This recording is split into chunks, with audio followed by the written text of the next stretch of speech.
backed actors, especially in Nigeria. Yet. I don't know if that particular personality originated from Africa.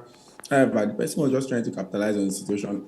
And we even saw a tweet from the Binance CEO saying that truly we should not believe every single thing that we see on the news, because the person was trying to paint a picture that Binance is actually an illegal company or this thing here in Nigeria. We should see that Nigeria, which is one of the biggest cryptocurrency markets in the African space, will try to now withdraw some of their funds, maybe withdraw some of their citizens from trying to engage with Binance. And a couple of people will be scared because there's a lot of fear, uncertainty, and doubt at that particular point, which will see Binance lose revenue, which will see that. In fact, I was looking at some statistics, and Binance has actually had over 100 and something $1 million withdrawal in the last few weeks, and you can see that that is actually a lot for a business to lose because of just this type of news that's out. So truly, it is actually an illegal entity that claimed that particular handle or that particular account, social media account, to be able to spread that false news about them. And thank God that at the moment they are coming out of that situation,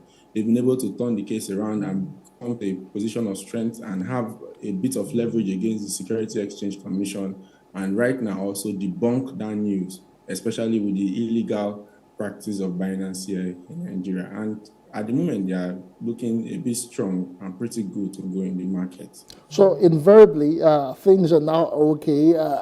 Nigerians should still be confident in the fact that they don't have anything to worry about, because how does this really play out on the image of the country, especially when Nigeria is one of the most active players when it comes to cryptocurrency in the world, globally, that is?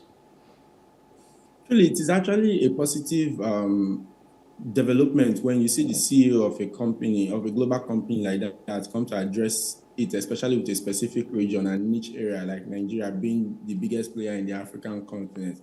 It means that we should actually be happy and also try to understand that we actually have a very strong market position, especially in the cryptocurrency industry.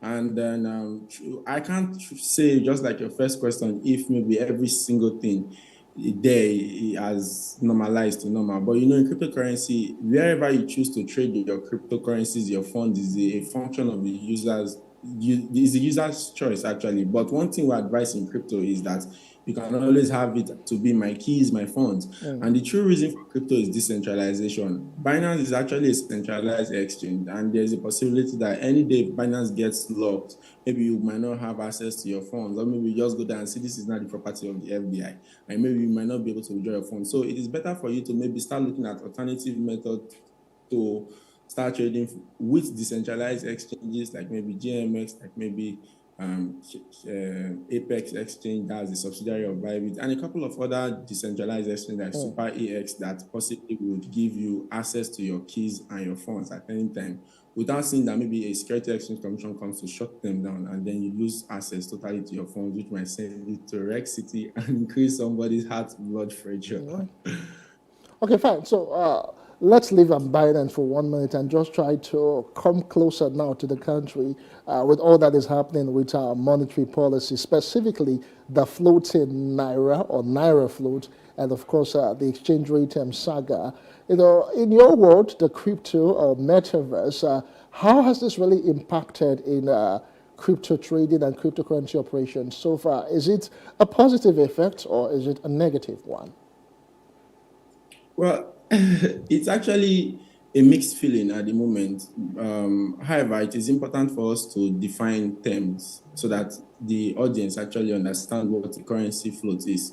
And truly, it is just a bit of fluctuation in the value of a currency per time.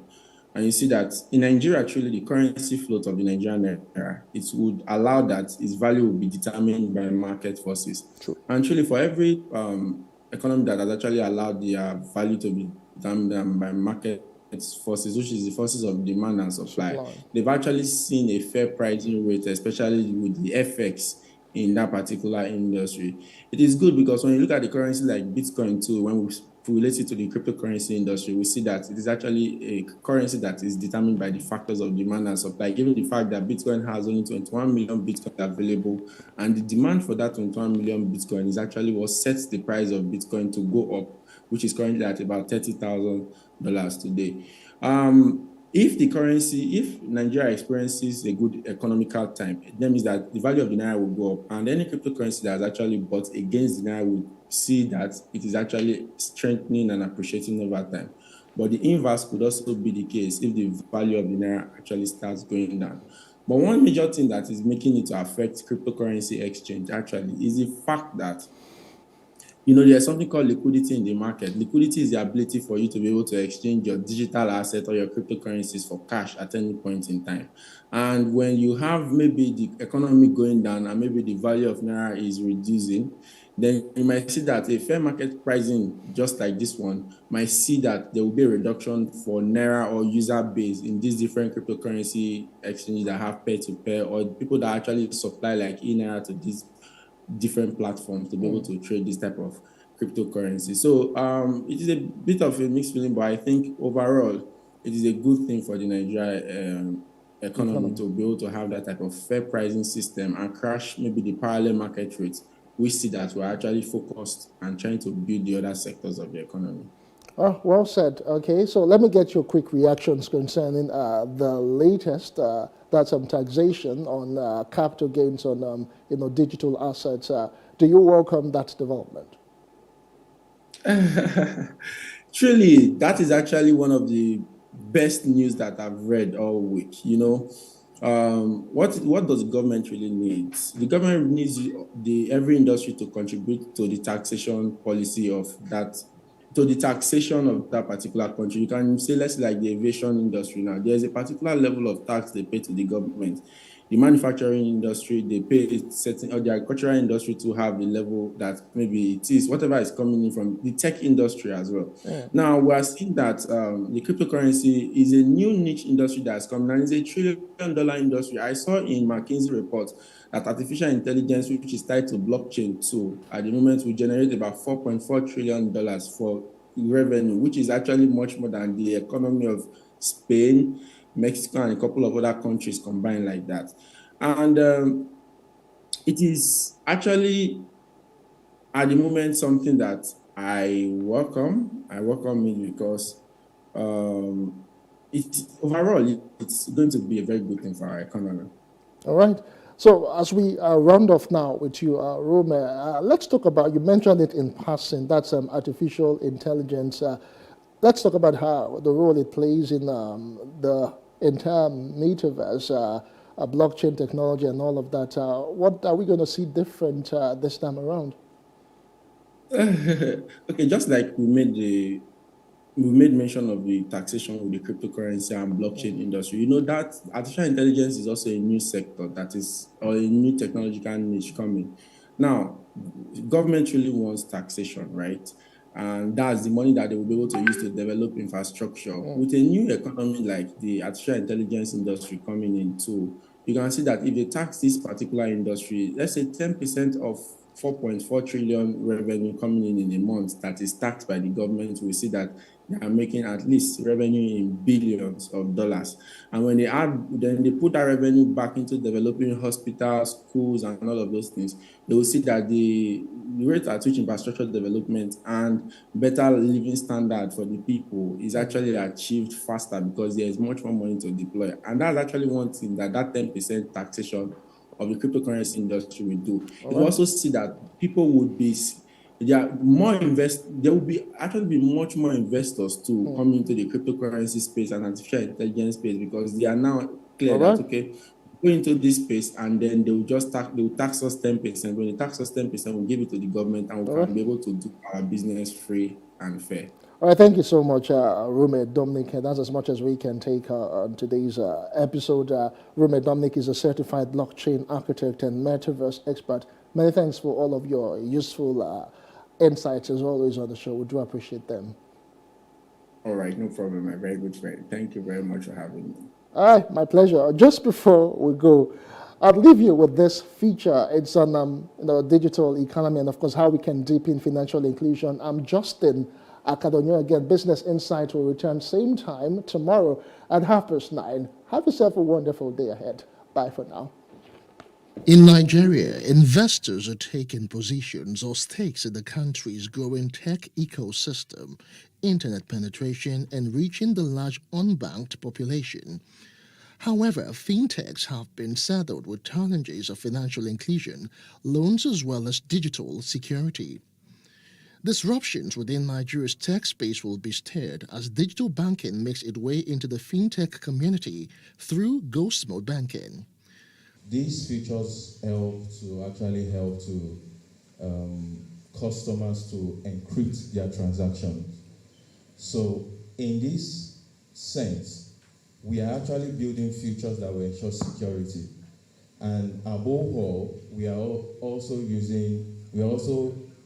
providing a strong security architecture that will protect customers' data overall.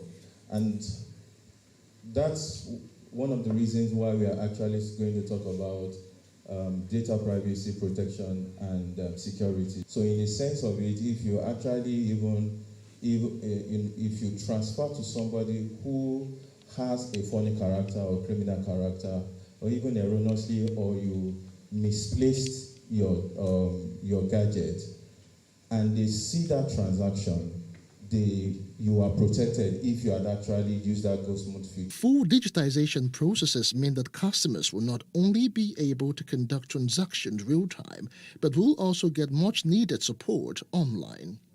Yes, the CBN has been clamoring for financial inclusion, and I just say that it is actually a very challenging project because I've experienced and I've been involved. The reason is that the cost of actually bringing these people on board is pretty high, and cost of ensuring that their transaction is done is pretty high. This feature allows users to transfer funds to beneficiaries or make payment without revealing their identities. In Nigeria,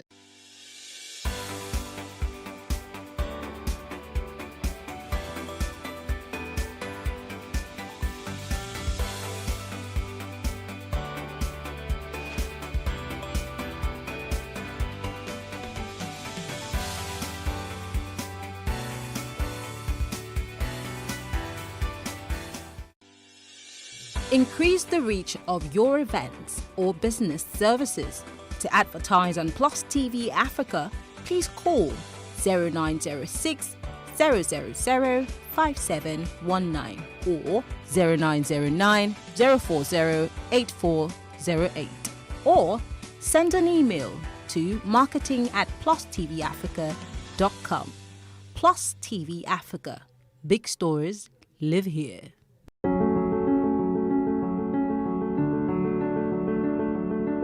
My name is Olamide Onifade. I am a real estate lawyer, and today I'm going to be giving you a tip about buying a property, and it's going to be centered on location, location, location.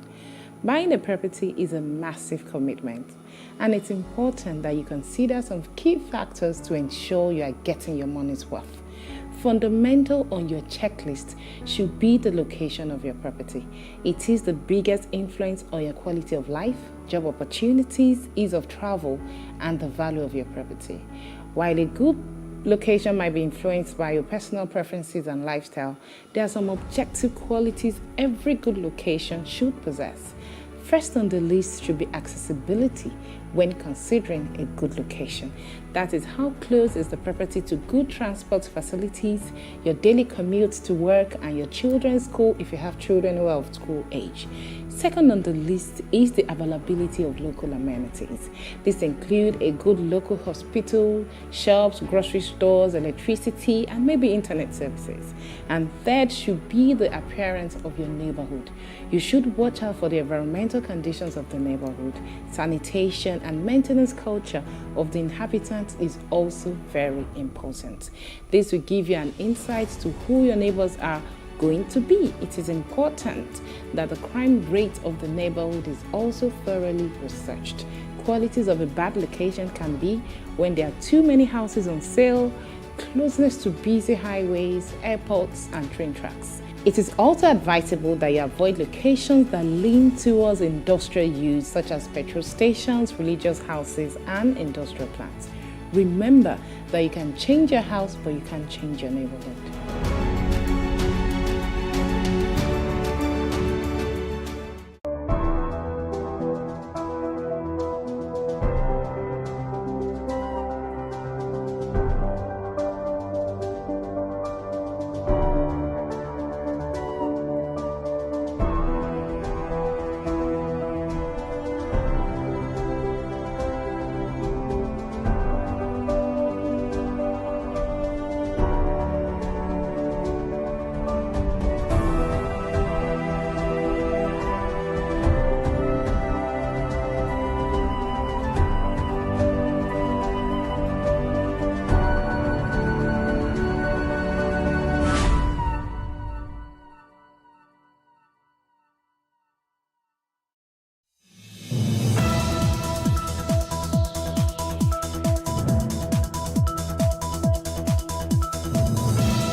Welcome to The Advocate, the program that keeps you educated and informed on current events around you.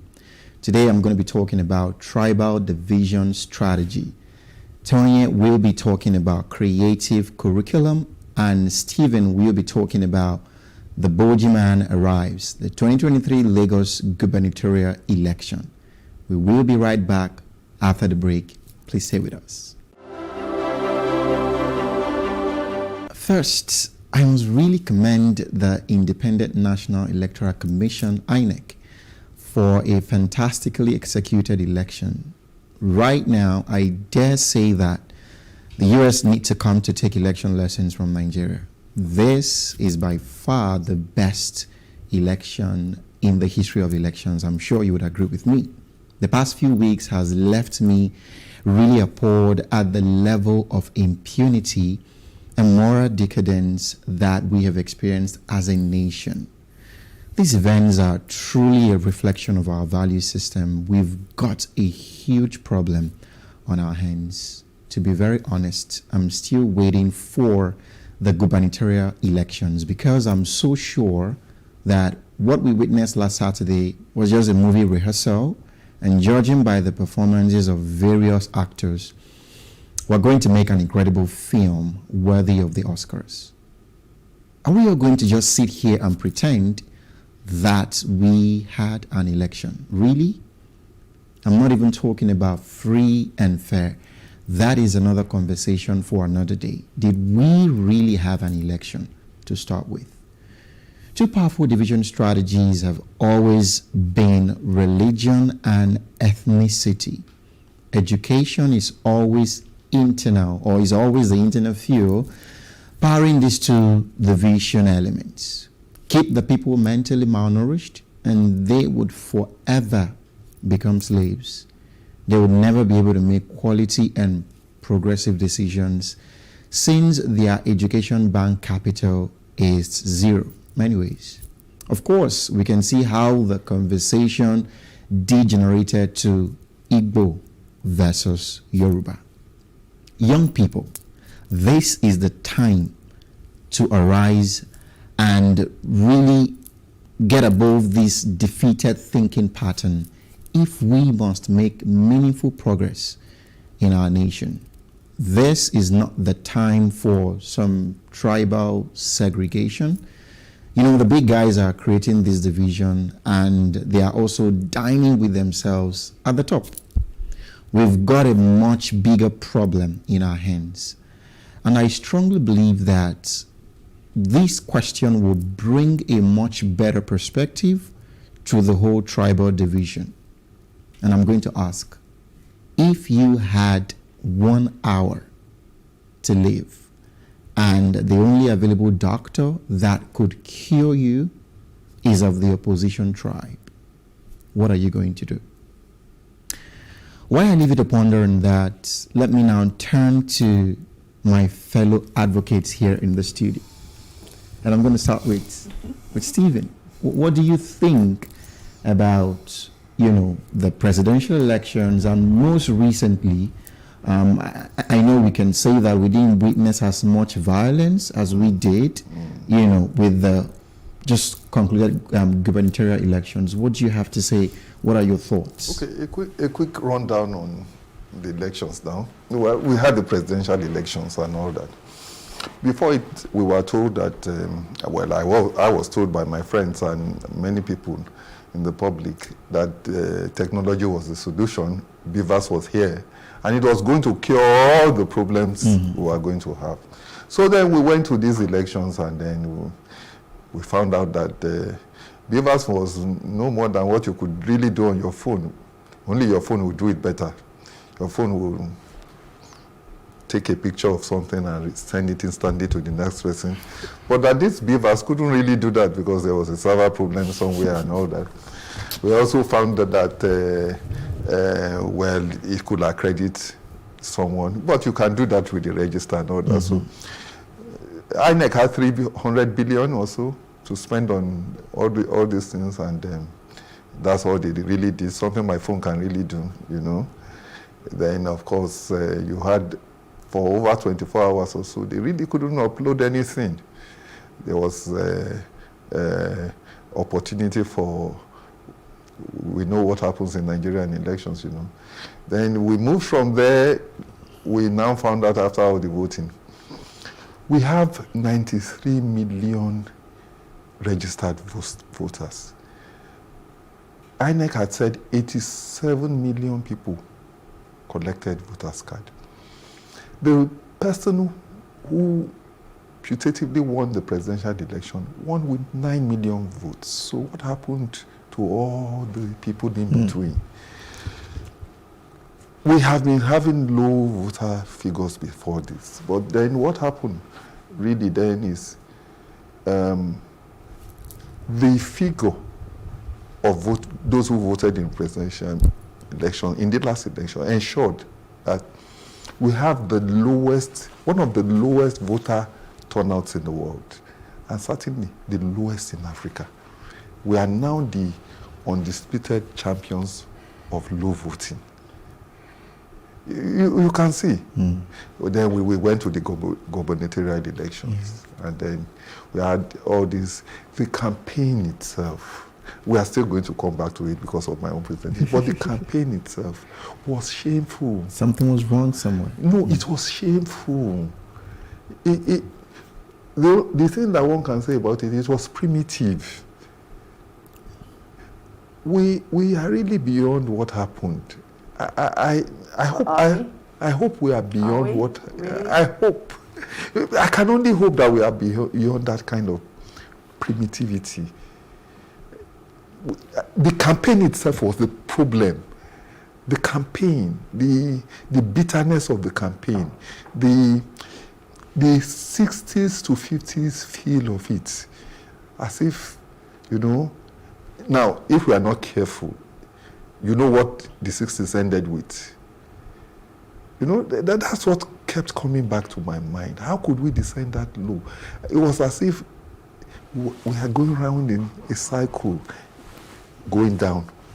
So I think that's a mistake we make. I think we believe we are far more ahead than we actually are. We compare ourselves, like say, to the US, or even in everything like our animations and deals that have been done, and we will compare ourselves to Disney.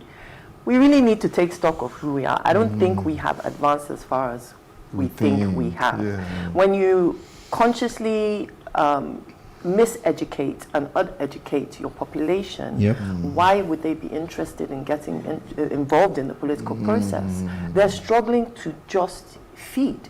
So when you extend that period between the presidential and the gubernatorial elections, and that gives you the extra time, gives them the extra time to spew this nonsense. Indoctrinate. And then go to these communities and drop bags of rice, which is what they were doing. And, sending these messages and putting these tribal things. That's enough time to really put those who had some spirit to come out to not come out. Why would they bother? I can tell you the number of people that told me, I'm just an Oludu for going out again to go and vote. But for me, it was important to exercise my right to vote. So it's not a surprise. I don't think we are where we think we are. We are probably still where we were, to be honest with you, if not worse. And it impacts on the future of our nation. I don't think I've never heard my parents, my godparents, talk the way about Nigeria that they are now, that they ever did. They lived through the war. They were in the war. And they are seeing things very similar and very scared for us. They're telling us to go, that we should leave. Some of us this is our place to be, and we don't want to be anywhere else. But I think people really need to understand that this should not be a surprise. It's just slightly below the surface. When you ask that question, 1 hour to live, and the doctor was opposite tribe, for me, that's not a problem, because I'm like every tribe in Nigeria plus foreign. So for me, I'm like anyone that can do the job. But for a lot of people, it's still an issue. So I just think that we need to dial it back to reality. The problem isn't the technology, the BVAS or the IREV or whatever. The problem is the people. And we can't just blame the politicians. The politicians are a reflection of ourselves. True. And so we have to kind of just have that reality check, I think.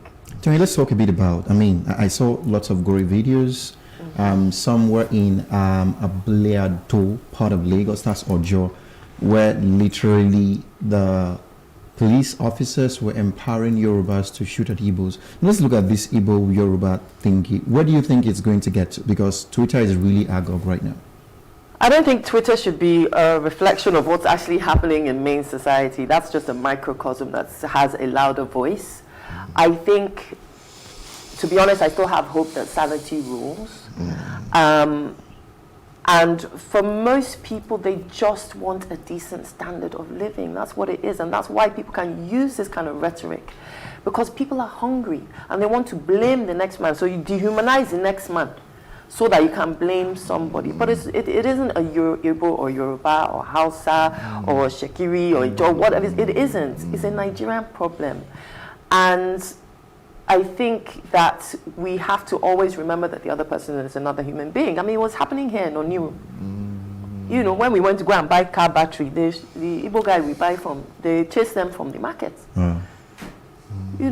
But as you say, some people say, there was a joke that, I said, if anybody asks them, they'll say, oh, they're voting APC, but they'll press their hand Labour. So people are also voting secretly. You keep it to yourself, but everybody has that right to exercise their vote, and you don't have to agree with it. It's their right. The tragedy of it all was there was enough to campaign on rather than primitive things. For instance, I thought you only needed to look at the CVs of all the candidates and say, okay, is this person really qualified to be governor? You only need to then look at the incumbent and say, let him sell himself. What has he done in the health sector? He even had something to sell. I think they've done relatively well in the health sector. He could have sold that. Then he would have come to education and defend his record. Have I done well in education? Have I done well in this? Have I done well in that? There were issues on the ground. But you see, what we did, we just left all those issues. It now became, I don't even really want to repeat it on the air. Igbos want to drive us out of Lagos. And when I hear otherwise educated people tell me that, I say, how? Tell me. To drive you where? To the sea? Although and also if you are a Yoruba person and voted for LP, you're a traitor. Also you're betraying your own. So we left the issues. But that should show the fact that, like you said, I agree. Maybe we're very ourselves. We've not gone past where we think we've gone past. Because you know why I mentioned Twitter? I assume because they say that once you win an election on Twitter, you are a Twitter president, right? So, and there's a grassroots, right? So, but here's the thing. The so-called Twitter people are supposed to be more exposed. I saw people who were learned, who were arguing and who were blocking people, who were, stooping so low to pretty much, like it's stupid funny. leading the stupid. And stupid doesn't mean you're not educated. You can be stupid, you can be educated and stupid. Well, it can be learned and stupid. Exactly. Education is probably Yes, you can beyond be learned learning. and stupid. So you know why I'm concerned? So if those on Twitter, because for you to have a Twitter account, I mean, fundamentally you have sense, you can be on Twitter. What would you say about the pepper seller or the market woman if we're arguing about Igbo, Yoruba on Twitter? Then that means we really have a long way. The so-called learned people, what are you going to hand over to? I mean, how do you go back to tell your parents or your aged uncle to say, oh, this is a strategy to divide us? Now, you that you're learned, you're on Twitter dragging Yoruba or dragging Igbo. That sends a very, very, it's a signal that is very disturbing for me. It means that there's a huge education gap. I think There's lots of learning, but there's an education gap. Let's not forget that the generation of the Civil War is still very much here. Well, and their mentality is therefore still very much There is there. that We're only too. 1 and 2 generations down from there. So it's still there. They are still speaking that same rhetoric, that generation. So if you think about the next generation for Civil War, which is my generation, we were hearing this, and that's what you grew up with. So it's been up to us. Yes, we kind of heard that rhetoric going on, but it's also up to us to think about exposing ourselves to different people and understanding that people are just people, but it's not far removed. So I think that this thoughts of that, it's so far away, was old. It's not old at all. It's still very present, and those are still the people running this country. So it's still very much a part of our makeup, and that's just a fact. Wow. We will come back to it. We'll come back to it. All right. I mean, it's just very important for us to know that. Like I posed a question to you watching right now. I mean, and I'm posing that question again. If you had 1 hour to live, and then the only person that could cure you or save you is of the opposition tribe, right? What are you going to do? And as you step into this week, I'd like you to just think about it and look at it with the spectrum of what is happening in the political space in our dear nation, Nigeria. Tonya is going to come up next after the break. Please do stay with us.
Creative curriculum, hashtag with us, not for us. That has been the theme for this year's World Down Syndrome Day that happened on the 21st of March, 2023. My daughter has Down syndrome, so it tends to be a day not only filled with awareness-raising activities, but also a time to reflect and take stock. Am I doing all that I can for her? What can I do to help others in the special needs community? Again, I go back to the theme, with us, not for us.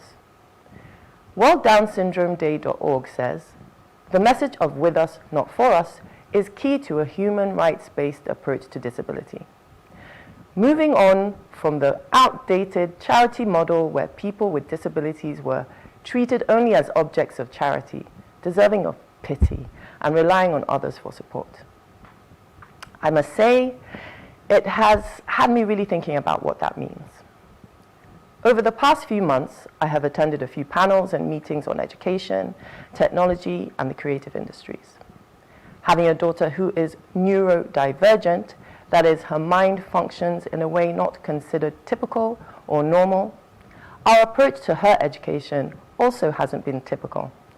And we have relied heavily on a creative curriculum and technology to give her the tools she needs, and she's excelling.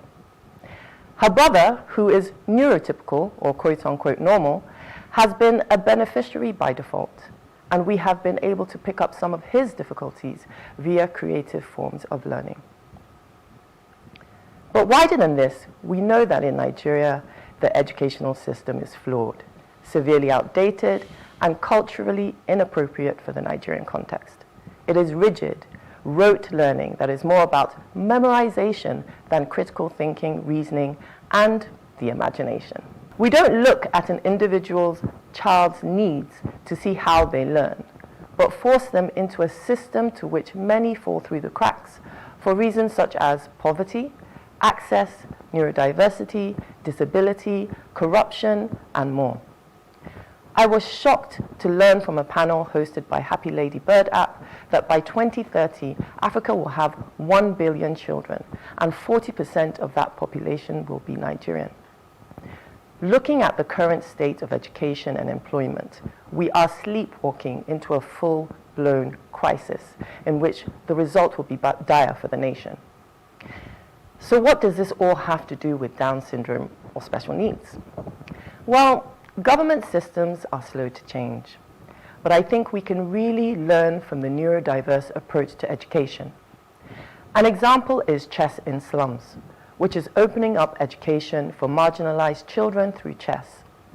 Children who have found themselves on the street, or parents can't afford to send them to school, or those labeled as class olodo and troublemakers, are finding empowerment and their value through what many would consider just a game. Outside of agriculture, oil and gas, we know that the future of the job market is in technology and the creative industries.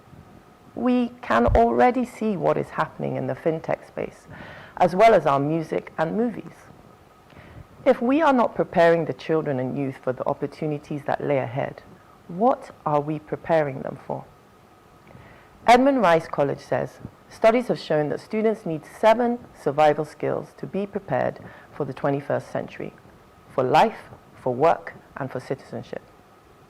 These are critical thinking and problem solving, collaboration and leadership, agility and adaptability, initiative and entrepreneurialism, effective oral and written communication, accessing and analyzing information, curiosity and imagination. Creative arts are integral for the development of the identified skills needed for the 21st century and provide the logical conduit through which these capacities and related skills in both the social and emotional domains can be developed.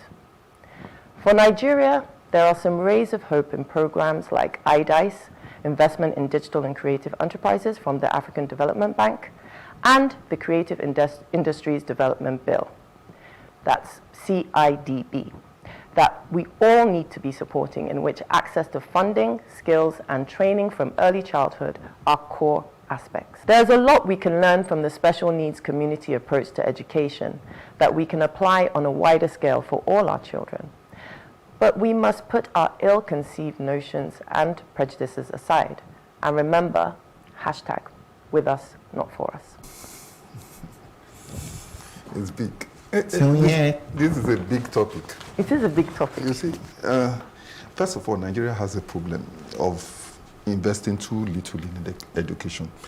That's one of our problems. I was looking at the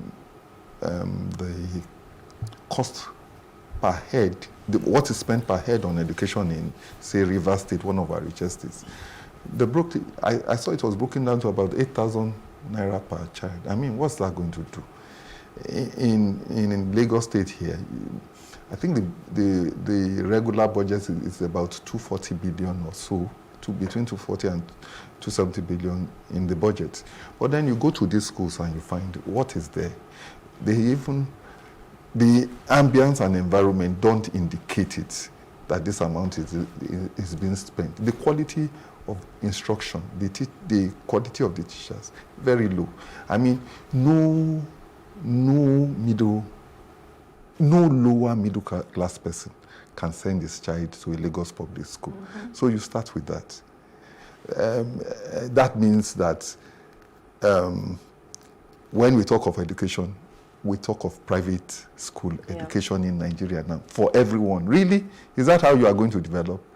What you are doing is you are developing a small elite class, and the masses can go where they want. This is in the South here. This is in the South where education was previously prioritized. You talk of the North. In the North, I mean, we still live in a world where you do have Quranic schools, and there's nothing wrong with them. But are the students being taught Arabic? Are you teaching them physics in Arabic? Are you teaching them chemistry in Arabic? Because I would be okay if that's what you are doing. Or are you teaching them all these subjects in their indigenous language? Or are you just teaching them religion? How are you trying? I think President Jonathan tried to address all these topics and all that. And so that's just for the normal child. Then you now come to the child with special needs. For public schools, I'm not aware of any provision at all. There are actually provisions. It was actually put into law about 5 years ago for that the schools, government schools, must be inclusive. So there are provisions. You do have special needs units in public schools and things like that. But obviously, they're severely underfunded. They're severely undertrained, and often what happens that even if you have a teacher who wants to help these children and who is there for the passion of it, they don't have the capability because there are only one or two teachers to many children, and so to take that time with that child or with those children is difficult. So they're usually in their own unit, or they end up being in the back of the class, or it's not as it was meant to be. But even with that aside, and we look at the state of things currently, what is being taught? Like, if we say, okay, everything is working okay, let's actually look at what they're actually being taught. Is this really setting them for life? It isn't. You're training them, you're educating them for like the 1980s and 1990s. You're not educating them to compete in a global economy, on a global market. You're going to churn out these students from school, from university, who are not going to be able to get jobs.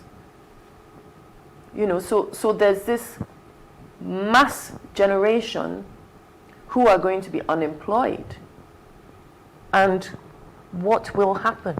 You know, for me, it makes more sense that, okay, I do my best to send my child to whatever school I can, but if I'm bright, I will save money to make sure I have data, I can buy them a tablet, and I use internet and educate my child. There's YouTube. People are earning because they've gone to the University of YouTube.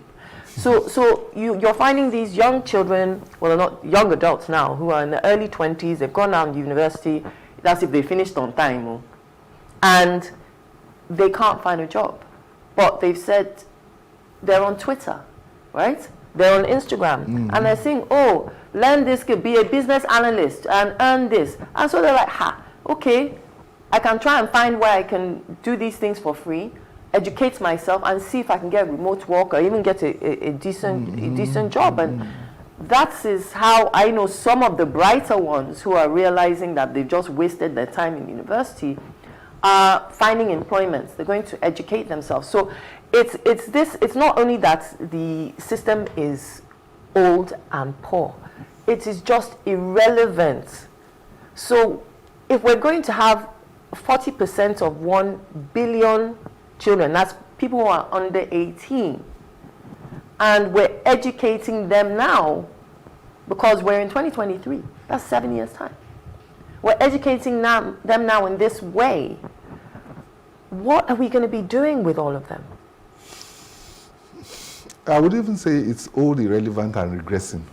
Because, because the quality of education that I or you or him have is actually not the one our kids are having. When my kid was in school, I remember my own love as a child was literature and all that. And then, so I was particular about in class 1 and 2 what literature book I was reading. And then when I took it up, took his book up and I read it, it was about someone impregnating another person, and I said, this is completely inappropriate. Don't you have... Nigerians are writing good creative material that can be used for literature at that level in the school and all that and all that. I got into so I went to the vice principal of the school, got into a talk with him and all that, and this is the one that the Ministry of Education recommends, so and all that. And we all know what happens. It's those that lobby them that get schools. Yep. So it's not only that it's old and irrelevant, it's regressing. It's what the State Ministry of Education wants them to know. That, like you are hinting at that, the world is moving faster. You have robotics, you have IT being the first thing that easily a graduate can use to make money. That's why they go to YouTube and all that to develop those skills and all that. They can. I like what you said. YouTube University. You can actually teach yourself how to do IT and all that. Maybe robotics is even a little more difficult. You need to be actually taught, but you can actually teach yourself to do IT. But this ought to have been what they were campaigning about in this election. So what our governors, our local government people doing about, since IT is so lucrative now, what are they doing about incorporating it in school syllabus? But even if you are not doing that, because we have a large army of unemployed people that you use for this nonsense in elections. The president of France the other time, some years ago, I saw him opening a large cafe, very cavernous place. What were they doing there? They said, okay, we'll bring the youth of the displaced youth of Paris into this place. We teach them IT. We want to match America. You know, that's a dream. That's... You know, you raise a good point, because our creative industries is really growing, and growing at a rate where we do not have the capacity to fill those roles. And we have young people who are being educated as just not with stuff that's relevant. And we need those, we actually need those skilled workers, you know, we need them. So, you know, it makes me happy that I'm seeing this, you know, Creative Industries Development Bill, I'm seeing the IDICE program, but it's, I wish there was more. And CIDB might not even be passed. We're hoping it gets passed, at least it will set an example. But there needs to be so much more of that, like magnified to a huge scale. You know, I dream of, okay, if in schools, you know, children from age 5 were really having a creative curriculum as part of their program. Even if you don't change the school curriculum, because we know that is hard to change, you can implement things using technology. You can implement things using, you know, the creative arts. You can teach them filmmaking. You can teach them visual arts. You can teach them creative writing, storytelling. Storytelling. That is huge. We need to take ownership of our own stories, and we need to let these younger ones know how to find their voice and to find their stories, because right now we are just absorbing everybody else's, you know, stories, or they're going to come in and tell our stories for us. You know, that's the strategy that's happening. We can see all these Netflix and Googles and Amazon, and I think the Indians are coming too, and which is great because it means, yes, there's more eyes on our creative industries. But at the same time, who's controlling the purse strings? Who's controlling the narrative? It's not us. So all this starts from education. Yeah. From the very beginning of our education, when we send our children out to school, what are we teaching them? What are we telling them? What are the values? And then this spills into, or comes from or spills into, is a chicken and egg thing in terms of the political environment. Yeah. Right? Our educational system is a result of this political environment and corruption. But it's coming to a point where it's going to tip over. We can't come back. It's a big problem. I hear you when you say we make laws and all that. I'm a lawyer. So the first thing I say is code letters of law don't do anything for you. You can make the law, but if you are not implementing, even if you didn't make the law, you can still do what you are doing. Laws don't come and do it for you. So it will probably be more effective if you sit down and say, oh, we have what's the population of unemployed people on the streets in, say, Yaba? Okay, these are the number of, so what can we do for them? What are they doing? Okay, let's gather them together, give them a stipend, or train them in computer technology.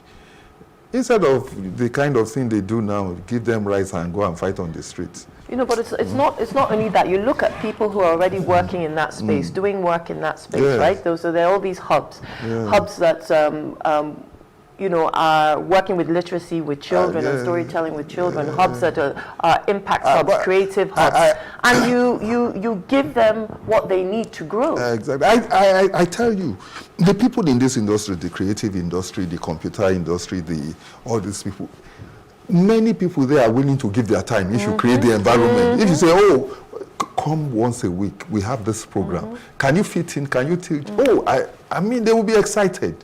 But there's we are not there thinking about these things. We are thinking about other things. Oh, I built a road. I provided water. I mean, in the 21st century,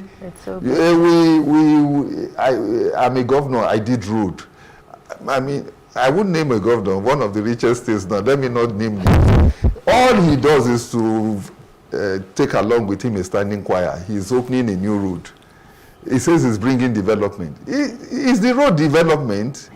Is it not the people that are going to, if you build London in Lagos and put unprepared people there, they will bring it down to the level of Lagos.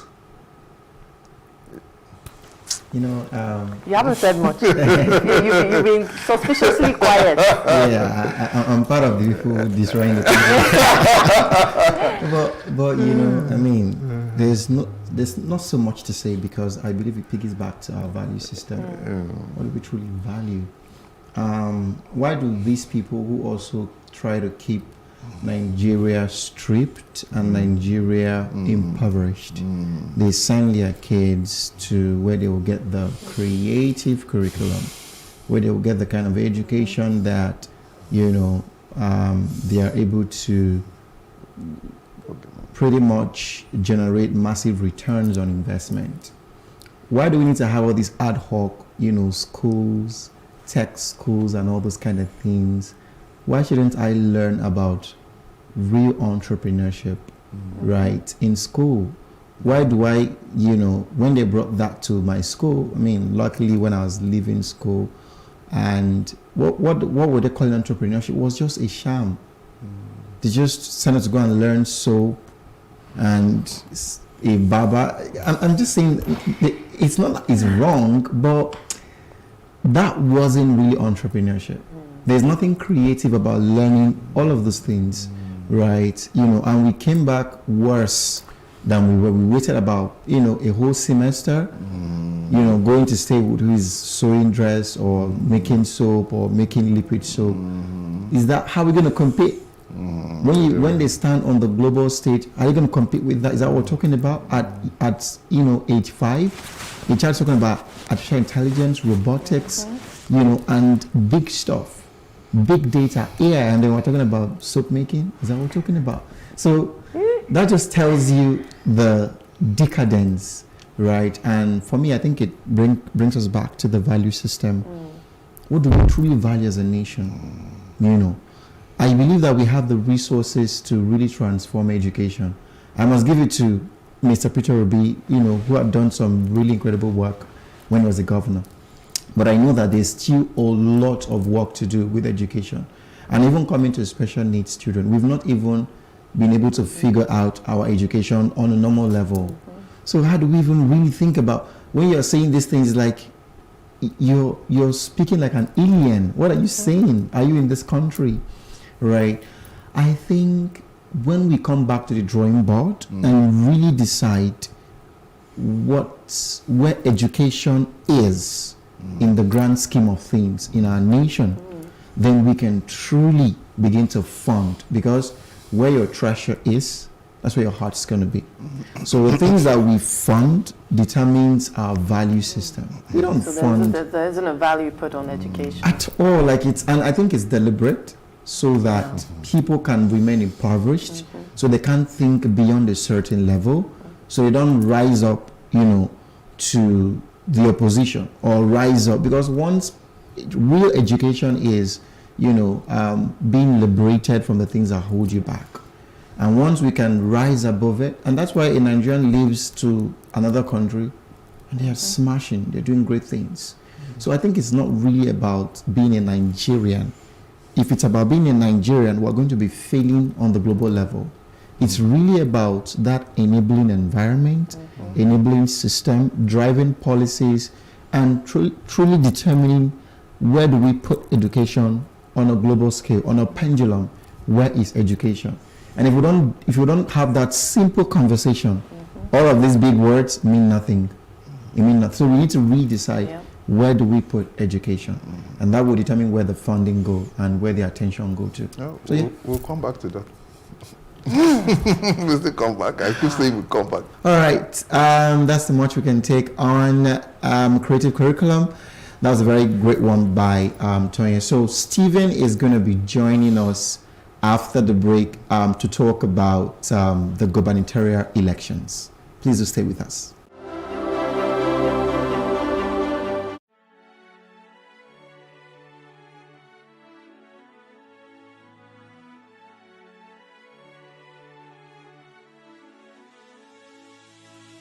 It is engagement we need to have. Those who suffer miscarriages are never taken into account. Members of the National Assembly are also influence peddlers. You are sitting on Nigerians' money. From the barbing, I pay my rent. On the barbing, I send my children to school. A consultative engagement. No any tangible notification before they ban us. It's one thing for people to be at your back and the heat of the moment, and another thing for them to still be with you when push comes to shove.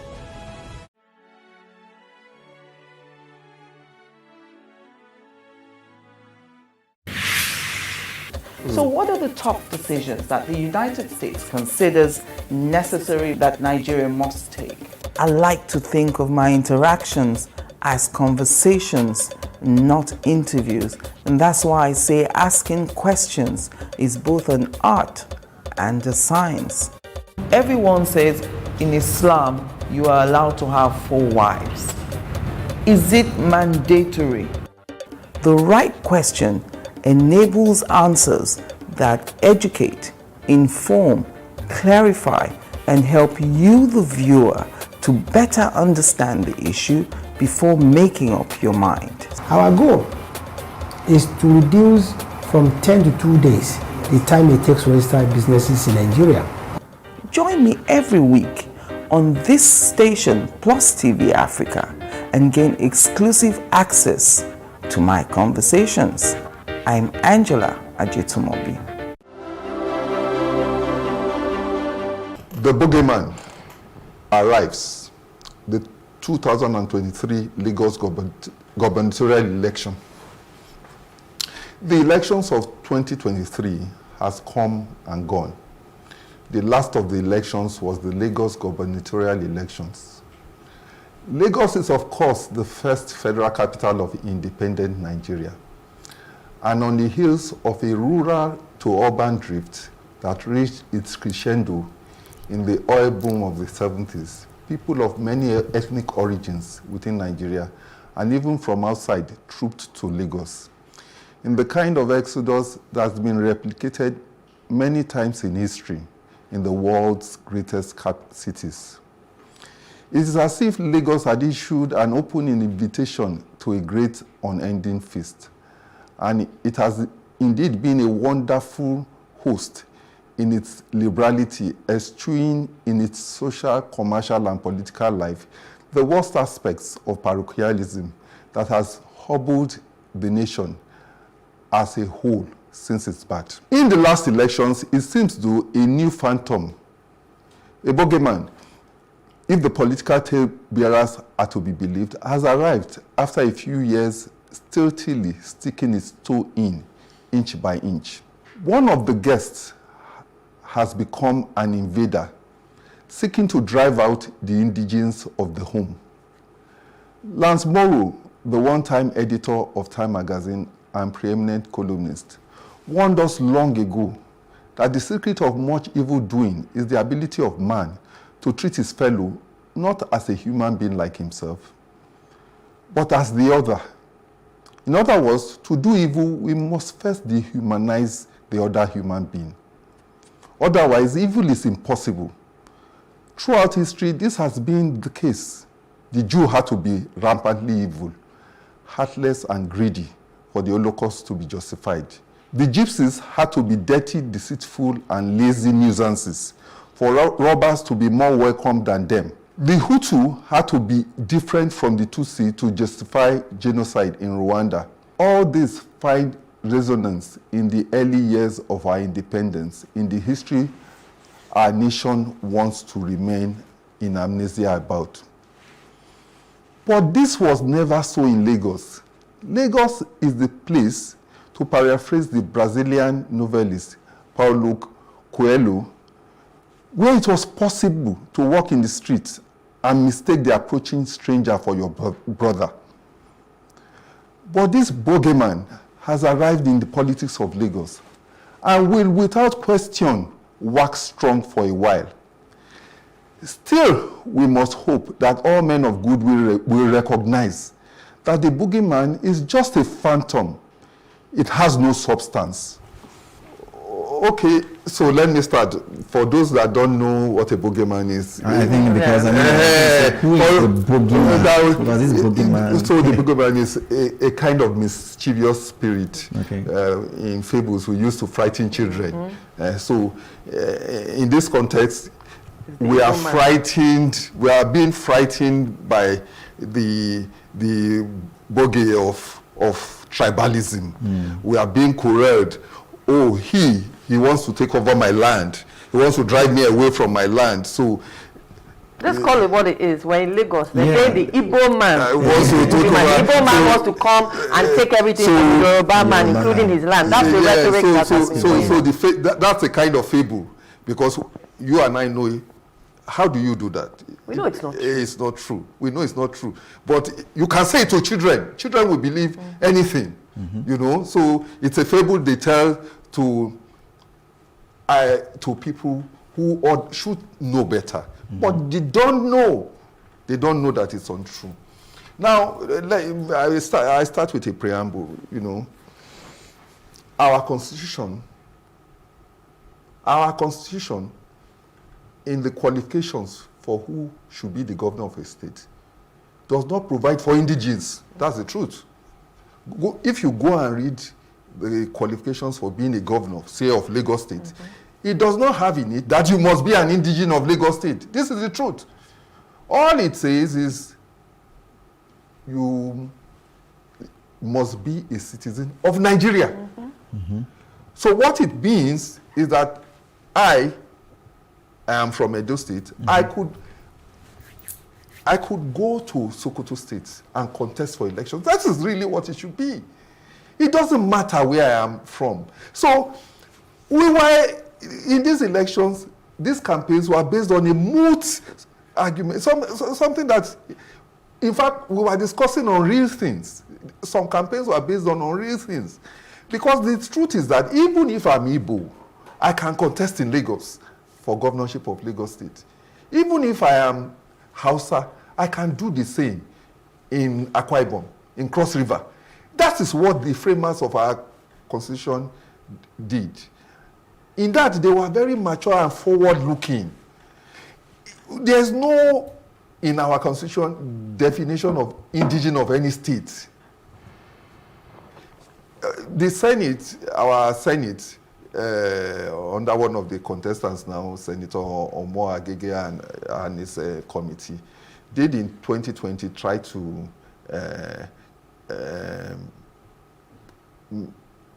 propose an amendment of our constitution to include such a provision for indigenship, so that then you would have to go to your the local government in your state. If you had paid tax for 10 years or so and all that, you could then get a certificate of indigenship and all that. But the makers of our constitution didn't go to these levels. So it's like we are, like they say sometimes, engaging in democratic or constitutional backtracking. We are going back to do, thankfully, that provision has not come to light. It has to go through all the roundabout, all the state House of Assemblies. So, Stephen, you're a very sweet idealist. And a lawyer, too, which I'm surprised that you're such an idealist. But this is our,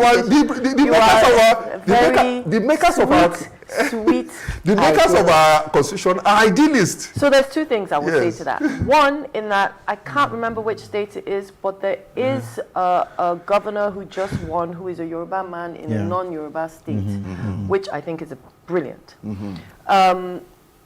But essentially, when we are still filling out forms and still saying where you're from, like I still have to say I'm from Bayelsa State. Do you understand? But meanwhile, really, have I ever lived in Bayelsa State? I've never lived in Bayelsa State. I've been there many times, but and my name is clearly from that side. But I'm a Lagosian. Second is probably a Port Harcourt babe. That's it. So we still have the basic forms that say that. Why do we need to put that? So it's still very much inbuilt into our system of where are you from, and you have to put that on actual documentation. So until we're able to even remove that, it surprises me that you don't have to be honest, that you don't have to be from the state that you're from to run, which is brilliant. I think that's excellent. I don't think it should be like that. I think it should be the best man or woman for the job. For the job. Who can get us what we need. Let's put them there. It shouldn't matter where they're from. Yes, they should have not just come into Lagos like yesterday and then be running for governor of Lagos. You have to show that you've cared about the place where you are living, where you're staying. The terrain, you've worked with the grassroots. You've put out into the community. You've done the work. That is what would qualify you to run, not whether you're from that state or not. It's how have you committed to giving back to that place where you live, to the people where you live, to the system where you live, to say that you think, because it's very much an ego thing, you think that you can stand here and run this state. So you have to prove what you've done, not where you're from. True. And I think that's the low-level conversation that we always keep having, right? It's just pretty low, where you literally, I think Leke Aude did that, voter segmentation. People who vote based on this, based on that, religion, there's ethnicity, there is he intelligent, there is he my own person, and things like that. And you see that oftentimes how we make decisions, right, we don't have quality of depth in our thinking process, right? We just make very shallow decisions. And like Jen said, what is where are you from? What has that got to do with your pedigree, right? What has that got to do with your track record? So we want to look at your track record. Have you done granular work that can be verified, that is trackable, with evidence, success. You can show traction, right? I mean, when VCs want to invest in a startup, because I play in that space, they will ask you, where's your traction? You have traction. Okay, so if you don't have traction, they're not going to want to talk with you. So they don't say, oh, wait, are you building an Igbo startup or Yoruba startup? They won't ask you that. They will say, what's your traction? They will fund it. If your traction is good, they will fund it, right? If Netflix wants to hire, they will say, oh, are you Dubai? Are you from Kenya? You're good, you can do this work, that's it. So I think really we need to just change all of this orientation and begin to look at what really matters. I think it's super important. You see, what I think, okay, first of all, constitutional drafters have to be, and our constitutional drafters they have to be idealists for the future, because you want to build a nation, you're aspirational. But the drafters of the American Constitution, which you copied now, for instance, they didn't sit imagining that America will always be in the 18th century. They imagined that down the line, America will progress. Our constitutional drafters did the same. They imagined we will progress. But I agree with you. There's something beneath the Constitution. Like I said, laws can't implement themselves. There's something beneath the Constitution that is not working. The Constitution doesn't hang there by itself. It can't implement itself. There's something beneath it that is not working. And that's where I say that is an agreement between, that there's no agreement between our ruling elite classes about whether Nigeria should move forward. You see, I say to people, Nigeria is many Nigerias. You go to Sokoto, they say Nigeria. You go to Akwa Ibom, they say Nigeria. You come to Lagos, they say Nigeria. It's not necessarily one uniform as in many places. But to make one Nigeria, you would have to have the most important people want it to be so. Just as we were saying about education, if you really want Nigeria educated, you have to want the people who matter to want it like that. So what you had in America, you had people like that who sat down and wanted progress. We need to have people in our ruling classes sitting down across the Niger to decide Nigeria must progress. That's what we have not had. All right. The end always seems to come too soon here on The Advocate. I trust you enjoyed today's show. However, The Advocacy continues on our social media platforms on Facebook, Plus TV Africa with the hashtag TheAdvocateNG, and on Twitter and Instagram at Plus TV Africa, hashtag TheAdvocateNG. You can catch up with our previous podcast by going to plustvafrica.com/TheAdvocateNG. Do not forget to subscribe to our YouTube channel, Plus TV Africa. Till next week, same time on this station, let us keep advocating for a better society. Bye for now.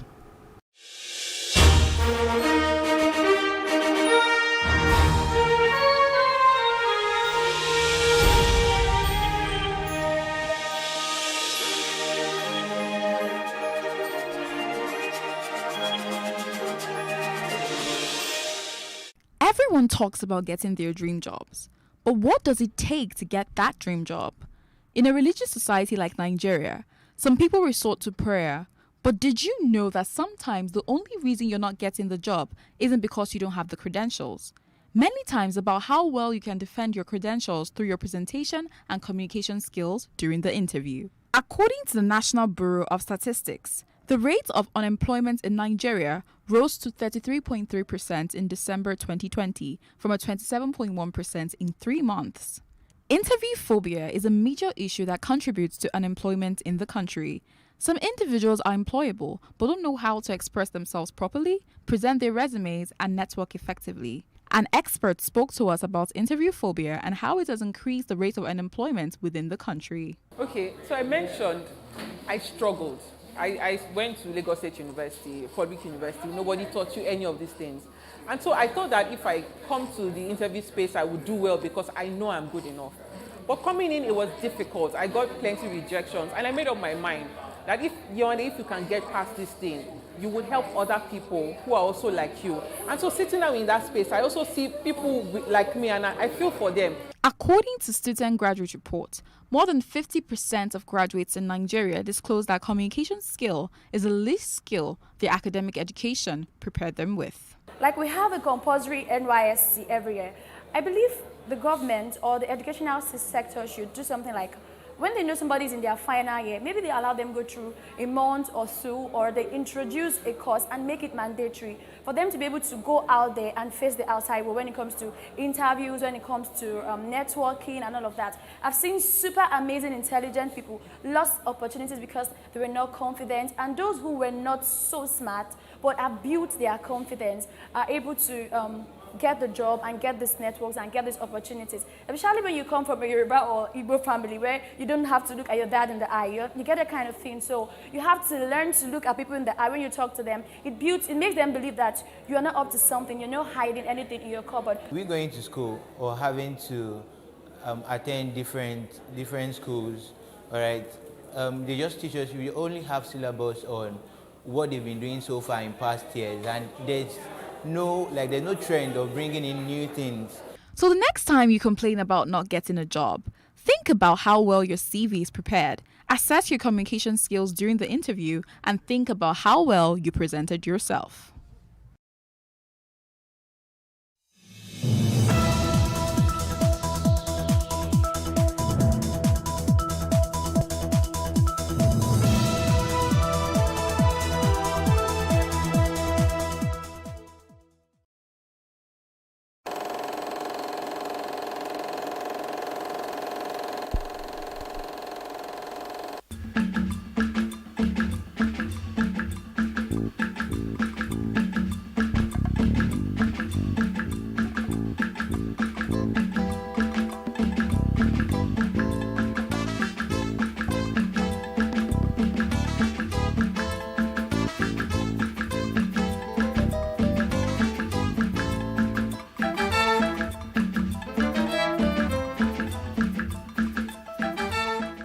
Hello, welcome to Timeless Conversations today. My guest is a gentleman who is an epitome of altruism. All the while that I've known him, he has always done stuff just for the common good of everybody around him. In fact, to the extent that I see him as Dr. Selfless. I say Dr. Selfless because he's a medical doctor by training. Please welcome with me Dr. Dokun Adedeji. He prefers to be called Dokun Adedeji. That's right. Welcome. Thank you very much. We also call him Papa. Now, let's talk about you as the person. As much as possible, I will make you talk about things you don't want to talk about. You don't like being the focus. But how would you not be the focus when you are the firstborn of your family? Yeah, truly I'm firstborn, but sometimes the firstborn also can be silent in the sense that others outshine him or something. But I've lived my life like this. My kid brothers and sisters looking up to me again, and also my parents having so much trust and confidence in my leadership ability over my kids. And I think that has helped me in other things that I've done, I've been able to do. Okay. Your family is from Igbaroke. Yes. In Ondo State. Yes. Were you born there? I wasn't. But you also have a very strong connection to Igbaroke. Oh, yeah. Igbaroke. You know, the thing, when my father retired and we were living in Lagos, after a while he got tired of living in Lagos, he moved to Igbaroke, and then my mother joined, and they were living there until they died. So we had no choice than to keep visiting them until my mom died some months ago. Yes. So, and they have their house there, which is still there. And we're also close to some of the things they do there. And the current Oba, we're also close to him. So, in a sense, because of my parents, we had to be going regularly, and that was how I got a bit close to Igbaroke. Now, but let's talk about your family life, your early childhood. What did your dad and your mom do that was useful, helpful in turning you guys out the way you have turned out? You know, I like that because I'm beginning to see the effect of how we were brought up and what they did on our own current lives and the way we are trying to live our family lives. My father was a banker until he retired during the Murtala Muhammad, some funny things as we learned. And then my mom actually did not work because my father said her responsibility was us.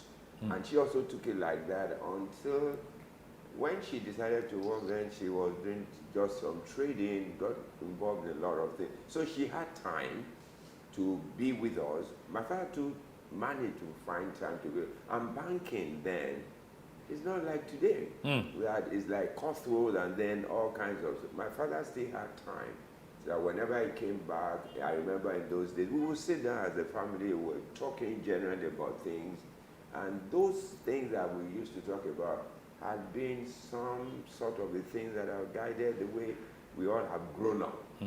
About values, about systems, about how people should connect with other people and how they connected with us and how we saw them connecting with just ordinary people. Okay. So what was the decision to send you to school back in, that was Ado-Ekiti? I remember. were you that stubborn? No, I wasn't. You see, we were living in Lagos. I did all my primary school and all those in Lagos. And my parents felt that they wanted me to have a kind of rural background with education being the primary focus and also the Christian nature of it. So I did a variety of exams, I passed them. When I now decided I was going to go to some particular, they said, sorry, you are going to Christ School, Ado-Ekiti. And I think it was the best choice for me as well. Okay. And leaving Lagos, the glamour of Lagos and all the rascality, to then go to Christ School, that was backwater kind of a thing. And then, although again, I got there meeting some friends of mine who also came from Lagos with the same parental leaning that we want you to go somewhere and learn about other people, other things aside from Lagos. Okay. So it was fun. What did that do to you? Apart from the fun aspect of it? No, being away for the first time? Being away for the first time was tough. I remember the first time that we were on holiday, I was to come home. I think my dad couldn't send someone to pick me or something, so I had to come by public transport or something. So for me, it was jarring, never done that before. And also what it helped me to do was to meet a lot of people from different backgrounds. And in those days, it doesn't matter whether we were Christian or not. I mean, I met all kinds of people. And also it allowed me to settle into education and also gave me the opportunity of going to some extracurricular things that had built my life today. It was a very good experience for me. So, what led you to decide to read medicine? To read medicine? To be honest with you, and I try to be as modest as possible. I was good in all the subjects. I was very good. I was one of the best in my class, in my school at the time. So for me, and again, you know, those days, if you were not a doctor you or were something, a lawyer or something, or a lawyer or an accountant, and truly, if I didn't read medicine, I would have read law. Okay. And so I decided to read, and again. So it wasn't like your dad insisted you had to read? No. Because, you know, it was like in those days, they would say, this is what you read. You see, I think my family had been lucky with the kind of parents we had. None of us was mandated or corralled to read a particular, it was by choice. And I think some of the things that guided me, I remember when we were living in Ibadan, and I was to make a choice. I remember my dad's friend, two of them very well. One was Professor Femi Williams. He was pathologist in UCH. And then I was Professor Shofora, who was also in UCH. And they were my dad's very close friends. They used to come. And I saw Professor Williams. I remember him very well. He would wear black trousers, white short sleeve with a black bow tie. And I liked that. He was very well, and very intelligent man. And from school, I passed all this. So I just said I was going to read medicine. So you wanted to become another Femi Williams? In a sense, in terms of the way it was sartorially presented and very intelligent and very professional. You also dress very well too, sure you know. Oh, I thank you. Yes. No, people say that, but Yes. it's just by nature, I like to be simple, but I'm very meticulous about the things that I do, even dressing, even writing, whatever I do. So people find a bit of trouble with that. I was too particular about things, but it's just my nature. So it's been how many years since you left Ife? I mean, yes, since you went into medicine. Medicine, yes. I left medical school, I think must have been about 38 years now. Yeah, that's Right. almost 40 years. Oh, yes. Yes. And I practiced medicine for quite a while until I got tired, and whilst I was in Cadbury. So, and incidentally, you know, things sometimes work in ways that you don't understand but that you desire. After being in medical practice as a medical director in Cadbury, then I was getting tired of medicine. I said to myself, I would rather do something else. So in the process, Cadbury then had an issue. And then the MD then, a white man, thank God for white men, I mean for this reason, he called me and said, we talked about something in the company because of the issue, all the directors had gone, and they want me to move to human resources, to head human resources. I said to him, hey, I'm a doctor. So he said, no, we know, but we know that you can do it. We will give you all the practical background that you need, experience, and then we put you. So he said, okay, they'll come in, let me have an interview with the other directors who are white too. I keep mentioning the white thing because I'm not sure if the MD was black or Nigerian, whether they'll give me that opportunity. That's a deep one. Honestly. We will interrogate it. Oh, please, let's do. You know why I'm saying so? Yes. This was a man, they brought him because he had retired, they brought him from the UK. Okay. Wallace Garland. I remember his name very well. Cadbury had problems, some white people had come on the board. Alistair was there, Mike was there, and I think, and also Wallace. So he walked to my office, actually in the clinic. He had been looking for me, I wasn't there. So then he then came, he shut the door and said, Doko, I want us to have a chat. I said, what is it? He said, we've been thinking about something I've discussed with them in headquarters in Birmingham. We want you to become the head of HR. I said, look, I'm a medical doctor by profession. He said, we know, but we have seen things in you that can make you that make us believe that you can handle it. So, but he said, what they will do then is try and give me practical background and all this and all the training required. I said, okay. And he said, I will think about it, that he will call me. So he got back there, he called me and said, will I be available for an interview on Friday? I said, okay, fine. Then he called back and said, no, tomorrow. So I met the other directors, two of them, Mike, the other white man, then the South African, white South African, Alistair Gore. So we had the interview, and then 2 days later he called me and said, look, they've agreed that I should be moved to human resources, that if I don't like it, I should let them know I'll come back to medicine. We'll come back to it. Let me just say that, don't you think that attitude was more from where they're coming from than because of their skin color? Oh, absolutely. Yeah. If I alluded to white, it was Yes. because they were white then. I think it's them. Yeah. It's just their way, the attitude of giving anybody a chance who can do something. Not necessarily because of the skin color. Okay, fine. It is not unlikely that there could be some Nigerians with such disposition, but at that time there was none, in my periphery. Okay. So I think it was more. It wasn't because of the, some also came, they were terrible, white guys, but not necessarily because of their skin color. So what was that experience like, switching from the clinic being medical director to becoming HR director? Honestly, it was enlightening. It gave me a wider berth in understanding. But you see, what had also helped me was the fact that as a doctor, I was dealing with human beings in a clinical sense of mobility.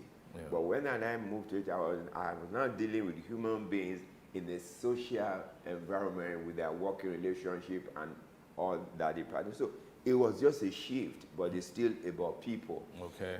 But I think it deepened my interest in people and gave me a better understanding of what trips people, how they live their lives, and what affects them. it was very good for me. And after a while again, I got tired. I said I wanted to leave. We'll take a break. We'll be back to continue.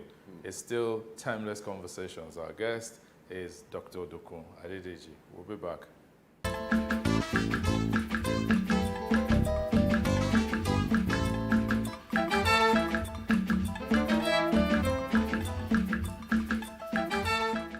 Welcome back to Timeless Conversations with Dokun Adedeji as our guest today. So you were saying you got tired and you thought, let me go. You see, it's an interesting thing about what had happened to me. When I was in the clinic, I had the liberty to to practice medicine the way I always loved to practice. I had everything. The company gave me the latitude to have the things that I required to practice. And so it was a different experience for me from working in the private sector. And so after a while, I just saw, I come here, I treat people, I do this, I can't wake up the dead. So I said to myself, I'd like to have a different experience. You know, the thing that helped me, as the clinic was under the HR department, so I was attending top managers meeting and all those. So I was making contributions to our discussions, and I saw that, look, this is something that I didn't think I was going to go to HR until that opportunity came. So when it came, you know, whilst I was even in the clinic, I was involved in some NGOs where I put so much time and interest even whilst working. And so I began to say to myself, and I came with the experience of what Bill Gates said. Bill Gates said when he called his colleagues and said, look, when he becomes 50, he was going to retire. And he began to do other things that gave him satisfaction and opportunities to do other things. So I said to myself, I've worked in the clinic, I've been HR, I've done my bit. I would like to spend the rest of my life doing things for other people and doing things that I enjoy, not necessarily for money, but for satisfaction. And so after a while, I told the company that I would like to leave. So they said, well, I said, I just was tired. There was no way I would become the MD of the company. I mean, going by what I can see, because I'm limited in that scope. And I'd rather, now when I can still do stuff, go and do things. And they said, okay, fine. So I left. And since I left, I've been involved in the NGOs that I mentioned, that are now I superintend over it, and it gives me absolute satisfaction. And the peace it brings to me, I can't quantify it. So I thought I made the right decision. So it's like you turned the page. Oh, yes. In your life's story. Oh, yes. And decided I'm going to be more into NGO, social service, as it were. Now, the NGO is the Christ Against Drug Abuse Ministry. That's CADAM. CADAM. What informed its formation? You know, sometimes, I remember when I won an award, and the chairman of the company, because I won the chairman's award in Cadbury, which was an international award, Cadbury staff worldwide. So the chairman asked me, he said, Dokun, what gave you this desire to do this thing? That I said, honestly, I don't know. I just think it's my nature. It's not the same thing. What happened was, I never smoked before, never drank before. One day in church, the pastor just said, look, we're starting a new ministry called Drug Addict Rehabilitation Ministry to cater to the people that have been on drugs, maybe in the hospital at home. They didn't have any intention of turning to anything else, so I joined. So once I was there, it then began, not because of my medical background, but it was just my nature. So when we were there, I began to suggest to people that, look, going to the joints and meeting this addict, just talking to them was not, they even said to us that, look, we want you to take us out of this and then put us in a place where we can get rehabilitated. That was what began the journey. So I then got very involved in it.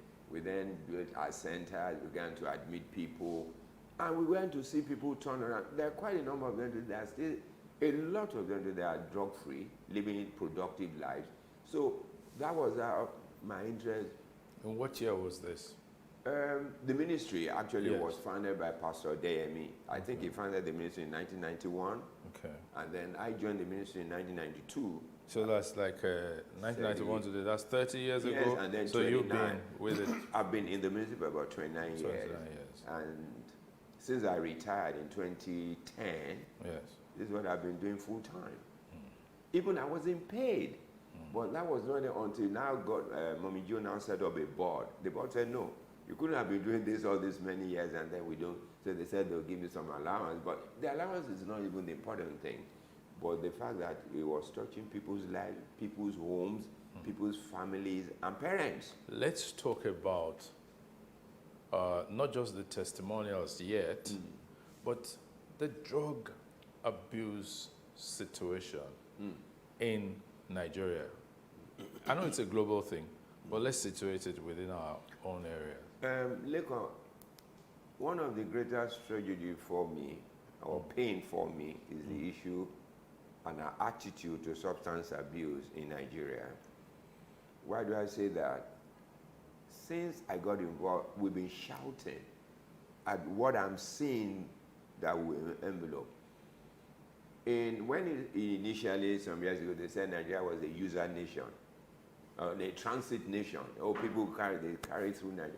I remember telling one of the top echelons of NDLA, was actually the chairman, and we're joking that then we were even a user nation.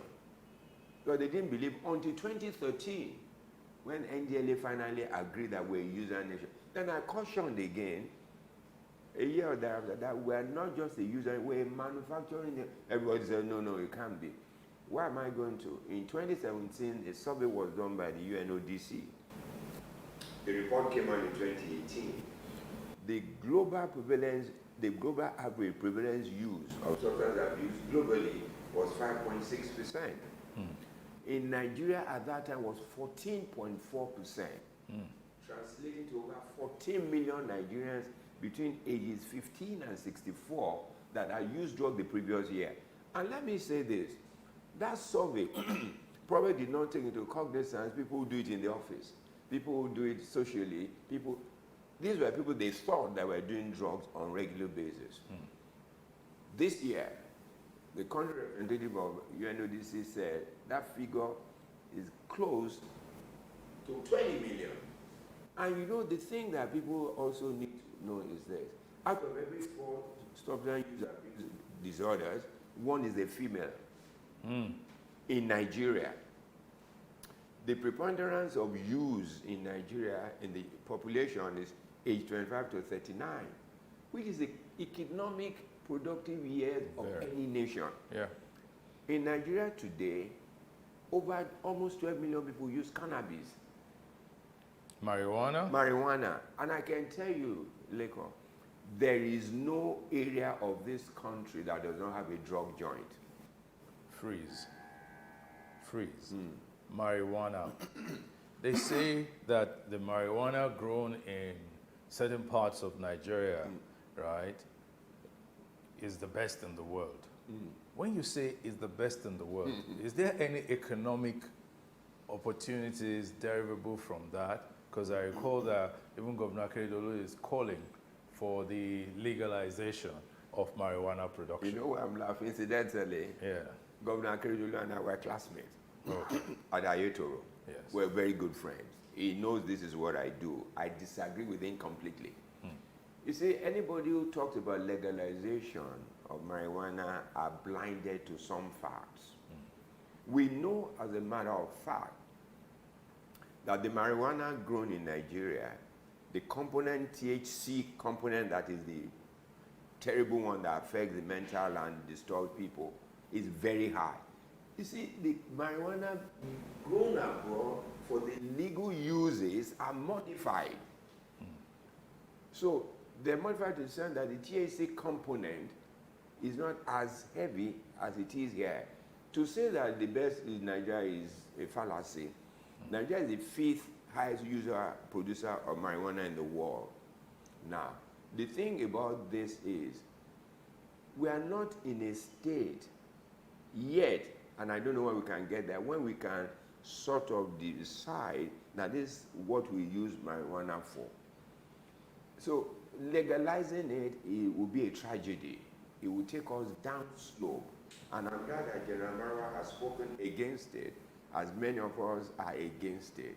We need to be very careful. Yes, economic benefits are there, because we know that within marijuana, there are over 100 and something substances or compounds in it.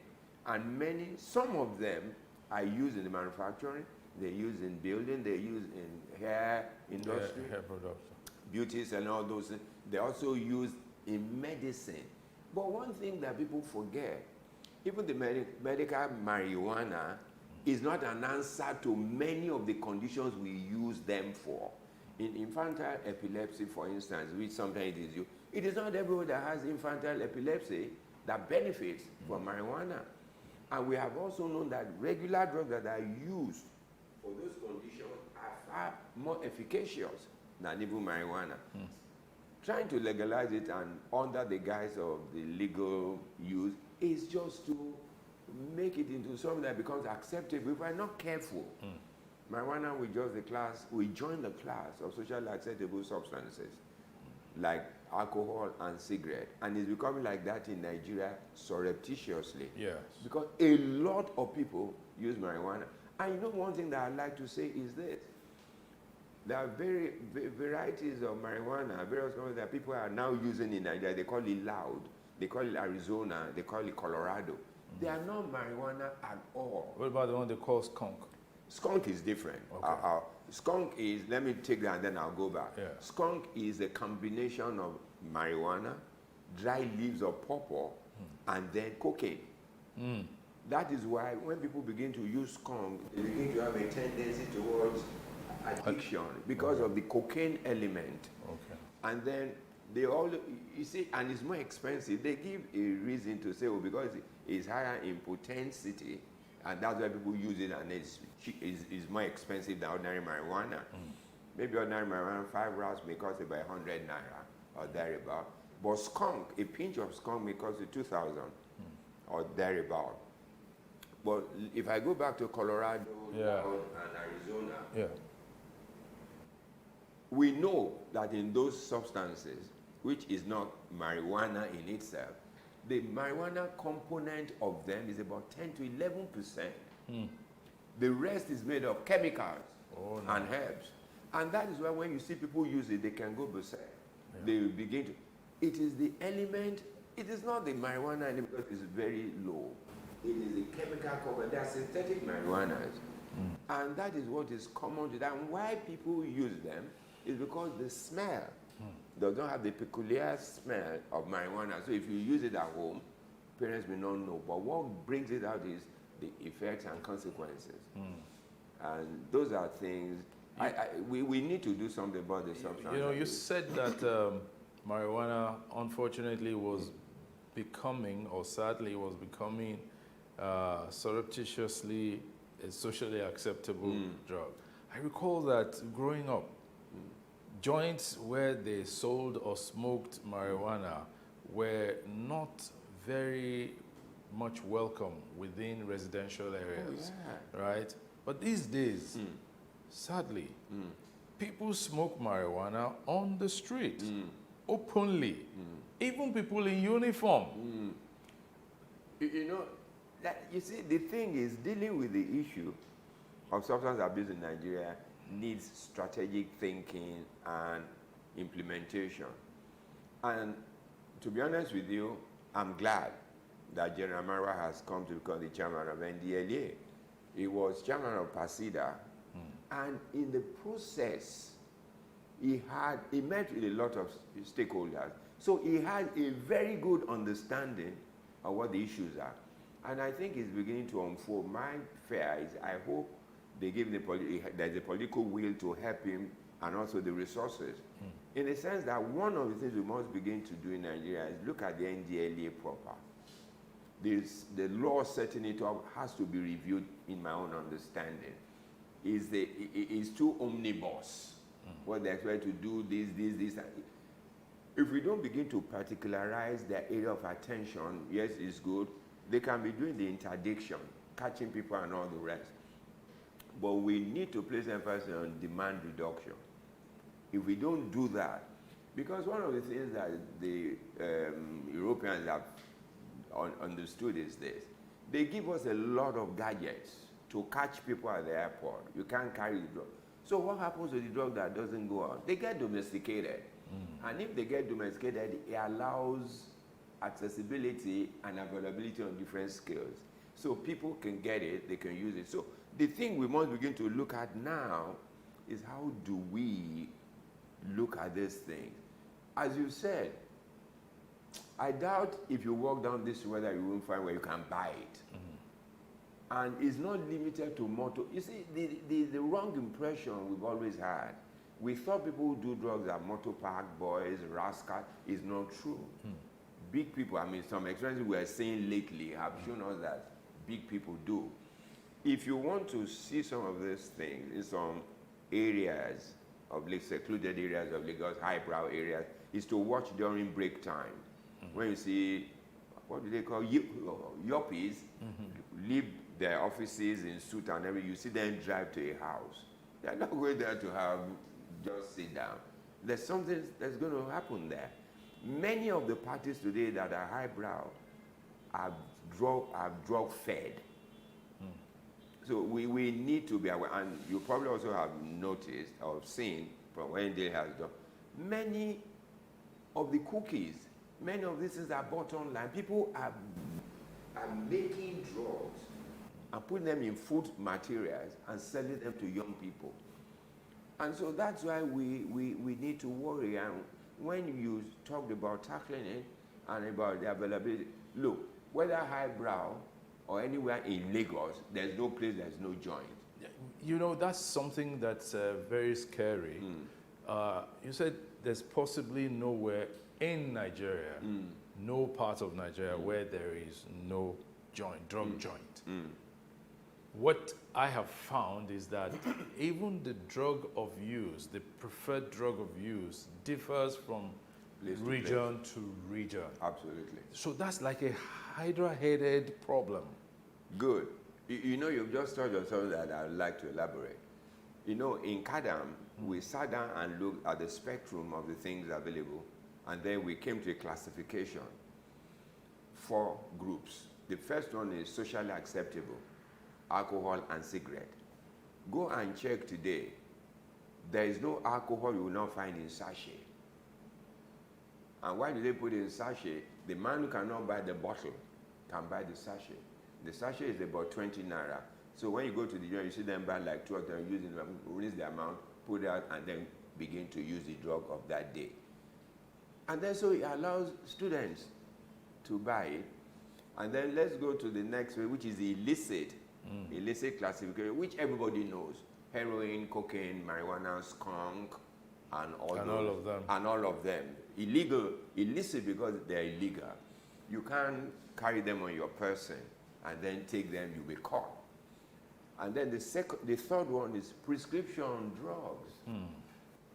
Something like tramadol, something like Refnol, something like Valium, something like injection pentazocine. These are drugs that are prescribed in hospitals for moderate to severe cases of pain. One of the things we're beginning to find that is scary, and I'm talking very responsibly because they are being called to come and intervene. There's a particular drug called injection pentazocine, which is you can get on the counter. They call it Fortwin. It's a painkiller, which is usually used for sicklers, which has been corruptly used carelessly for sicklers. If you give pentazocine to someone, in 5 minutes the pain will disappear. You will see and say, hey, there's no pain. So it's become common because you can get it everywhere. Doctors, nurses are also beginning to abuse it. And also things like pethidine, drugs you can get in the hospital. I mean, Refnol is a drug of prescription that people get. Most of these, all these drugs that I mentioned, you can get them across the counter in Nigeria, prescription. So that's the third category. The scary one is the fourth category. We call them miscellaneous. Why do we say miscellaneous? Because you can't classify them as drugs. Petrol, nail polish remover, gum, Evostick, something like toilet fumes, pit latrine, or if a non-flowing gutter, the stuff are taken out, built it into a mold, and put fire to it, and then they inhale it. You see, this is not localized to Nigeria. I saw it in Kenya when I visited Kenya some years ago. Some young, you know when you see people go to dunghill to begin scavenge, you watch some of them. They will sit down, put fire to it, and stand around it. The fumes that come out produce something like methane, which is also something that they inhale. So that is why we should worry, just as you said. If I can't afford cocaine, I will afford something in that category that gives me the same effect in lesser category. And then lizard dung. People will gather the white part of the lizard dung, grind it, and then put fire to it or sniff it. Oh, no. And also, around Pakistan, Eastern Asia, they use scorpion. They will kill scorpion, dry it, and then use it to say. In Nigeria here, there's something called gegemu. You may not know it. People in the villages know it. There is a natural growing plant that they plant behind the house to drive snake. It has fruits. How students knew that it could get them high, I don't know. It was one of the universities that I went to in Nigeria, in Southwest, that told me they will pluck the leaves, they will boil it as if they boil vegetable. You can't take the fluid neat, extremely potent. So they'll put it in bottles. When they go to parties, they'll be giving you a bit. The fruit, they will pluck it, dry it, grind it, either sniff it or put it in alcohol. So when you talk about, there are different areas. We know that in some places, they put some of this in AC. What? So when people, oh yes, AC vent. So that's why you see them, they have their closed parties. They can do this, so they get high. But what does that getting high do to them or do for them? It's a, I will call it an escape mechanism without they knowing it. Because what they mean is, when I do this, truly, there's a high that comes with sniffing or taking this thing. And the high is ephemeral. What do I mean by that? You take it, it makes you feel, oh, I'm on top of the world. Your problems, your pain seem to disappear. But it's like a Mexican story. A man carried a lot of load on his head. And he said, let me rest. He put it and he sleeps. And when he wakes up, what does he do? He picks up his load. It's the same thing with addiction. It gives a kind of freedom. I've taken it, I feel high. But the problem you are running away from, they don't disappear because you've taken something. No. When you wake up, you pick up your problem. Right away. So unless people begin, you see, there's a lot of work to do about getting people to understand why they should not get high at all. I'll come back to that. Lot of work to do. Let's just take a short break now, and then we'll continue. We're going on a break now.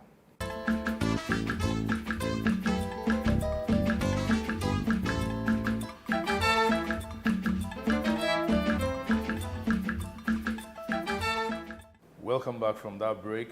It's still Timeless Conversations with Dokun Adedeji, my guest.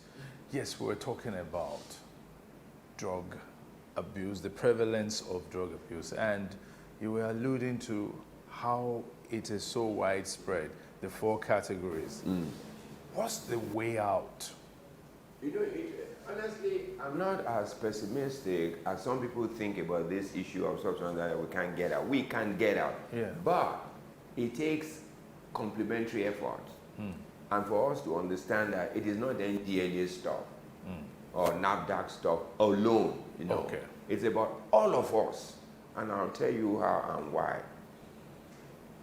To start drugs, many times we find out it starts from the home. I'm not saying that every home that has a problem, their children will take drugs. No. But it gives them there's something. There's something. There's that a gravitation. Absolutely, that then pushes them to take it. The thing is, primarily, that I say today is parents must be parents again. You and I grew up in a society that it takes a village to train a child. Yeah. Your neighbor can, first of all, push you by the ears and bring you to your parents. No, flog you mean. And flog you. Yes. And then still bring you to your parents and parents And will they'll flog flog you you. again. Yes. It doesn't happen today. Yeah. Parents go to schools to beat up teachers. What are you telling the child? He can get away with blue murder. Many parents don't know their children. Yeah. Because they are in economic pursuit of happiness, in quotes. Everybody wants to work. Everyone to be like the Joneses. You see, there's something that I tell people. You know, in psychology, there are 3 psychological components of the human person. The id, the ego. Many of us, no matter the level we get to, still suffer from deficit in ego. And the ego is, who am I? Many of us don't know who we are. We have not sat down to say, who am I? What is my purpose on earth? I didn't just get born because I want to be a part of a number. There has to be something for me particular or specific that I need to do to excel in that makes me feel confident about who I am. That's why you see people want to be like somebody else. Yes. You know, Wole Soyinka says something, he said, a tiger does not need to proclaim his tigritude. At all. A tiger is a tiger. Yeah. And you know, people forget that no matter your disposition, you are also prone to success. There are very good barbers, very good tailors, very good different things, but the society has shifted focus. And generally we all have lost focus, even the church. What does the church talk about today? Money. Prosperity. Prosperity. How can you prosper when you have not labored? And then the kind of teaching that the Bible says is not the application of what the pastors say today. Oh no, you actually you hear church members say that, oh, that brother is driving a Mercedes Benz. I claim it. Claim what? Claim what? Did you claim the problems that came with it? With it? And do you know how he got his Benz? Yes. You know, until we train our children, as I said to you, my father used to sit with us and talk. My father never talked about money. Money is good, but he talked about values. And you see, I think Yoruba say when you are on the road, you are pursuing money or something, and you meet honor on the road. Yes, no. So you better take the honor. You better take the honor because money will come with the honor. Yeah. But you see, we are pursuing money at the detriment of honor and value. What is wrong with our society today? Look at it. We blame the young people for this. It's not true. What do they see? What examples? Who are the role models for our young people today? Absent. The people they see are the hooligans that the media will promote, put them on pages and flash them up. Yeah. Do they talk about people like Dr. Kolade? Yeah. Do they talk about the lady who found money at the airport and returned it? Returned it, yeah. Or there was a boy I read lately in Uniben who did something and the dean had to recognize it. The guy couldn't pay his school fees. He found money. He returned it that would have paid the school fees. Do we talk about them? Does social media carry those kind of stories? Yeah. No. We carry the story of somebody who just, all these Yahoo boys. Yes. Somebody who came into huge money all of a sudden. All of a sudden. Yeah. And then nobody, even parents. So when you look at the issue of drugs, it's all those things. So if we're going to deal with it, we have to deal with it in a manner that parents understand what their roles are, and then the society also knows. You know, the problem with society is we're too quick to judge. We never give second chances to people. People that you read about, biographies and everything. If the world didn't give them a second chance, look at Obama. Yes. If you read the story, you will know this is a classical story of somebody who would have missed it. Look at who he became. Yeah.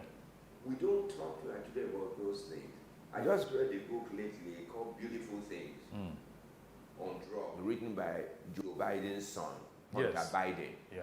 If any parent read that book, they should have a different paradigm shift as to how to deal with their children. In all the issues and all the years of addiction, Joe Biden and his wife Jill never derided this boy, never denounced him and threw him out of the house. They just said, we will stand with you. And he wrote it in the book. Those were some of the elements that kept him. So the society must begin to understand these vices grew out of our own situation. We all together must work together to help these people. I know that there's a huge prevalence of drug use amongst the very young generation, especially university students. What's the relationship between CADAM and the universities? Both private and... Most private. Usually, our relationship is stronger with private universities, and particularly the Christian universities. Okay. One started with us and saw the result, and the others learned from them. And we also now wrote in order to help the students, because many universities, out of ignorance, were expelling students. The final year. And we say to them, that is counterproductive, which is one of the things that General Marwa is now talking about. The first attempt in helping should not be punitive. We should not punish users because they are victims. So that is double jeopardy. So we wrote to the universities and said, look, we will be willing to help you. Come and visit us and see what we do. Let them come. When you catch them, we will help them with rehabilitation. We will certify them. They'll go back to school. Then if you watch them, many of them have graduated. So from university? Oh, from university. That's Yes, I good. know quite many are doctors and nurses and even pilots today. Fantastic. That graduated from us. So that gave them, and Nicola, why don't we try? This is not to say that every one of them they sent to us do that. 2, 3 still fail, and then they expel them because they have tried enough. But they have seen a measure of success. So you're saying the first step is not... It's not rustication. It's not punishment. Even if you are going to punish, let it be a lesser level. Let's say we suspend you for a semester. Go to so place or wherever you choose. Go and get rehabilitated. Bring a certification that you have stopped. We will take you back to school. We will, because what schools today check at random. Yeah. So they are not called if you do well, and they'll be watching. Because what we say to them is, when they come and finish with us, let a lecturer who has understanding be watching over them, report to the lecturer maybe once in 2 weeks. How are you doing? Look at, but don't begin to check them out. Maybe this guy. No, that's not the way. But then there's the other side of checking. When they check randomly and they find some of the chemicals in their bloodstream, like THC, for instance, which I found out can last about 30 days within the system. I mean, what does that mean? And there are other sources of getting THC? You know, the interesting thing is, if these guys are smart. Yes. Catching out the university authorities. Some university authorities test, but they don't catch anyone, depending on what these boys use. So you don't say boys only. No, girls. Girls. Yeah. No, you'll be surprised that this is not limited to the men folk. Women do as much drugs as men. So I use boys because in a general sense. Yes. So the thing is, if you find it true, you find it. But it doesn't mean that the person is on a regular use. Okay. Because if you use cannabis, if you don't use it within the next 2 weeks, you can still test positive. And but some of the things we are telling universities, do these things with caution. Because there are some natural tablets prescribed in hospital that can make you have a false positive result. Okay. With this test. For instance, let me give you.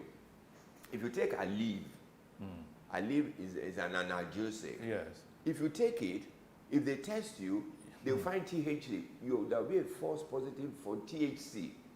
And so just like other drugs, there are a few, we call them non-steroidal anti-inflammatory drugs. Okay. Some of them can give you a false positive for THC. So you can't then find THC and say, oh, surely this guy, you must interrogate the fact. First of all, test and find result. Don't say this is what we found. Do you do this? Do you do this? So that you do not put the university in a difficult position. Because if the university now suspends, and then somehow the student can prove that it doesn't use drugs, if they then do subsequent tests, then it becomes a problem for the university. Then nobody will trust your judgment. So there's a need for caution. There's a need for caution. And you see, one of the things we also told the university, who catches someone to take for test? you need to be careful. There must be, the security can catch, but they must hand over to someone with more authority and understanding who can then say, we'll do this. If you don't do that and it becomes the security who can just take, then they will make mistakes. And what we also told universities, all this noise about drugs, they don't grow in the universities. They got brought in. Some of the staff of the university are culpable. In the kitchen, in the laundry, the marijuana, the dispatch person. Yes, all those things are people who can bring this to this. There's one particular student I saw last week who said to me that within his school, I won't mention the university, it's a Christian university. He said in their school they use Colorado. So I asked him why. He said in the test kit of the university, Colorado does not show. It's not detected. So they use it on a grand scale. To get it within the campus from people who sell it as students starts from 2,000, 2,500 to 3,000. So he now has a friend who is in a public institution who brings it, who gets it from outside for about 500 naira. So he brings it to him. But that guy was coming one day to supply it. Both of them got caught. He was tested, it was negative, although he uses. The other person who brought was positive because he uses other things. So he was suspended or expelled. So we said to him, we will rehabilitate him and do a letter to your university that this is this, and then give you a second chance.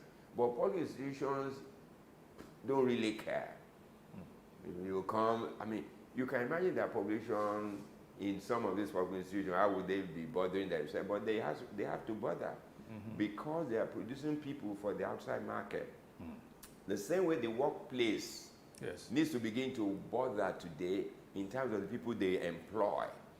Because if you are not careful, you will employ them into your system and they begin to grow within your system. And the drug they take does not have to be some, it can be an innocuous thing. If you see somebody in the office, for instance, who is taking a particular beverage, put it on his table, the same bottle or container for like 3 hours is not, it must be strange to you. Or somebody has a flask. You know, there's this singer who sang one time, water bottle. Yes. Those things are not just street water bottle. Nobody goes to a party carry water bottle. Yes. So you must know that there's something in it. I'm talking about this because we must begin to be observant of the current practices in our environment to help us take decisions. But this whole situation looks so bleak. Is there a way out? Oh, of course there is. You are optimistic? I'm optimistic. Look, let me tell you my basis for optimism, particularly now. Yes. And I must confess, I haven't met General Marwa and worked with him a bit. I have a feeling, I'm strongly optimistic that if he is allowed to take the time and strategy as he wants to do, with the available resources, and then with his motivating his work staff, we will get results. It will be, but it's not a sprint, it's a marathon. What do I mean by that? It won't happen by magic. It will happen because we join up to work with him, and it's every facet. You said something the other time in questioning me. Even within the law enforcement agencies, there are greater users of drugs than the average society. I've been to joints where I saw them in uniform, take off their cap and they're shacking up. And that's why we have those accidents at the checkpoints and all those things. The custom must be involved in the interdiction. You know when people import, was it end of last year, somebody imported some containers of tramadol. If they were not caught at the port, they would have gone. When they said the number of tablets counted, if they were distributed across every Nigerian, each of us will have 2 to 3 tablets. You can then know the magnitude. But I can show you, if that thing had walked past them, within 2 weeks they'll be importing another one. So each component of society, you know, I mentioned parents, I mentioned schools, I mentioned the workplace, then the church. And the mosque too. And the mosque, the religious body. You know why I'm particular about religious bodies? They see a lot more people than any component of our society. So if the pastors know about drugs, they talk about, Not in a judgmental sense. Oh, if you take drugs, you go to hell. You are making the boys continue to take. Something has to take me to somewhere. Yes. Don't use that. We must use love and empathy and drive it home. And when they come to talk to us, it must be confidentially maintained. They might even say, don't tell my parents. Then don't call their parents, because their parents give you shoes, then they travel, you call them money. Then you destroy, and the others will never tell you stop. It cuts across.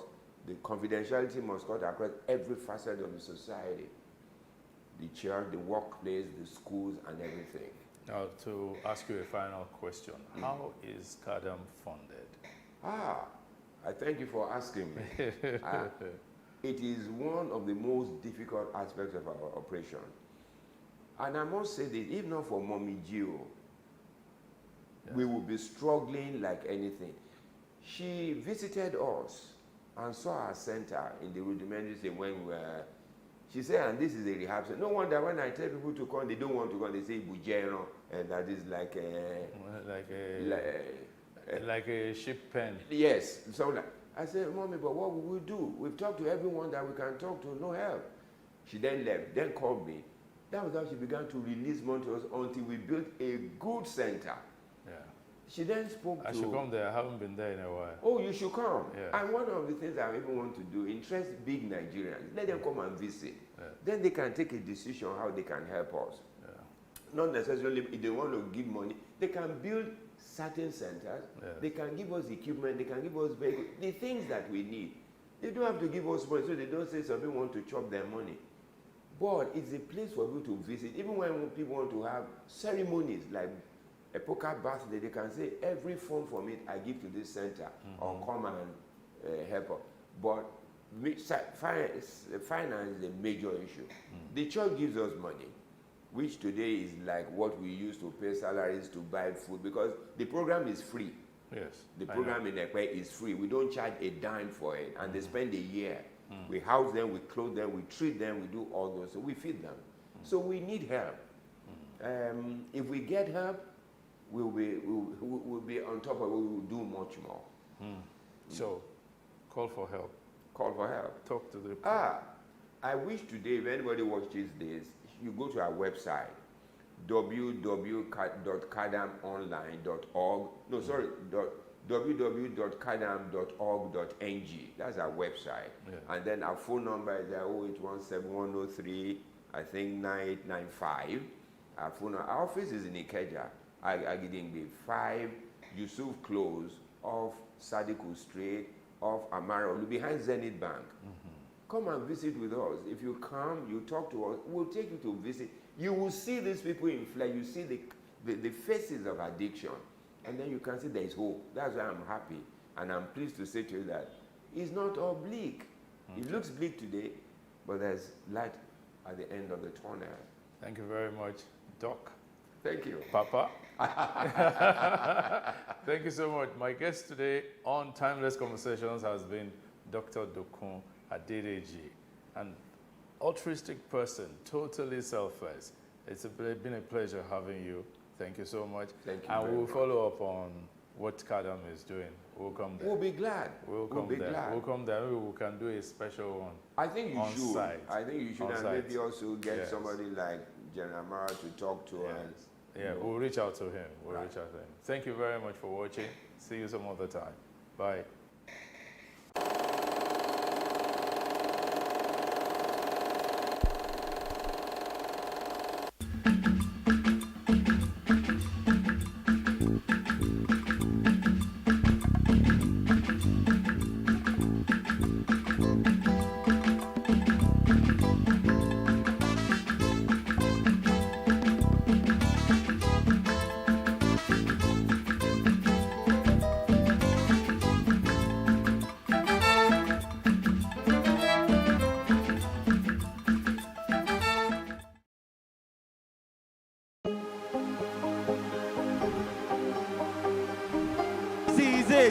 For upcoming artists to blow in Nigeria.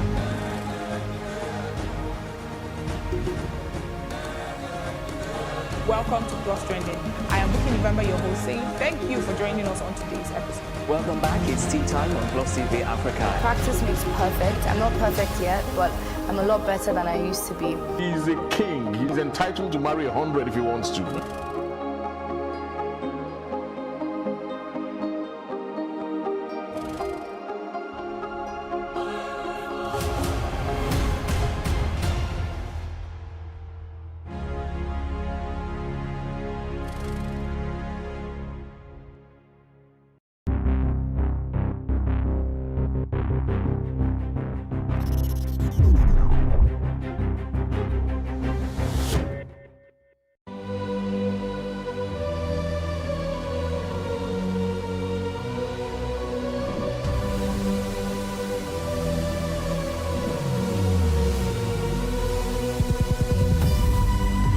What we do not understand, we will stigmatize.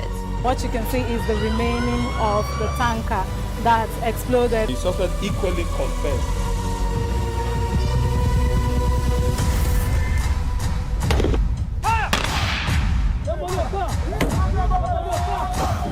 A 500 naira they collect them. If you no talk, then go beat you. Now 2,500 and they pay.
Good afternoon. I am Maureen Menongo Izigwe, and this is News Brief. The Sokoto State Police Command has launched an investigation into the killing of a butcher, Usman Buda, by a mob over an alleged blasphemous comment against an Islamic prophet. Correspondents gathered that the butcher made the comment during an argument with another trader at the Sokoto main abattoir. The police, who stormed the scene in a bid to rescue the victim, took him to the Usmanu Damfodio Teaching Hospital, Sokoto, where he died during treatment. Reacting, the State Police Public Relations Officer, ASP Mohammed Rufai, said efforts were on to arrest the fleeing suspects. Meanwhile, the Sokoto State Governor Ahmed Aliyu has called on the people of the state to remain calm and law-abiding. The governor made a plea in a statement signed by his spokesperson, Malam Abubakar Bawa, following an attack on Usman Buda Mai Hanji for allegedly making blasphemous comments on the personality of Prophet Muhammad. Aliyu called on the people of the state to desist from taking laws into their own hands. Instead, they should report any alleged crime or blasphemy to the appropriate authorities for necessary action. Men of the 23rd Armored Brigade Yola raided a baby factory within the Nigerian-Cameroon border. 7 suspects were arrested while 17 females were rescued. Addressing a press conference in Yola, the Adamawa state capital, Brigade Commander in charge of the 23rd Armored Brigade, Major General Mohammed Gambo, said the suspects were arrested at Bele Town, a border community. He added that the special operation was jointly carried out by the military personnel and state secret police. Our troops on a special operation in conjunction with the Department of State Security Services were on special operation and they bumped into a baby-making factory between the borders of Cameroon and Nigeria at Bele. And they were able to apprehend 7 suspects and 17 young girls who are between the ages of 19 and 21. We equally have 2 infants amongst them. And presently, we have just brought them to the brigade headquarters. We are trying to profile them, and then we'll subsequently hand them over to the Department of State Security Services. Having said this, I want to advise all parents to keep an eye on their children, and equally for criminals that are trying to hibernate in Adamawa State, I will advise you to stay out of Adamawa State.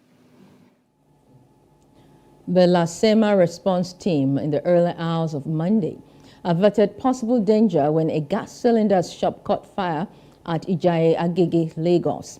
Investigations conducted by the LASEMA response team revealed that one of the gas cylinders exploded as a result of gas leakage and in the process caught fire, affecting a shop, while other shops and adjoining buildings were salvaged. No loss of life, however. 4 adults sustained various degrees of injuries and have been moved to the Lagos University Teaching Hospital, LASUT. The shop has been cordoned off and the inferno has been completely put out with the combined efforts of the LRT and the Lagos State Fire Service. A former Minister of Aviation, Osita Chidoka, has asked President Bola Tinubu to take quick steps such as removal of bank charges and reduction in the monthly contributions to pension schemes by workers to ameliorate the biting effects of the removal of fuel subsidy on the masses. Chidoka stated this in an interview with newsmen. He advised that immediate measures should be taken to ensure there is more money in the pockets of people who go to work daily. President Bola Tinubu, in his inaugural address at the Eagle Square, Abuja, declared that there would no longer be a petroleum subsidy regime as the 2023 budget does not contain it. A former Speaker of the House of Representatives, Yakubu Dogara, has called on President Bola Tinubu to pursue oil cabals and bring them to book.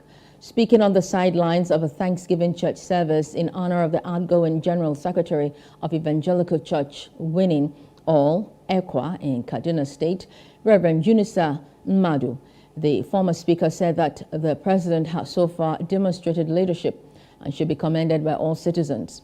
He, however, insisted that Tinubu should ensure that all the looted funds are recovered from the oil cabals. I have said it, I've tweeted about it, I support it 100%. Because if care is not taken, we'll run into a situation whereby the government cannot even pay salaries. Basic services, the government cannot afford them. I know that it has brought in a lot of pains for our people.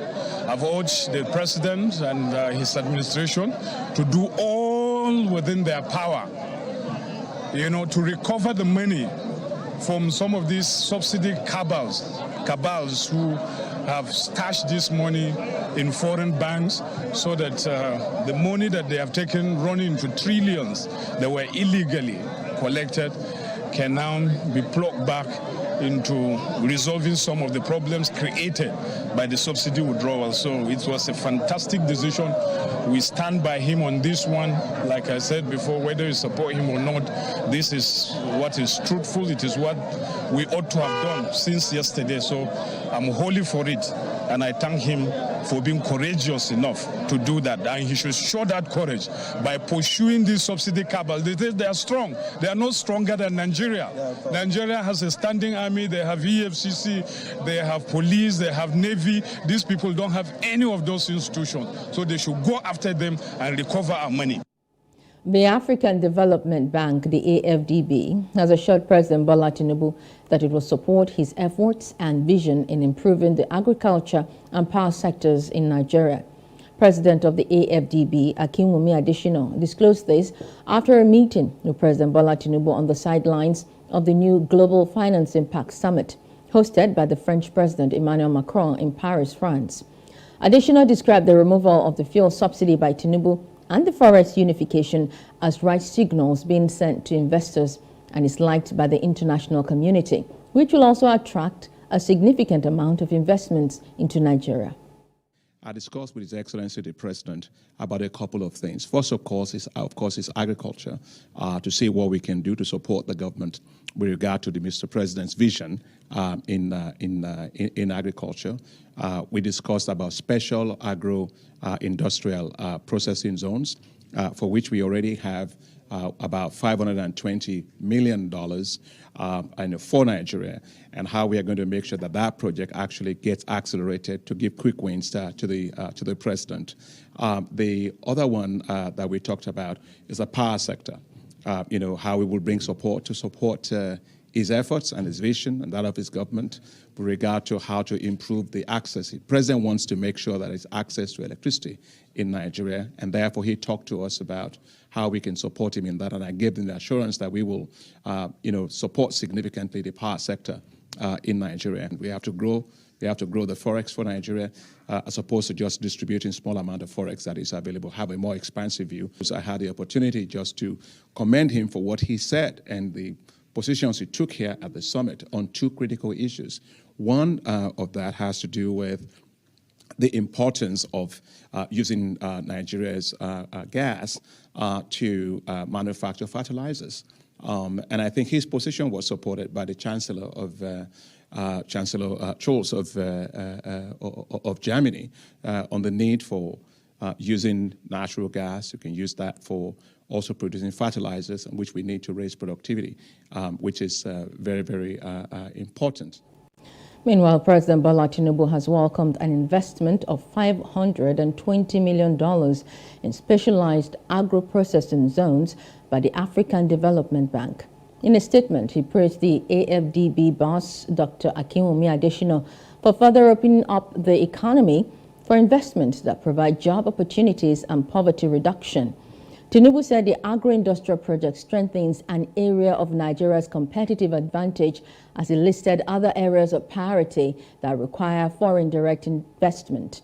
He thanked the AFDB president for his vision of setting up a youth entrepreneurship bank in Nigeria that will provide credit, skills, and other support for young Nigerians. President Bola Ahmed Tinubu is set to return to the country on Tuesday, a day before the Salah celebrations. Tinubu on Friday concluded his official trip to Paris, during which he participated in the summit for a new global financing pact, hosted by French President Emmanuel Macron.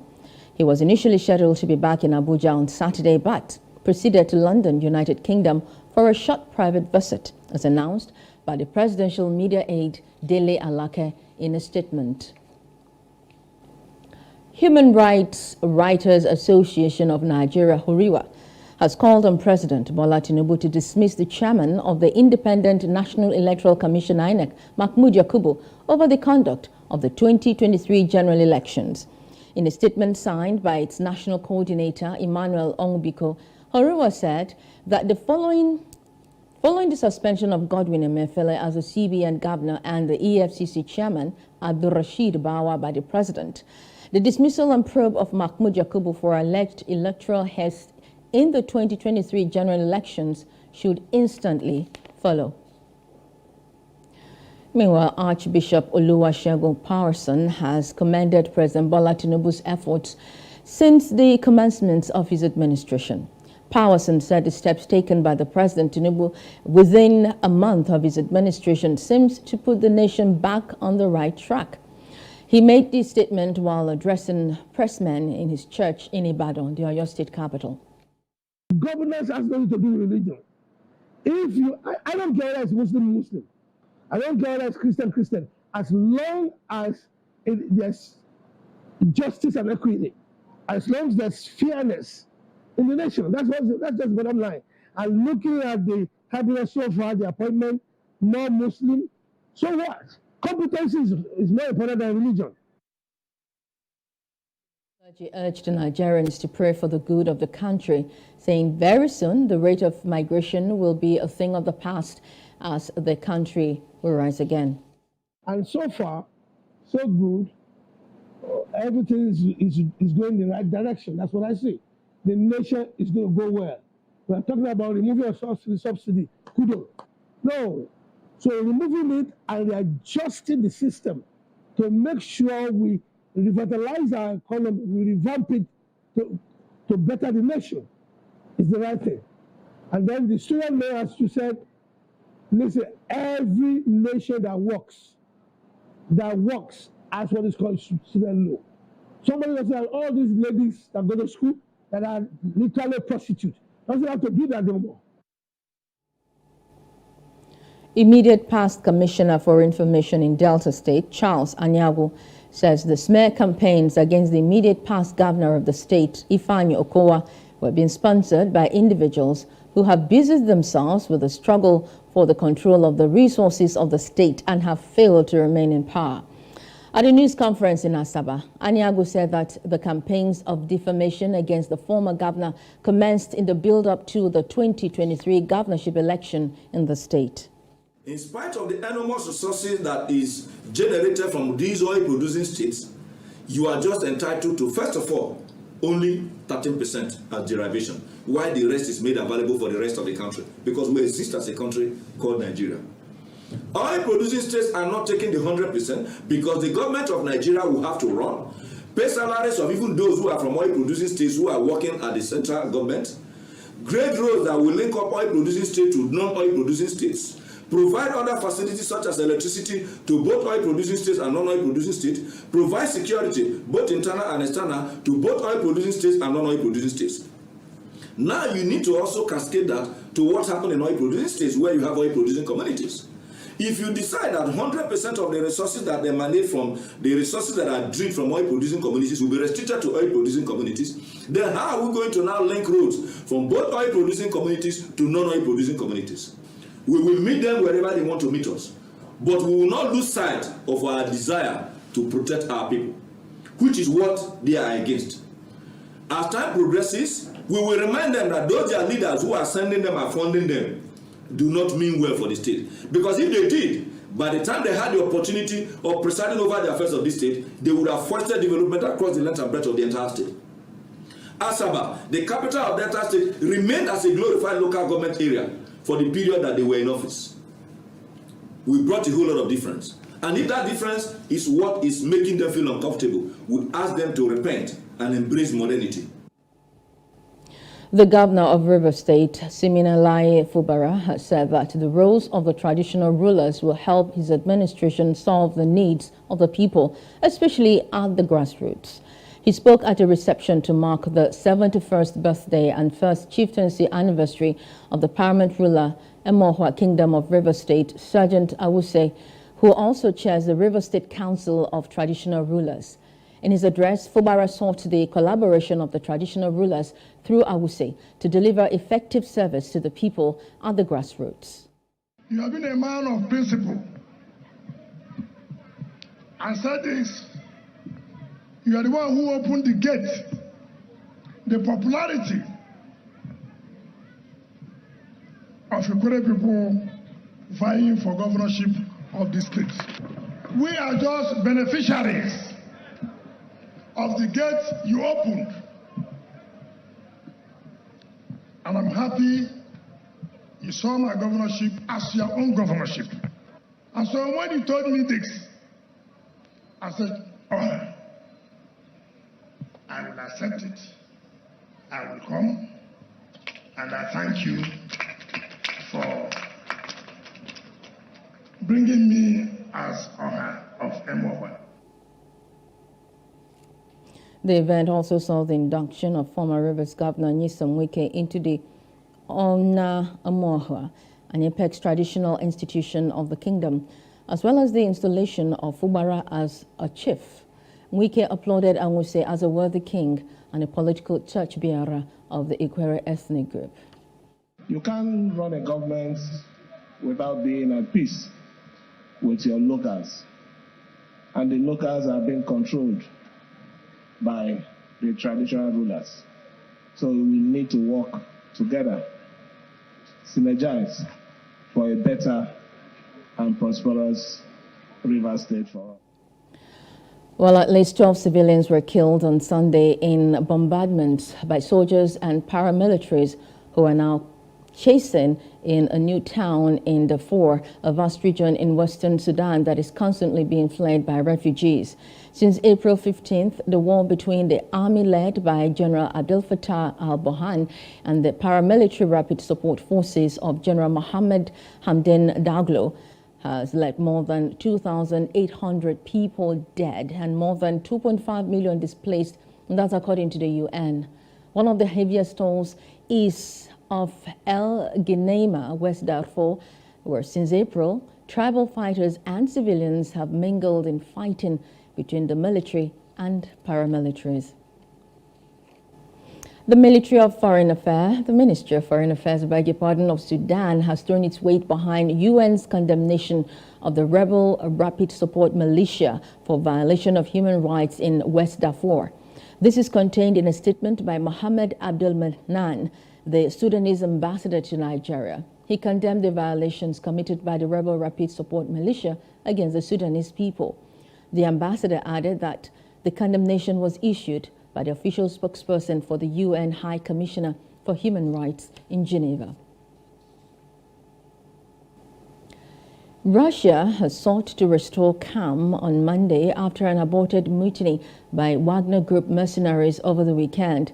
Wagner fighters halted their rapid advance on Moscow, withdrew from the southern Russian city of Rostov and headed back to their bases late on Saturday. Their commander, Yevgeny Prigozhin, would move to Belarus under a new mediation by Belarusian President Alexander Lukashenko. United States Secretary of State Antony Blinken suggested the turmoil could take months to play out. Blinken told NBC's Meet the Press program on Sunday that they've seen more cracks emerge in the Russian facade. Well, Chuck, if you put this in perspective, what we've seen is extraordinary. Think about it this way. 16 months ago, Russian forces were on the doorstep of Kyiv in Ukraine, believing they would take the capital in a matter of days and erase the country from the map as an independent country. Now, what we've seen is Russia having to defend Moscow, its capital, against mercenaries of its own making. So in and of itself, that's extraordinary. And in so doing, we've also seen rise to the surface profound questions about the very premises for this Russian aggression against Ukraine that Prigozhin surfaced very publicly, as well as a direct challenge to Putin's authority. So I think we've seen more cracks emerge in the Russian facade. It is too soon to tell exactly where they go and when they get there, but certainly we have all sorts of new questions that Putin is going to have to address in the weeks and months ahead. The European Union Foreign Policy Chief, Joseph Borrell, has said at a meeting of the bloc's foreign ministers that Wagner's aborted mutiny shows Moscow's war in Ukraine is splintering Russian power, warning that instability in the nuclear-armed power is not a good thing. Sweden's Foreign Minister Tobias Billström said the unrest was an internal affair for Russia. He insisted that the most important thing was supporting Ukraine so it can win back its territory. And on business, the Abuja Electricity Distribution Company says it will increase tariffs due to the fluctuating exchange rates in the country. In a statement, the distribution company said the upward review is needed due to the fluctuation of the naira in the exchange rate market. The naira last week traded at 756 naira per dollar at the investors and exporters window. Meanwhile, the Federation Account Allocation Committee, the FAC, adopted 436.38 naira to the dollar as exchange rate for the calculation of the forex component of federally corrected revenues for June, correspondents have gathered. This was based on the advice of the Central Bank of Nigeria, the CBN. The CBN is there to explain why it opted for 438.38 to the dollar, but using 436.38 to the dollar instead of 765 naira to the dollar led to a shortfall over 200 billion naira. The Apex Bank, complying with the federal government's directive, had announced the unification of the segment of the forex exchange market, signaling the end of its control of the foreign exchange market. Since then, the exchange rate of the local currency has been determined by market forces. Entertainment news now.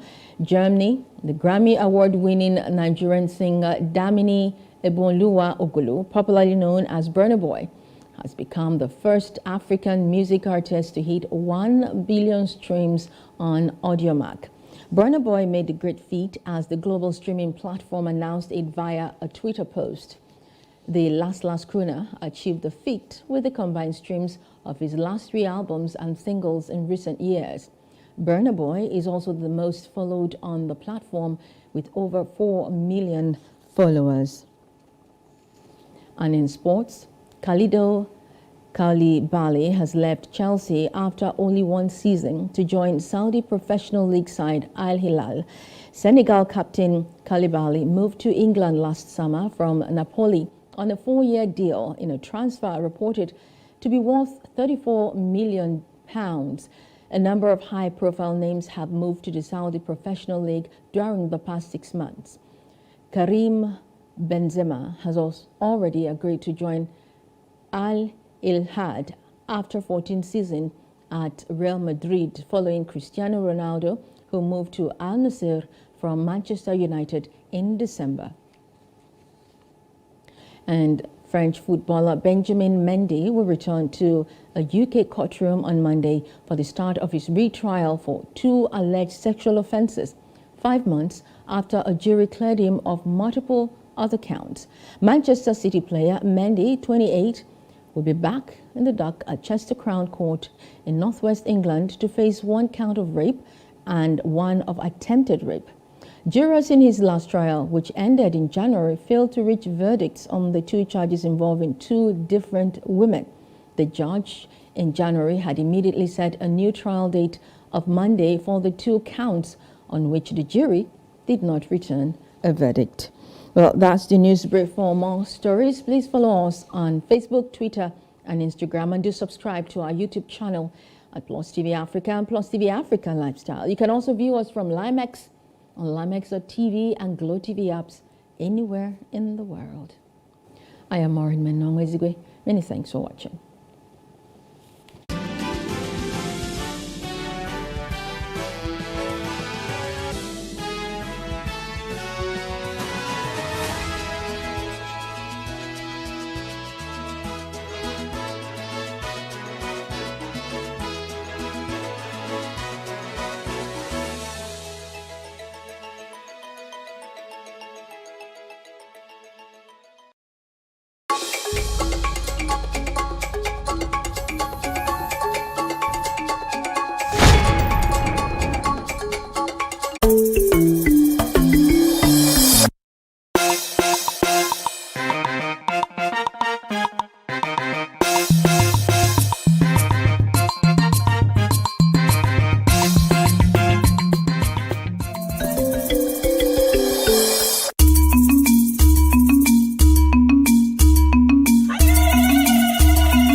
It for upcoming artists to blow in Nigeria.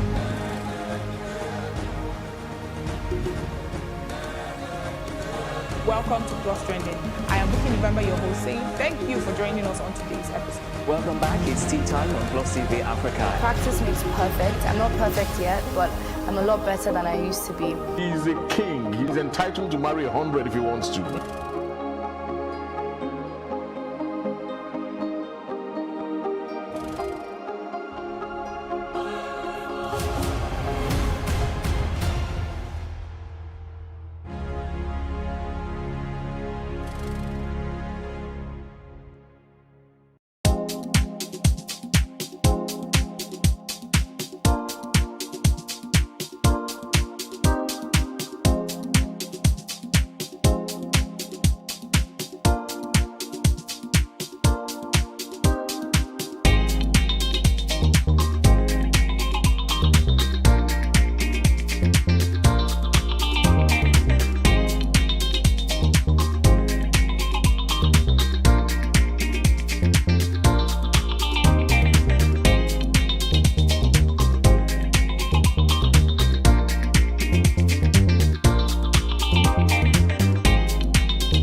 Welcome to What Are You Saying? #Ways, where we talk about topics in the news as it affects us all. I am Usayome Saleh, and today Uti and I are soloing black. We got the memo. Yeah. Hello. Hey, in fact, we got the memo down to sneakers. Down to the shoes. I'm telling you, like, I'm just not in the mood. I was going to change that. Yeah, same here. I had another pair of shoes, and then I got out of the car, and I was like, no, today is not that day. It's not that day. And it's really not that deep. It's not that deep. Thanks to the current set. It's not that deep, and it's not that deep. Like, the things that are going on in Nigeria, trust me, you can manage my shoe. It's all right. Agreed. Absolutely. How was your week? It's been an interesting week, productive week, long week, frustrating week. I think my blood pressure might have gone up quite a few notches a few days ago. So I think the last time, I think it was last week that I couldn't be on the show. It was Tuesday. It was Tuesday. I couldn't be on the show because we couldn't get petrol, and then Wednesday, I think I must have, like I said, I must have blown a vein or two on this same issue. And I know we're talking about some of that stuff today, but like I said, the choice between being an MMA fighter, a butcher, or a surgeon, when you choose to take out my eye, is a very, very, very important question as to why the choice is always to poke out my eye and leave half an eye bleeding and me in pain every time we have to implement a policy in this country. I really don't understand it. I would like, for once, to have a surgeon in a nice, clean hospital with a nice, what's that thing called now? Not aesthetics, anesthetics, yes. Yeah. And, it'll be a nice experience, and I'll come out and, my eyeball will be out, but, there'll be space for a glass eye, and I'll feel normal, and I won't feel like my body has been pillaged and I've almost, died in the process. Because that's for me, is the analogy of how we implement things in this country. There are genuinely good policies, or there are situations like we find ourselves in now where we really don't have a choice. But there is always a choice in the implementation. There's always a choice. There's always a milder and better way to implement it. Right, in which you can help me to understand the gravity of the problem, understand the inflexibility of it, but also to get the impression that you also see where I am coming from, and that you understand my challenges, and then we meet in the middle. Yes, the time was short, because you know that by June 30th, we don't have this money in the budget anymore. But the things that needed to be done, right from, first of all, I didn't think it needed to be an inaugural address at all. But moving on from that, things like harmonizing the FX rates, other things that need to be done to make this fuel, even though we know it needs to get more expensive, but to make that process as lean as possible, as well managed as possible. People have to ease into it. So the funny thing is, we don't even have time to ease into it. So when you don't have time to ease into it, like I said, it's June 30th and then there's no more money, right? So we didn't even, have time to ease into it per se. But the things that needed to be done, one, you could have communicated better so that I know exactly what you're doing and why you're doing it and what the expected outcomes are. And then in a very short period of time, whether the story is true, whether the media houses are correct, the CBN is correct, a rates harmonization needs to happen, right? So that process can happen in that time. The removal of whatever importation taxes, levies, duties, all of those things around those petroleum products, again, something that can be looked at. So there's so many things that you can do to then show me that, look, you know that I have to take away this thing, but here's what I'm doing. I'm trying to make the price as lean as possible. So that, there's a possibility there that even though the price goes up, it's painful, but it's not, like I said, a butcher just, literally, your eyes. Poking your eye out. But yeah, it's been interesting. You will have time to vent more. Ah, yes. Is Glory on Zoom now? Hi, Glory, are you there? Hi, Owa. Good evening. Good evening. Hello. Hi. How are you? Don't tell me it is Phil that is keeping you at home too. The matter is serious. It is Phil. It is it though. That's what we are. Abego, what can we do? This is a real God, Abego. God, amen. It is well. So let us see what we found as today's quote. You kind of like have a direction of where we are going with this conversation today. So our vision is for a country that grows what it eats and produces what it consumes. It is for a country that no longer has to import petroleum products and develop a lucrative petrochemical industry. This was a quote that was said by the now former Vice President of Nigeria, Yemi Osinbajo. All right, so as I mentioned earlier, Nigeria is blessed with an abundance of natural resources that have been mismanaged for such a long time, thus plunging us down the line of poverty and backwardness. But it is high time we start to ask the right questions and look within. And today, of course, we have Andre Bassi. He's here to discuss the role of the petroleum industry in nation building. But first, let's quickly go on a break. When we come back from that break, we want to see what we found in the news.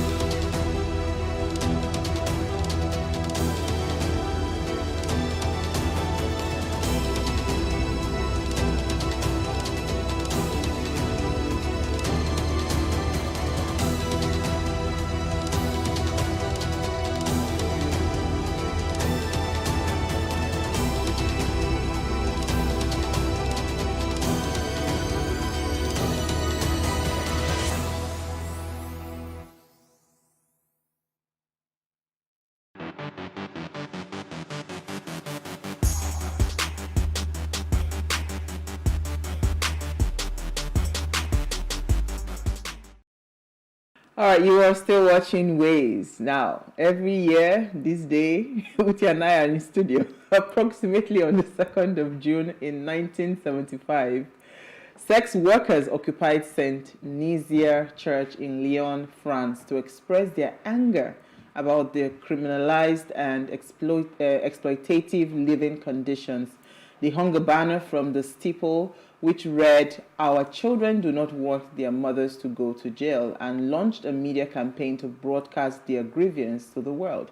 Their actions made national and international news headlines. And they also started a strike that involved sex workers from all over France and created a legacy of activism that is celebrated each year on International Sex Workers Day. So, that day has birthed this day. This day is actually very, very important. The role of sex workers in the lives of human beings. They are helping marriages. They're helping. Well, what are you saying? They are. What am I saying? Can you do what these sex workers are doing? You cannot. So let's recognize and acknowledge their work. You know, let's understand that they are actually feeling a need. Let me tell you something. Without sex workers, a lot of things would have gone wrong. But they are there, you know, so we cannot ignore the fact that they are there. And their industry is actually a multi-billion-dollar industry because probably more than that. Guess what has happened? Sex workers have moved from being on the red light district on the street. Now they are on your Instagram. They are doing BBL. So, I mean, you cannot ignore that we have sex workers and they are doing their job. They are helping lives. So, what's that website? OnlyFans? Yeah. You see, I don't even know that one. I know there's a website that exists like that. So I mean, it's true. No, it is it's legal in quite a few countries to a degree, variation. I think somewhere circa 42 million sex workers globally. So I think they are more than that. No, they're more than that. But in the places where it's legalized, so that they have like legal, thereabouts. But it's a thing, right? Because there are religions and faith and all of that are against it, and then on the other side you probably have feminists who are like, a woman has the right to choose whatever she wants to do and it's fine.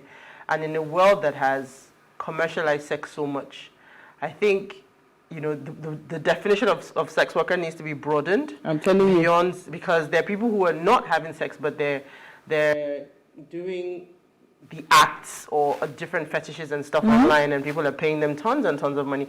That lady that found Jesus and started taking out all her implants. Is it Black China? Yes, Black China. She was making tons of money, right? Just from that kind of work, not in the literal sense. So it's a profession. People are making. And even the same religion that is fighting against it, behind closed doors, they are patronizing them. Come on, who patronizes them? Is it me and you? So like I said, Glory, you wanted to say something. I mean, it's a thing. Like you said, it's an industry, a flourishing industry at that, and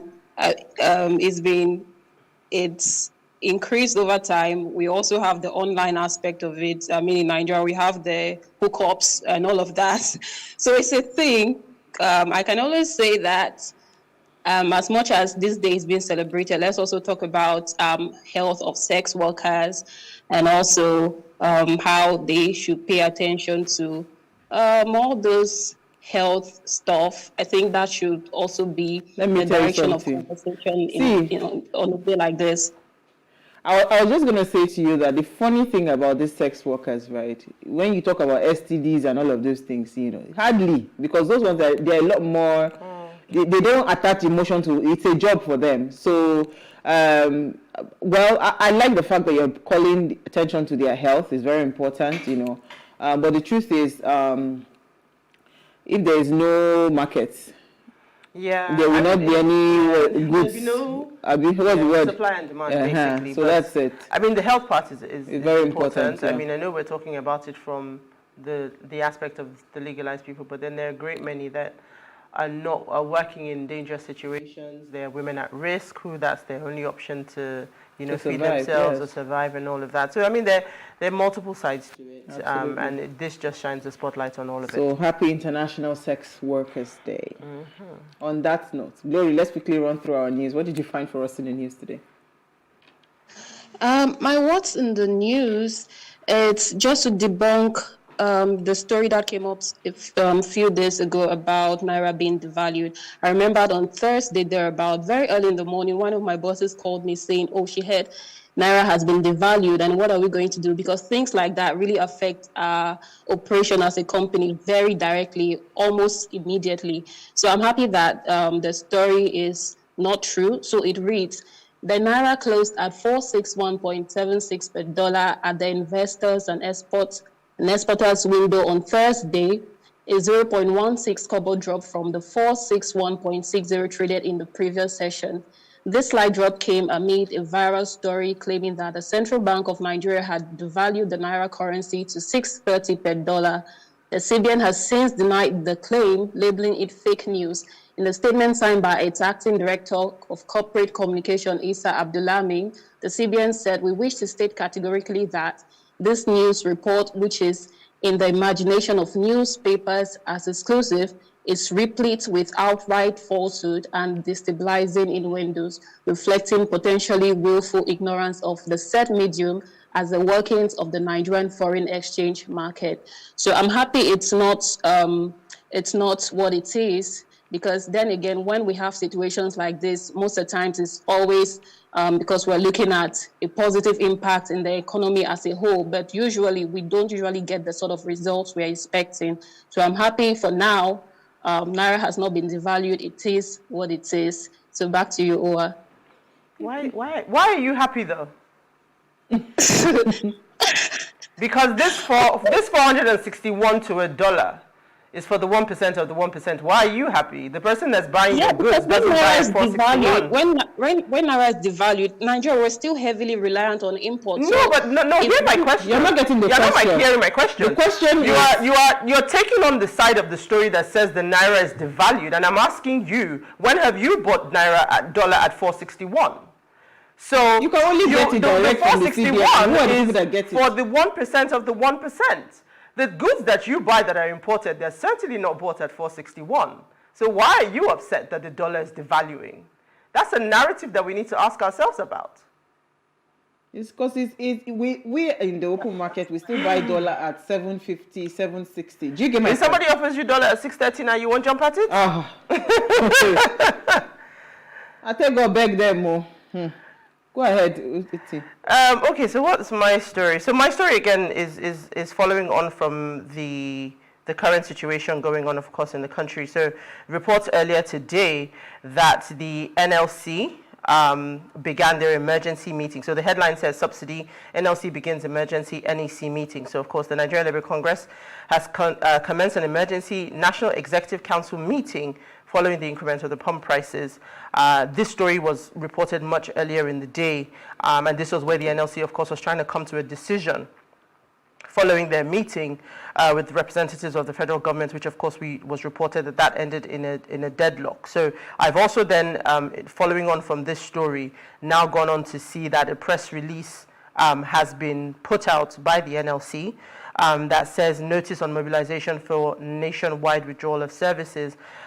So now, following the meeting, it's decided that the Congress will embark on a nationwide action and withdrawal of services against the fraudulent increase in the price of fuel across the 36 states of the Federal Republic of Nigeria and the FCT, which is scheduled to commence on Wednesday, the 7th of June. And they're calling on all state chairpersons to mobilize workers for the action and ensure full compliance. So we watch and see. I mean, we've seen releases like this, and eventually they come to some sort of agreement before that date.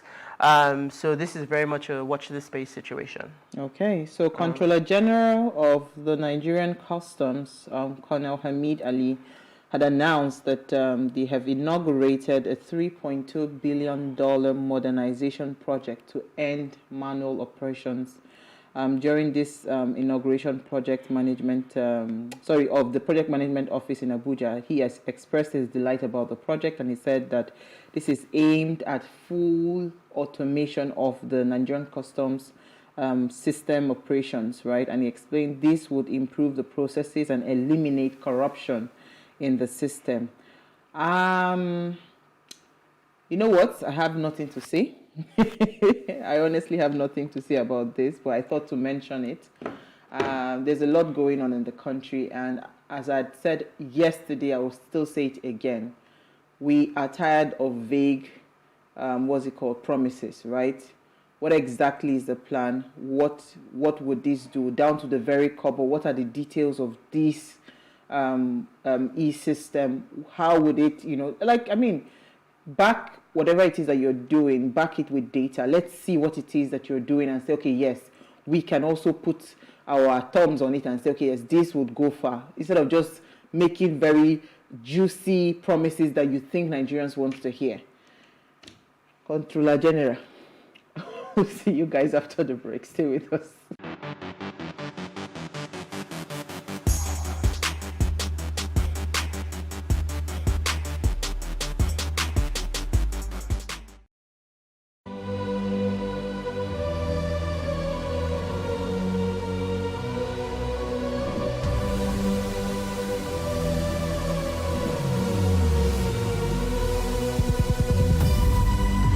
What we do not understand, we will stigmatize.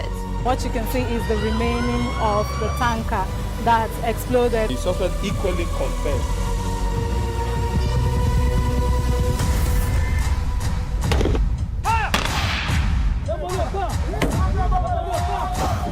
Now 500 naira they collect them. If you no talk, then go beat you. Now 2,500 when they pay.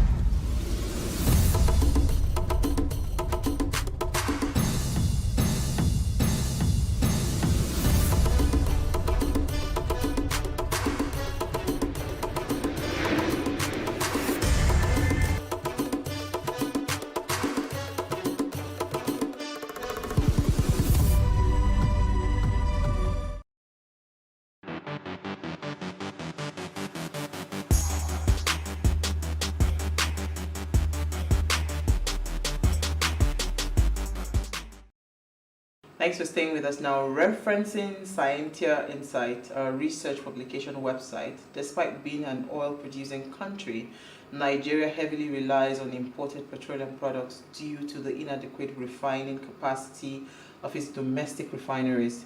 Now, in the third quarter of 2022, the oil sector's contribution to the country's GDP reached 6.33%, indicating that the oil sector contributes in no small measure to the country's GDP, despite several challenges faced in the country or in the industry. Despite the contribution of this oil sector, there have been various challenges ravaging the industry, some of which include oil theft and pipeline vandalism, corruption, lack of infrastructure, environmental degradation, frequent oil spills, gas flaring, and improper waste management practices have also resulted in pollution, deforestation, and damage to the aquatic ecosystem, affecting local communities and biodiversity. It is ironic that oil, which is supposed to be a blessing to the nation through mismanagement, has caused so much chaos and confusion in Nigeria. And today we're asking, what is the role of this petroleum industry, right, in nation building? And please, let's hear what you have to say. Remember, you can join the conversation. Send us an SMS or WhatsApp to 081-803-4663. You can also tweet at us at Wayshow, AFCON1 or the hashtag Wayshow. So I'll bring in Basi in a minute, Andre. I just want to hear your thoughts, Uti. When we say petroleum industry, right, has it really helped in developing our nation? It's a double-edged sword. It's a blessing and a curse. Has it brought us a lot of money? Absolutely. Has it then allowed us to become a single income economy? Absolutely. There are many ways you can look at it. Now we're heavily reliant on petroleum. We've gotten to a point where all our FX seems to be tied to this one thing. Today, even when you look at the way we have treated it, our focus has been about pulling it out of the ground and selling it. It has even so blinded us that even to continue refining for our own personal use, right? We didn't even achieve that, right? So it almost was like, you know, when you're taking medicine and the medicine is sweet and you keep taking it because you've forgotten that it's actually supposed to be fixing something and you're just enjoying the taste of it. So it becomes a one-sided thing and then eventually becomes detrimental. That for me is what it is. So does it have a lot of positive aspects or impacts on it? Yes. Has it put Nigeria on the world stage? Yes. Has it given us a lot of income? Yes. Has it increased our income per capita? Yes. I mean, all of these things. But then you could also talk about the negative sides. But we're talking today about the positive. Let us try. Let's try and find the positive impacts, right? Glory. Let's try to stay there, please. Glory, you want to say something quickly before I bring in our guest? I mean, I don't think I'll add anything to what Uti just said. You know, she just really took off the words of my mouth and even more. It's just everything she said, honestly. Okay. It is. All right, so let me bring in our guest. Andre Basi is the Managing Director and the CEO of Axiom Onshore, a company with over 10 years experience in the Nigerian oil and gas industry, providing Turkey business advisory services to indigenous and multinational energy companies. Now, he holds a BSc degree in industrial relations and personal management and successfully oversaw the turnaround and profitability of a failing downstream energy services provider in Lagos within a 14-month period.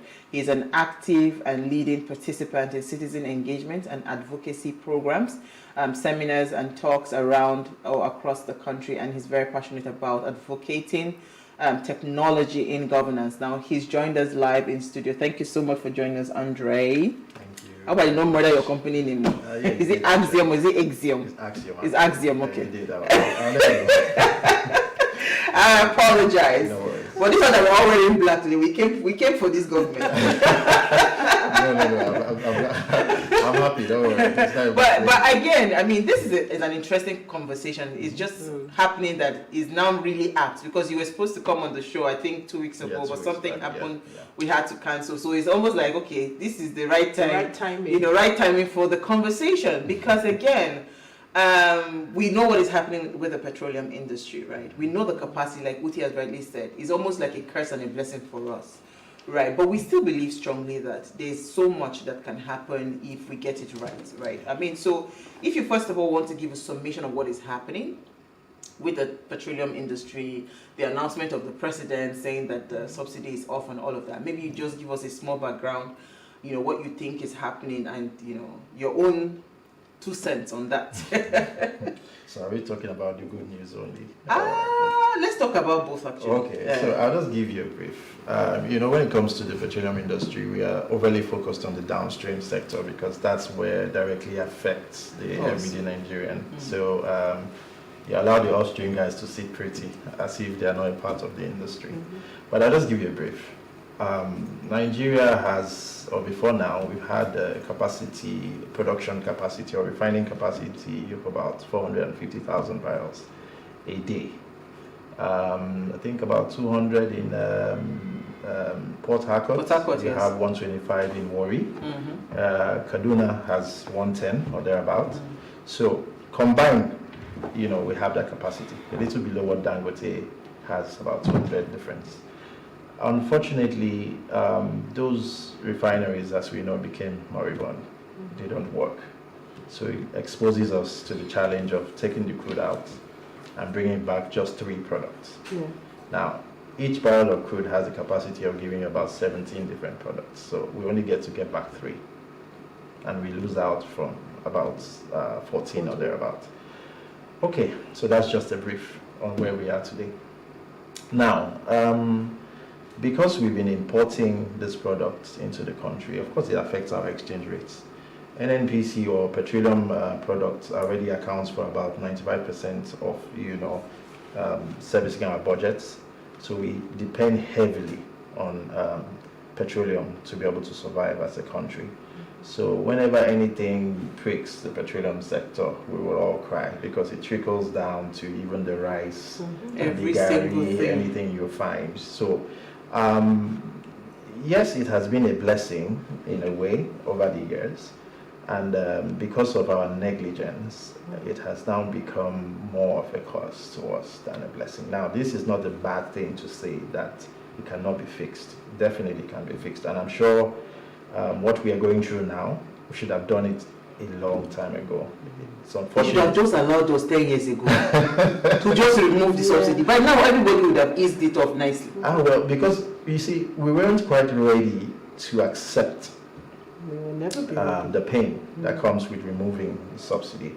Now, it's like you enjoying some sort of free money, and the day it is removed, you feel the pain because the reality of where you are today suggests that this must be accounted for. So we have to account for all these things we've been doing all these years. So that's where we are today. So interesting. It's interesting he mentioned something around all the refineries, because I saw an interview when Dangote's refinery was launched. Otedola was saying that they had actually bought, they came together to buy the refinery, and some magu happened, and it was taken away. And today, see what Dangote has put up. Imagine if they had allowed them to continue with the process of acquiring it and now running it up. And he was saying that government had no business in business, right? They should just leave those infrastructures and all of that for private companies to run. Do you agree with that, right? If we want to look towards maybe like solutions right now to the current challenges that we're having, because we still need all those refineries, despite the fact that they are not working now. If we had investors coming to say they want to take over those refineries, how would that impact if those refineries are working? Would it change some of this hardship that we're already facing when it comes to putting fuel in our cars? Well, there are different models to refining. First of all, you have the actual refineries which have the capacity of about 100,000 or thereabouts. Then you also have modular refineries that can be in little clusters. Let's say 3 of us own marginal fields for now, and those fields have probably the capacity of maybe 5,000 barrels per day. And instead of me to go and site my refinery in probably, let's say the location is in Lagos, so there's no need for me to site the refinery in Ekiti.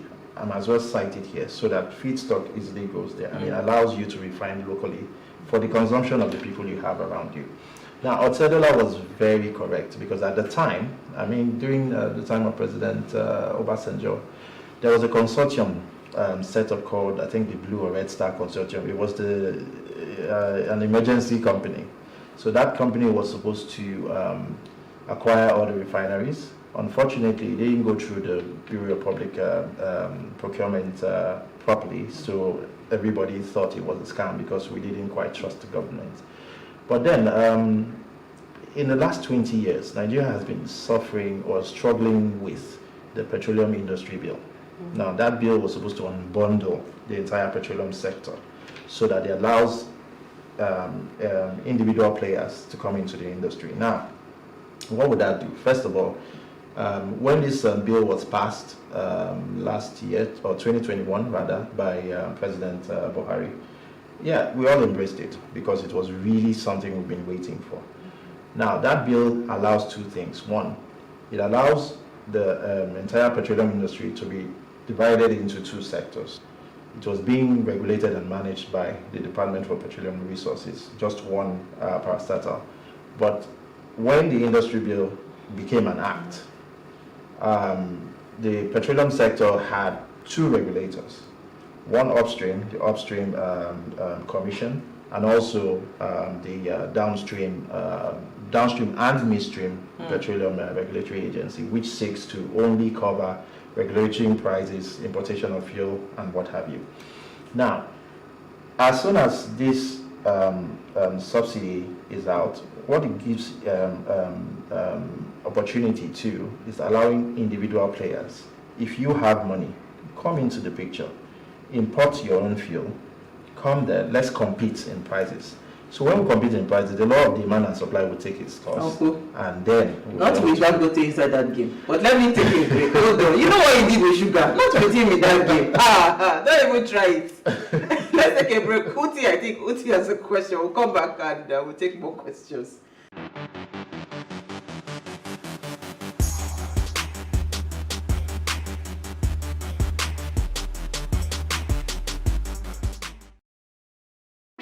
Hey, what's up, guys? You're welcome to another edition of Plus Event, and I remain your host, Ifeoluwa Oshukeye. Your absence isn't an excuse anymore, as Plus Events is all you need, as we bring you the glitz, the glamour, and loads of fun. Oh, definitely, by no question. He's a living legend.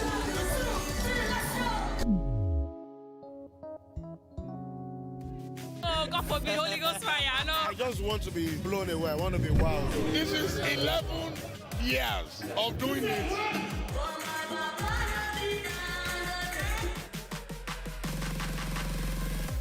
I'm surrounded by so much positivity. No, it's okay. Yo, what's up, my people? It's your boy Starboy Terry. You're watching Plus Event on Plus TV. Stay glued to Plus TV Africa every Saturday and Sunday, 4:30 p.m. West African time. Hello and welcome to Space and Style, a property show designed to connect various stakeholders across the property value chain. We can also provide realistic solutions and deepen your knowledge about the interesting world of real estate. We shall showcase architectural design, interior design trends, lifestyle and real-time property news updates, and the right way to navigate through property development and investment. Join me every week on this channel as I take you through an exciting journey in the world of real estate. Space and Style, 6:30 p.m. on Saturdays and 5:30 p.m. on Wednesdays.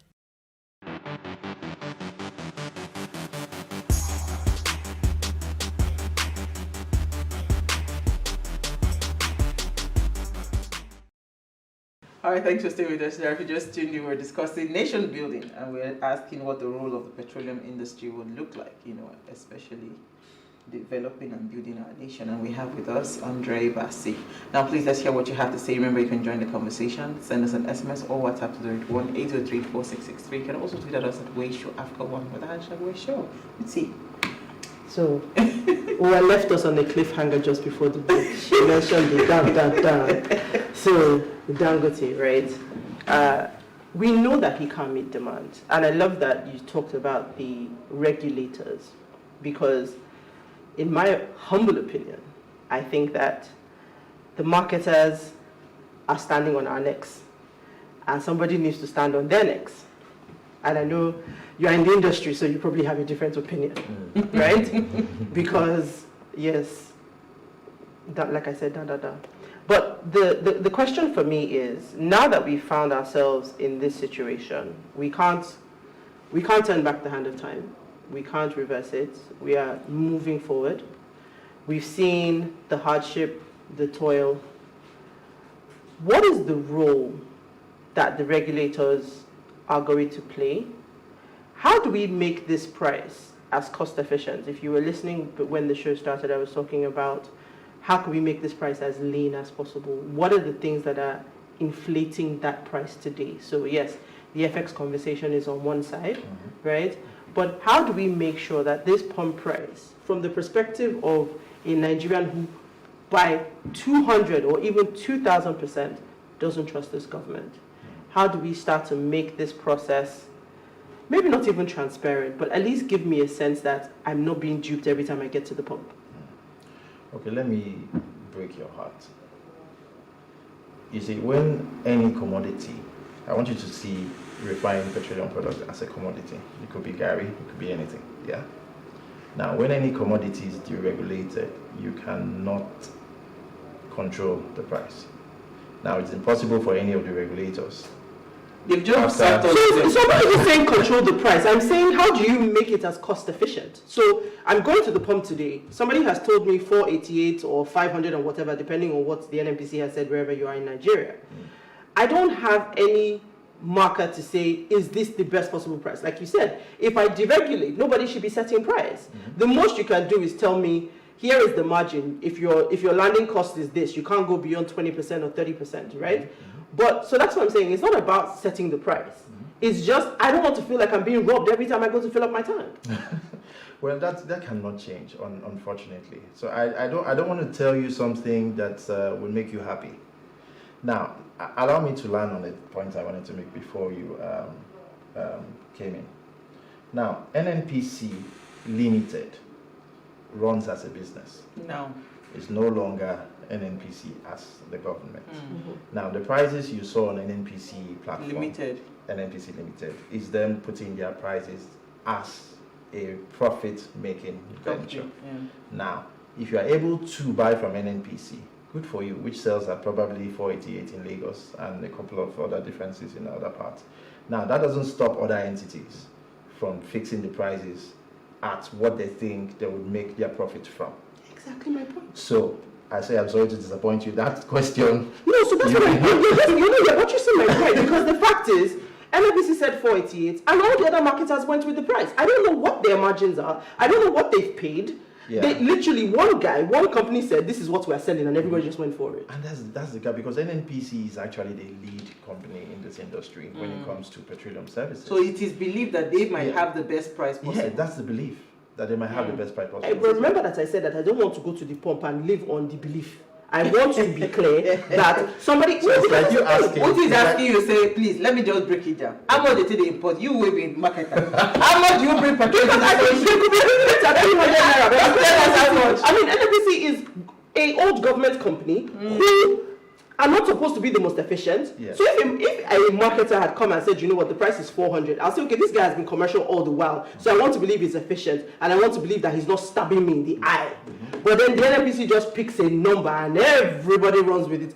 Your cost sold the same. So unfortunately, that margin or those chains of margins have not been disclosed ever to the public to see. See why I don't like the marketers. You winced when I said it, but you see. Okay, let me learn on that, yeah? So unfortunately, we don't all have that in the public space. Now, maybe over time, as other investors begin to come into the space, maybe that may be clear. I would put this as a normal business entity. You know, every regular business may not tell you the back end of, you know, their business in terms of profit and margin, what the markups would be and all that. So think of it as a business in that light. No, okay. But if we have, if I'm going to answer a bit of that question, we know what the standard rates for in terms of voyage, in terms of what I mean by voyage, I mean the freight, No. in terms of We know landing cost of clearing cost vessel. of, in all this stuff. Yeah, you can put that, but the actual cost that comes from the difference between what NNPC pays as subsidy and a couple of other things, unfortunately, it's not in the public But space. then shouldn't the regulator be setting a margin? Because that means that as a marketer, if I decide to sell set it, a margin now. you cannot- Because if you set a Yes, margin, you they'll come back can. to the subsidy. Don't misinterpret me. You today in the abroad, if you build a house and it costs you 200,000, you can't sell it for more than 200 and something thousand. There is a margin, right? It's not talking about your profit or whatever. It's just here is how consumer protection. Don't come and kiss Here is how we don't kill people. And that's what I'm saying. So that is what I'm saying. There's a cap. Put a cap on it. Okay, yeah, I think it's a good feedback from a good Nigerian like you. So, which I believe He's just trying to protect our pocket. No, as I am right now, I'm looking for investors. I want to bring in a vessel. I will sell my own price 250 naira per liter. Trust me. Well, you're welcome to the game. The only thing Right is that now- you see, the only thing is that the only problem I have Yeah. is that if they will let us import, clear goods and everything bribe free. You see, all this bribing and all that increases the money. Well, there are certain words I may not be able to use, so I'll allow you to use these words. I'm However, telling you that then- your controller general said he's setting up 3.2 billion naira e-system to end 2 billion dollar e-system to end corruption and to make sure that the system is transparent. Abi? If they will give, so let me tell you something. Let me tell you what brings the prices of things high in this country. A builder, a real estate person, a realtor will build a property. How much will he pay, first of all, the Omonile? How much will he bribe all the government people? all the sides. These are also, all those factors comes to the consumer. Like, make una pity us. That's what Uti is saying. Strip off all these bottlenecks and we will see the exact cost that this thing comes to. Nobody is saying we should not be profitable as a business. But don't profit at my own death. Because if all of us die, who will buy the petrol? Now, this is where the PIA comes in. Now, the PIA has already made provision for all these things you have mentioned. So when, like I said, when other players come into this industry, That's what I'm trying to tell you, it that will other allow you, player could yeah. work. It Not will with this allow kind you of to system. see- We've seen it will what- allow you to see how you can see all this in between. Andre, can I tell you why I'm saying that other players might not work in this country? Let me tell you something, right? Even with the government, we've seen how they have set up some kind of structures or policies that continue to enrich certain kinds of businesses and businessmen. You cannot have a thriving economy like that. You must give everybody the opportunity to be able to become, if tomorrow I have investors and they're willing to give me money, to trust me to bring in this business and start up a petroleum business, I should be able to run my business freely without the fear of somebody coming to monopolize the market. So that's the point. You cannot have that one. So not just leave all those independent whatever. We are their mercy. Let us just start fasting and praying that God will touch their hearts and they will give us a decent price to buy this petrol from. Okay. Or else we relocate. Glory. I'm not relocating. Sorry, we'll figure it out. It's getting hot in there.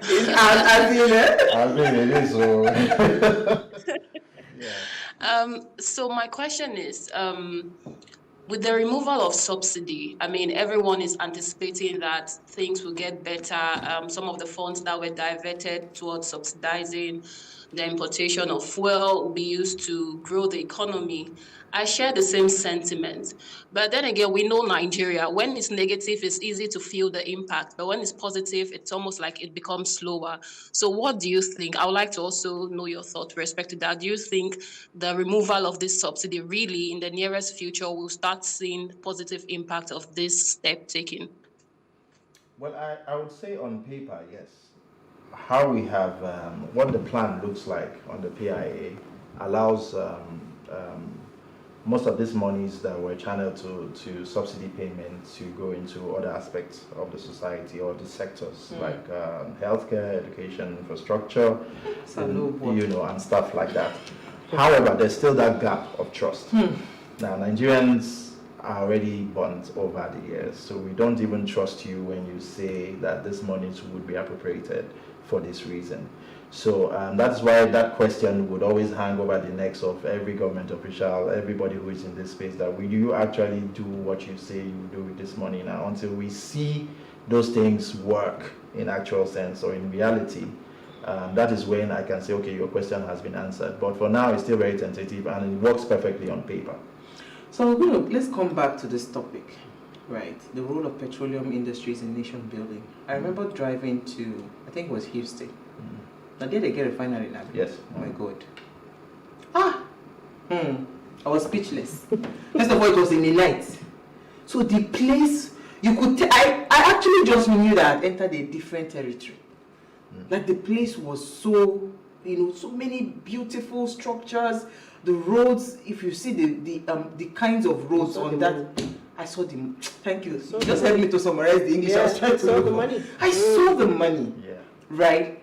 So if we want to really say that what nation building would look like with petroleum money, what should Nigeria look like?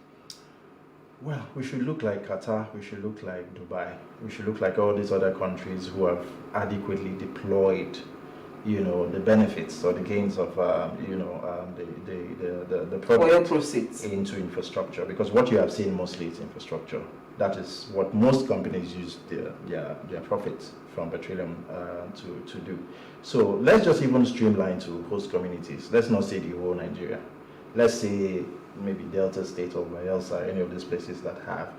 Now, the law allows every operating company to give up 3% of their profits into community development, and where you decide not to, there's a penalty you pay. Then the community in turn have the responsibility of also protecting the investment so that it becomes a good partnership. But most companies would rather pay that penalty than putting that 3% down, because maybe a company that is flaring gas, for instance, it's more expensive for you to be able to compress the gas, bottle it and sell. Rather, they would flare it because it's cheaper for their operations. So most of them actually do give the 3%, but even we are our own enemies, because the leaders of those environments take the money, build their mansions, get all they can, build one borehole for them, can all they get, and and just give a little to the society. So I wouldn't say per se that the government has done well in terms of providing infrastructure that should come with the petroleum industry. However, it's both sides, because the community by law already has something that comes to them, but unfortunately they don't use it. So you've just opened another can of worms, because with every law, without enforcement, a law is useless. It's words on paper. So if you continuously see that something isn't working, right? So we're taking away the subsidy today. We are hoping, as we hope as Nigerians, that we are going to see the benefits, like we were drove into and she saw the money. We don't know yet whether we're going to see the money, because all the other places that suck up money, nothing has been trimmed. But let's not digress. It is clear that even that 3%, who has gone back to assess whether 3% is enough? Who has looked at the profits to say, you know what, this 3% actually should be 10%? Who has looked at the impact of gas flaring to say, you know what, if you're going to flare the gas, here's a 50% penalty. Who makes it less attractive to flare the gas and to give more money? And then where is the law that says, how are we going to track and trace this money? I mean, when you say these things, I hear you, but all I'm hearing is more and more problems, and it means that we just do things half-baked. I agree. Thank you for agreeing. I agree. I totally agree with you. Now, when I actually read the Petroleum Industry Act, there's so many gray areas. Because that's in our own document. So many gray areas. I do not know if we even have. Them. Yeah, I do. Yeah. No, I'm not speaking on that point now. So I do not know if we even have the capacity to be able to carry out, most of this thing. Like you rightly said. Now, even if you deploy 3%, how do I account for 3% when the companies are even unable to declare what their real profits are? So how do I know what 3% is? Now, even if then I said, okay, 3% comes to which unit of the society? Is there an association? Is there that is accountable to the people to see? It's not enough to just throw in one borehole. It's not enough to throw in, okay, I put roof on a secondary school or something that is as basic as that.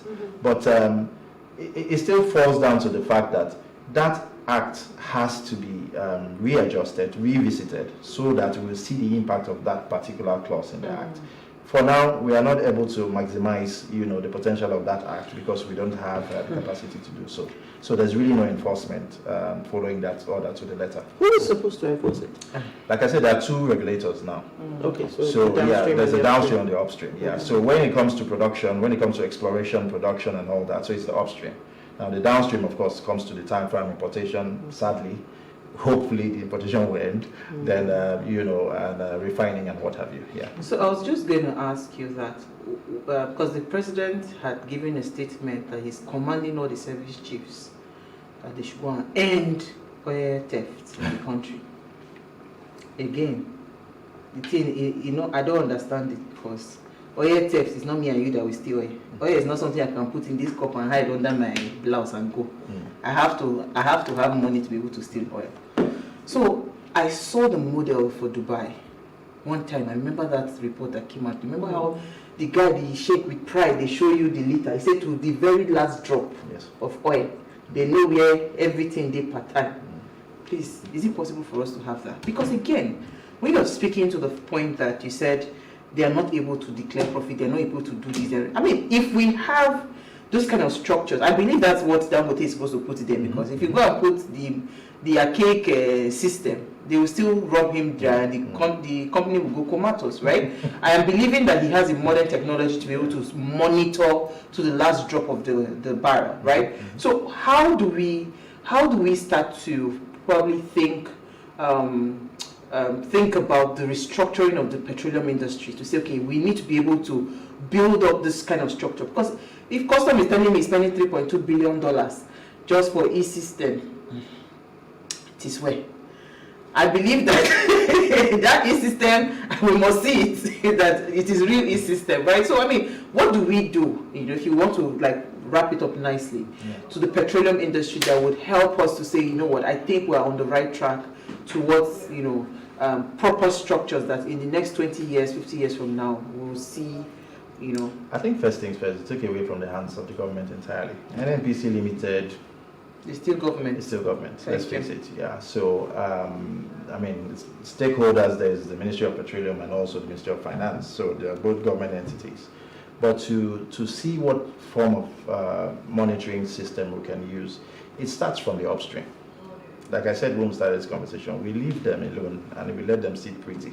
But that's where the problem starts from. Because if we continually use the same model where ships just go offshore, carry these products, go to wherever, refine it, bring it back, it doesn't work.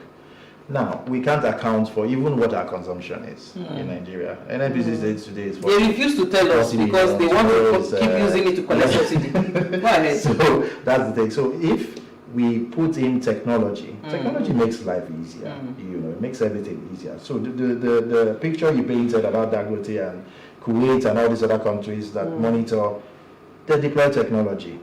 They know the capacity of each wellhead, and they know that this wellhead can produce X amount of crude, and when this crude comes in, it can be refined to X amount of refined product. So it's simple mathematics. You can tell. Yeah. But we don't want to do that. Because we want to continue to eat the system dry.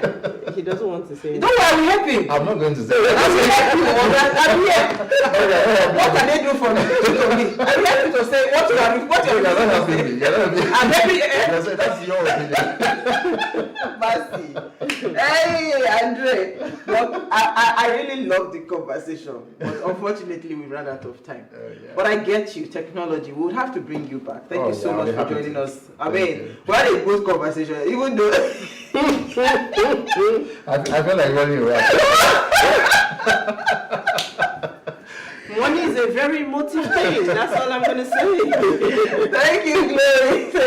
Thank you so much, Andre. Yeah, now, before we go, I'm sure you follow us across all our social media handles at Ratio Africa. You can interact with us further.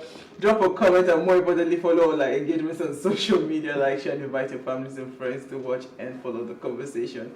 If you missed our quote for today, here it is again. Our vision is for a country that grows what it eats and produces what it consumes. It is for a country that no longer has to import petroleum products and develop a lucrative petrochemical industry. And this was from former Vice President Yemi Osinbajo.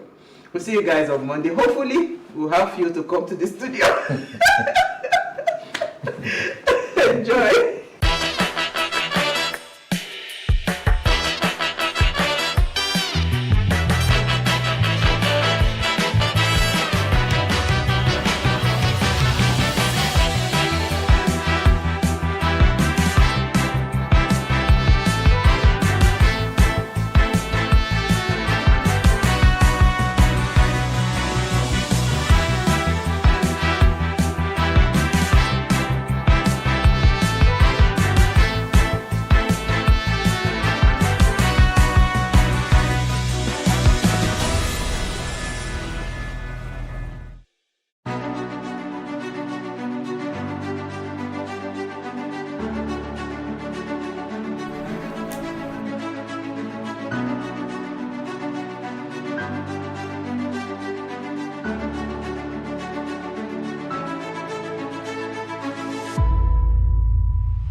Water is one of the key trends that shape our industries and the future of living, urbanization, sustainability, health, and overall well-being. With water as a key ingredient, has the core of the Grohe brand, a leading global brand providing complete bathroom and kitchen fittings in the world. So today I have a guest who will be talking with me about sustainability. We have Mohamed Ataya, leader North Africa, Lexil Emena. Mohamed Ataya has worked with Grohe since 2010 and is currently the leader of the North Africa, where he enhances Grohe's management strategy and drives new business opportunities. Prior to his current position, Mohamed served as the leader of the Gulf and Pakistan, in addition to several positions as the leader of ELS and Northwest Africa and the regional financial controller for the Middle East and Africa. Hello, Mohamed. Thank you so much for joining us this afternoon. Hi, Fumi. How are you? Thank you for the introduction. Okay. So tell me, what does sustainability mean to you and how crucial is this for the sanitary industry? Yes. First, so thanks for giving me the opportunity to talk about such an essential subject. We at Grohe, one of the leading brands offering full bathroom solutions and kitchen fittings, our goal is to create better homes for everyone, everywhere. And it's based on 4 main values. That is design, quality, technology, and last but not least, sustainability, which stands at the heart of the brand. Okay. So how crucial is this for the sanitary industry? Okay, so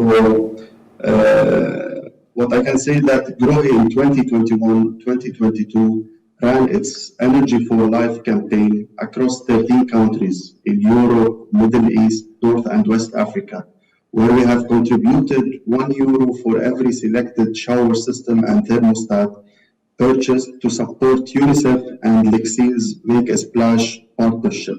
We have collected a total of €1.2 million that is being applied directly to partnership activities, supporting the underserved communities, specifically in Nigeria, and as well other countries like such as Indonesia, gaining access to basic and safely managed sanitation and hygiene. Okay. As well, talking about UNICEF collaboration, where they support the efforts of the Nigerian government to become open defecation free by 2025. The Make a Splash partnership enables the creation of community and household demand for sanitation, improving sanitation for 1.5 million people.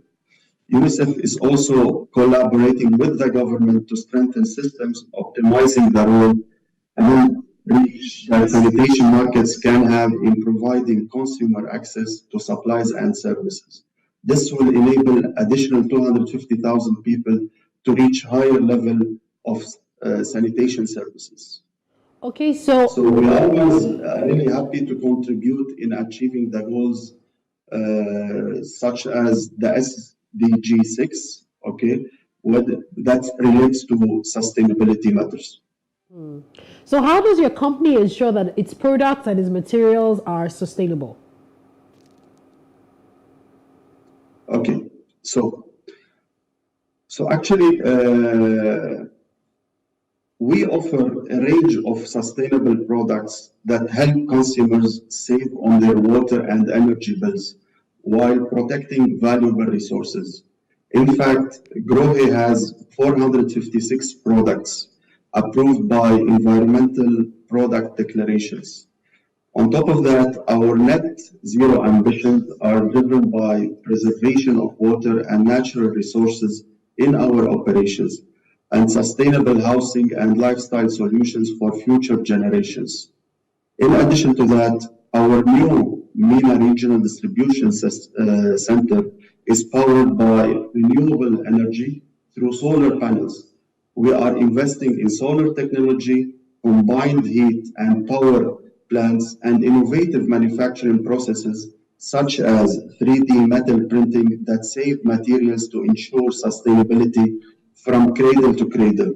We are closing the loop on production and eliminating wastage through increased material recycling. Interesting. Okay, so then let's talk about the global water problem. So to address global water-related development needs, nations are coming up with strategies that emphasize universal access, and that is critical to health outcomes, to livelihoods, to sustainable social, economic development. Now, how does your company support Nigeria to achieve its goals regarding the SDG 6, that's clean water and sanitation? So, GROHE in 2021-2022 ran its Energy for Life campaign across 3 countries in Europe, Middle East, North and West Africa, where we contributed €1 for every selected shower system and thermostat purchased to support UNICEF and Lexee's Make a Splash partnership. We have collected a total of €1.2 million that is being applied directly to partnership activities and support the underserved communities, as I mentioned, specifically in Nigeria and other countries like Indonesia, to gain access to basic and safely managed sanitation and hygiene. As well, talking about UNICEF collaboration, they support the efforts of the Nigerian government to become operation defecation free by 2025. The Make a Splash partnership enables the creation of community and household demand for sanitation, improving sanitation for 1.5 million people. UNICEF is also collaborating with the government to strengthen systems optimizing the role and reach that sanitation markets can have in providing consumer access to supplies and services. This will enable additional 250,000 people to reach higher levels of sanitation services. So we are happy to contribute in achieving the goals of SDG 6. Okay, so research shows that 8% of wastewater in low-income countries undergo treatment of some kind or any kind, and experts estimate that over 80% of discharged wastewater worldwide is untreated. Now, this statistics is alarming. So as an industry expert, tell us, how vulnerable is Nigeria and the rest of Africa, and what can be done? Actually, it's an important question, and this is why GROHE initiated its GROHE Installer Vocational Training and Education Program. It's called the GIVE program. In order to help improve training facilities, GROHE started setting up a fully functioning training environment where students can benefit from the brand's vast expertise. We have launched GIVE program in Nigeria in 2022, where the main goal is to build up and develop the skills of installers and students. In addition to that, for our SATO business, we can say we are working with partners to scale up our distribution and manufacturing efforts to increase the availability of SATO's award-winning toilet and tap products in the country. These efforts include training the next generation of highly skilled masons throughout Nigeria, ensuring they are equipped to install SATO toilets in their communities. Among our most successful masons are Amara Noe and Kenshuko Odugo. Since their training, the pair have installed more than 3,035 of our products in their local communities. By equipping local people with the knowledge they need to start and manage successful sanitation businesses, we are not only establishing sanitation supply chains, but also promoting improved health and contributing to economic growth in the communities where we operate. Interesting. Okay, so in your opinion, what practical steps can Nigeria and our leaders begin to take to ensure that we have a sustainable future for our country? Actually, here maybe we need to discuss about investment in investment in infrastructure. So governments and international organizations can prioritize investment in wastewater treatment infrastructure. This includes the construction and upgrading of treatment plants, as well as the development of sewage networks to ensure the proper collection and transport of wastewater. That's why at the Grohe brand, we invested in educating young students to be professional plumbers with our GIFT program. And at the end, we always take the opportunity to look for future collaborations to help and support the community. Okay. All right. We'll take a short break. When we come back from this break, we'll still be talking sustainability, and Mohammed Attaya will still be with us. Stay with us.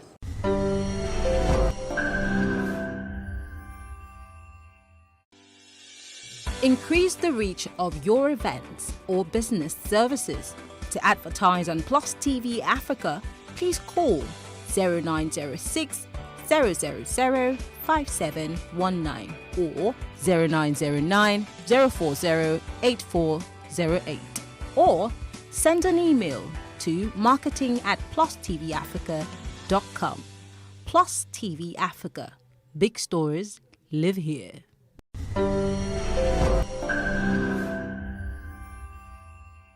Thank you for staying with us, and you're still watching 101. My name is Fumi Onoajefe, and I have my guest with me, Mohammed Attaya, and we're talking about sustainability, especially as it pertains to Nigeria and Africa as a whole.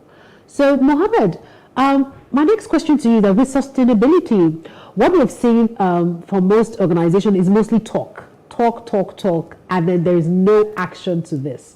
So, can you describe a recent project where your company has successfully implemented a sustainable practice?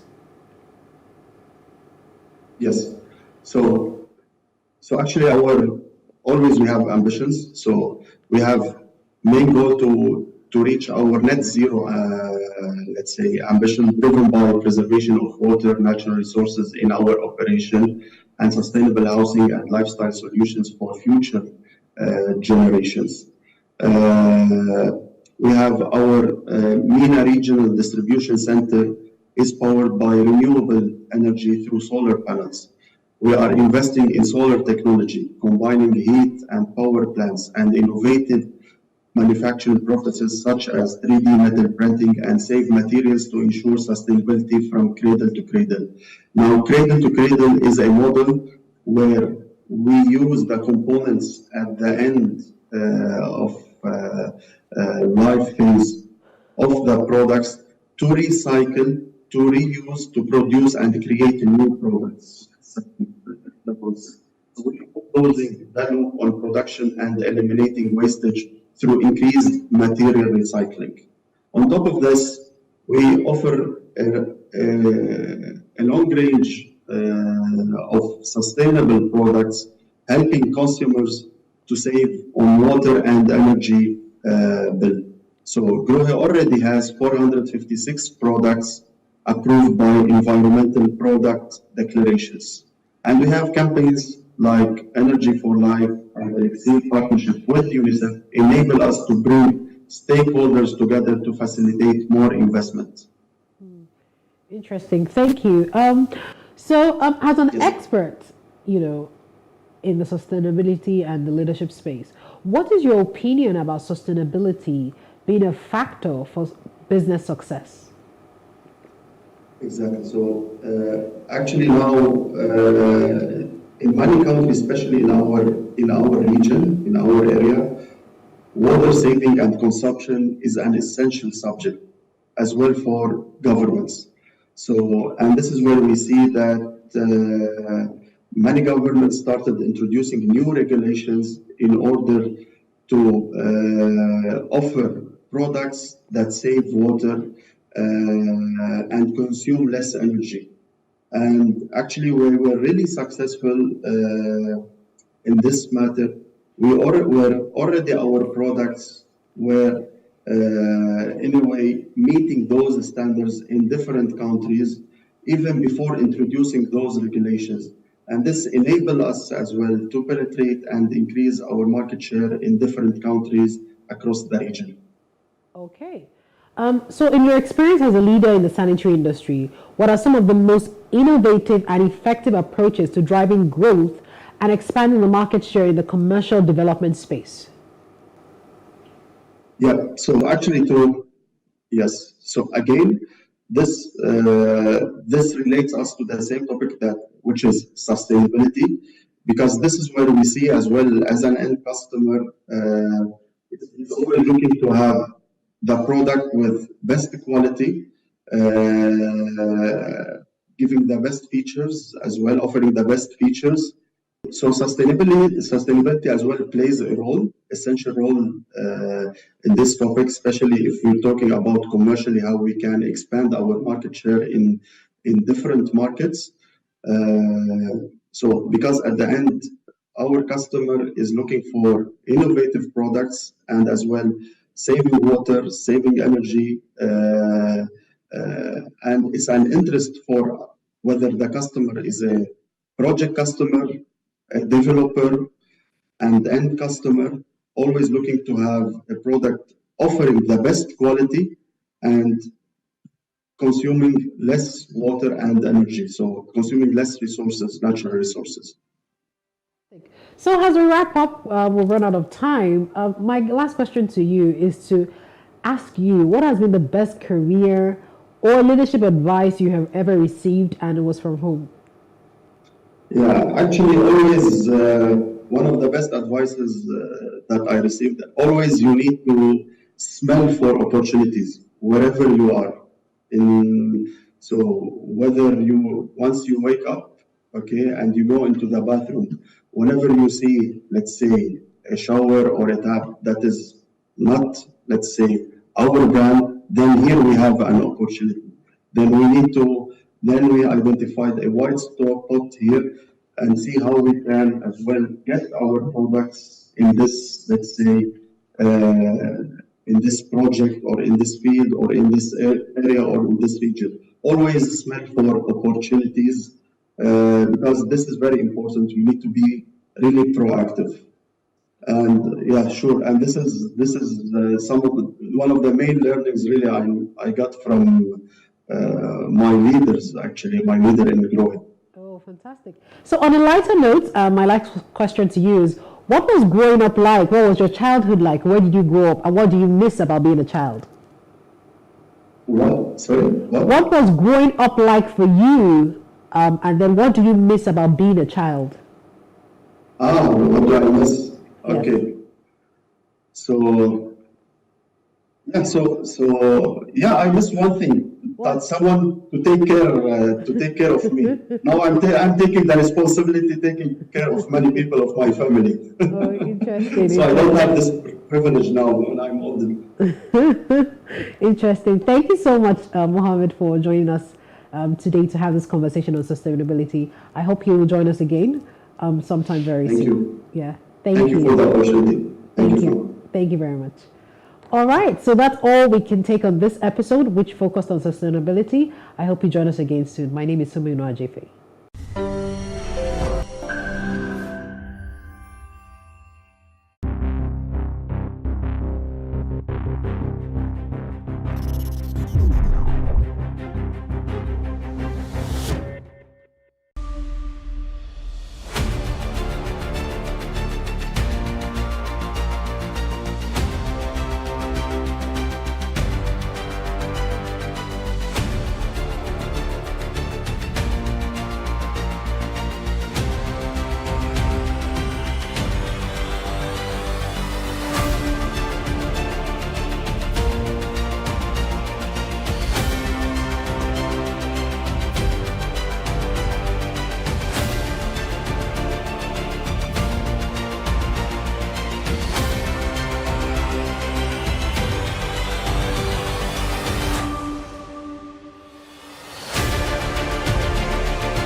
Lagos is home to many. But before you think of making Lagos your home, I'm sure you must have heard things about housing in Lagos. Things like housing is expensive, how landlords are gender and tribe biased. Different stories really ranging from funny to just sheer unbelievable. The house rent is too expensive. It's double times two. You know, some landlord, they can be something else. So many funny rules that you just begin to wonder, like, what is going on?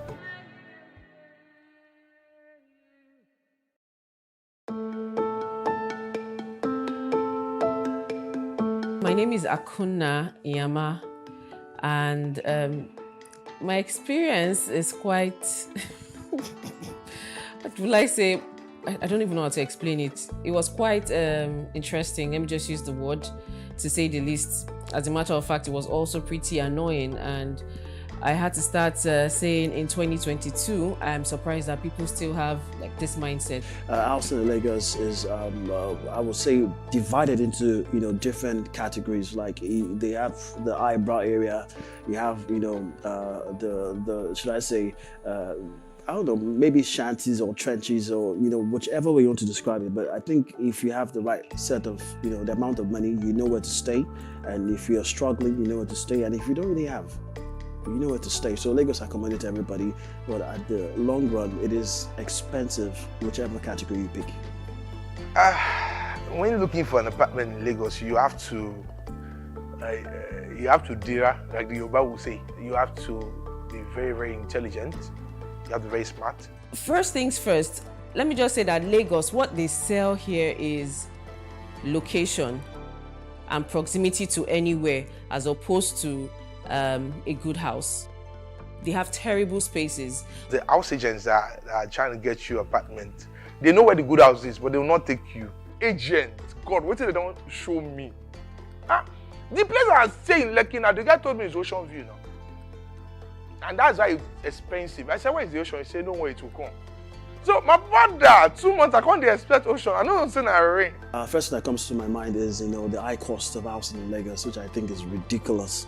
And Lagosians, as a matter of fact, if you take out, the issue of rent, from our hustle, from our savings, from what we earn, from our income, I think a lot of Lagosians will be living well and they'll be doing well as well.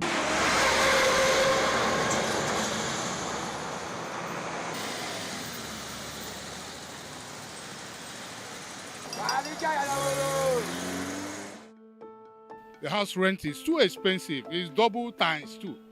I'm not blaming the landlord. The materials are too expensive. Materials are too expensive. The house we are paying for 100,000 now is 200,000-300,000. Landlord themselves are human beings. The cost of all the materials very, very expensive these days. And what would you expect if you have to be in their shoes? You surely increase the what is it called? The rents. See, make an even like give now. They are overrated. I don't know why they're so expensive like that. See, a house you can get for like 1 point something million in Lagos. You can get it for like 400 and 500 and something thousand in Delta State, another part of the country. But I don't know why it's so high in Lagos. I don't see the hype. I don't understand. A bag of cement is going at about 4,800. So you don't expect landlord when things are from here to Alausa used to be 100 naira, but now it's 300 naira. So you don't expect a landlord that will not put a rent in his house. Maybe that landlord depends on the house rent. So things are going up. But what I'm pleading for a landlord, if they are increasing their house rent, they should think about a way so it can favor the tenant. Because the tenant too, they are receiving the same punishment. Like you may pay this year so amount. They say the landlord will just come up without any pre-information. Will not tell you that I rent this year so amount. And it's a business. You have to plan yourself well so that it will not affect you. Some of them are professional about it. Because like my own landlord, if he wants to do anything like that, he gets to us through his lawyer, through his legal department, and they send letter prior to that if they want to do any increment. So they don't just come suddenly and say they want to increase rent.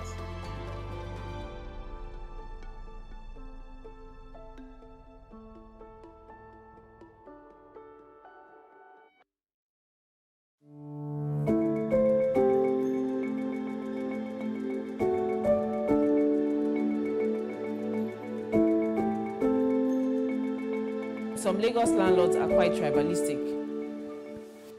And they are particularly tribalistic towards Igbo people.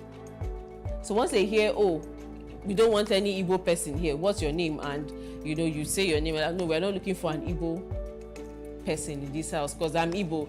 So I know I've had first-hand experience of it. Say, no, we don't want an Igbo person. Last person that was here was Igbo, and the person did this and the person did that, so we don't want that. Some landlord, precisely, maybe based on their previous experience with the tribe or people that had occupied the property, they don't want to fall victim of, when you're a victim the first time, you have to be very careful. So yes, most of the landlords consider that. I have never had a landlord that's considered that as an option, but I hear and I also read newspapers. Even not just tribal, religious at times. You see some Muslim landlords, they don't want Christians. You see some Christian landlords, they don't want Muslims. You understand? I've seen a landlord, he said he only wants transgender. I've never seen such in my life before. You understand? So I think tribalism occurs because landlords at times, they feel they can relate with tenants better if they speak the same dialect. So many funny rules that you just begin to wonder, like, what is going on? Like, you have visitors on certain type of days. If you are single, you're not allowed to bring women. If you're a single lady, you're not allowed to bring men. It has to be one particular person. I don't understand. Like, who gives such a rule? How do you tell a lady, she's looking for a husband. She needs suitors. And you're telling her to stick with one. Because of what? Because she lives in your apartment. Or in some cases, they'll tell you a lady has to be married before an apartment can be given to them. On one of my ordeals, I was like, okay, I'm looking for a place. I spoke to an agent, and he was like, Auntie, sorry, how old are you? I said, why? That's a personal question. Why are you asking me my age? He said that because the landlord said he doesn't want any single lady. If he wants any single person, he can even maybe take a single guy. The reason why houses are expensive, I would say, number one, because of greed of some landlords. Agents. Because if you get an house of 2 million naira now, you pay agency of 200K. And the guy's friend, probably the agent's friend, just gave out an apartment of 5 million naira. His commission, agency fee, 10% is 500K. You can see. So at times, agents will convince landlords that, this house is too fine for 2.5 million. It's too fine. You're supposed to bring it. See, they will convince landlord, I can get someone that will pay 4 million for this place. It's not like they're trying to do the landlord a favor. They're trying to do themselves that increment of agency. The reason why there's high cost of houses there in Lagos is a lot of factors. One is inflation. Like a normal developer will say, every day the cost of materials increase. Like if he buys rods of, let's say, 5 naira today, by the time he goes to the market next week, it's about 20 naira. So imagine you're trying to get an apartment of 400,000 and the agents are telling you that, okay, for the house of 400,000, you're going to pay agency and agreement 100,000. You're going to pay commission 100,000, and then you pay caution 100,000, and then you pay service charge maybe 75,000. How much is that? That's already 375,000 on top of a house of 400,000. So these are the issues that one basically faces in Lagos State. Lagos, as home to all, must indeed house all. And for that to happen, all stakeholders must work hand in hand to make this huge housing deficit a thing of the past.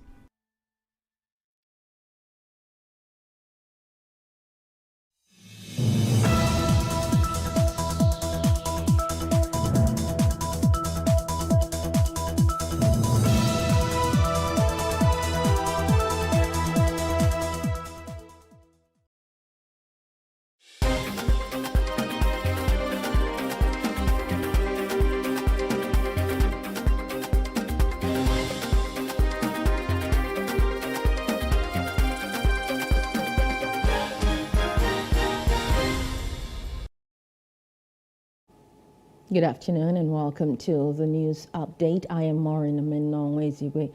Dozens of protesters on Monday hit the streets of Kano to express their displeasure with the ongoing demolition exercises of the state government. Speaking on behalf of the protesters, Zaharuddin Sani Baba of the Coalition for Good Governance and Change Initiative said Governor Abba Kabir Yusuf's action are irresponsible. The state government pulled down some structures while several others have been marked for demolition.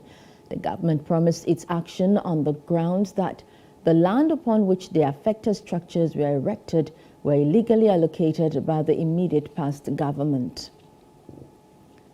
Meanwhile, the Kano state government has announced plans to rebuild the demolished roundabout near the government house, adding that it will relocate the structure to a more secure location at the Naibawa flyover on the outskirts of Kano City.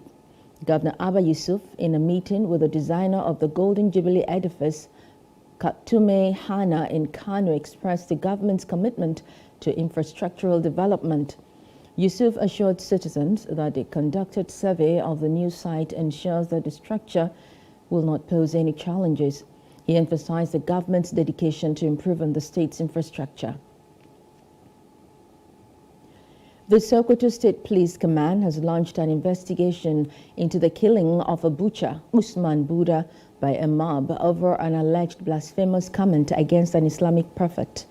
Correspondents gathered that the butcher made the comment during an argument with another trader at the Sokoto main abattoir. The police, who stormed the scene in a bid to rescue the victim, took him to the Usmanu Damfodio Teaching Hospital, Sokoto, where he died during treatment. Reacting, the State Police Public Relations Officer, ASP Ahmed Rufai, said the efforts were on to arrest the fleeing suspects. Meanwhile, the Sokoto State Governor, Ahmed Aliyu, has called on the people of the state to remain calm and law-abiding. The governor made a plea in a statement signed by his spokesperson, Malam Abubakar Bawa, following an attack on Usman Buda Mehanji for allegedly making blasphemous comments on the personality of Prophet Muhammad. Aliyu called on the people of the state to desist from taking laws into their own hands. Instead, they should report any alleged crime or blasphemy to the appropriate authorities for necessary actions. Governor Ademola Adeleke of Osun State has said that the government has no plans to grant state pardon to Dr. Rahman Adedonyi, who was sentenced to death for murder of Timothy Adegoke. A statement issued in Osogbo by the governor's media aide, Malam Olawale Rashid, denied reports making the rounds on social media that Adeleke was plotting to subvert the judgment by granting state pardon to Adedonyi. The Osun High Court sitting in Osogbo had on May 30th sentenced Adedonyi, owner of Hilton Hotels, to death by hanging for the murder of Adegoke, a postgraduate student of the Obafemi Awolowo University, Ile-Ife. A magistrate court in Ibadan, the Oyo State capital, has issued an order to remand Abdullahi Maruf Adisa, popularly known as Trinity Guy, a skit maker, in prison. This follows allegations of him sexualizing a minor in one of his viral skit videos. Presenting the defendants before Magistrate Oludare Adebayo, the counsel for Trinity Guy pleaded with the court to grant bail to his client. However, the bail application was denied for reasons that the allegation against the skit maker is currently under the scrutiny of the State Ministry of Justice. The court further ruled that the parents of the minor girl seen in the video would also be remanded alongside Trinity Guy until the next court session. The magistrate adjourned the case until July 11th. Vice President Kashim Shettima Monday decorated the Acting Controller General of Customs, Adewale Bashir Adeniyi, at the Presidential Villa Abuja. Adeniyi was named the Acting Controller General of Customs by President Bola Tinubu alongside other newly appointed security heads. The decoration of Adeniyi comes days after Vice President Shettima decorated the Acting Inspector General of Police, Kayode Agbetokun, with his new rank in Abuja. A former Speaker of the House of Representatives, Yakubu Dogara, has called on President Bola Tinubu to pursue all cabals and bring them to book. Speaking on the sidelines of a Thanksgiving church service in honor of the outgoing General Secretary of the Evangelical Church Winning All, ECWA, in Kaduna State, Reverend Unisa Madu, The former speaker said that the president had so far demonstrated leadership and should be commended by all citizens. He, however, insisted that Tinubu should ensure that all the looted funds are recovered from the oil cabals. I have said it, I've tweeted about it, I support it 100%. Because if care is not taken, we'll run into a situation whereby the government cannot even pay salaries. Basic services, the government cannot afford them. I know that it has brought in a lot of pains for our people. I've urged the president and his administration to do all within their power, to recover the money from some of these subsidy cabals who have stashed this money in foreign banks, so that the money that they have taken running into trillions that were illegally collected can now be plugged back into resolving some of the problems created by the subsidy withdrawal. So it was a fantastic decision. We stand by him on this one. Like I said before, whether you support him or not, this is what is truthful. It is what we ought to have done since yesterday. So I'm wholly for it. And I thank him for being courageous enough to do that. And he should show that courage by pursuing these subsidy cabals. They are strong. They are not stronger than Nigeria. Nigeria has a standing army. They have EFCC. They have police. They have Navy. These people don't have any of those institutions. So they should go after them and recover our money. Some residents of Delta State have charged Governor Sharif Abaravari to focus on infrastructural development, security, and to create more job opportunities across the 25 local government areas of the state. The residents who spoke with our correspondent Akpemejoro Friday at the 60th birthday celebration of the governor in Asaba, the state capital, noted that a more important agenda for Governor Abaravari is to make an impact in Delta State. Infrastructural developments, let's be specific, human capital and security. These are the most important areas to mention. Expect him to extend this to the state, that the state will enjoy God's favor, God's grace, the way they never enjoyed before. All right, he's back. And if we look at his agenda, the agenda more, it means going to create jobs. We are looking forward, eagerly looking forward for him to create jobs. While we were on your we're eagerly looking forward to him sir, to impart his background on Delta State. Two of your beautiful kids. They have good believe in messages him, that be working with you. him, knows and, that he has the capacity and he has the fear of God to do the right thing for this state. Giving us the board, the marching order. He gave us a number of employees that we must employ. He gave us a number of capital and investment we must attract to this state distinguished ladies per year. And as I speak, we're already looking at an investor who's bringing in about $3 billion. $3 billion. Because talking to our African Development Bank, they are bringing some billions of dollars. The state is going to have a touch that they never had before. The president of the Igbo Socio-Cultural Group is Ndibo in Ekiti State, Ndubisi Kalu, has appealed to the federal government to unconditionally release the leader of the Independent People of Biafra, Nnamdi Kanu, and put a stop to the sit-at-home order declared in the 5 states of the southeast. Ndubisi Kalu stated that the federal government should work assiduously towards finding a lasting solution to the crisis. At a gathering of Southeast leaders resident in Ekiti State, the stakeholders called for dialogue and unconditional release of Nnamdi Kanu. The arrest and unconditional release, which we requested that they should be perpetrated on Nnamdi Kanu, which they refuse to do, is the main problem that is even draining our economy at the southeast there. So I want to use the medium to appeal to the present federal government and the leader, the president, to kindly release Martin Nnamdi Kanu. This present president should call everybody without discriminating any tribe, because there's a lot of discrimination in what I am seeing. From the inception, from the inauguration of the new president, I'm not seeing Igbo people being carried along, and that is not the best. If I want to advise him that he should make sure that is a united Nigeria. He can achieve this through invitation of so many tribes. Let them come together.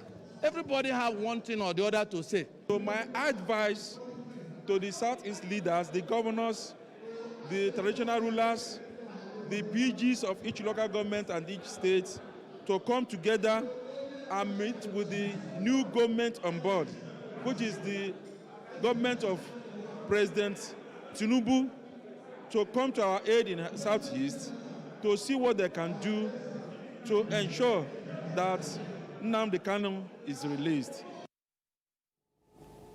At least 12 civilians were killed on Sunday in bombardments by soldiers and paramilitaries who are now clashing in a new town in Darfur, a vast region in western Sudan that is constantly being fled by refugees.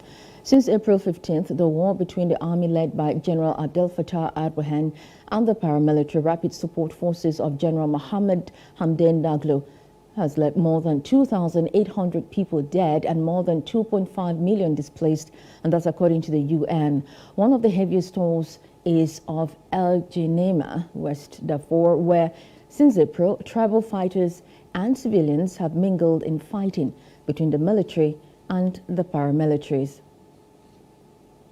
Russia's Prime Minister Mikhail Mishustin says the country has faced a challenge to its stability and must remain united behind President Vladimir Putin. He stated this after mercenaries briefly occupied a strategic command center for its Ukraine war and marched on Moscow. The armed mutiny over the weekend by the Wagner Group and its abrupt ending left governments groping for answers to what could happen next in the country with the world's largest nuclear arsenal. Wagner commander Yevgeny Prigozhin, who had demanded that Russia's defense minister and the army's top general be handed over to him, moved to Belarus under a deal mediated by Belarusian President Alexander Lukashenko. Prigozhin, who has accused both men of gross incompetence and corruption, said he wanted to restore justice. Business news now. The Abuja Electricity Distribution Company says it will increase tariffs due to the fluctuating exchange rate in the country. In a statement, the distribution company said the upward review is needed due to the fluctuation of the naira in the exchange rate market. The naira last week traded at 756 naira per dollar at investors and exporters window. In entertainment, American musician and cosmetics billionaire Robin Rihanna Fenty has announced her decision to step down as CEO of Savage X Fenty, the lingerie brand she co-founded in 2018. After leading the company for over 5 years, Rihanna will now take on the role of executive chair, paving the way for Hilary Super to assume the position of CEO. In a statement, she expressed her gratitude for the brand's success, saying with the appointment of Super as CEO, Savage X Fenty is positioned for continued growth and success. Sports news now. Nigeria's men rugby national team, Black Stallions, on Sunday clinched the ticket for the Africa Cup Sevens 2024 Paris Olympic Games qualifiers in Zimbabwe. In the final game against Algeria, the Black Stallions lost 5-24 with several technical errors. The semi-final against Cote d'Ivoire in the pre-qualifying series in Mauritius had ended 20-12 in favor of the Black Stallions. The winner of the Africa Cup Sevens in Zimbabwe, which will hold from 16 to 17 September 2023, will qualify for the 2024 Olympics in Paris. The second and third place teams progress to the 2024 final Olympic qualification tournament. Ilkay Gundogan has signed for Barcelona on a free transfer at the end of his Manchester City contract. The Catalan club said the German midfielder, 32, has agreed a 2-year deal with the option for a year's extension and a release clause of 400 million euros. Gundogan has been an influential presence for Pep Guardiola's City side since joining in 2016. Captaining the team to a stunning treble this season, the midfielder admitted twice in the FA Cup final win over rivals Manchester United, and Guardiola admitted City were trying to renew his deal. Well, that's the news update. For more stories, please follow us on Facebook, Twitter, and Instagram, and do subscribe to our YouTube channel at Plus TV Africa and Plus TV Africa Lifestyle. You can also view us from Limex on Limex.tv and Glow TV apps anywhere in the world. I am Maureen Menong-Wezigwe. Many thanks for watching.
It for upcoming artists to blow in Nigeria.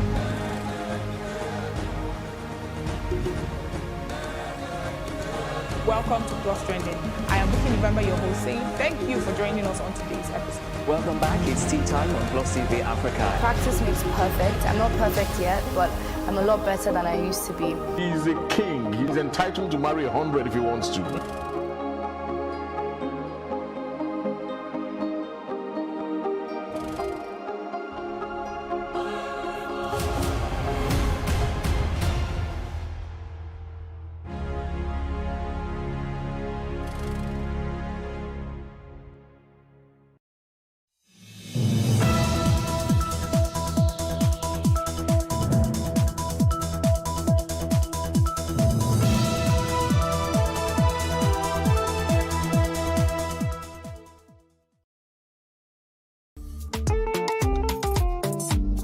Hollywood actor and comedian Michael Blackson is one of the few African comedians to break into Hollywood.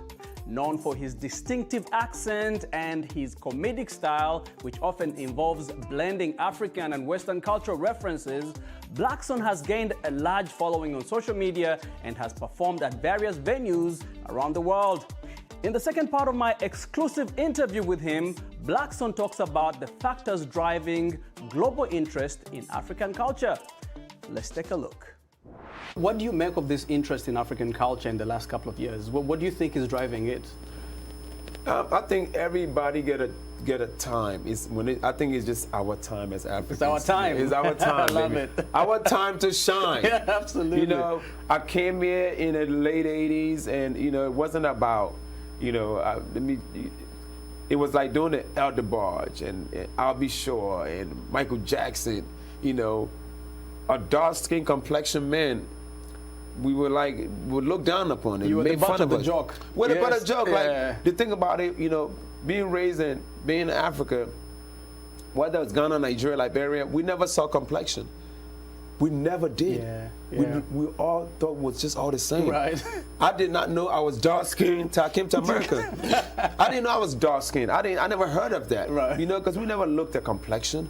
I came to America, I'm hanging out with some kids, they say, you black? I said, of course, we're all black. He said, oh no, you black as hell. I said, well, black. I said, how black am I? He said, you look like under the bed. That's dark. He said, I look like I have no bright ideas. He said, the difference between me and midnight is 11:59.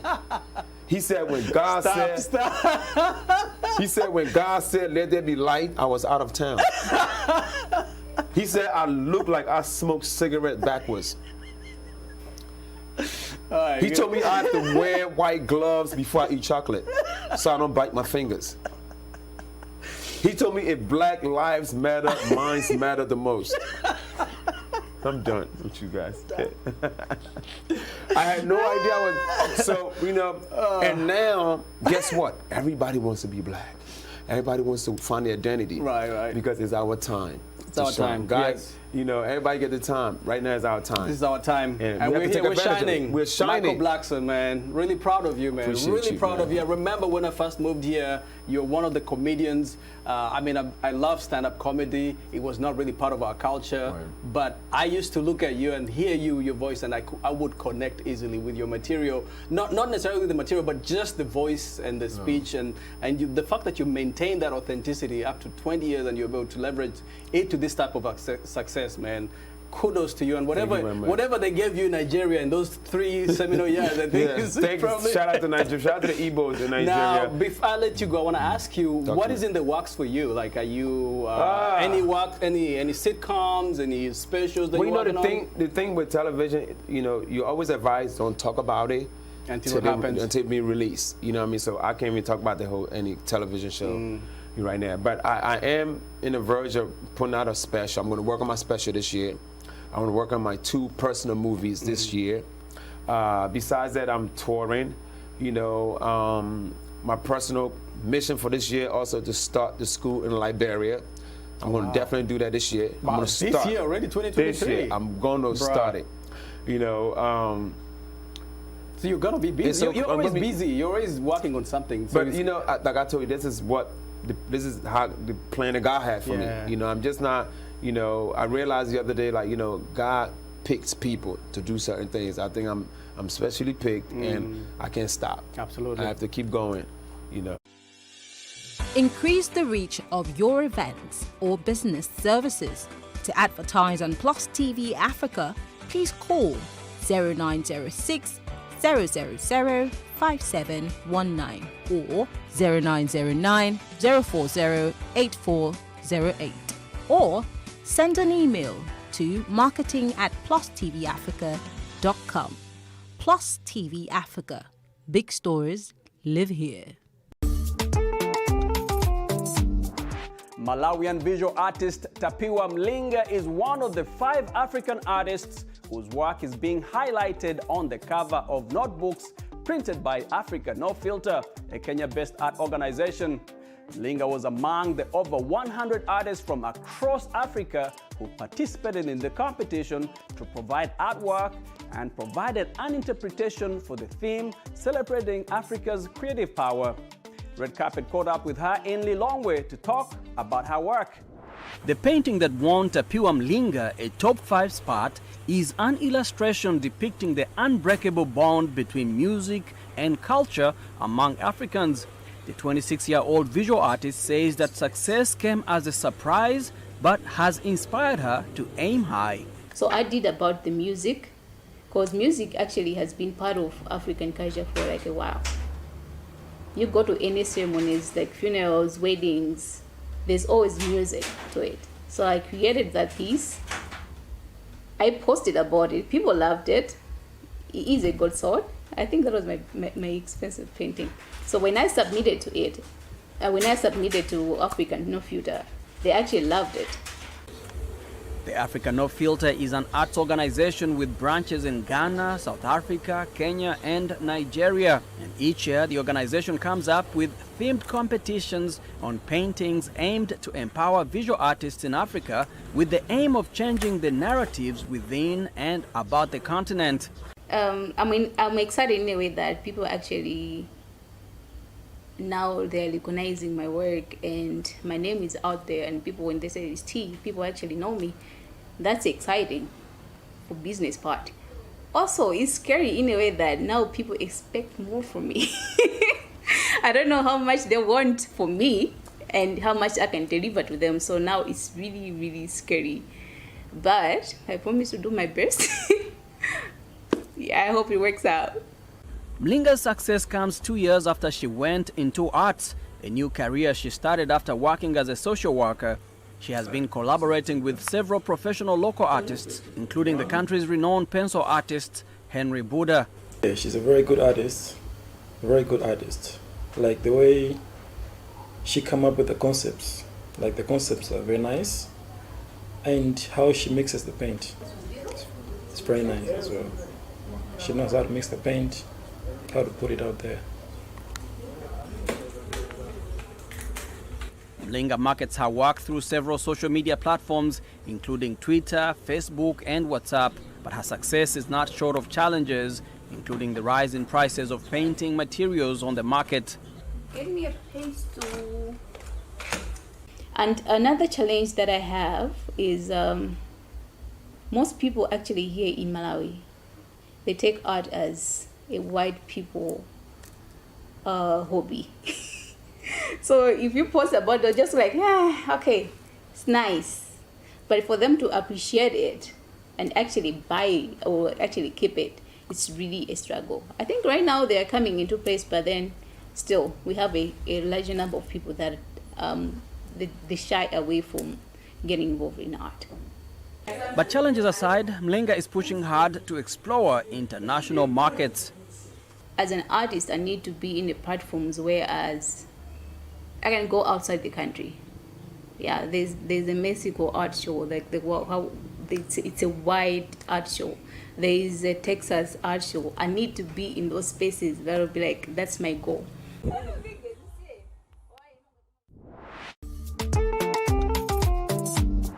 Ghana's rich cultural heritage is the source of pride and employment for thousands of local artisans who make textiles, pottery, and jewelry.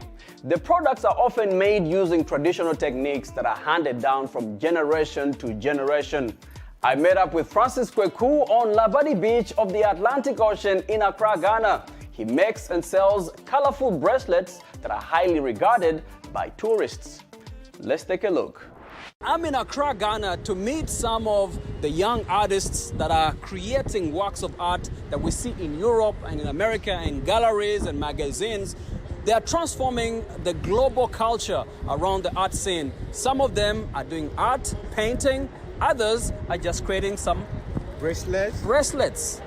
So Francis, when did you start making this work? Is this something that you studied in school? Is this something that you were self-taught? Tell us a little bit about yourself. And I studied this on the street, a certain man from the Caribbean who used to teach me this, By now it's no more. So this is what I learned. Now I'm using it for living, Street knowledge. Yes. How long have you been doing it? For 15 years now. Talk to us about this art. This is a hand bracelet, and it's a traditional bracelet. All the Ghana, the regions in Ghana with their traditional wear, So it's different bead all around, It's not the same, I use the agate and the baobab and the lucky seed and the coconut shell. Why don't you show us what? Yeah. So this is the coconut shell I use. The coconut, the finishing one you drink before, you bust it before you drink. This is the shell, and this is the lucky seed I used to make the locket, And this is the thunder stone. If the rain is falling, this is what we get from it. It's a royal bead. We black people naturally we make as a king and queen. And this is our nationality, our royalty, our pride, And this is the Africa. It's made from the mahogany tree, And this is coming from the northern part of Ghana, the baobab, the tree without no leaf, This looks like really. It might take a lot of time for you to make one piece. Yes, of course. How long does it take to make one For piece? the necklace, it can take me I can make 5 pieces a day. you know, because I can't spend all the time. I have to come and make some money to feed the family. So you go home and make and then come and sell? Come and sell. So where do you sell it from? You know, I sell it at the beach, you know, all my life, because in the town, a lot of people have a shop and it's a competition, you know. When the tourists arrive, I make money, but when they are not in, it's like the business is slow.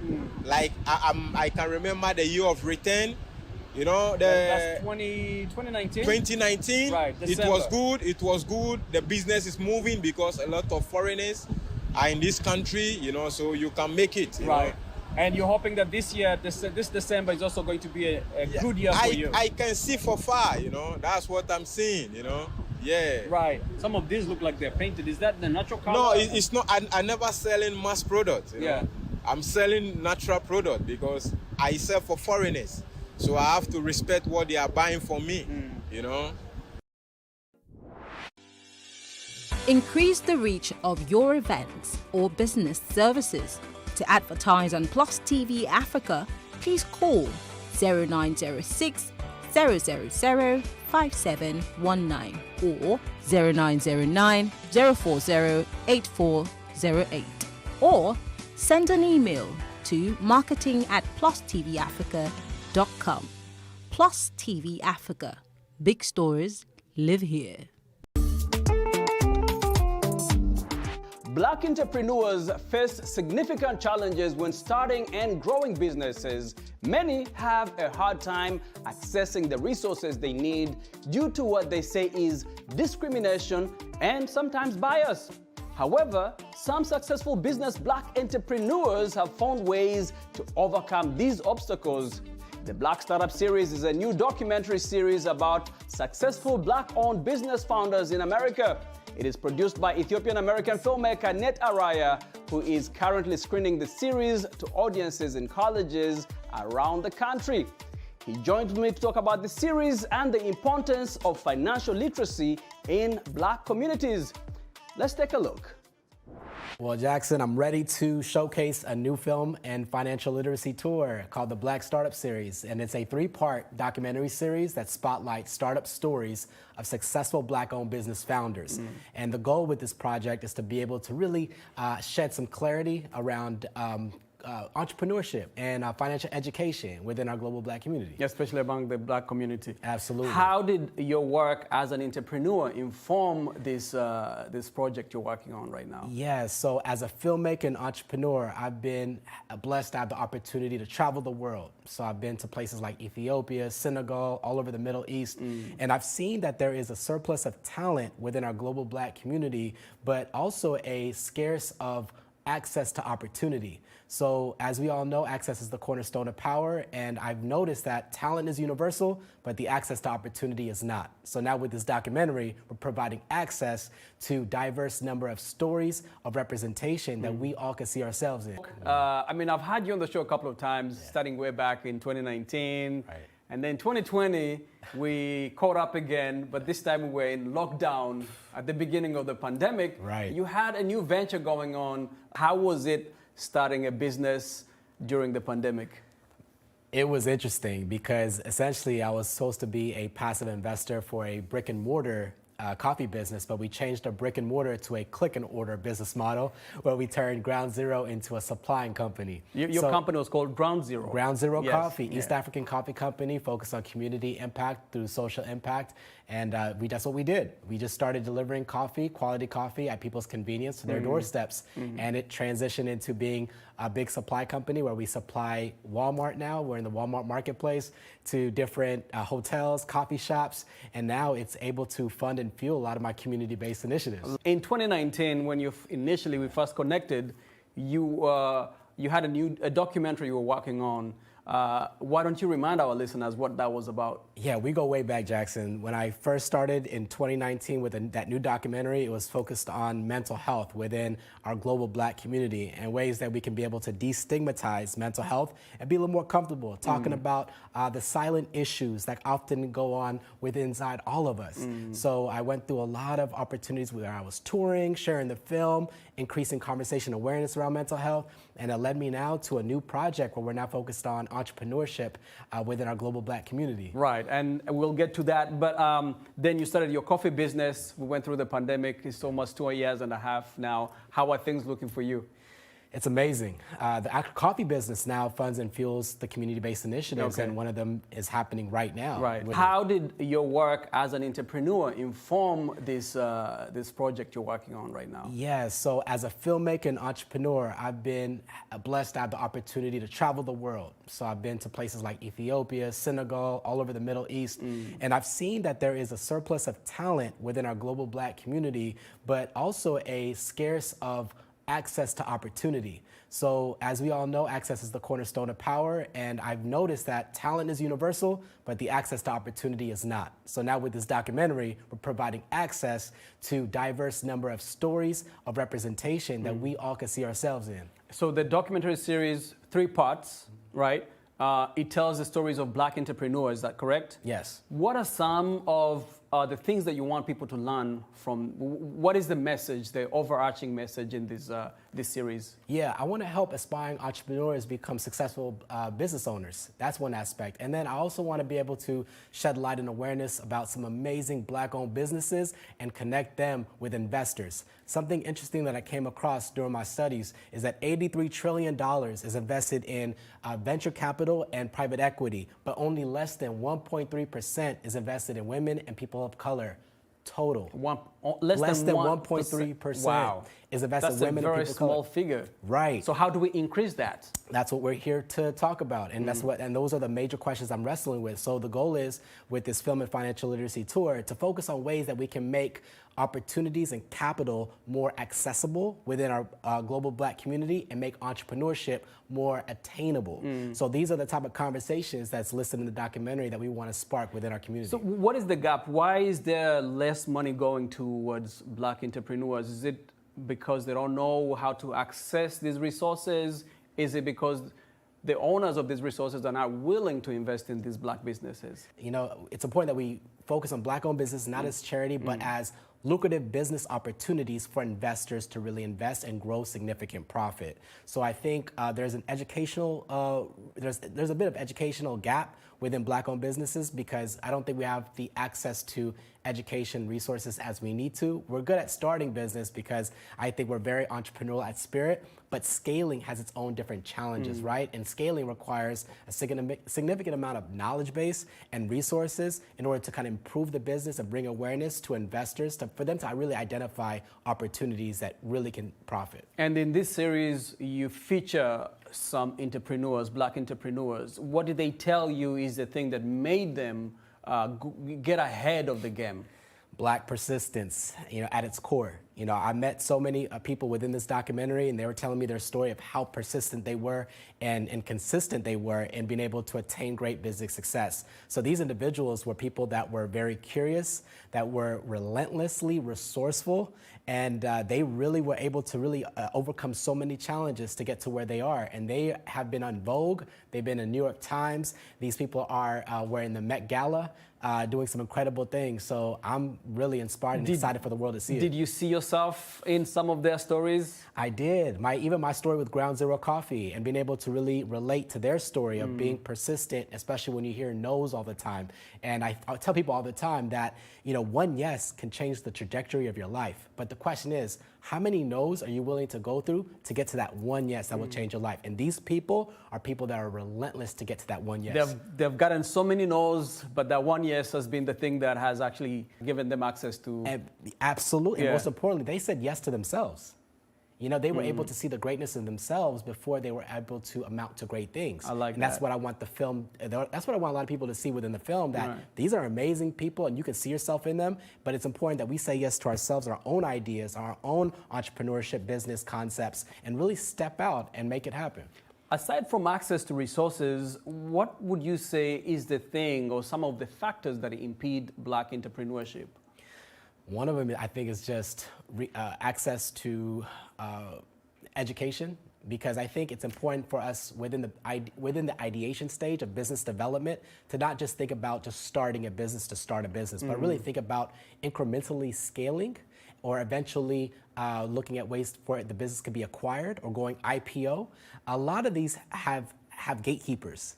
and it's important that we understand that how we can get access to the information early within the ideation stage of business development so that we can be a little more strategic and sustainable as a business and community. And who are you targeting with it? Is it the people that, is it people in the Black community? Is it the people who are the resource holders? Yeah, I think it's gonna be a little bit of both, right? Because it takes a partnership, right? I heard that, if you want to go fast, go alone, but if you want to go far, go together, right? Yes. So I think it requires investors, a community of investors, startup founders, and different people, professionals, to really get together and really look at ways to really elevate business and community. Tell us some of these people, some of the stories of the people that you feature in these stories. Well, the first one is Paola Mate. She's a Haitian-American entrepreneur that came from Haiti to America, and she was based in New Jersey, then moved to New York. She was managing many different restaurants and decided she wanted to launch her own luxury head wrap brand. And from there now she's been able to transition to Austin. She has a storefront, beautiful store, and she does so many different things. She does workshops for young Black women, like head wrap workshops, and she's doing some exciting things. Another one is Kobla Tate, CEO and co-founder of Break the Box, which is a home ownership empowerment program helping Black professionals get into home ownership. And then the last person is JP, and JP has his own company called JP's Pancake Company. He launched the first gourmet pancake food truck in Austin, Texas. Wow. So these are stellar, successful entrepreneurs in 3 different industries that are dominating the game right now. What are some of the tips that you can give, financial literacy tips, so financial tips to people who have aspirations to be entrepreneurs?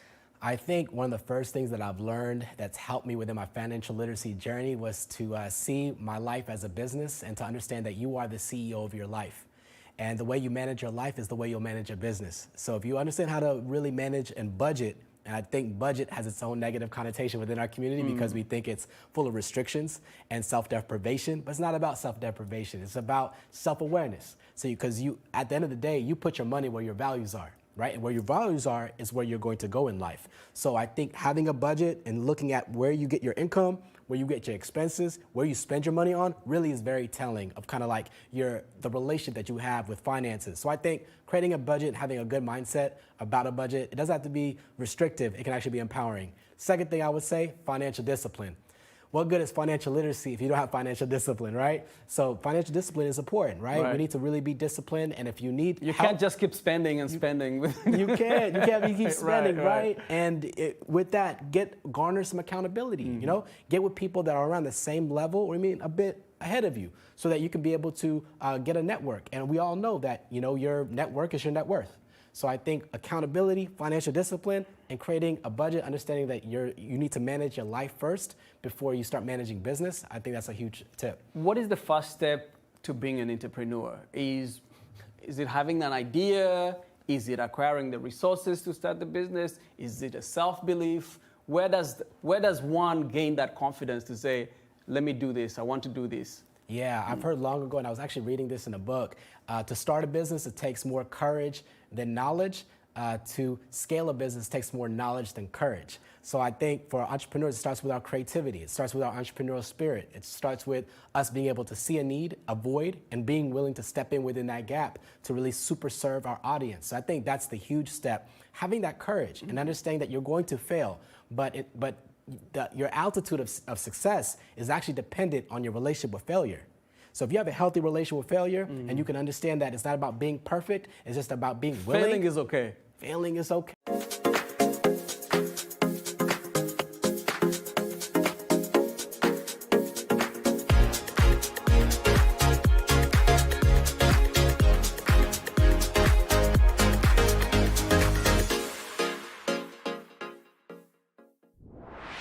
Hello and welcome to VOA's Red Carpet. My name is Jackson Bunganyi. Thank you so much for joining us today. On this episode of Red Carpet, we'll feature a Malawian painter's work illustrating the unbreakable bond between music and culture among Africans, an event by Mashoud Creations celebrating Black History Month, and FESPACO opens in Burkina Faso. Let's begin the show. And let's start the show with some highlights of the latest entertainment news from around the world.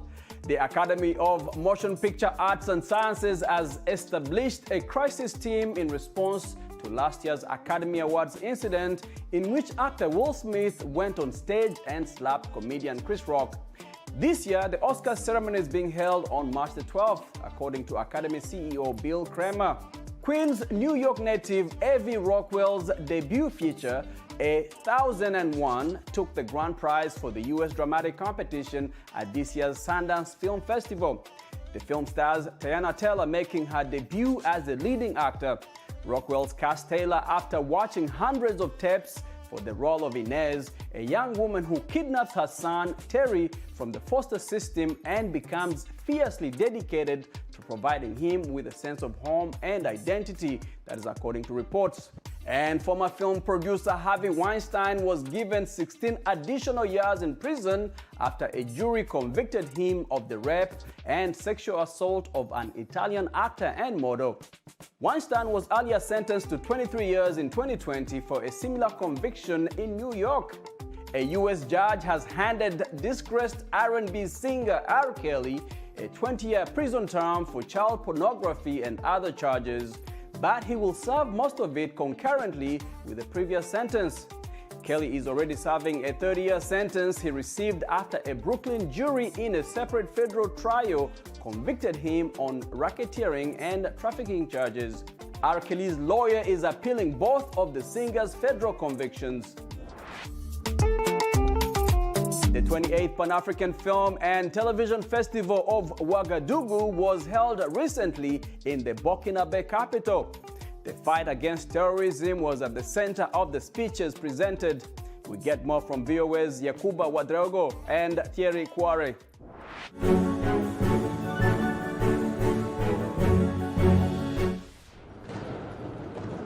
The 2023 opening choreography of FESPACO by Serge Aimé Coulibaly was inspired by Martin Luther King's famous phrase, "I have a dream."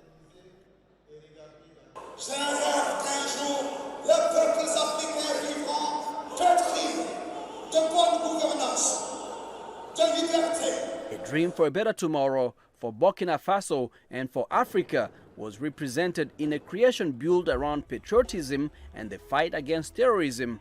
Well, I heard about the terrorist attack on my way when I was kind of entering the plane.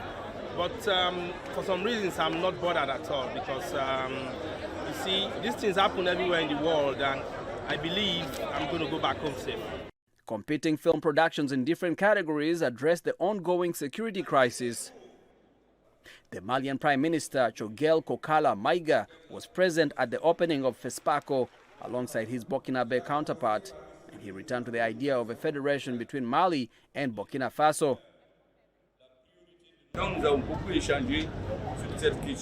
We have discussed a lot on this issue of the Mali-Burkina Federation with other countries, and what I heard today from men of culture is to say to politicians, carry on, follow your people, don't fail, don't hesitate, don't look back, your people are with you.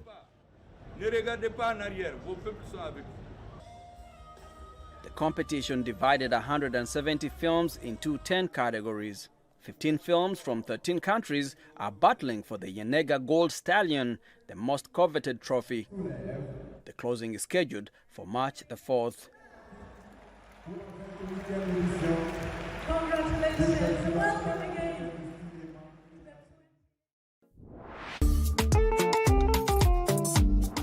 Malawian visual artist Tapiwa Mlinga is one of the 5 African artists whose work is being highlighted on the cover of notebooks printed by Africa No Filter, a Kenya-based art organization. Mlinga was among the over 100 artists from across Africa who participated in the competition to provide artwork and provided an interpretation for the theme celebrating Africa's creative power. Red Carpet caught up with her in Lilongwe to talk about her work. The painting that won Tapiwa Mlinga a top 5 spot is an illustration depicting the unbreakable bond between music and culture among Africans. The 26-year-old visual artist says that success came as a surprise but has inspired her to aim high. So I did about the music, because music actually has been part of African culture for like a while. You go to any ceremonies like funerals, weddings, there's always music to it. So I created that piece. I posted about it. People loved it. It is a good sword. I think that was my expensive painting.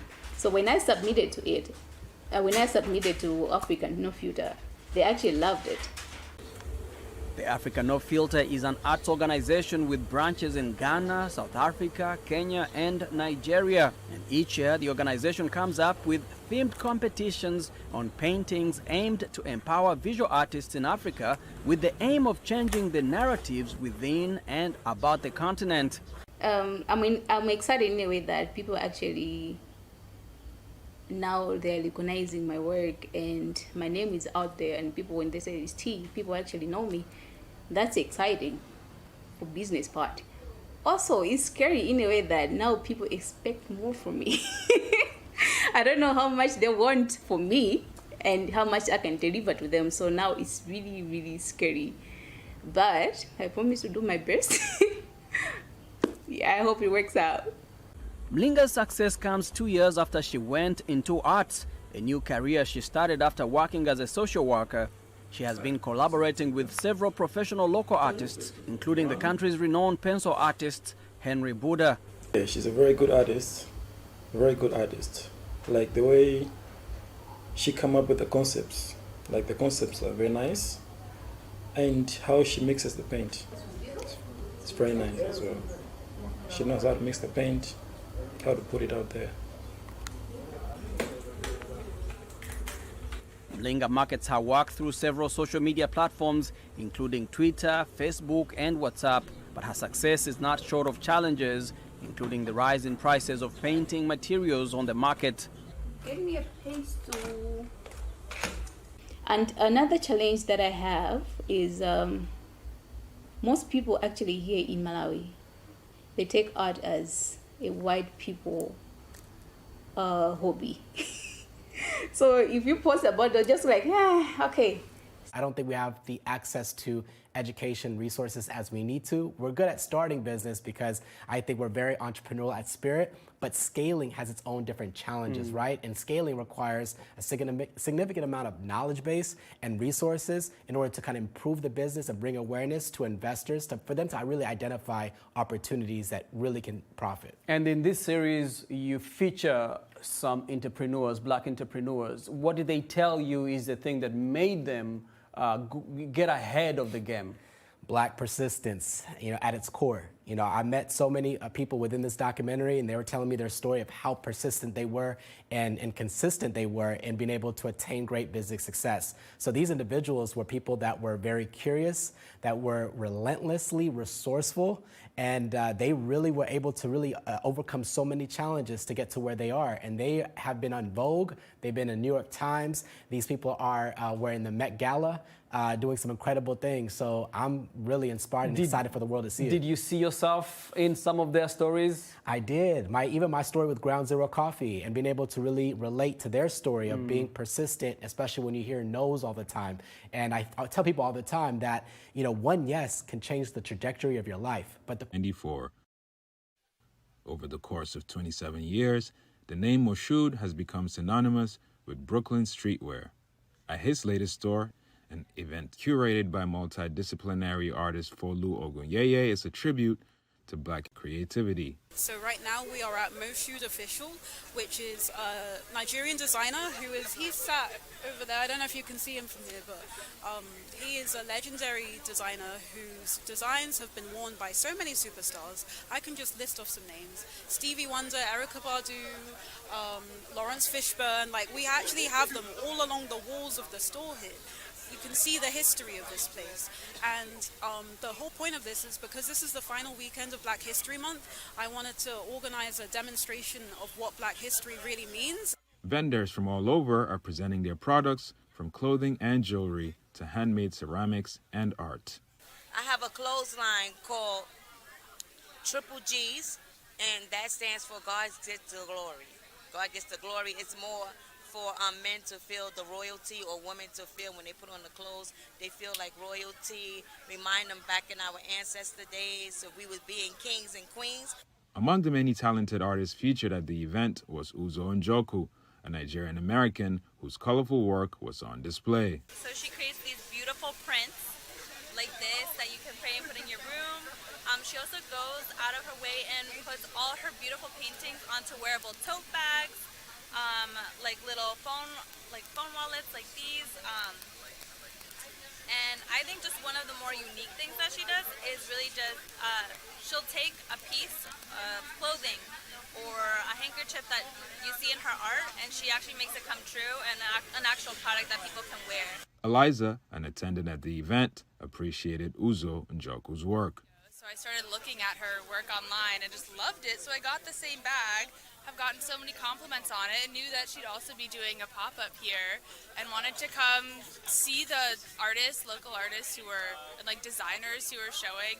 Attendees had the opportunity to experience products from an alkaline chef and also a health and wellness resources center. We are a resource center that allows people to now come in and not only learn the matters of health and wellness, but actually experience in the products and samples that's here for the community to heal. I'm an alkaline vegan chef, so I educate about smoothies, liquid foods. If you see here, we have sea moss, a lot of liquid foods, soursop, Green Life Tonic. It's all about our liquid foods. Our liquid food is as important as our solid. So I educate about that as well. And also I sell sound vibration music. You know, when we talk about health, we talk about this, the mind, body, and spirit. From the sound to what we eat to what we do, our liberty. So this event alone is a wellness because we have everybody tapping into the abundance that surrounds us, and it's all about the abundance that's within us and all around us. Kali Abdu, VOA News, Brooklyn, New York. And now to sports news. On car-free days, Rwandan officials are converting roads in the capital Kigali into mini courts after introducing street tennis to the country. On a road that might usually be bustling with traffic, Eric Muhowenimana is playing tennis. More specifically, street tennis, a game introduced in Rwanda last year. On car-free days, local authorities in the capital Kigali turn thoroughfares into mini courts. At the beginning, it was very complicated to us because we didn't know much about rules of playing. But we caught up now, and now we're familiar with it. The introduction of the sport was inspired by a partnership with the government of Barbados, following a visit to the East African country in November.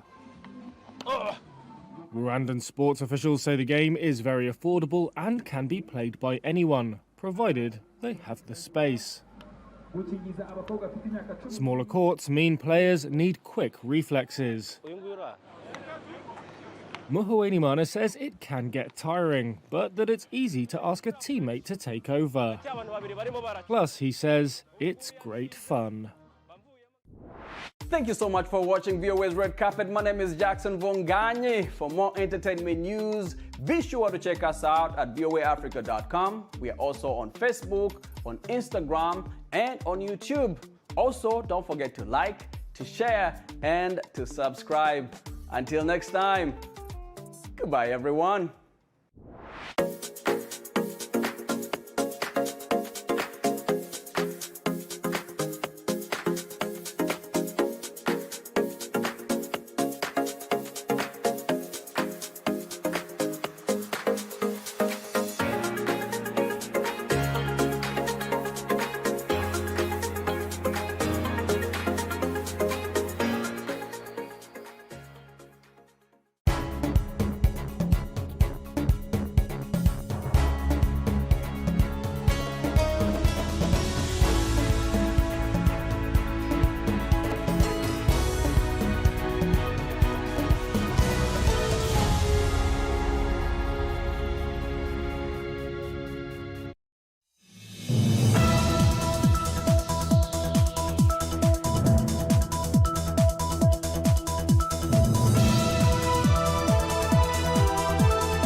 Welcome to Plus Politics. Tonight, we speak with an amazing personality in Nigeria. He's an elder statesperson, Chief Olabode George Aton-Odua of the Yoruba land.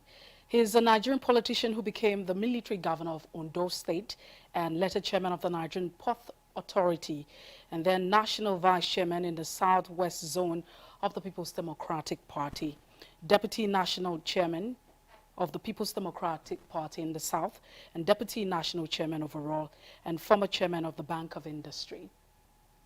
Good evening, sir, and thank you for joining us. My pleasure. So let's quickly get to the crux of the matter. If you look at the state of the nation, a lot's been going on. But as an elder statesperson, I'd like to ask you, what would you say about some of the most recent decisions taken by the president, that's Bola Ahmed Tinubu, some of which include the Student Loan Act and the Electricity Act, among others?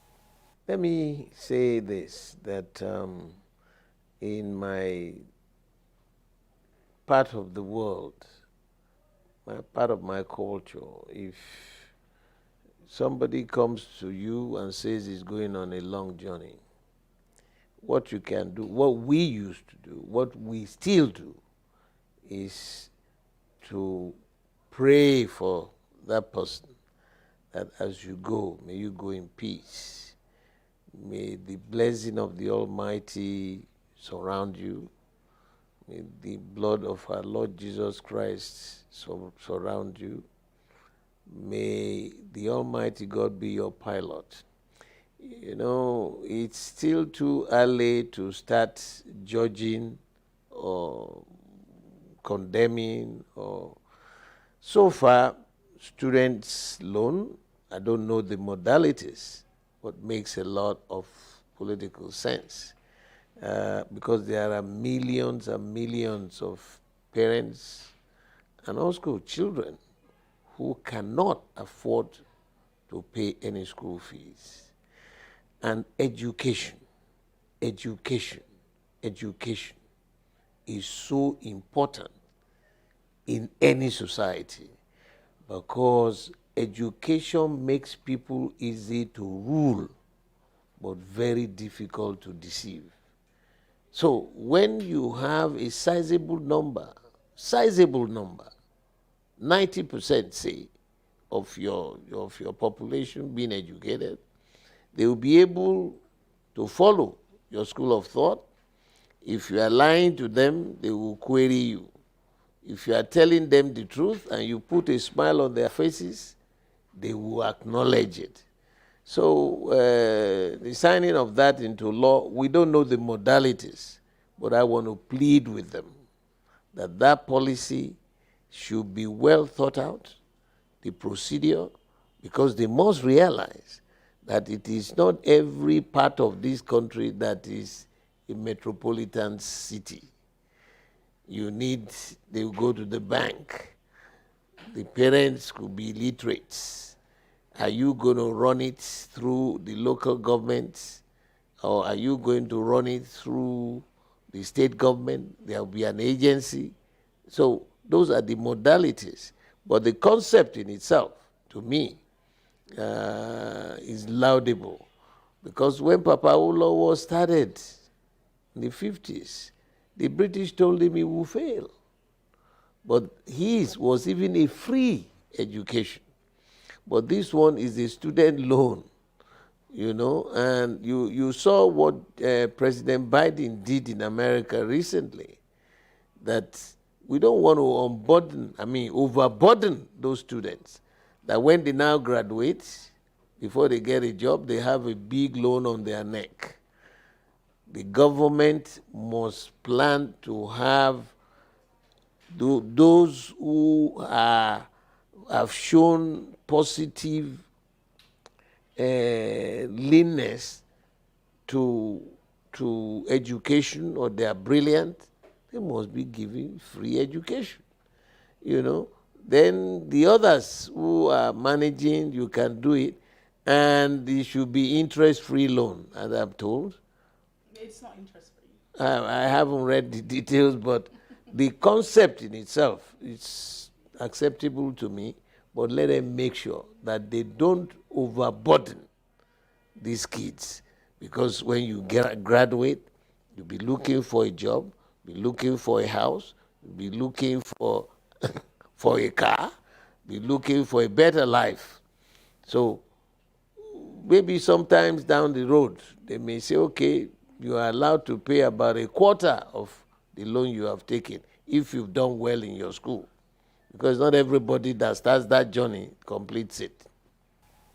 So maybe I will just discuss, there's several criteria. Just like you've said, you haven't gone through some of the conditions or requirements of the Student Loan Act, but a bit of it is that those who are students of the Polytechnic, colleges of education, universities, I mean, you have a right to actually apply. But one of such condition is that it's expected to have a guarantor who should be like a civil servant and has had like a pass call for like 12 years, or a judicial officer, however it is. There's also a requirement that you should have, you know, after this loan, 2 years after graduation, you should be able to get a job and pay the loan back, you know. So some criteria that Nigerians have quite queried, you know, I'm saying how can these things be, especially if you look at the rate of unemployment at almost 41% in 2023, how can these things be? And some people already believe that this is like putting the cart before the horse.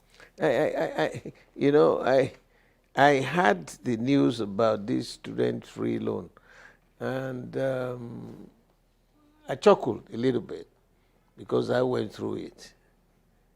I graduated about 56, 57 years ago, you know, and I remember very well that there was in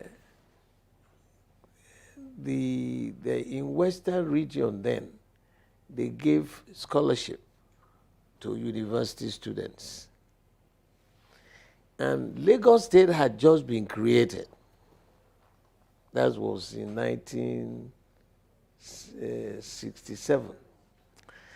And we were in 1968, I was still in my first year. That day, 4 of my colleagues, Dr. Femi Anibaba, who's now a doctor, Alex Oni, Jabesi, then Kwesi Banasco, myself, we were there having lunch at the university. And then the students who came from Western region were all jubilating that gotten scholarships. And that means it's not a loan, it's free scholarship. So I told them, I said, look, let's think about this. We can't benefit from Western region, but we can benefit from our state. They have just created Lagos State, that we should go to the governor's office and go and discuss it. They said, go to the governor's office? Are you crazy? I said, yes, let's go there. You know, they said, the soldiers will arrest us and they will lock us up. And I said, don't worry. The wife of the governor is my mother's cousin. She was a Miss Aganga Williams, now Mrs. Johnson. That if the governor locks us up, my mom will go there and auntie will release us. On that premise, the following day after the morning lectures, we headed to Lagos, to the governor's office at the King George Defeat Stadium, the opposite it. That was where Governor Johnson's office was. We got to the gate, 4 of us, and they looked at us. The guards there said, what do you want? We said, we want to see the governor. He said, look, do you have an appointment? We said, no, but we are students from University of Lagos. They looked at us. One said we should get out and move ourselves out of the place. But there was their boss, the guard commander, who came and said, look, are you truly from University of Lagos? We said, yeah. Did we have an appointment? We said, no, but we want to see the governor. He said, we should hold on. He went in and came back and said we should write down our names. 4 of us, we wrote down our names. And we were all engineering students. So we sent the names in. Now, they then asked us to come in. You know the people who were there at that time. The Attorney General and Commissioner for Justice, Papa Bankole Oki, the Solicitor General, Papa J.O. Williams, the third person was the Secretary to Government, Baba, I've forgotten his name now. But the fourth person was the Protocol Chief to the Governor, Papa Domingo. So when they saw our names, they said, this must be real Lagosians. They said we should come in. The governor was yet to come. So we went there, of course, we all prostrated, greeting all these old men. And then they said, what is our grouse? We said, sir, today the West announced scholarship for the students. Why can't our state also give us scholarship? They listened. They said, okay, all right, but you know, we have just started. We're still about a year old in government, but we will think about it. You know, 2 months after that, Lagos State started this scholarship scheme for students. Now, the general concept, I'm telling you that the act of governance is to listen to the pain of your people. Makes a lot of sense. They want to start it, but the vagaries, the problems that will be involved in it, you must go and look for a civil servant. You must go and look. Now already they are segregating. Because how many of such people will come from some villages? Because this is a national policy. So they need to sit down, work out a scheme where every Nigerian who is looking forward to some good education but cannot afford it must benefit. It is not just a policy for the children of the privileged. You understand? So they must sit down, work out a procedure. Because the major problem in this country is working out procedures that will be long enduring, that will make a lot of both political sense, a social sense, and humane in its nature, so that everybody will benefit from this policy. It should not end up for the children of the privileged alone. And we are watching, because we are in the opposition. We are watching what impact it was going to have. And invariably, this nation, if we seal all the leakages of the kind of money that disappears from the covers, from the treasury, we should be in a position to give free education to most Nigerians. So when you say the kind of money, what kind of money? Jeepers. Now, all the stories you are hearing, those leakages, those millions and tons of money, dollars, and the charade that goes on between the central bank and the commercial banks, it is mind-boggling. And I wonder how you are even going to disburse the money. Is it through the same commercial banks? And the major thing they do, I am challenging them publicly, all the commercial banks in this country. I am challenging them publicly. What impact have they had on Nigerian micro business people, medium enterprises, and even the big ones?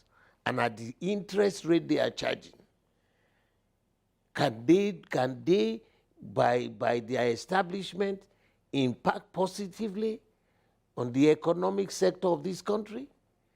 You know, most of them, I'm saying it, they can challenge me.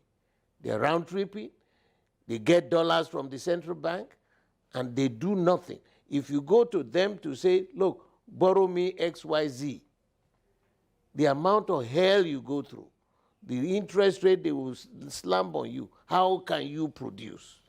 So we will eventually get to that part of the conversation, but before we move away from that, two significant acts that has been passed by this president, and one of such is the Electricity Act. The private sector involvement, it feels like unbundling state governments or state governors can now generate power. What do you make of this? Do you think that we're gradually getting to that point where we say states can control their resources, and do you see this as viable? You know, this issue was raised when we had the Constitutional Review Committee. How can we, the whole of the constitution of this country is like a military, is set up for a military organization. It's not working. Every decision goes all the way back to Abuja. It doesn't work. We copied the American system. You think the governor of California will now be begging on monthly basis in Washington to give him their own share of the resources, to give him how he will manage this, to give him how he will supply power to his people, how he will supply water to the people? What on the globe is he doing there in Washington? And the closer the governance is to the people, the better they will be managed. You know, I retired as a general. I know what it takes to be in the military. It's hierarchical. The other goes from the top and percolates to the base. That cannot work with a democratic dispensation. Power must come from the base, the will of the people. So you think this is brilliant? To me, what I am saying is that it's not only just one, it's like he is cherry picking. We need to revisit, and there is a report of the completion of that, the Constitutional Conference. All these things we are talking about are there. Reduce the powers at Abuja. You must reform the whole system, whereby you give more powers to the states. What is wrong in having state police? What is wrong in having local government police? But now we have states having capacity to generate power, so that's good. If they have powers to generate, good enough. Good enough. But first of all, they must have their resources. You take in, on one hand, you take in all the resources to Abuja to be shared. And you are telling them, go and generate. At what rate would they generate? Because I'm an electrical engineer. How much would they generate? If you decide you have a thermal station, you know, gas turbines, you will need gas, you need power lines owned by you. You'll be able to go from the main power, the high voltage ones, before you come to the distribution network. So how are they going to do it?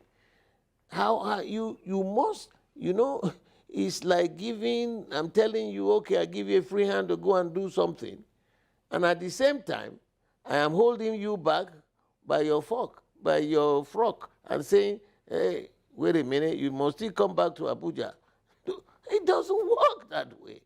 When you let go, let go. All the resources, you know, are still being collated, compiled at the national. Why should all major resources, if we copy the American system, take Ports Authority? The New York Port is run by the mayor of New York. The airport in New York is run by the mayor of New York. They generate their income, they manage the people. You know, there is this definition of what you call politics. And I want people to listen. Politics is the management of the resources of the land for the benefit of the people. That's brilliant. I'm not sure I had that definition. That's it. That's it. So if any politician comes out to you and tells you that, listen, please vote for me, I will represent you, what is he saying? I will go there to ensure we manage the resources of the land for your benefit. But is that what is happening? When all the resources are channeled through one source, and then it gets there, the Minister of Finance will sit down on some whatever, start chopping the... But again, do you think that with this Electricity Act, it feels like we're gradually unbundling? Maybe we're just gradually decentralizing the center and empowering the component unit. I'm asking your thoughts now. I'm telling you, okay, let me tell you this from my experience. When Papa Obasanjo was president, we bought 18 gas turbines. 18 gas turbines by General Electric. They landed in this country. If they have all been functioning today, we will have had more than enough to distribute. All right? 18 gas turbines. Now, why haven't they been firing? Lack of gas. But when you go around the southern flanks of this country, you see gas being flared. So it is not that easy to say you want to go into generation by any state. One, you must have gas, somewhere to collect the gas, pipe the gas to the station, fire the turbines. When you generate, you must have enough transmission lines strong enough to take the power and start distributing within your state. It is not cheap.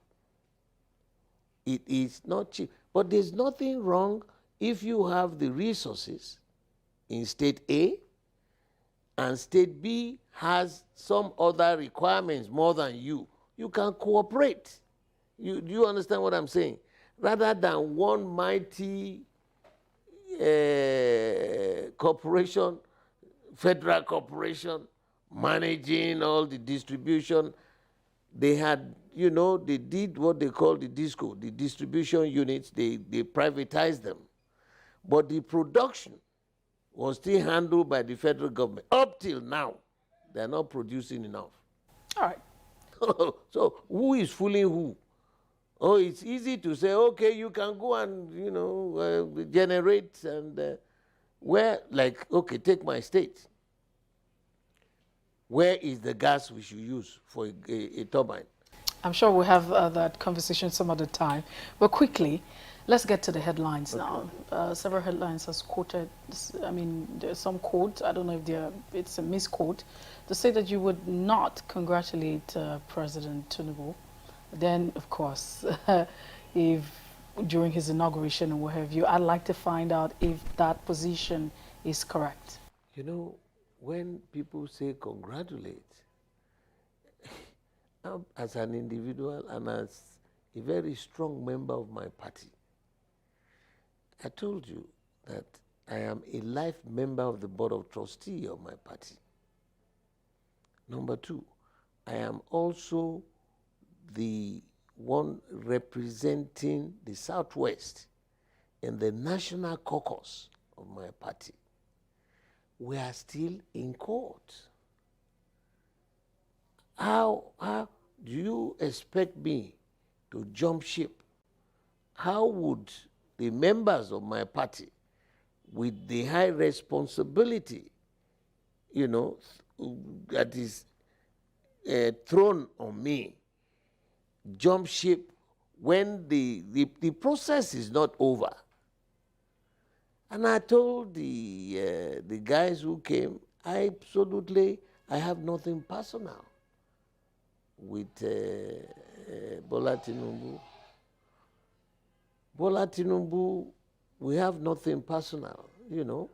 But hey, look at it from my own political angle.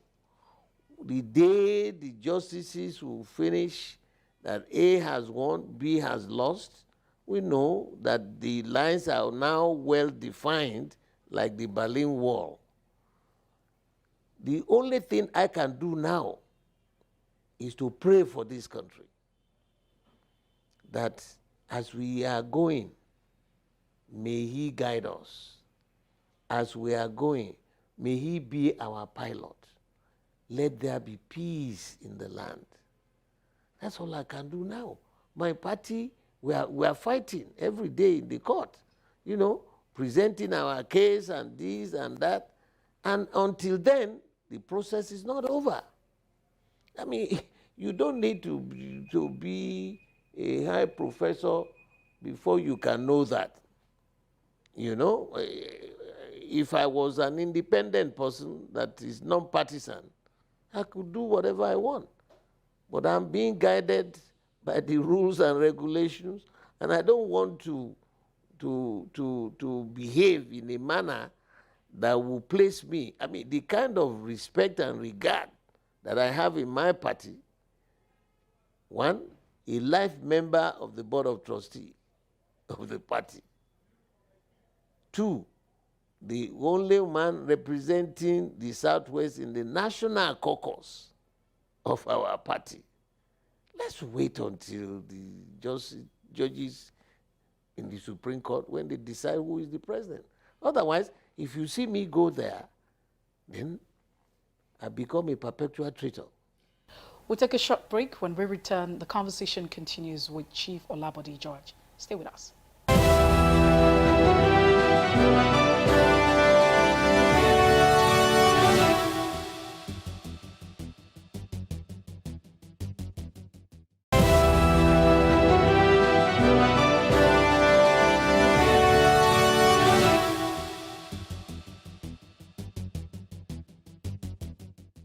We're still back here with Plus Politics, and we have Elder Statesman speaking with us tonight on the state of the nation, looking at the current administration and the fact that the balls have been set rolling. Of course, Chief Olabode George is right here with me. Once again, thank you so much for granting us your time. My pleasure. Now, before that break, I remember you talk about not being a traitor based on, you know, congratulating the president. But also, you were quoted to have said that you would not support Atiku Abubakar, who is also a member of your party, and you will not cast your vote for him. Now I'm trying to understand if that does not really make you a traitor. No. No. You know, our party, we had a problem. When the founding fathers established this party, they were established on certain tenets of civility. They established the party so that the concept, the misfortune, the problems that affected the First Republic, and I will explain to you. In the First Republic, in the North, majority had their way and their say, and the minorities were mere onlookers. In the South, majorities had their way and their say, and the minorities were onlookers. That created a friction. You know, in any organization, if it's only one group that will always be ruling, be managing by this, and there are others who will only be just members, can there be peace? Can there be peace? No. So, having gone through, I don't want to go into the historical, you know, whatever experiences we had from the first coup in 1966 in January, and then the counter coup, and all the whatever went on in the Southeast, until we went to civil war and we finished the civil war, and that is all history. But what have we learned about it? Now, we went from the parliamentary system into the American system. But the American system we are running is like we copied their constitution and half copied it.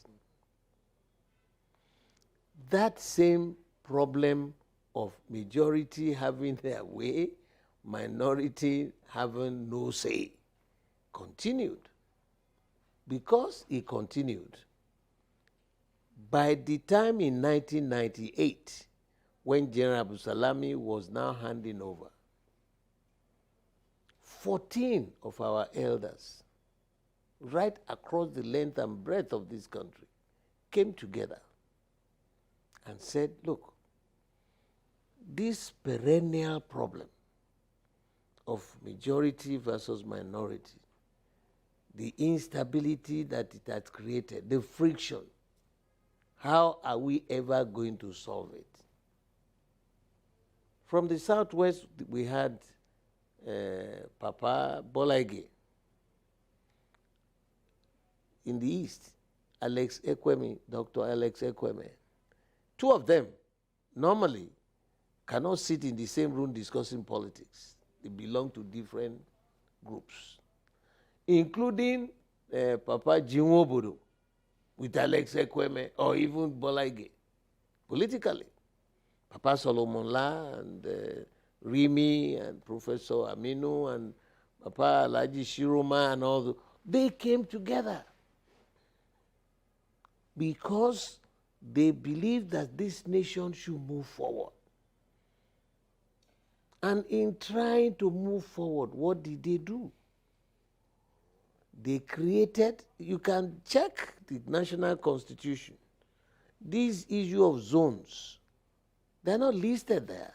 No, but I'm more concerned about the fact that if you say that, for instance, we know that you're a live board member, and did you support Atiku?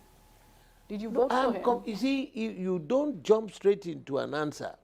If you don't have the reasons for that, I just didn't wake up on the wrong side of my bed and decided I wasn't going to support Atiku. I didn't hide it from him.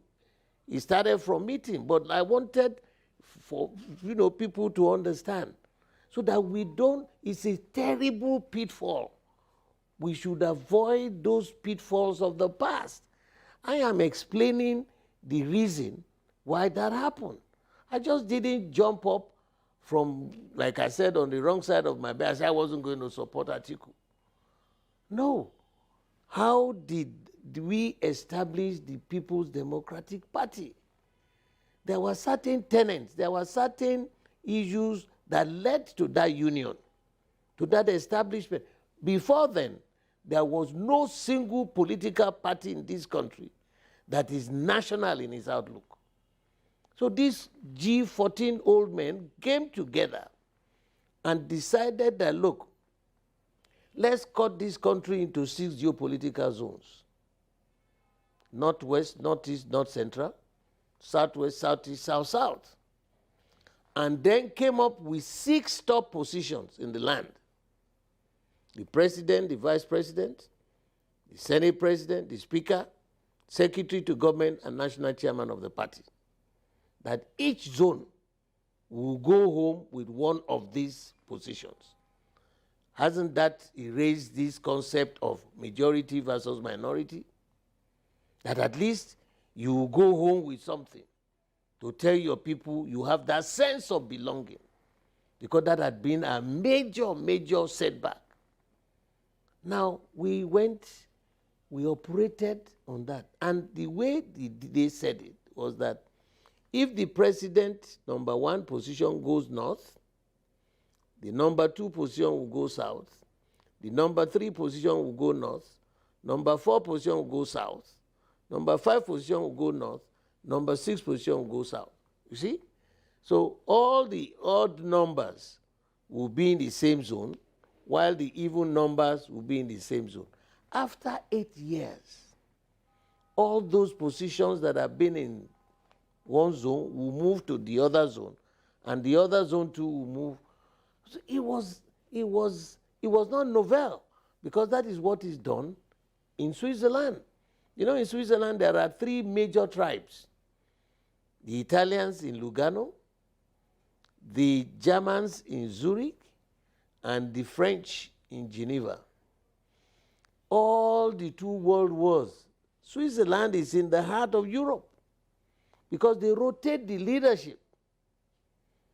There had never been any untoward activities in Switzerland.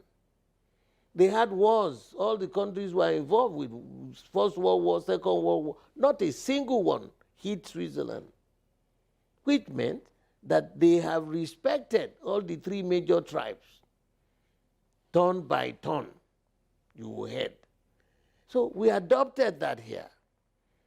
And that was what helped our party to be in government for 16 years.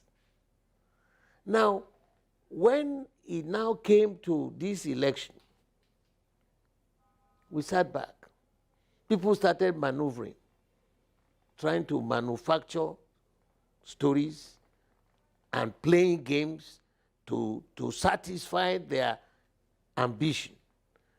And you know what it led us? When they finished the distribution, I said, I didn't hide it. I got up. I am from the Southwest. I said, now, with all these 6 positions you people have repackaged, where is it? Where are we, Southwest? How would I be bold enough to climb onto a rostrum and say, I am presenting our presidential candidate, you must vote for him? What would the people ask me? Are you drunk? What is it, our position? Well, was it just a concern for the Southwest? What Of about the course South? it was. No, it was for the Southwest. It was, look, the vice presidential candidate came from South. All right? What's his name? The governor of Delta. Presidential candidate, Northeast. National chairman, North Central. Director General of the National Campaign, Northwest. The acting Board of Trustee chairman came from the Southeast. So what do you want to give us? You know what they told us?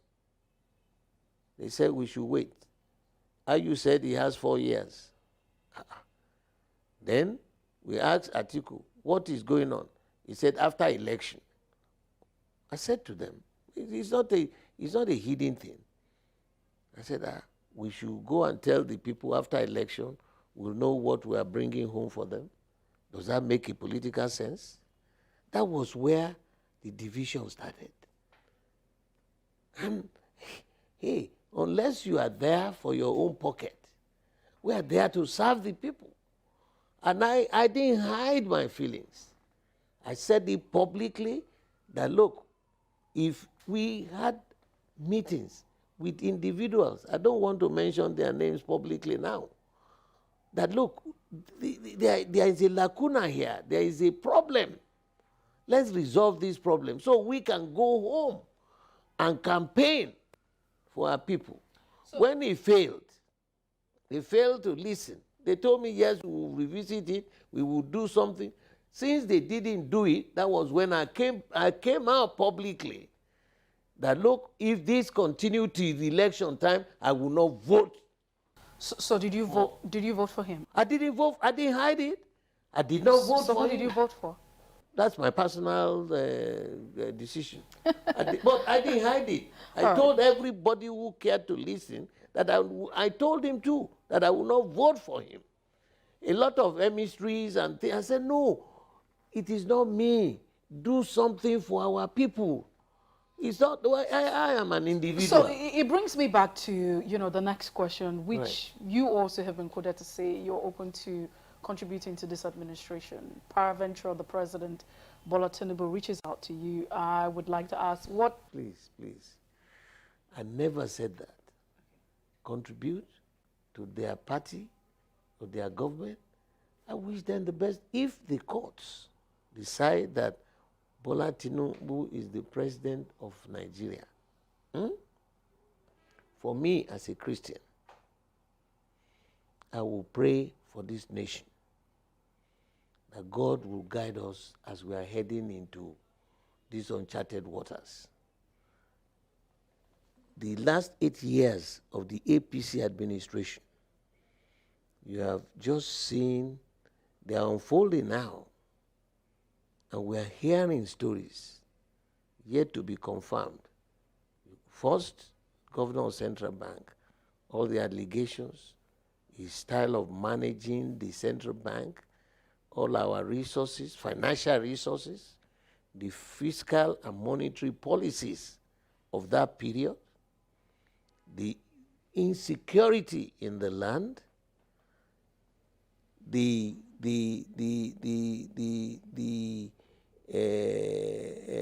unemployment percentage of the unemployed people. Now, petrol price just went through the roof. You see Lagos, you live in Lagos. Where is the traffic now? Many people are no longer driving. They are always just trying to hop or manage themselves, because when you get home, your final take-home pay, you remove your overheads. You remove, these are non-return things. How do you get to work? Transportation, the commuters. Even the Keke Marwa now has gone through the roof. So this impact on the people of this country must be a concern to every Nigerian. And all you can say, okay, you said, yeah, the administration, they've started to take certain measures and all that. We pray for them, that God will guide them to manage the resources of this country for the people of this country, and not to their family members, their friends, and some hand-picked people. We need this nation to grow. I grew up here. I went to school here. And with my exposure in the Navy, I have been to so many other countries in the world. My major concern as I was growing up as a naval officer, those days we would go to any country in West Africa, the giant of Africa. For every 10 Africans, 7 are Nigerians. Take any profession, known profession, in any part of the world today, one of them will be a Nigerian. So what is the problem here? Why are we retrogressing? Why can't we put all the resources? Because I have also traversed the length and breadth of this country. There is no part of Nigeria that the Almighty God has not graced with one resource or the other. Why are we not managing them for the benefit of the people? And when you sit down and you look at it, and you know, it takes a lot of guts. Maybe I should tell you my background. My great-granduncle was Herbert Macaulay, the first Nigerian politician in this country. We are following his footsteps. Justice, fairness, equity to everything you do. And then telling truth to power. I feel like we could probably just, spend the whole time. But then there are too many issues to talk about, being that we're looking at the state of the nation. Now, you have mentioned part of it, the issue of the CBN governor's suspension, Godwin Emefiele, but just recently.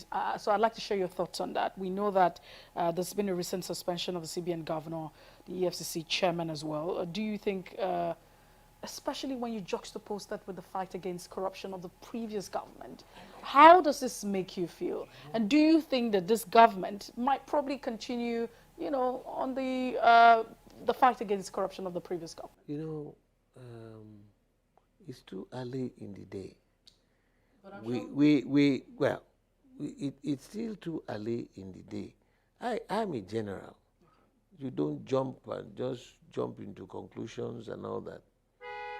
And like I said to you, prayers. For me, you must pray for your country so that there will be peace here. We don't want to end up like Somalia, like Sudan, like all these other, countries. Political problems. We need to pray for those managing this nation, that God will direct them. They will remember that it is a service to the people. Put a smile on the faces of Nigerians. They're just starting. They're not even a month. 30th of May, today is 16th. That's just about 2 weeks. So, but fine. Everybody, the world now is different from the past. We instant information, instant dissemination of things that you may not even realize is gone worldwide.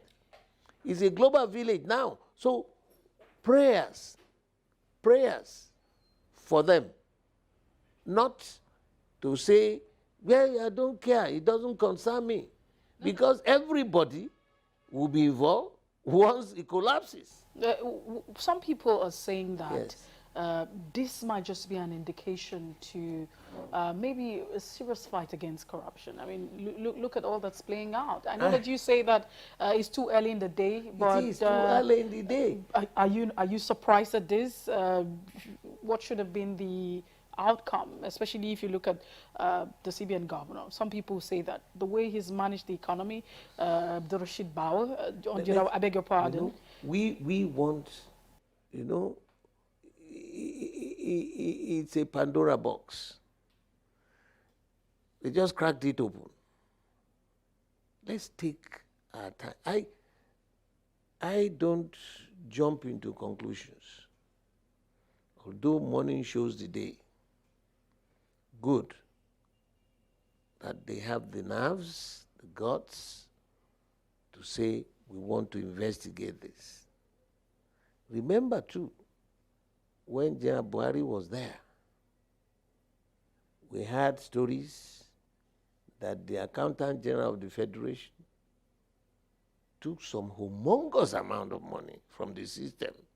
All the hula baloo, all the noise we had. But what has happened to it? We don't know what has happened to the case. There was another gentleman in charge of pension fund. Oh, ha, ho, hey, ho, hey. What has happened to it? Let us wait. If they are serious, it is just the beginning. Good step. Good step. But Nigerians are eager to know the full stretch of the story. And those who are culpable must not disappear like a distressed submarine. They must be brought to book. And that is when people will know that for every action, positive or negative, you take, there will be also an opposite and equal reaction, positive or negative. No free lunch. No overcover of anybody. Nobody should be treated like as if he's above the law. This nation has a debt portfolio that I feel sorry for your generations that are coming. Who are the people who will pay? The money was borrowed. What did we do with it? Did we invest it in the human resource, capital development? Did we put it on infrastructure?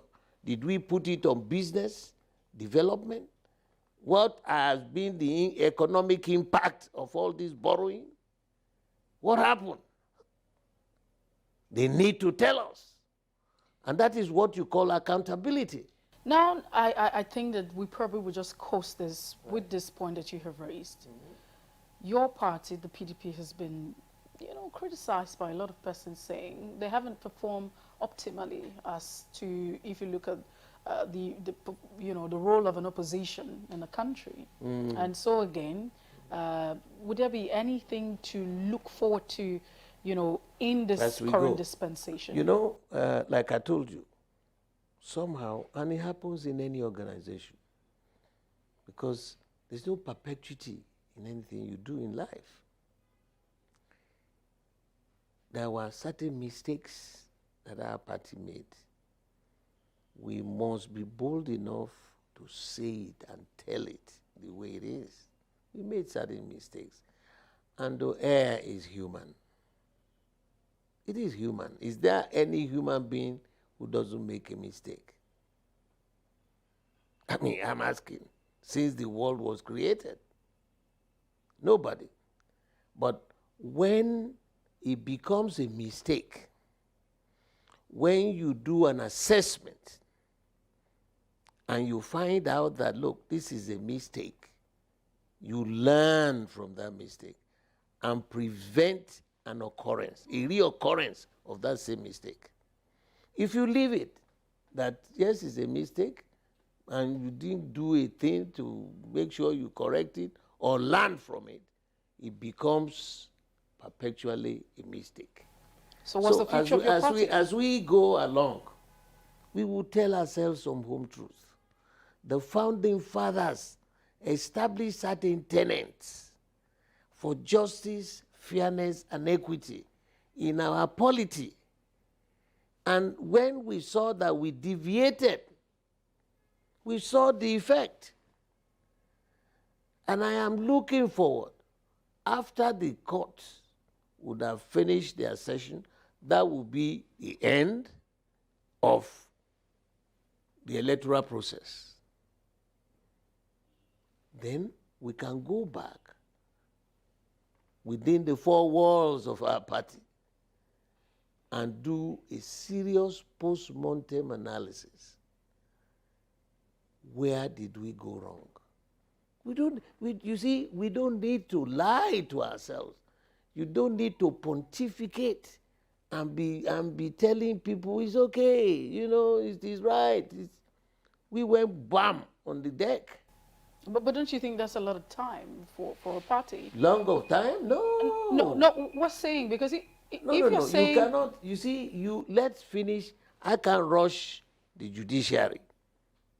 But can the party itself, I mean, I would like to ask, I know we're out of time, does the party not have internal mechanisms that can solve these issues? Yeah, but what do you, okay, we are saying we made a mistake. Others are saying, no, it's not a mistake, we are still in court, we may win. We may win in court. So what happens? Let's listen. Let's complete the process. You don't do a post-mortem on a human being that is not dead. You understand what I'm saying? Until you get to the caudal end of the matter, then you can do a post-mortem analysis. What happened? Where did we go wrong? Why did we take this decision? What impact did it have? What this, what that? And then you can now prepare yourself for the future. And I can bet you, because this is the first political party in Nigeria that has all the colors of this country, from the swampy forest to the savanna regions in the north. I have traversed the length and breadth. There is no part of this country you will not find a PDP. Not like a contraption called APC. It's a congregation of strange bedfellows. I said it, and I won't stop saying it. But for God's sake, give us time. I know Nigerians are very impatient. If you have a problem, you jump into it, you will miss certain parts of it, where the process is not over. So what do you want to do now? Start throwing tantrums? No. Let's finish there in the court. We are presenting a good case. We may win in court. We may still win. If we win, then the discussion will be a different ball game. And I tell you one thing. The APC copied our procedure of managing the party. I remember when they came together, APC, they said, we don't believe in zoning. So what did they end up doing? President Buhari, North. Osinbajo, South. Senate President, North. The Speaker, South. Okay. Then what happened to the chairman of their party? And was it not Oshomole? You see that's how they distributed. Right now, the way they had done it is very different from ours. It's not my party. But when you copy something, copy it properly. Out of the 6 top positions now, each one going to each zone for purposes of inclusivity, and that national drive in you, that commitment, that loyalty, that dedication to the principles of oneness in this country. That's why they created 6 zones, 6 top positions. You see the way they had done their own now? It's very different. We went through that route and we suffered for it. Right now, the president and the Senate leader, Senate president are from the South. All the other 4 positions are from the North. No, these are facts. These are issues that we must, as a solid opposition, we can disagree without being disagreeable. This is the job of opposition. The way you have now done it, the Southeast is having deputy speaker. He's not part of the 6 top positions. Is it fair as a nation? I'm sure that this conversation can never end. We will continue. Thank you so much, Chief, for making out time to speak with us. We really do appreciate, and we look forward to speaking with you as we proceed in 2023 and beyond. Thank you very much. I must tell you that my job now, because very soon I'm also going to pull out of partisan politics, but I will remain like my great-granduncle was, a philanthropist, an older man who will mentor younger generations, tell the history the way it was without patching up, tell the truth to power, and everything that anybody does that is positive, we will clap. Anything anybody does that doesn't make any economic, social, or cultural sense, we will say, no, you have failed here. I owe that to this country because this country built me up. Thank you. Thank you so much. Right.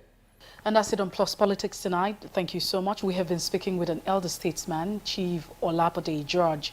We will return tomorrow with more exciting and interesting conversation. My name is Mercy Ibokbo.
Messi Bopo. This is the news update.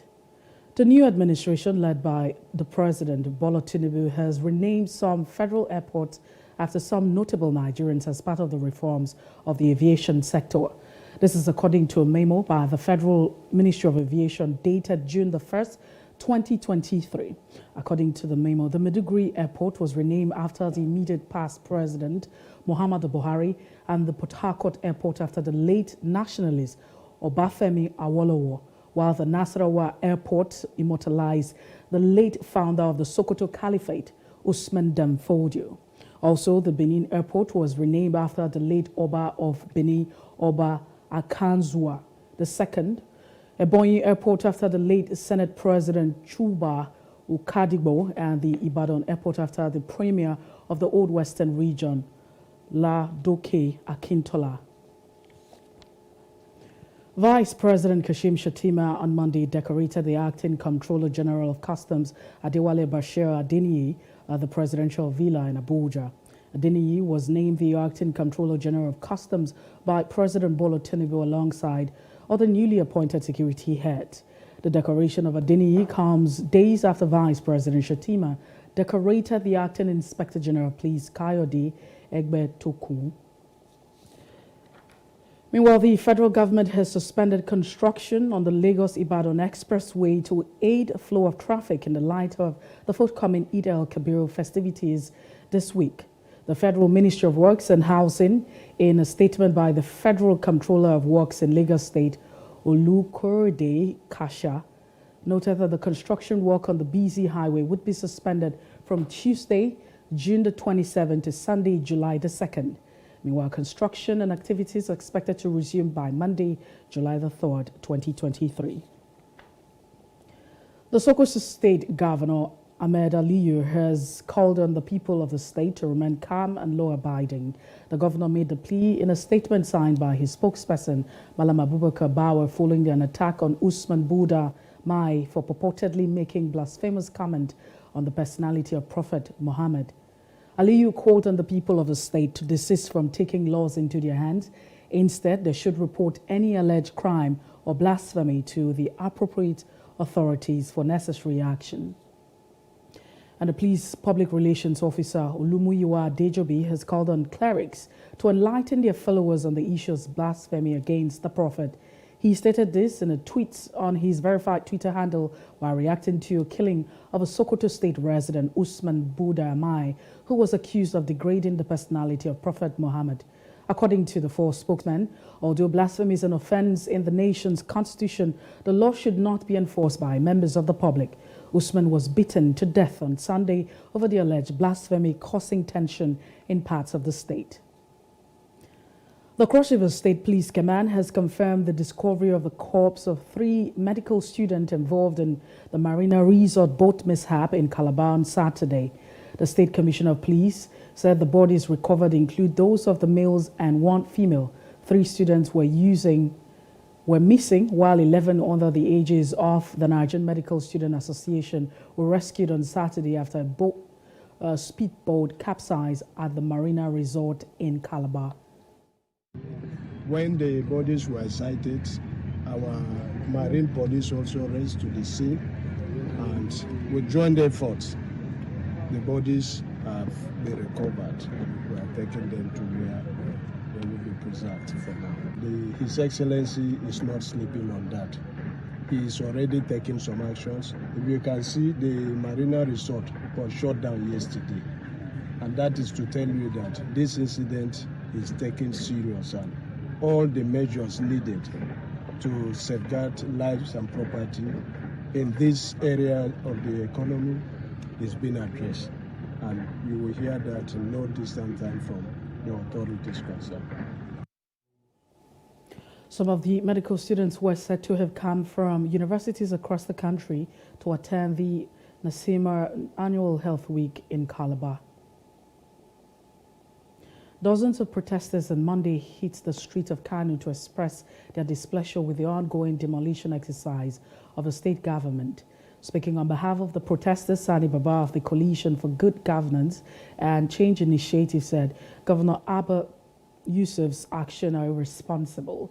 The state government pulled down some structures while several orders have been marked for demolition.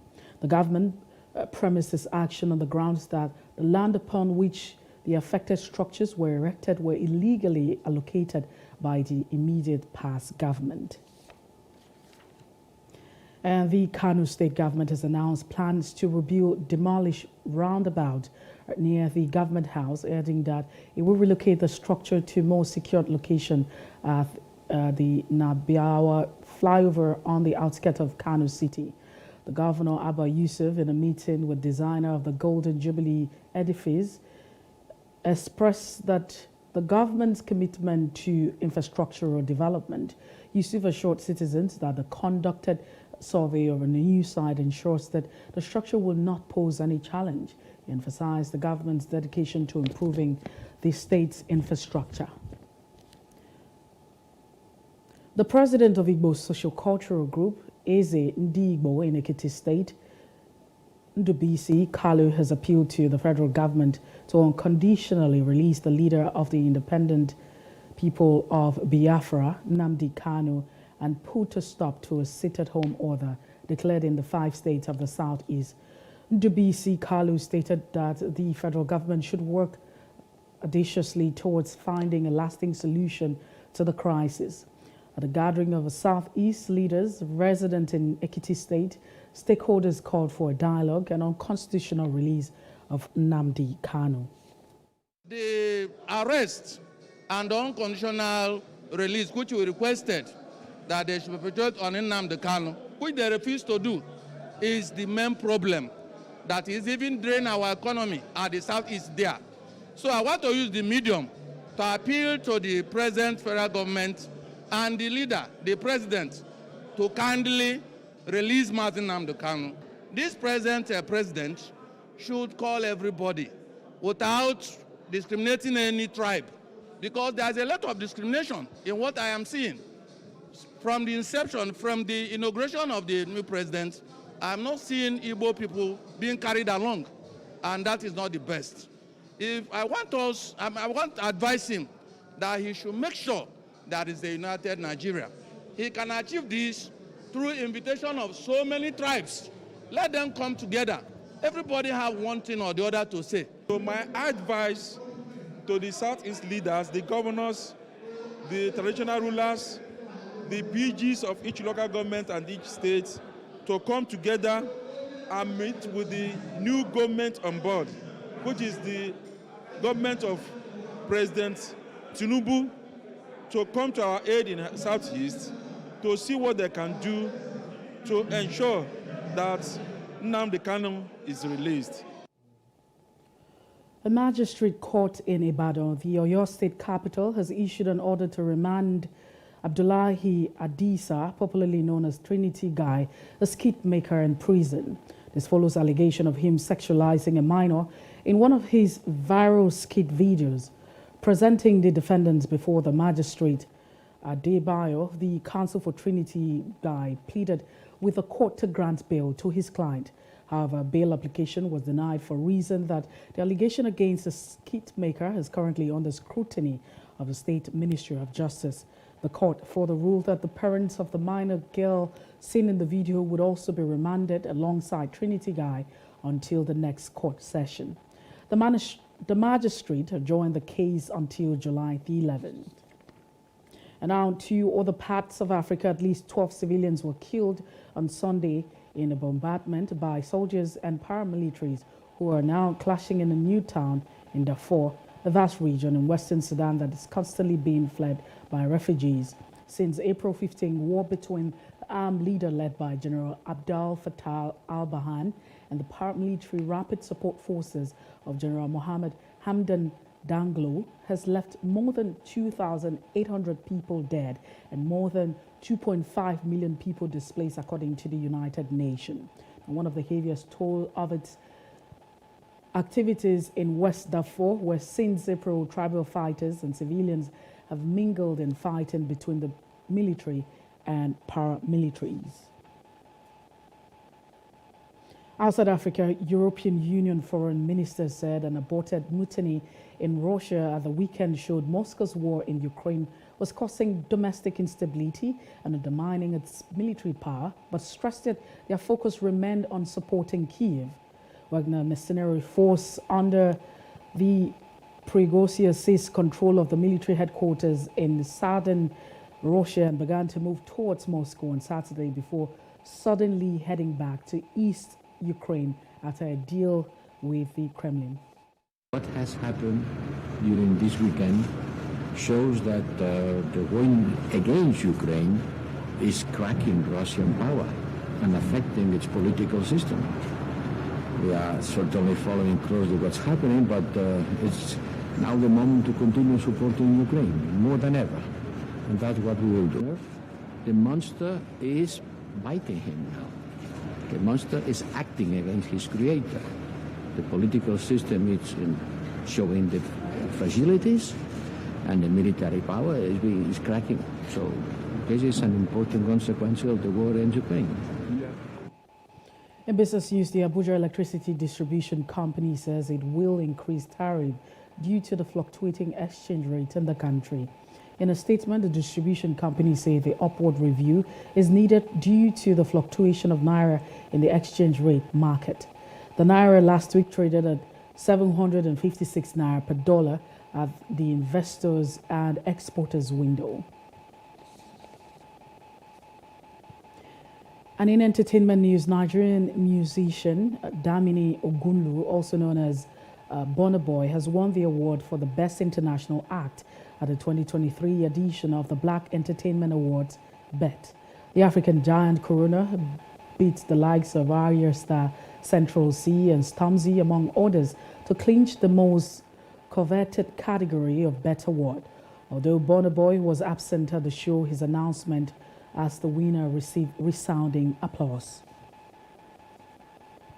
And on in sports news, Kevin De Bruyne will miss the start of next season due to the hamstring injury he sustained in Manchester City's Champions League final. The Belgian, who has been an important player for Man City since joining them in 2015, was pivotal to his side historic winning campaign last season, but was forced to watch much of the victory over Inter Milan in Istanbul from the sidelines. The 31-year-old started the UCL final but had to be substituted off after just 36 minutes after picking up what appeared to be a hamstring injury, with the Foden taking his place. And now Pep Guardiola will have to make do without him for the next first two games of the 2023-2024 campaign, as scans have revealed that the Belgian have suffered a grade 3 hamstring tear. And that's the news update. For more stories, please follow us on Facebook, Twitter, and Instagram. And do subscribe to our YouTube channel at Plus TV Africa and Plus TV Africa Lifestyle.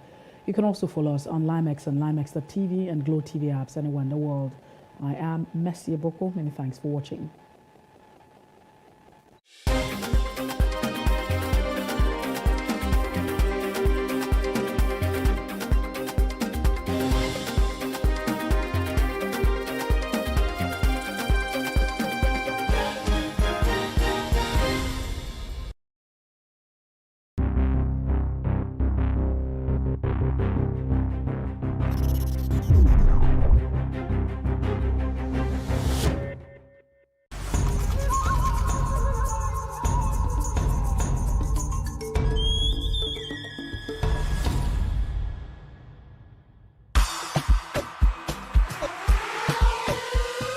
It's been an unusual year for us all.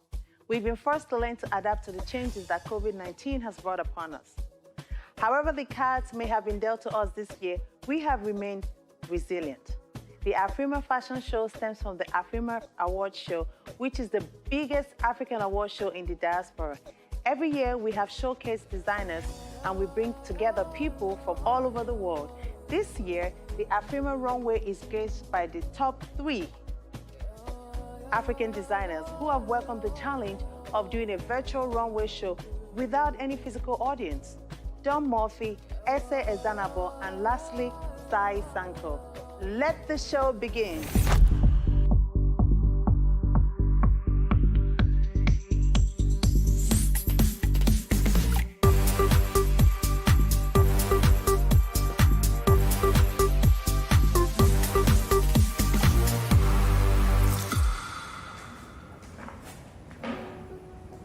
Hi guys, my name is Sai Sankar and I am a luxury resort wear designer and I make the most amazing and fabulous kaftans and everything that you desire for traveling.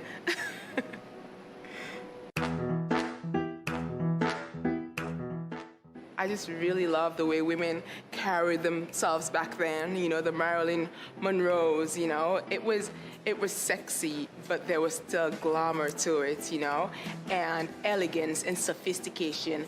And I feel that's what my designs are about, you know.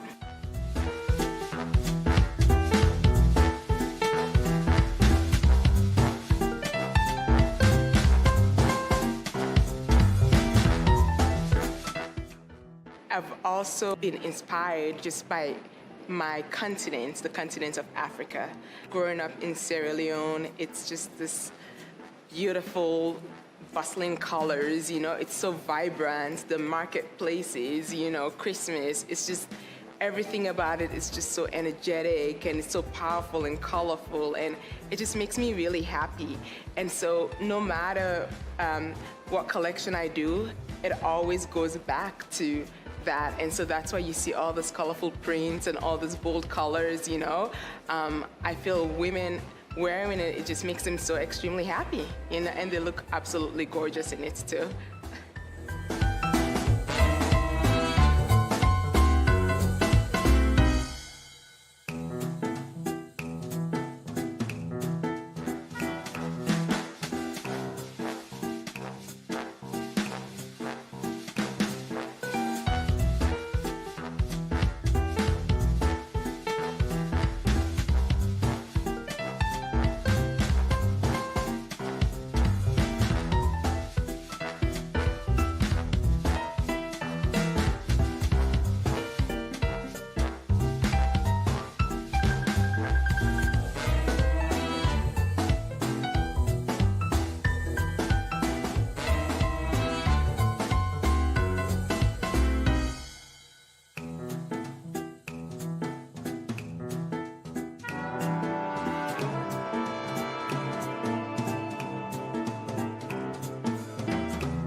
My name is Ese Grambowski, and I am the designer and owner for Ese Azinabor Atelier. My source of inspiration for my designs, number one, to be honest, comes from God because I go to sleep literally and dream about my designs. And that only has to be from God. So I always give credit to Him for that. And of course, my culture is very influenced in my design. I've been designing since I was 8 years old. Even before that, my mom would tell me wild stories of me taking her fabrics and cutting them into pieces and making a dress or a skirt or pants out of her expensive African materials that she had in our home back in Nigeria when I was growing up. And I draw a lot of inspirations from where I've been, and I just try to tie them into modern design mixed with vintage designs, mixed with traditional looks, and just tie it all together in a bowl to create a true Ese Azinabor couture piece.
My name is Daniel Mofo. I'm the founder and designer of Don Morphy, a men's luxury custom suit clothing in Dallas, Texas. Fashion is color. In the past, men were all very scared of, the colors. They were used to the blacks, the grays. But now, if you look at fashion, men wear almost bolder colors than women, You see men in red suits, men in yellow suits, men in pink suits. So for me, fashion is color.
expressive.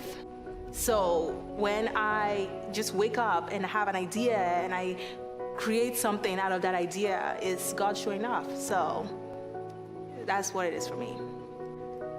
I've always been a little bit shy, but when it comes to fashion, I will wear anything and I will wear it with confidence. And so for me, that is a way of expressing myself, you know? And I feel it also is the same thing for a lot of women.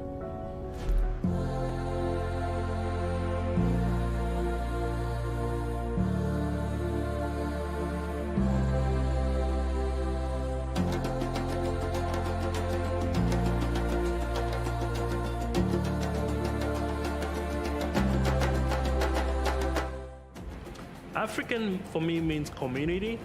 It means living together. If you look at Africans, they're all talking about the different countries in Africa. You know, it's all about our community. So for me, Africa means community. It means living together.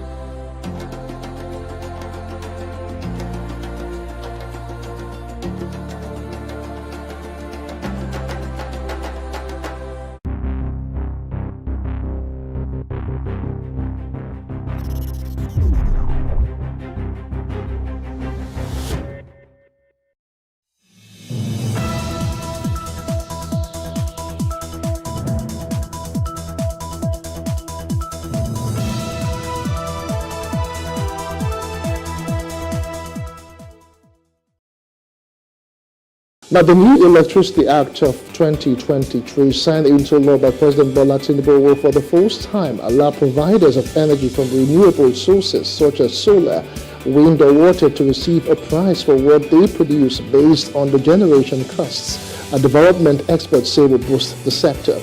Now, the new act mandates the Nigerian Electricity Regulatory Commission to prepare and provide feed-in tariff rates for electricity generated from renewable energy sources as a way of encouraging investment in renewable energy power generation.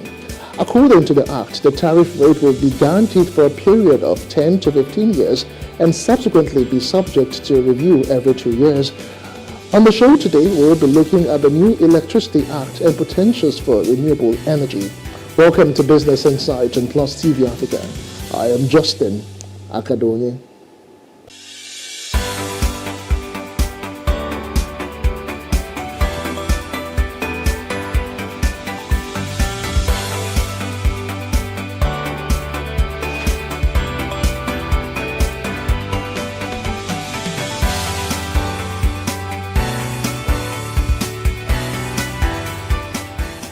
All right, first off, before we get into the business of the day, let us start with this feature on healthcare financing. We'll be right back. Stay with us.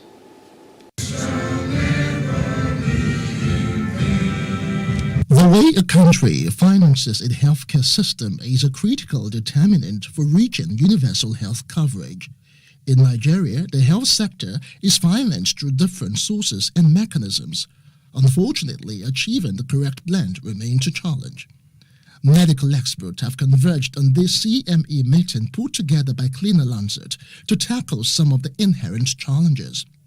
Access to healthcare, interdisciplinary collaboration, as well as medical assets financing take center stage. We know that most of the patients in Nigeria, about 70% of them are out of pocket.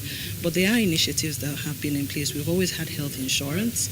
We have donors as well. And the government has also earmarked the basic healthcare fund that they've put in place to be able to help the citizen to access it. So apart from budgetary allocation, these are areas and ways that we can now see that the government as well, and even the private sector, is trying to synergize and help to, ensure that the citizens are able to afford healthcare. There are lots of healthcare enthusiasts that do not even have access to the right funding, thereby not being able to set up, the kind of standard that they probably want to set up, not being able to, the kind of technology or equipment, modern equipment that are necessary for, a startup healthcare organization.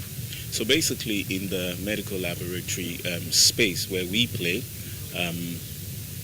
Over the years, there's been improvement. There's been a lot of entrants. The professionals discourse on cancer management in Nigeria, its efficiency, and the need to ensure standardization in the medical laboratory science space. Activities that go into determining what we now talk about in cancer care is individualized, personalized treatment. And it means that if Mr. A and Mr. B have a particular cancer, because of their genetic makeup, they will not manifest the cancer in the same way, and they may necessarily not benefit from the same treatment.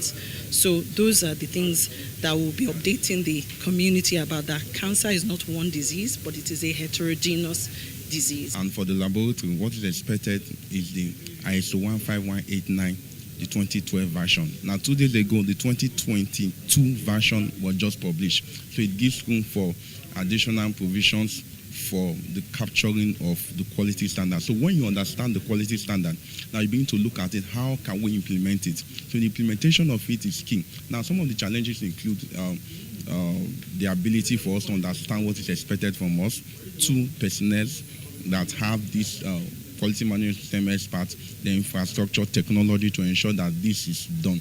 And with the rate of brain drain currently in the country, a lot of our experts which we are training are moving across the country. There is a dire need to ensure that resources are used more efficiently, while at the same time removing financial barriers by shifting focus from out-of-pocket payment OOPs to other hidden resources.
The Electricity Act now consolidates all legislations dealing with the electricity supply industry to provide an omnibus and ideal institutional framework to guide the post-privatization phase of the Nigerian electricity supply industry and encourage private sector investments.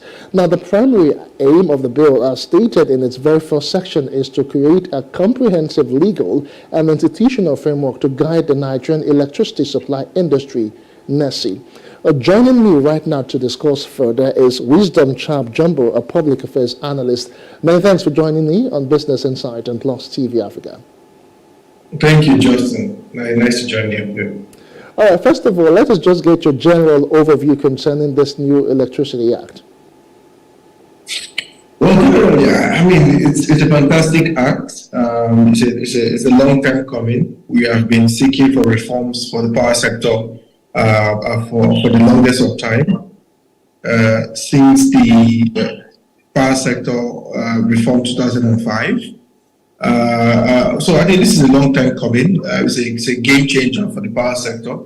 And if you look around the space, you will see that players are really excited about it. It's about time we decentralize power. Which is what we have been advocating for. This is what this act is doing. So I think generally it's a fantastic act, and I look forward to its implementation. All right. Speaking of implementation, just how far do you think this legislation will go in closing the huge electricity supply gap in Nigeria, being Africa's largest economy? I think, first of all, what the act is doing is that whole conversation we've always had, that the national grid cannot carry the country of 200 million people. So what this act is doing is it has decentralized power in a manner at which now states can generate, transmit, and distribute power within their states. So this act now empowers states to be able to legislate on what happens with the electricity market in their own state. So I think that's a fantastic step. And as we begin to do that, each state with these peculiarities. What could solve the power problems in Lagos, for example, which is a mega city, might be different from what maybe Nasarawa needs and the population, or maybe a Kogi, for example. So what the act is doing is this: first step, decentralizing power to the states, giving states the power, the legislative backing it needs to legislate around power as it's deemed fit. Of course, creating its own market, which is really good. And lastly, and most importantly, the Act also provides the provisions for other sources like renewable energy. And again, one thing we've clamored for the longest of time is what if we can give power to the grid? If we generate enough for ourselves, can we give power to the grid? The Act also covers that part. So I think with all of this in the mix, we are sure our way to solve Nigeria's power problem. All right, now some people that I spoke with say this law has sort of broken the monopoly and will address development and utilization of renewable energy sources. And they say it will also create an enabling environment to attract investments in that particular sector. Do you agree? Well, the Act, what this new Act has done, which is one thing I like, is a page of the Act was created for renewable energy and energy efficiency. I think that should be part section 17 or part 17 of the Act talks about renewable energy and energy efficiency. This Act is mandating that there shall be the support of development and utilization of renewable energy sources. Now, also, if you read down that particular section, it talks a lot about how that will be done, including investment. So we look forward to see how this is going to work, especially as states are going to begin to legislate with guidance from this Act at the state level. Some real areas, what they need to solve that power problem might just be a mini grid. How that mini grid works together with the distribution companies on ground and how they can be able to collaborate to achieve that is something we want to look out for. What is that mix that is going to happen? How do we do that at the state level to solve those electrification issues? So yes, this Act is going to drive a lot of investment into the power sector and most especially renewables. If you recall, in the last Act we had, the reform of 2005, there was really a mention of renewable energy at the time. So we have grown now, and a lot has happened. So yeah, it will drive investment, that is sure, not just for renewable, but the power sector entirely. And at least investors can see clearly that the country is prepared for the kind of investment that it needs. So the whole monopoly or the federal government holding sway to power in the country, I think this Act has repelled that, so which is good. Investors can clearly put in their money now, and they are sure that there will be progress with the funding they will put in. So yeah, investment is going to come in, and I'm excited about it. Okay, specifically, let's talk about the benefits that can be derivable from the renewable energy value chain, because it is actually broad. You know, Nigerians are beginning to appreciate solar power and all of that. But what other aspect we can get this benefits from with this new act? Okay, if I get a question clearly, what are some of the benefits? Yeah, we can get from the value chain, yes, specifically for renewable energy. Okay. First of all, when you already have a lot of emphasis on what renewable energy can do from this act, is the first step of it. The second step is how will the on-grid operators and the off-grid operators collaborate in the off-grid areas and the rural areas where, there are many areas we've never seen power before. This act also clarifies some of those issues. There are also aspects of this act that also mentions how Nigerian content development regulations will also apply in this regard to drive local content, especially around renewable energy, which is really good. And also, this act also creates incentives, sort of drive incentives for renewable energy.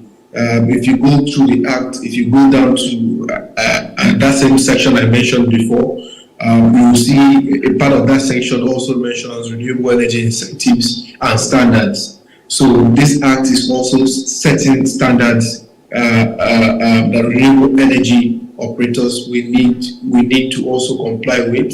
And this section is also clarifying the sort of incentives that you will get with, if you apply renewable energy. And most importantly, again, if I may add, that DISCOs now have that leverage to see how can we put in our mix renewable energy sources like solar, which is really fantastic. So I think we are still studying the act to look at it more broadly and pick up on a lot of the gains. But just a glance through it and see what has been done so far, there are a lot of positivity for the entire value chain in the renewable energy space, especially with solar, which we already know has been implemented successfully, is scalable, and all that. So I want to see how other renewable energy sources will come in. For example, waste to energy, how we're going to use that in the entire mix. A lot of us are still studying the act to be sure what clarity it will give in this area. But at a glance, like I mentioned before, this is a fantastic act put together. Nigerian power problem, for me, I see we are already on our way to solving that problem. How we work with this, especially at the state level, is what we need to now begin to look at. Right.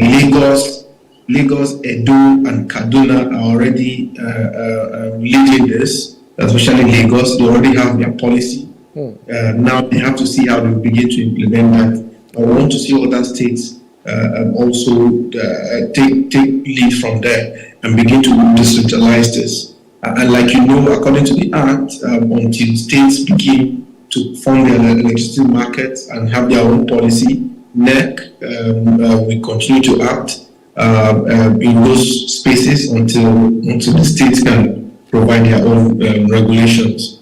But really, this is a fantastic act. I keep saying that over and over again. We are clearly on our way to solve Nigeria's power problem. I hope implementation will not be an issue. All right, speaking about implementation not being an issue, it's still Business Insight and Plus TV Africa. We still have Wisdom Chap Jumbo, public affairs analyst. We'll take a quick break and then we'll come back and we'll talk some more concerning how we can harness the issue of solar power generation and a whole lot more to expect when Business Insights returns to join us again. All right, let me continue. All right, welcome back. It's still Business Insight and Plus TV Africa. Wisdom, many thanks for staying with me. Yeah. All right, now, in 2022, the Rural Electrification Agency officially hit and crossed the 1 million connections milestone through the deployment of standalone solar home system for improved energy access across Nigeria. With this new development now, how do you see the country harnessing solar power generally? Yeah, the REA, Rural Electrification Agency, they've been doing fantastic work within the space, which is really good. I really must commend them. If you're within this upgrade space, you will know that they are doing so much work. And of course, this Electricity Act we have now, they were also very, they also contributed their own bit to it. And an entire chapter is also dedicated to them, just to break down what really would happen with the REA in this act, which is good. So where are we heading towards solar and what the REA can do? There's still much work we need to do around awareness and how solar works that we need to drive more. And I would like to see the REA still be at the forefront of that. How do we continue to create awareness? How will the REA continue to foster relationship between operators in the off-grid and on-grid space for us to work together? I want to see a lot of collaborations and partnerships happen to see us implement what this act has said. So there's still more work for the REA. The Solar Nigeria project that they implemented not too long ago, that was a massive one, and they're also electrifying universities across the country. So much work is being done with the REA, and I want people to visit their website to read more about it. But on this act, for me, I really want to see how they foster a lot of cooperation and partnership within the sector. All right, William, the issue for me right now will be implementation. You have even said that so far it's just about 3 states in the Federation that have actually, joined in this new development, as it were. My issue would be that of generation, transmission, and distribution, knowing fully well how capital-intensive, power, supply generally is worldwide. Do you really think the state government or some states might not be having challenges really getting the most of this? And secondly, would you suggest maybe a private-public partnership sort of a situation? Of course, you can't rule out public-private partnership in this regard. It will be one of the fantastic ways to go about it. And I'm glad we have a new government administration across the country, which is an opportunity for fresh ideas, for people to think innovatively out of the box on how they can solve power problems for their different states.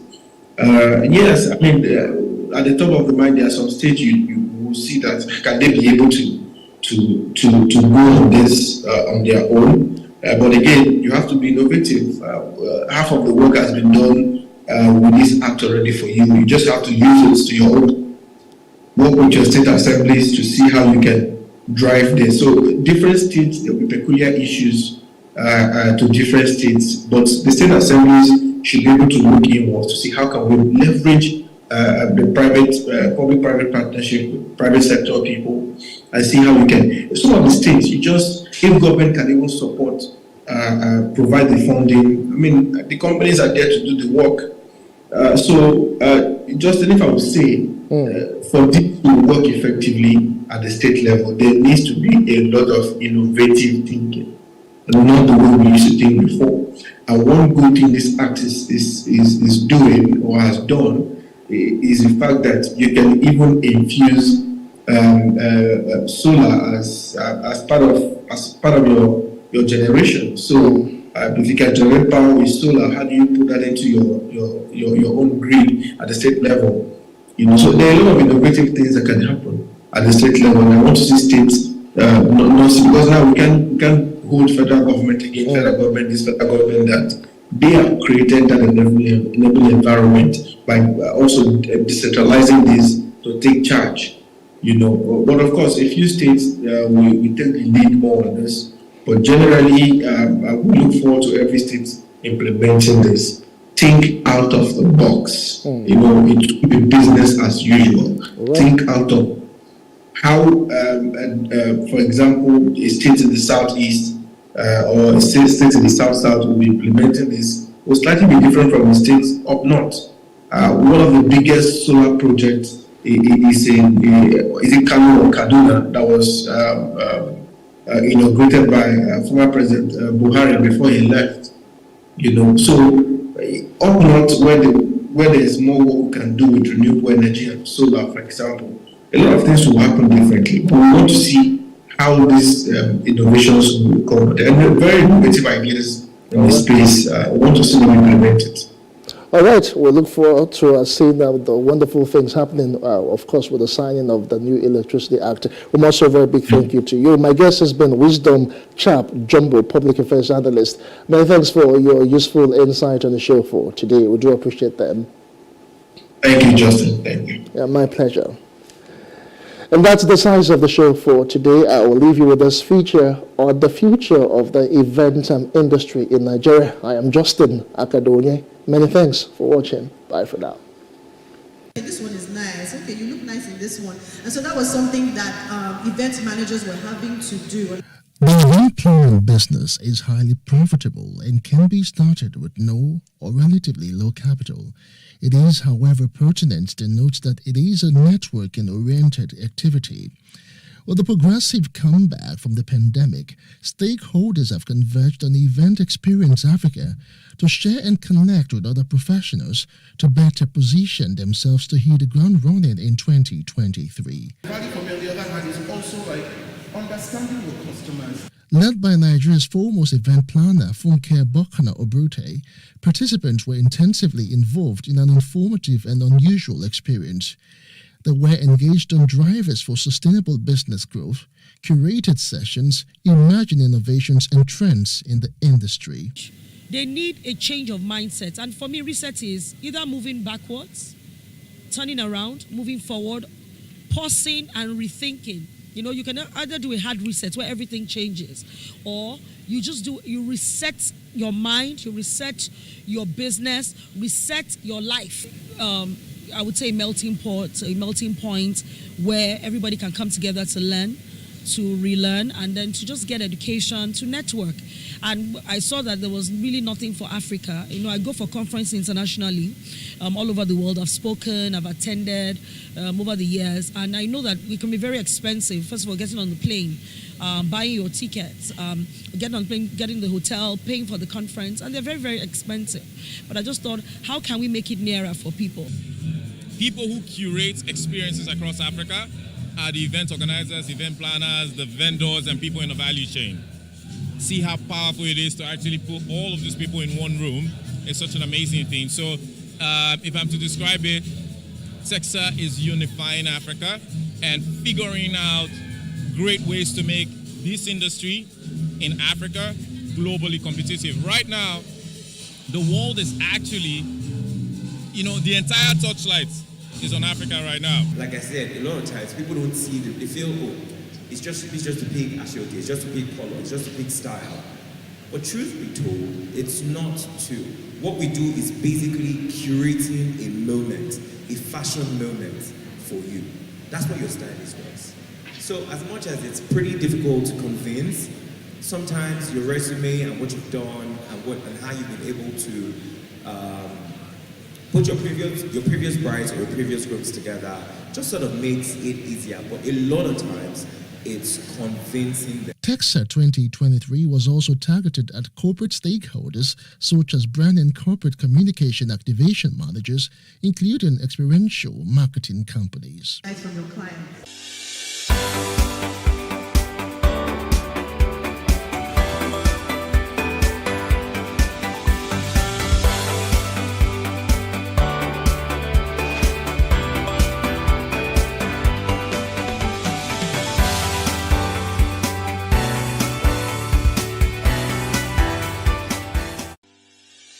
Increase the reach of your events or business services.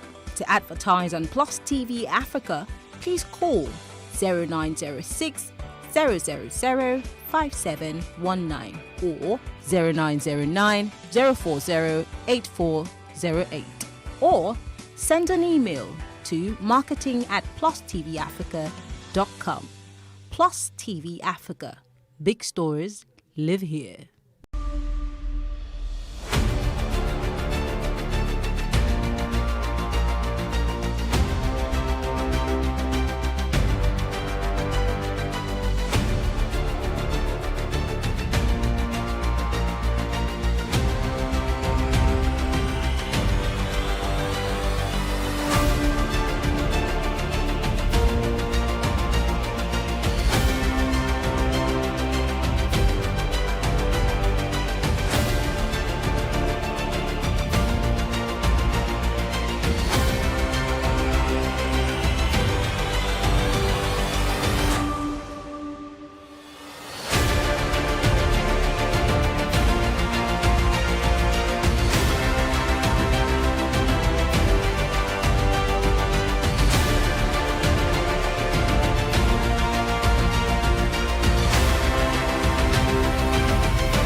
Hello from Berlin, Germany.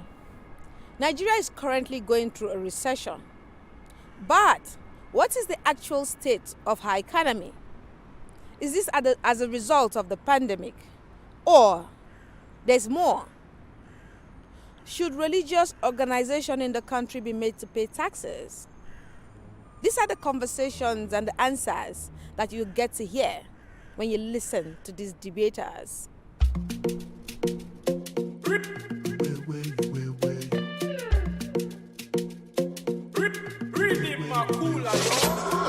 Hello, I welcome you to today's episode of Matasada Imani. We're going to be talking about religion, youth, and money as it concerns the Nigerian people. My name is Mercy Aband. Nigeria has the 5th largest Christian population and the 6th largest Muslim population in the world. Pretty impressive figures. So what are the economic aspects of this fact? Let's talk about this in today's episode. I am not physically present with the guests at the studio because I was in close proximity with someone who tested positive to COVID. Even though I tested negative, I had to stay away for the safety of everyone in the studio. But I'd like to introduce our guest. I'll start with Timothy Imogere, who is a proud Nigerian student living in Germany. Hello, Timothy, welcome. Hi, Messi. Thank you for having me here. My next guest is Kumbi Oshinoiki. She runs a business in Germany. Hello, Kumbi, welcome. Hello, nice to see you. And Ada Anene is involved with data management, also living in Berlin. Hello, Ada, pleased to see you again. Hello, Messi, nice to meet you. And we have Ebuka Valentine Okeke. He's a Nigerian student in Potsdam, also living in Germany. Hello, Ebuka. Hello, Messi. Nice to meet you. And finally, and not, as part of the guest in the studio, Tolulope Adefunke Omadara, another Nigerian student. Welcome. Hi, Mercy. Thanks for having me here. Pleasure is mine. We have two callings from Nigeria, and our guest is Ose Anene. Mr. Ose Anene is a businessman, is a hotelier as well, and is a politician. Hello, Ndi Kato. Ndi is an active member of civil society in Nigeria, and she's a frontline activist in the country. I would like to talk with you about a very impressive, or actually I'll say important factor in Nigeria's reality, and that is religion and money. There is a lot that can be said or that has been said about this topic, but let's start somewhere. Nigeria is going through a historical recession at the moment. Poverty rates are on the rise. Should and could religious institutions contribute more to the economic relief of Nigerians? And this question I would like Kumbi to respond to. I would like to start with Kumbi. Okay, I'm aware that there are lots of churches and mosques who have all sorts of programs that are aimed not just at providing relief to people in the communities, but also look to empower them through skills acquisition programs, trainings, and that kind of thing. So I think as part of their social mandate, a lot of religious bodies of all persuasions do this. Whether it's going to be enough to have enough impact on society in general, on the economy, is debatable. And also, not all religious organizations are necessarily big enough to be able to provide the manpower needed to run a very comprehensive program that's going to make impact in their communities. But I do know that a lot of the big well-known churches and mosques do also a range of programs. Yes. Thank you, Kumbi. Ada, from what Kumbi has said, we should not be seen to outsource the role of the state to religious institutions. Do you disagree? I think that there should be a balance. I think the money of the people goes to both the government and the religious institutions. And the way that the religious institution can, put back into society more like a corporate, social responsibility, is to, create initiatives to help the people that they take care of. So I think it's not a bad idea. Like she said, there are actually churches that have these initiatives already running, like the mobile clinic run by some churches that I know. And so I think it's good that the church institution or the religious institution have these initiatives running, in support of the government. Thank you so much, Ada. Ebuka. Yeah. Do you agree, or would you subscribe to religious organizations, especially the ones that we've seen, not just the church now and the mosque, to pay tax to the state for development? I beg to disagree with such assumption, because as far as I'm concerned, is a kind of suggestion that is geared towards probably helping Nigeria escape the net of recession. But the truth remains that churches originally are agents of socialization, and as far as I'm concerned, they should continue to play that role as agent of socialization. Their participation into economic activity of any kind should be a kind of mandatory, should be optional and not mandatory. Taxes should not be imposed on churches, because doing that have a lot to do in the area of churches carrying out their social responsibility of educating the people, inculcating the required national values in the people. Now, imposing taxes on them, I don't think it will have much to do with or can in any way have a serious contribution to saving Nigeria from economic recession. So churches or religion should be detached totally from the economic mess that we find ourselves in.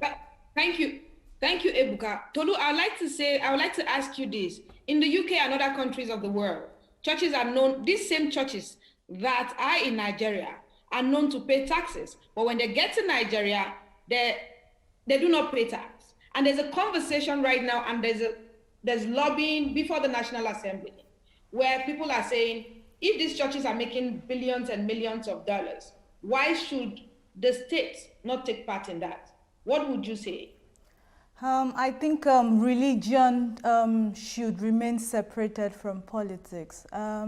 If you compare maybe European countries to Nigeria, you will notice that there is a decline in the number of people that go to churches, because once religion is connected to politics, what we have is compulsion, you know, whereby forcing people to do some particular things, and that is not good for religion. There should be competition, there should be freedom of religion and all that. If you look at countries where religion is not separated from politics, it's either religion is used for conflict reasons, or you see people not going to church anymore because they have to pay taxes.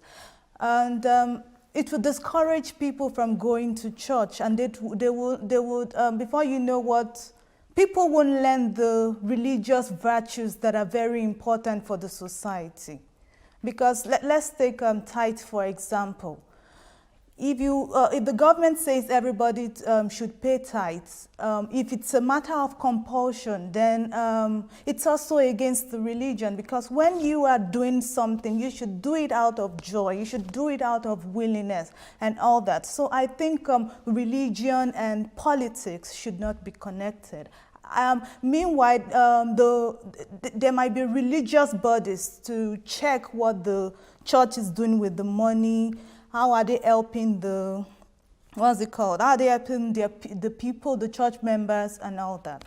But not the religion. Thank you. I would like to call in politics. at this point. I'd like to call in Ose to come into this conversation. Hello, Ose. Can you hear me? Hi, Mercy. Yes. Pleased to have you join. Glad to be here again. You're a businessman, so I'd like to hear your take from this. Do you think churches should be responsive and responsible in societies like Nigeria? I'll also try to answer as a politician. And so in the first instance, you know, I heard the previous speaker talk about a separation between the state and the church or the mosque. And what you do find is that in developed countries, that separation does exist and they pay taxes. But in Nigeria, for instance, there is an unholy marriage between religion and politics. So when campaign season comes around, for instance, you know, if you're a serious politician, you would talk to the church and you talk to Muslim clerics. When the state needs to speak to society, maybe to tackle security or whatever issues, we find that religious leaders are co-opted very deeply into these discussions to try to intervene in resolving these issues.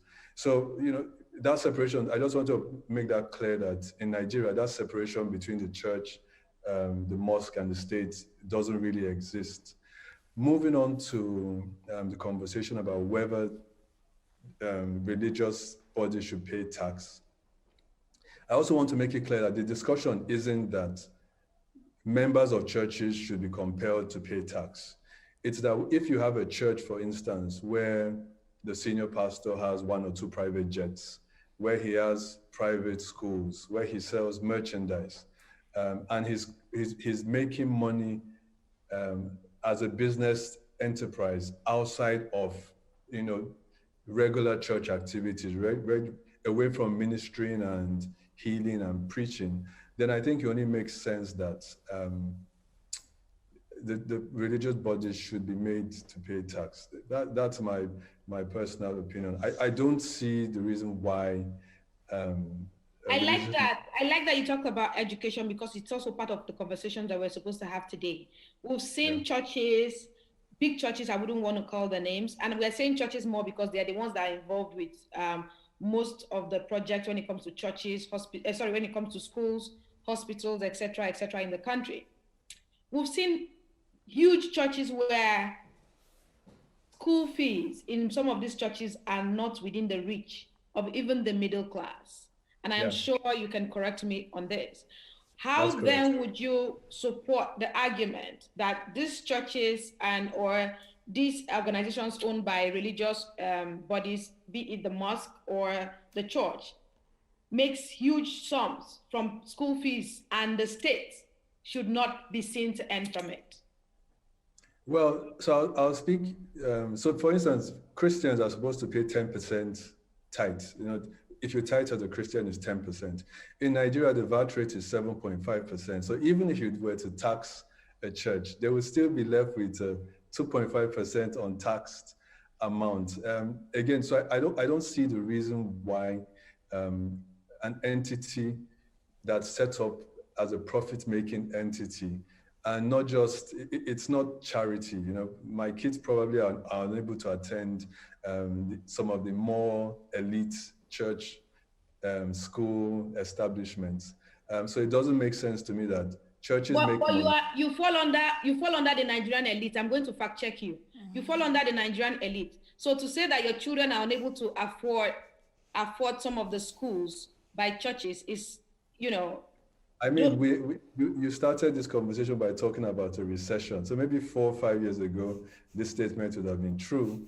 But Nigeria is currently the poverty capital of the world. So most Nigerians who were previous elites, we find ourselves on the pension line these days. But also, just a final thought on that. Again, I'll go back to what Kumbi had said earlier on. The church is not supposed to be seen as, or the mosque as, agencies that replace the state. So in places where, they're already performing the functions of the state, like building schools, hospitals, and ensuring in some communities, they literally cater for the basic amenities for these communities. So if you are insisting that because they make so, and that, they have to pay tax, where do we call in the government? Will that be fair to churches who, over the years are literally standing in for the state? So your question is an interesting one, and it sort of has two threads. So the first thing is the assumption that the church is stepping in or filling the gap for a state that is falling, that is failing. And that is sort of correct. There are pockets in the country where government and governance is absent, and churches, and not just churches, I'm happy Indy's on the call, civil society actually also stepping into the gap. But civil society is accountable. Civil society is accountable to donors, civil society is accountable to government, civil society is accountable to the people. And churches to this point are not. So I just want to make that distinction that even if they were to step into the gap, they need to be held accountable. So would you support your political party to push for a bill that ensures that churches and mosques are made to pay taxes? I want to hear you on record. I am an opposition party politician. It will be difficult to maybe when we win, we'll visit that conversation. You had power for 15 years. It would be a very unpopular policy plan to try to push through. Nigeria is a deeply religious country. You have members in the National Assembly. Nigeria is a deeply religious country, and any attempt, I think, ahead of an election to push through taxation of religious institutions would be seen as an attack on these institutions. So I don't think it will be very difficult to push it through just because we are a religious nation. But you are convinced that this is something that should be pushed? Personally, I am, yes, but I'm also a pragmatic politician. So I don't see it happening in the near future. That's an interesting thing. Thank you so much, Ose Anini, for joining us. Thanks for having me. We're going to go back now to the studio so I can get the feel of, everyone who is in the studio about what Ose just said. Can you perhaps react to some of the points raised by Mr. Anene? Yeah, I mean, what he said was something that is very, it's a little bit controversial. At the same time, it's emotional. It's a topic that's very emotional because of... Why is it emotional? There are two things involved here. When we are talking, we focused on just one religion. We did not talk about the other. And that is why this law cannot be actually implemented in Nigeria, because it's going to be seen as just the victimization of just one religion and not the other. For example, it's not, Muslims are not obliged to pay 10% of their income, for example, or their wages or whatever the case might be to the mosque. Christians are, by whatever belief system they actually go for, so tithing or seed sowing or whatever the case might be. And you cannot say, okay, you are going to tax churches, and then churches contribute a huge amount to governance of whatever the case might be, and then mosques contribute nothing. This is going to be a little bit discriminatory. So that's why it's not going to work in Nigeria. There are politicians who have been talking about this. For example, El-Rufai was the champion of this, the present Kaduna State governor, but it wasn't going so well, because it's a little bit sentimental when you actually talk about this whole thing, because it's one-sided. So this is what I have to say about that. So I don't see it happening in the nearest future because of the one-sidedness of the whole thing. But maybe if there's a way they can actually create a level playing field. However, I think our emphasis should not be on churches contributing financially to the government. We know there's a huge corruption problem when it comes to Africa and governance in Africa. So it's good to actually separate what the government does and what private sector does, whether it's churches or religious sectors like churches or mosques. I think what the church can do, we have a big problem here, like Ose said, with school fees and how maybe some churches have mega institutions, they have businesses. If a founder of a church registers a business like a university, that can be taxed, but not the church. We can separate that business, and that business can be taxed, but not the church. However, if we want to actually make religious institutions contribute to cases of recession, what I feel that can happen, because recession is not actually just the lack of money, but it actually has to do with internal policies and the external politics of the world, and maybe, for example, the pandemic, for example. If the church is to contribute or the mosque is to contribute, they should contribute with skill acquisition. Skill acquisition. Let me just give an example. I don't know if I have much time. If you can give me just 2 minutes, just say something, or 1 minute, sorry, Messi. If you can give me 1 minute to say something. For example, the reason why I believe the Goodluck Jonathan Almajiri school system failed was the focus. This is actually a pseudo-religious system in northern Nigeria. And what could have happened that could have maybe led to the success of that system, or what Jonathan was trying to do then, was that he could have converted the schools not to Western education acquiring centers, but skill acquisition centers. If this was the main focus, I'm very sure that it could have worked perfectly. Because you have 9 million out of school children, in Nigeria, for example, in northern Nigeria. If 9 million out of school children can be trained in skills in the next 10 years when they are teenagers or maybe when they are adults, then these children can actually contribute basically to the economy of the country. Thank you for that intervention. Just a bit of a fact check. It's actually 13.5 million now out of school. Okay. So yeah, it's done 9. More than that.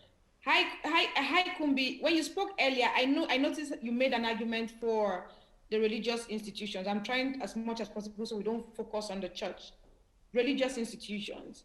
But when an institution seems to make a whole lot of money from other businesses like schools, because we've seen primary, secondary, university, these are all schools at different level owned by churches.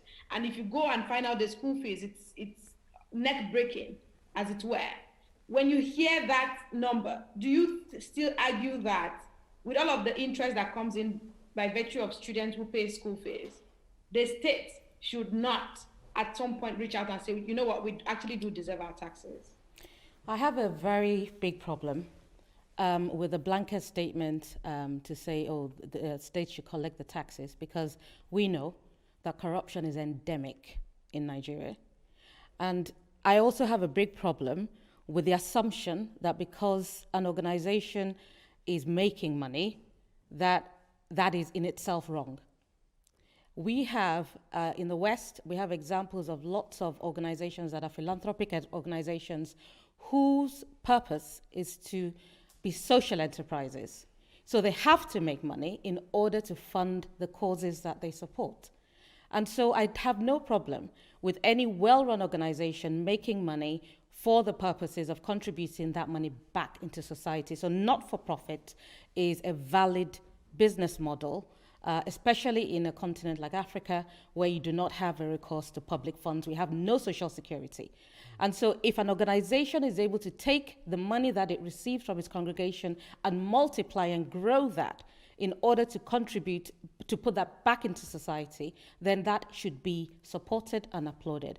What is missing, both in the tax system, the state-run taxation, and also in these organizations, the lack of scrutiny. That is what is missing.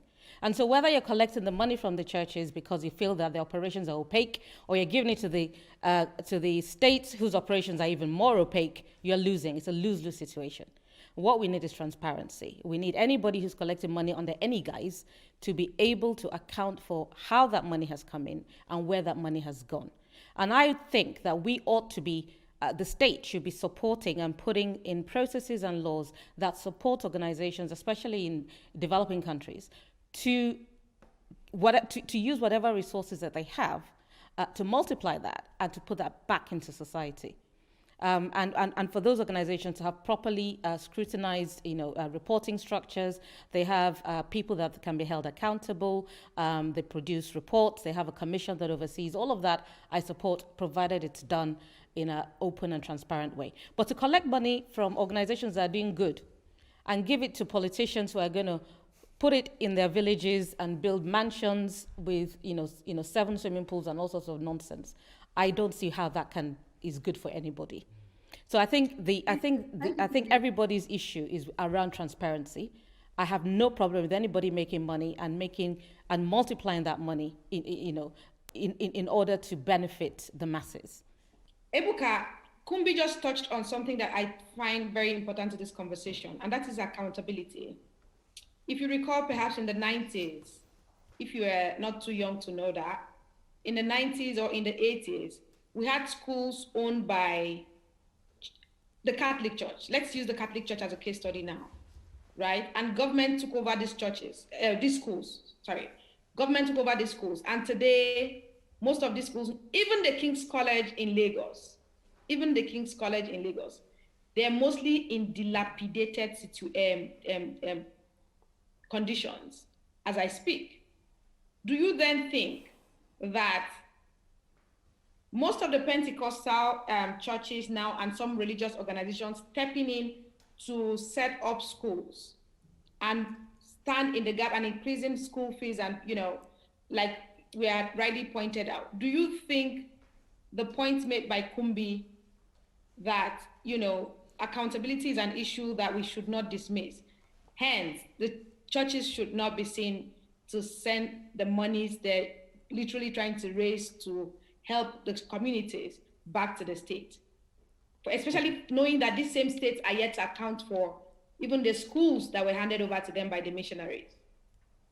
Okay, I think one of the basic problems facing Nigeria's socio-economic development is lack of accountability. Now, coming to schools, before now, when schools was under the church, there has been a good record of efficiency, seriousness, because it seems privatized enterprise in Nigeria function more than the ones that are under government. So based on the situation of Nigerian schools, I think I will subscribe to the suggestion or idea that the schools should go back to the mission so that there will be objectivity, so that there will be responsiveness and accountability, because ever since the school was handed over to the government, the accountability was eroded. It became totally unachievable, and I think that has been the issue facing Nigeria till date. Now, coming to taxing churches or religious institutions, I think he made a point. He said something about that Nigeria is deeply religious, and topics or issues like that, when it comes to whether the churches should be taxed or not, are things that we need to be very, very careful in handling. If not... Thank you, Ebuka. I would like to call in Ndi Kato to join us. Hello, Ndi. Can you hear me? Yes. Hi, Mercy. Good evening. Pleased to have you join. Thank you for having me. I think this is an important conversation for you because you're a member of the civil society organizations in Nigeria. Yes, and when Ose was speaking, he clearly did mention that the accountability mechanisms put in place for civil society. I just want you to react a bit to some of the conversations you've heard and you've listened to, and what you think about what the debate going on in the studio at the moment. Well, for me, I remember today seeing something. I think I want to start on that note. A pastor, and you do know that with Nigeria, you can't put, a limit on how many or what people preach or how many religious organizations or bodies, preachers, Muslims or Christians, you can't really put anything on that. They keep going. So this pastor says, in this harsh economy, giving 10 naira as an offering is wickedness before God. And I remember my reaction to that was, I find it amusing that the Nigerian God cannot stabilize his own personal naira. I mean, if you cannot help us, can you at least not, equal your own personal naira to the dollar? One of the things I find back and forth with religion is that, the Nigerian gods outsource things to the Nigerians and the Nigerians outsource back to their gods. And we don't have any responsibility in between. And it's very upsetting. So for me, taxing the church is not so much about, will the government take care of the money or keep the money? What would happen to it? What is happening to my own tax? But it is a responsibility that we have to do. And some of these freedoms that we give religious organizations, we give to mosques, we give to, traditional worshippers at this point are nearly non-existent, but let's put them in there. And churches, some of these freedoms make them untouchable. And for me, I need institutions that would hold more Nigerians. I need processes that would hold more Nigerians accountable. And when we talk about how well they have functioned, still that sense of accountability is not there. When we talk about how good these schools were and all of that, if you look back at the process and everything that happened at the time when these schools held sway, even until today, there is no accountability. If students get rusticated, you can ask questions. If a child drowns in a bucket or in a drum from a religious school, you can't ask questions. You can ask questions in a school owned by non-religious organizations. If a child gets raped and get justice, you can really get that on this hand. These are untouchables. And for me, again, the process, this conversation about taxation for me is about responsibility, is about reducing the number of untouchables in Nigeria. And, with Ose's conversation, Mercy, with Ose's conversation, you brought something about the government. I can't really remember it word for word, but I feel like, these things are not mutually exclusive. That you can hold the government accountable. You can accept that they are failing, they have failed, they are stealing, this is not right. And we can do this with religious houses too. And all of these steps actually come together to make a better Nigerian society. I just don't live for any society where anybody is untouchable or we think Ndi, I am happy you're reacting to this because you have an academic background. Your mother is a professor. You literally had to grow up in an entire academic environment when you were growing up as a child. At least I know that history. But I want you to respond honestly to this. Would you say that government has been responsive and responsible when it comes to education in Nigeria? Of course not. Totally not. The Nigerian government has not been responsible with anything. I would try to wrap my head here and we'll be here the entire time. The Nigerian government is completely irresponsible. There's not a single sector. So why then should the church, pay taxes to an institution that has not shown accountability? Well, Mercy, this is the point with the untouchables. Why aren't you asking that question for me? Because I pay taxes and the government still steals. But we've not had the conversation about why not Nigerians, why are Nigerians still paying tax? Why are we still wasting our time seeing as the government steals it? We don't give exceptions for the average Nigerian. So that conversation for me doesn't really come up, because if it is because the government steals, then nobody should pay tax. If it is because the government steals, we should keep advocating for further, destruction of the Nigerian state, or further, what would I call this thing now? Further breakdown of everything. Like, okay, let's all rule ourselves, let's do everything, scatter it all to the ground. We should continue to advocate for that and say nobody should obey laws because the government is irresponsible. Wake up and do as you feel because the government is irresponsible. Now, if we don't make that excuse for the average Nigerian or for the average Nigerian institution, knowing very well that these processes are also put in place for a state to function, and that we are hoping and we're working actively towards the government getting better. We're fighting for human rights. We're fighting for electoral reforms. We're fighting for processes that would strengthen institutions within Nigeria. And now in the process of this fight, we can't wait. We can't say, oh, because this hasn't happened, then this shouldn't happen. These things are not mutually exclusive. The government is irresponsible. We're making steps to ensure that we get strong institutions, that whether or not a Buhari happens, a Trump happens in Nigeria, whatever happens in Nigeria, the person cannot trump these institutions, cannot trump the strength of these institutions. That is what we're pushing for. And in that process, also pushing for people or organizations that are not untouchable. This is very important because these kinds of things make it very possible for Nigerians to breed demagogues. This is a country where extremism is rife, demagoguery is rife, like there are always untouchable. Once we have made heroes out of people, okay, this person cannot be questioned.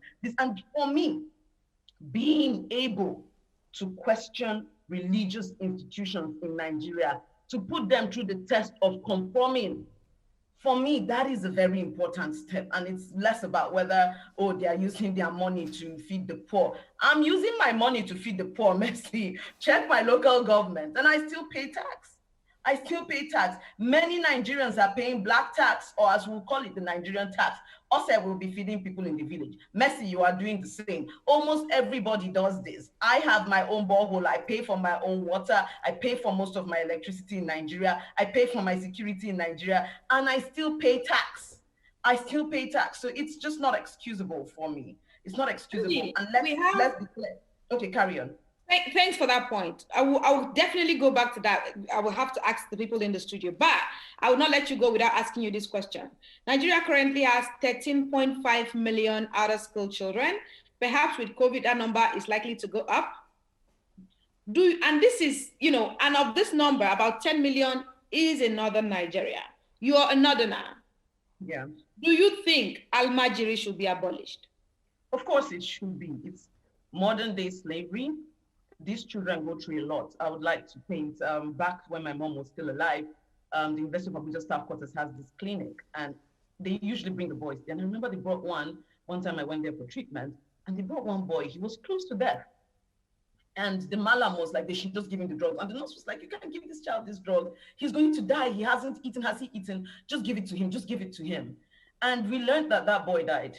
We learned a couple of days later he died. There's no accountability for that, nothing. I've also seen the sister of that same malam, sexually exploiting those boys, asking them to fan her, everything. The process for the Almajiri around University of Abuja, the children around there, was that they had to go beg for money and bring a certain amount daily. And if they failed to bring that amount daily, they had to go and fetch firewood and bring to the malam's place. Now, the original thing behind Almajirinchi is that, these children are supposed to learn the Quran under this person and be itinerant preachers.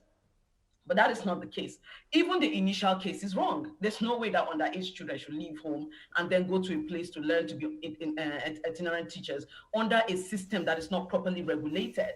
And now, even that particular abuse that we're saying the initial idea is wrong, it has gone way beyond that. This is parents, absconding from responsibility, a region actually committed to bearing kids, a culture that permits bearing kids with no intention of being responsible for them, putting these children into the streets and ensuring they just keep going. I do liken what the northerner has become to Lord of the Rings. There are these creatures called Urukai that were created by Saruman. And that is what the northerner has become. There is no value to life, nothing. You're just brought in, you're created in that factory. Okay, just come out.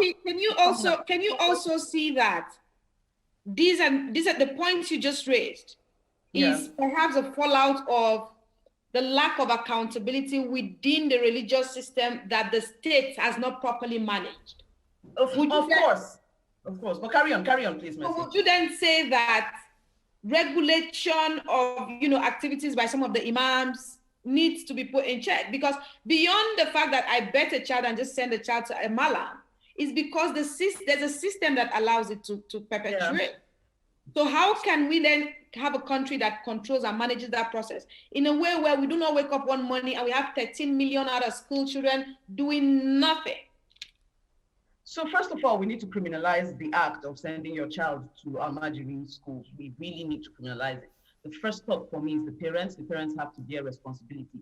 But also, first of all, Northern Nigeria needs to accept that it has a problem and that some of the cultural practices within Northern Nigeria are very harmful to the nation, harmful to the North. Whether we think or there was a thought initially that this was going to be beneficial, we're no longer at that point. When people say we're sitting on a keg of gunpowder, no, the keg has exploded. Northern Nigeria is thinking and, of course, carrying Nigeria down with it. So at this point, after accepting that point, the first thing is to criminalize this and criminalize it on the side of the parents and on the side of the malams. We're seeing that, this is not being done. And yes, you are right. It is part of that thing of not holding religious groups responsible. Even for that, you saw how it was difficult for us to make a definite statement about taxing the church. It's the same way it's kind of difficult to make a definite statement about these malams. But the more you allow it, the more it continues to fester. And any group of people can actually carry any group of boys, indoctrinate them, and release them onto the streets. We are seeing the result of that in Northern Nigeria. Nobody asks that when the Almajiri goes, where does he go?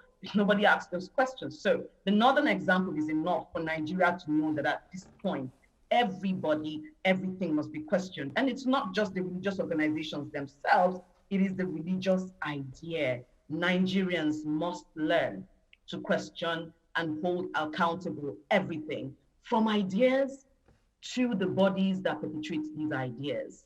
And I do hope that I'm quoted anywhere. I will run for office. I have run for office. I'm also a politician, but somebody has to say these things. Thank you so much, Indy, for your time. Thank you for having me, Mercy. Indy said, if you listen to what Indy's argument is clearly the fact that there's been no, at best, actual accountability from the state does not mean the role of the state should not, the state should not be strengthened, from what I got from what Indy said. Do you think she has a point? I think Indy said something that was very important, and she said these things are not competing, and we need reform, full stop. Okay, we need reform in the way the state is being run. We need reform in the way religious organizations are overseen and supervised. We just need root and branch reform to get rid of the rot. The rot is deep, okay, and it's pervasive. All right. So I don't think, again, I'll come back to my point. The issue is not accountability. I don't think anybody who's responsible is not going to have any problem with being accountable. Okay, I have a problem where one party is demanding accountability of another, where they themselves are not, they're not following the rules that they have written. Do you understand what I'm trying to say? So I think you can do more harm than good if you don't find a balance. And the problem in Nigeria is that there's so many chicken and egg situations. It's difficult to work out where to break that cycle. Do you understand? But I think asking questions is important, and that's something else Ndidi was saying, and I totally agree with her. You have to ask questions. Ask questions of your religious leaders, ask questions of your politicians, ask questions of, the guys in power. Anybody that wields power should not be inscrutable. You have to be able to ask questions. They have to be able to give account for their actions. And I think when the whole Sorosoke movement started, I think it was an awakening of the fact that we have a civic responsibility as Nigerians to ask questions of those in authority and to hold them to account.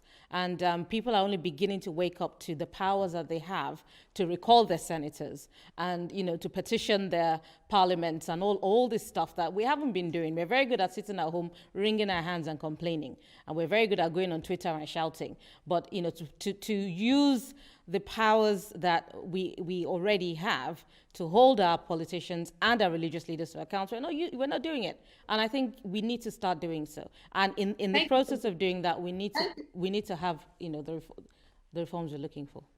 Yeah. Thank you so much. I noticed Ose raised his hand. Ose, are you with us? I am. Yes. I just wanted to, throw the fox into the hen coop. In northern Nigeria or in Nigerian politics, and in democracies everywhere, it's supposed to be, a game of numbers. The majority has their way. And, one benefit the North, enjoys over the rest of the country is that as a voting bloc, they are the largest, almost homogeneous voting bloc, almost to the point where the North decides who becomes the president of Nigeria, and any other section can only, or the impression is that you can only get it if the North cedes it to you. So there appears to be a strategic, argument behind, the population, drive that we see happening in the North, because those little kids you see are voters. So whilst, the South might be more prosperous, the North is more powerful politically at this point in time. And, asking them to give up that power is something I don't see them doing. Perhaps can I just get a reaction from Tolulope before we get back to Ndi? Because I noticed Ndi is raising her hands as well. Tolu? Okay, what I have to say about this is we should ask ourselves who is normally responsible for economic development in the country. It's the government. And another question is, have they really done their role in this as well?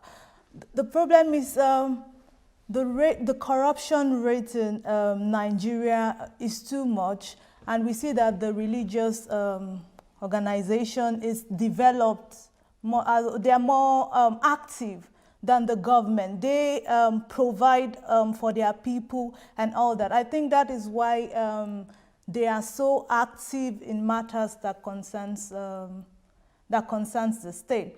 I know that they have indirectly a role to play, but at the same time, we need a state that is able to develop the country, and there should be uniform. There should be uniform laws that govern the North and the South. There's a lot of contradictions with what you said. Okay. At some point, I find you, agreeing within yourself about the same issue. Okay, but maybe I don't understand your question. I'll go to Ndi. Okay. Ndi wanted to say something. Thank you, Tolulope. Okay. Okay. I'll get to Tolulope's point, but I don't want to lose the point which I'm trying to make. Just throwing in another fox with Ose's fox in the fire at this point is that, these complaints or this conversation we're having is that one part of the nation actually operates that decentralized system that we're talking about, but does not come out to say it. So, for example, Northern Nigeria has the penal code. As gender activists, when we're pushing for women's rights, you do know that in Northern Nigeria, the penal code permits that women can be beaten. Your husband can be, and that law is different from what obtains in the South. So the North has laws that are for it. The North has the police. We talked about the Hisba police, and it's just now like Yoruba land, for example, is trying to catch on with Amotekun. The North has specific things that they put to ensure that this region runs differently. We're looking at the Zamfara issue with the gold. They have the rules. What we are aiming for as a nation is happening there. The restructuring we're talking about, we have a part of the nation that has restructured to benefit the monolith it wants to exist as, which is primarily 2 tribes and 1 religion, right? They have created that system, and then we're all living like that system does not exist. We're all living like, anybody who suggests that such a system should happen in Nigeria is strange, but it's not. I want us to accept that some of these strange things that you're feeling like, I can't seem to find the answer to this.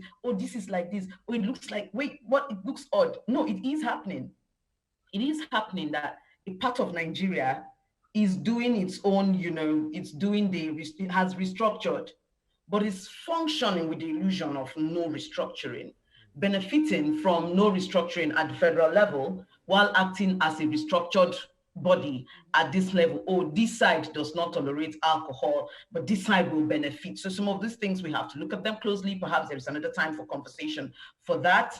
But that is a really, really important conversation we need to have with respect to Nigeria, because every time you're talking and you see that something is missing, perhaps these links should come and we should discuss those. And with respect to the church does not get the scrutiny the government gets. The church is not in the news every day. None of your big churches gets this scrutiny that, Buhari's government, for example, or let's say the mosque. None of your big mosques get the scrutiny that Buhari's government gets daily. Every day we're like, oh, this is what the economy looks like today. They are fetching from pension funds. And yes, they are fetching from pension funds, almost all of it. So you guys should check into that. But we are doing all of that. But nobody's really looking at it and saying, well, today the pastor withdrew another big chunk of money. These are the number of people. This is the theft going on in here. None of those checks are going on in there. So we tend to just let them run free.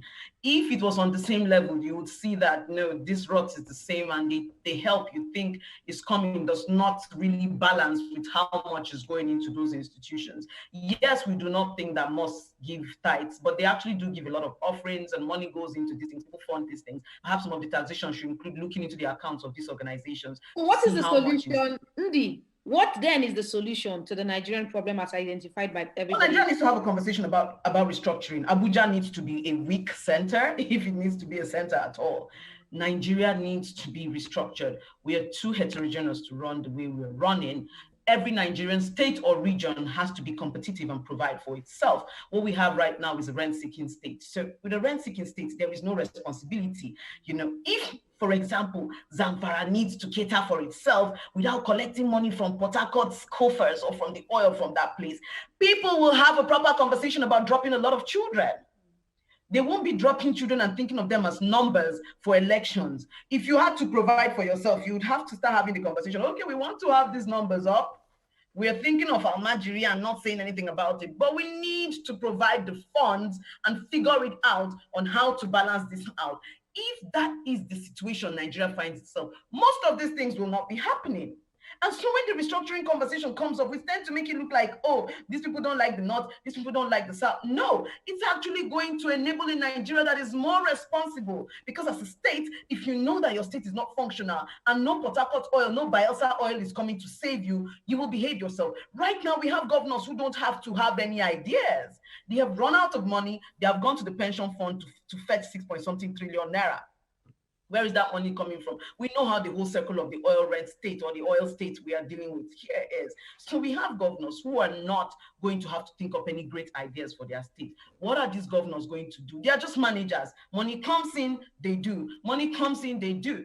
And that is why we're having no ideas, nothing. You have our president.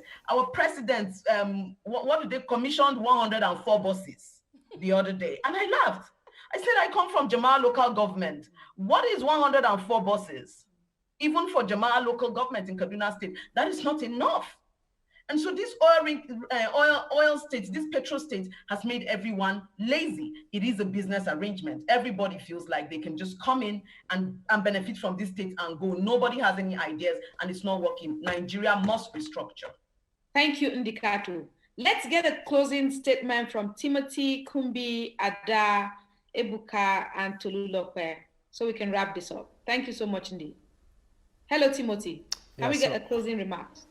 I think what Indy said is very, very, very true. I mean, it's very, very crazy. I'm from the southern part of Nigeria, but I was born and bred in the north.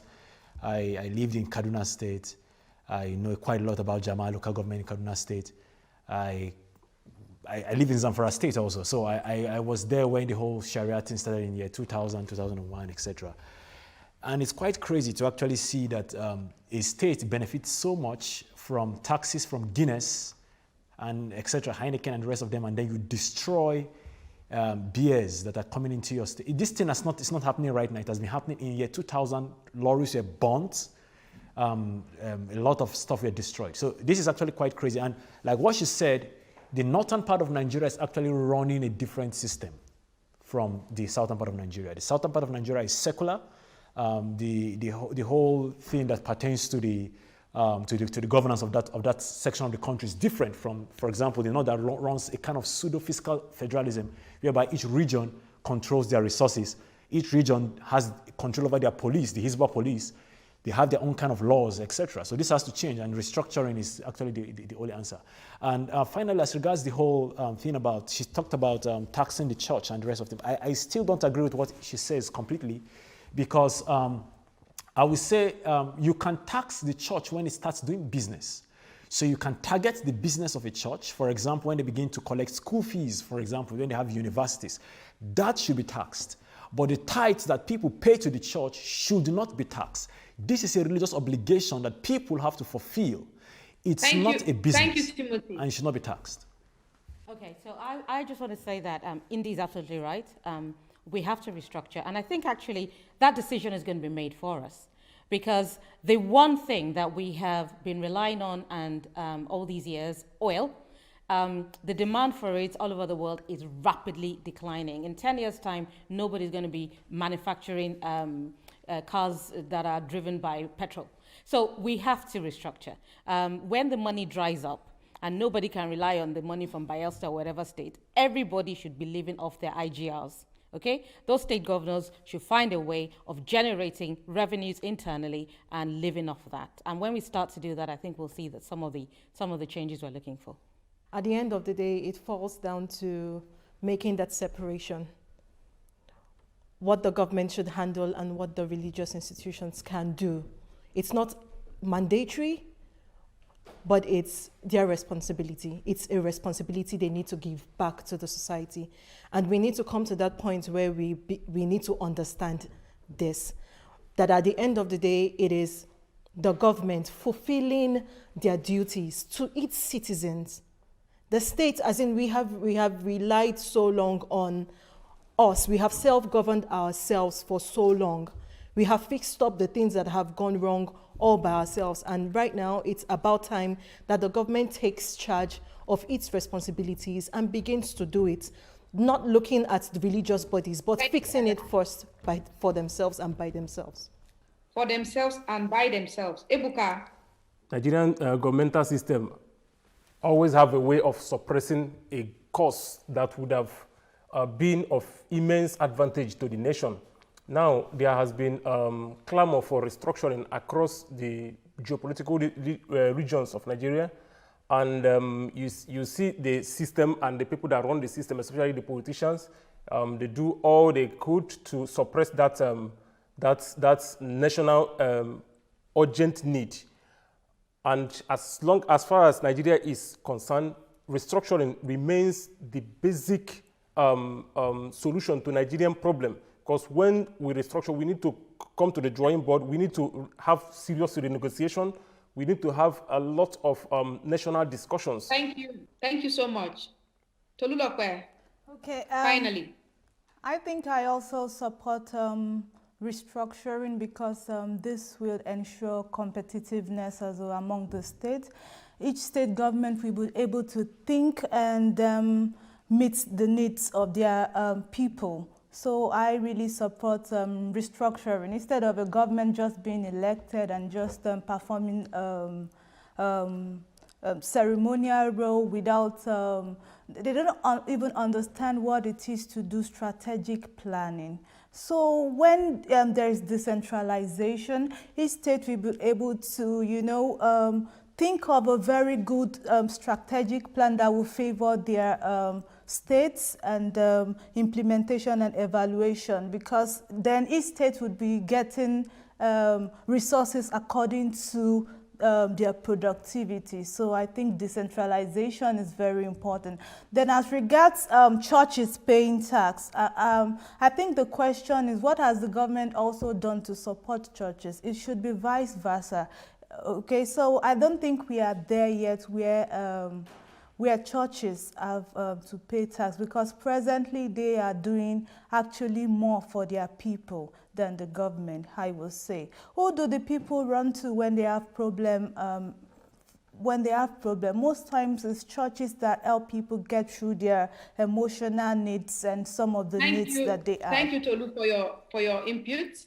I want to say thank you again to our guests Ose Anene Ndikato, your inputs, brilliant inputs.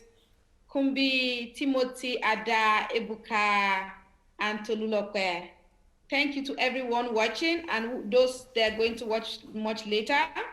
I want to say goodbye to our viewers from Berlin, Germany. See you next time. My name is Mercy Aban.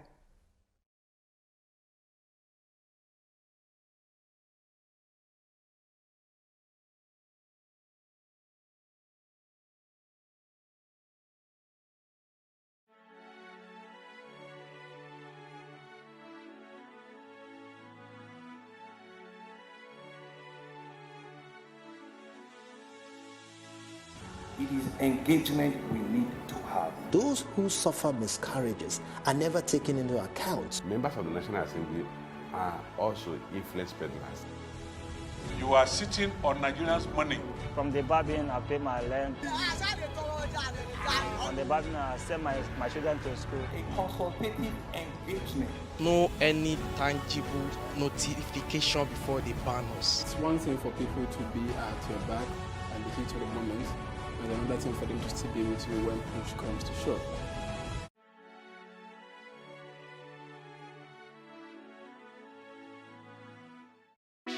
Hey, what's up, guys? You're welcome to another edition of Plus Event, and I remain your host, Ifeoluwa Oshukeye. Your absence isn't an excuse anymore, as Plus Events is all you need, as we bring you the glitz, the glamour, and loads of fun. Oh, definitely, by no question. He's a living legend.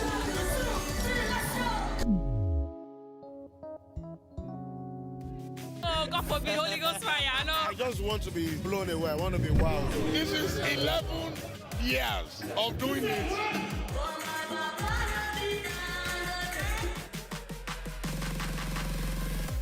I'm surrounded by so much positivity.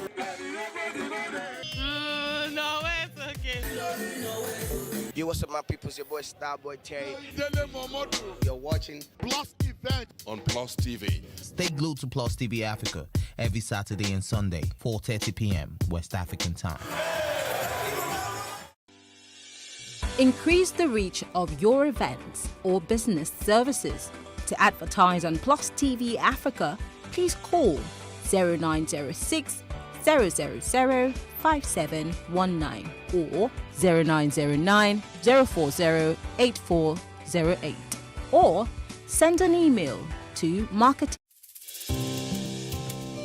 For me, I wanted to change that culture. I didn't believe that until you see a white man or you see a foreigner in the kitchen before you can believe that, you know, good food is going to come out of that kitchen.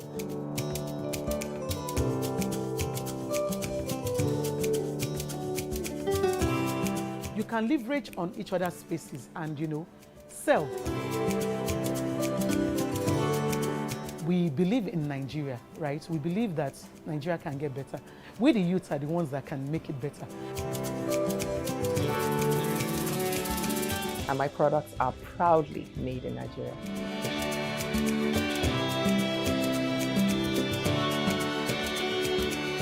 Made in Nigeria, showing every Tuesday at 10:30 p.m. and repeats on Saturday at 8:30 a.m.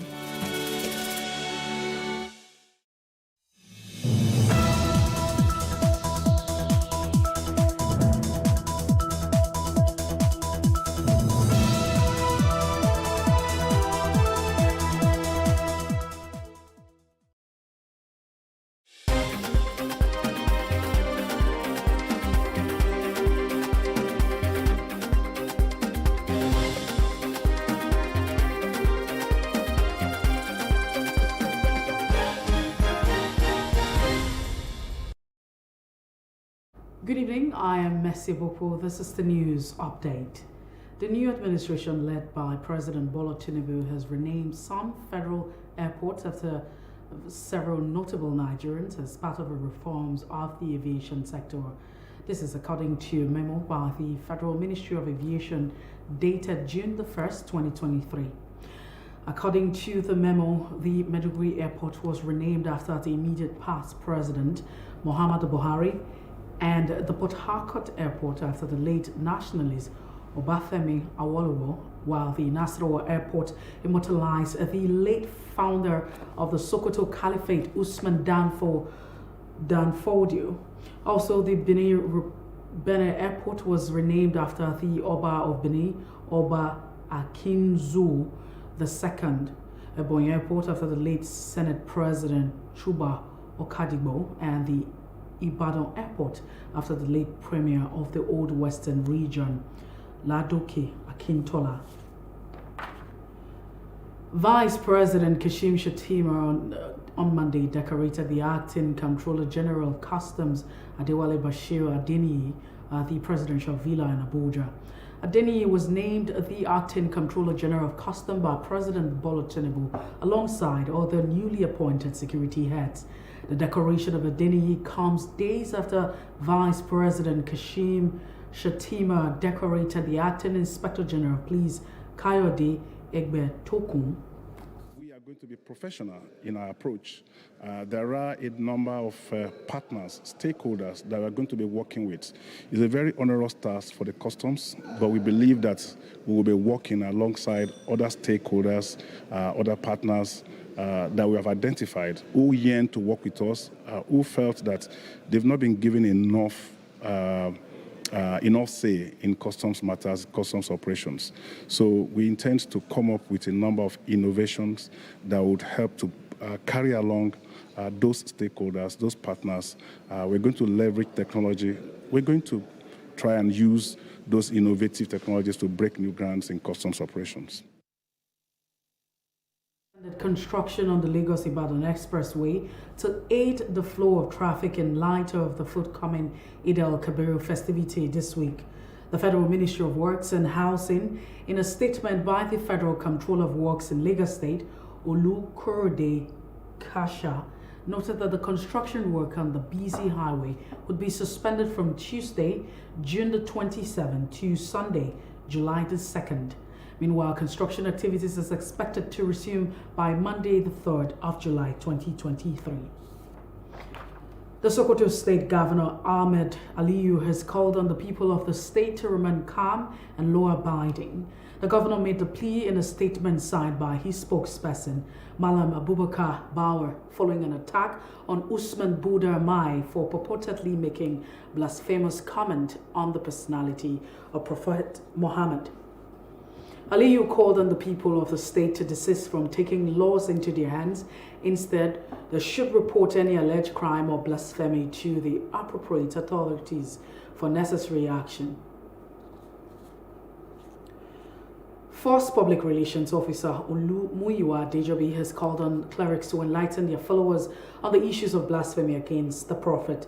He stated this in a tweet on his verified handle while reacting to the killing of Sokoto State resident Usman Buda Mai, who was accused of degrading the personality of Prophet Muhammad. According to the Force spokesperson, although blasphemy is an offense in the nation's constitution, the law should not be enforced by members of the public. Usman was beaten to death on Sunday over the alleged blasphemy, causing tension in parts of the state. Meanwhile, in Cross River State, the police command has confirmed the discovery of corpses of 3 medical students involved in the Marina Resort boat mishap in Calabar on Saturday. The State Commissioner of Police in Cross River State said the bodies recovered included those of 2 males and 1 female. 3 students were missing, while 11 others under the ages of the Nigerian Medical Student Association were rescued on Saturday after a speedboat capsized at the Marina Resort in Calabar. When the bodies were sighted, our marine police also raced to the scene, and with joint efforts, the bodies have been recovered. We are taking them to where they will be preserved for now.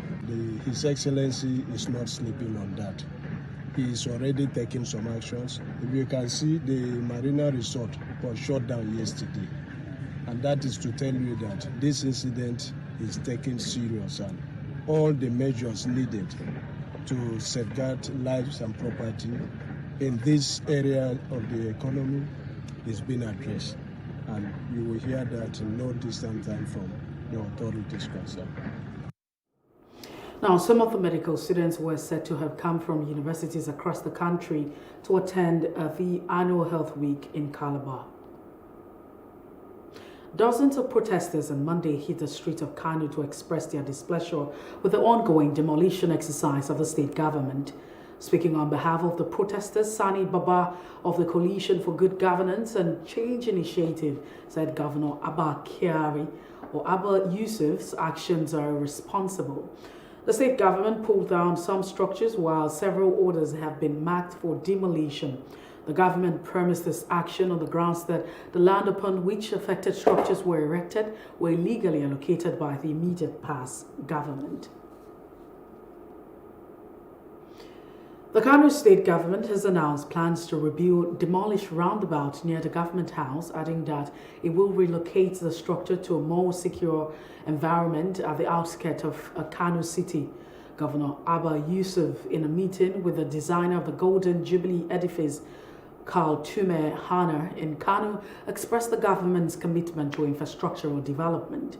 Yusuf assured citizens that the conducted survey of the new site ensures that the structure will not pose any challenge.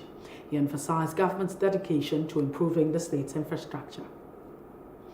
Meanwhile, a magistrate court in Ibadan, the Oyo state capital, has issued an order to remand Abdullahi Maruf Adisa, popularly known as Trinity Guy, a skid maker, in prison. This follows allegation of him sexualizing a minor in one of his viral skit videos. Presenting the defendants before the magistrate Oluwadare Adeboye, the counsel for Trinity Guy pleaded with the court to grant bail to his client. However, the bail application was denied for reasons that the allegation against the skit maker is currently under scrutiny of the State Ministry of Justice. The court further ruled that the parents of the minor girl seen in the viral video would also be remanded alongside Trinity Guy until the court session next time. The magistrate adjourned the case until July the 11th. The president of Igbo Social-Cultural Group, Eze Ndi Igbo in Ekiti State, Ndubuisi Kwalu, has appealed to the federal government to unconditionally release the leader of the independent people of Biafra, Nnamdi Kanu, and put a stop to a sit-at-home order declared in 5 states of the southeast. Ndubuisi Kwalu stated that the federal government should work assiduously towards finding a lasting solution to the crisis. At a gathering of southeast leaders, residents in Ekiti State, the stakeholders also called for a dialogue and unconstitutional release of Nnamdi Kanu. The arrest and unconditional release, which we requested that they should be perpetrated on Nnamdi Kanu, which they refuse to do, is the main problem that is even draining our economy at the southeast there. So I want to use the medium to appeal to the present federal government and the leader, the president, to kindly release Martin Nnamdi Kanu. This present president should call everybody without discriminating any tribe, because there's a lot of discrimination in what I am seeing. From the inception, from the inauguration of the new president, I'm not seeing Igbo people being carried along, and that is not the best. I want to advise him that he should make sure that is a united Nigeria. He can achieve this through invitation of so many tribes. Let them come together. Everybody have one thing or the other to say. So my advice to the Southeast leaders, the governors, the traditional rulers, the PGs of each local government and each state to come together and meet with the new government on board, which is the government of President Tinubu, to come to our aid in the Southeast to see what they can do to ensure that Nnamdi Kanu is released. And now to other parts of Africa. At least 12 civilians were killed on Sunday in a bombardment by soldiers and paramilitaries who are now clashing in Newtown in Darfur, a vast region in western Sudan that is constantly being fled by refugees. Since April 15, the war between armed led by General Abdul Fattah al-Burhan and paramilitary rapid support forces of General Mohammed Hamdan Daglo has left more than 2,800 people dead and more than 2.5 million displaced, according to the United Nations. One of the heaviest tolls of the El Jani West Darfur, where since April, tribal fighters and civilians have mingled in fighting between the military and paramilitaries. And outside Africa, European Union foreign ministers said an aborted mutiny in Russia at the weekend showed Moscow's war in Ukraine was causing domestic instability and undermining its military power, but stressed their focus remained on supporting Kyiv. Wagner mercenary forces under Yevgeny Prigozhin seized control of military headquarters in southern Russia and began to move towards Moscow on Saturday before suddenly heading back to East Ukraine after a deal with the Kremlin. What has happened during this weekend shows that the war against Ukraine is cracking Russian power and affecting its political system. We are certainly following closely what's happening, but it's now the moment to continue supporting Ukraine more than ever. And that's what we will do. The monster is biting him now. The monster is acting against his creator. The political system is showing the fragilities, and the military power is cracking. So this is an important consequence of the war in Ukraine. And now in entertainment news, Nigerian musician Damini Ogunlo, also known as Burna Boy, has won the award of the Best International Act at the 2023 edition of Black Entertainment Awards BET. The African giant Corona beats the likes of Arya Star, Central C, and Stormzy, among others, to clinch the most coveted category of BET Award. Although Burna Boy was absent at the show, his announcement as a winner received resounding applause. And now in sports news, Kevin De Bruyne will miss the start of the next season due to the hamstring injury he sustained in Manchester City's Champions League final win. The 31-year-old started the UCL final but had to be subdued off after 36 minutes after picking up what appeared to be a hamstring injury, while Phil Foden taking his place. Now Pep Guardiola will have to make do without him for at least the first two games of the 2023 and 2024 campaign, as scans have revealed that the Belgian has suffered a grade 3 hamstring tear. And that's the news update. For more stories, please follow us on Facebook, Twitter, Instagram, and do subscribe to our YouTube channel at Plus TV Africa, Plus TV Africa Lifestyle. You can also view us on Limex and Limex.tv and Glow TV apps anywhere in the world. I am Messi Ebokbo. Many thanks for watching.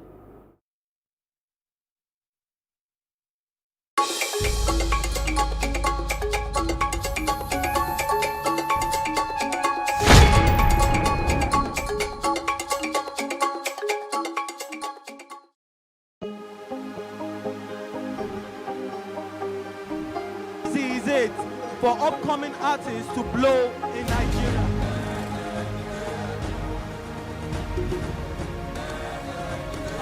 Welcome to Plus Trending. I am Bookie November, your host, saying thank you for joining us on today's episode. Welcome back. It's tea time on Plus TV Africa. Practice makes perfect. I'm not perfect yet, but I'm a lot better than I used to be. He's a king. He's entitled to marry 100 if he wants to.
Financial literacy is an essential skill for the 21st century. The principles of debt management, profitable savings techniques, and the importance of money have helped many. In 2011, the Central Bank of Nigeria made a commitment to reduce the number of financially excluded Nigerians from 46.3% in 2010 to 20% by 2020. Many fintech startups are plugging into this gap and targeting niche markets. One of such startups is Harvest.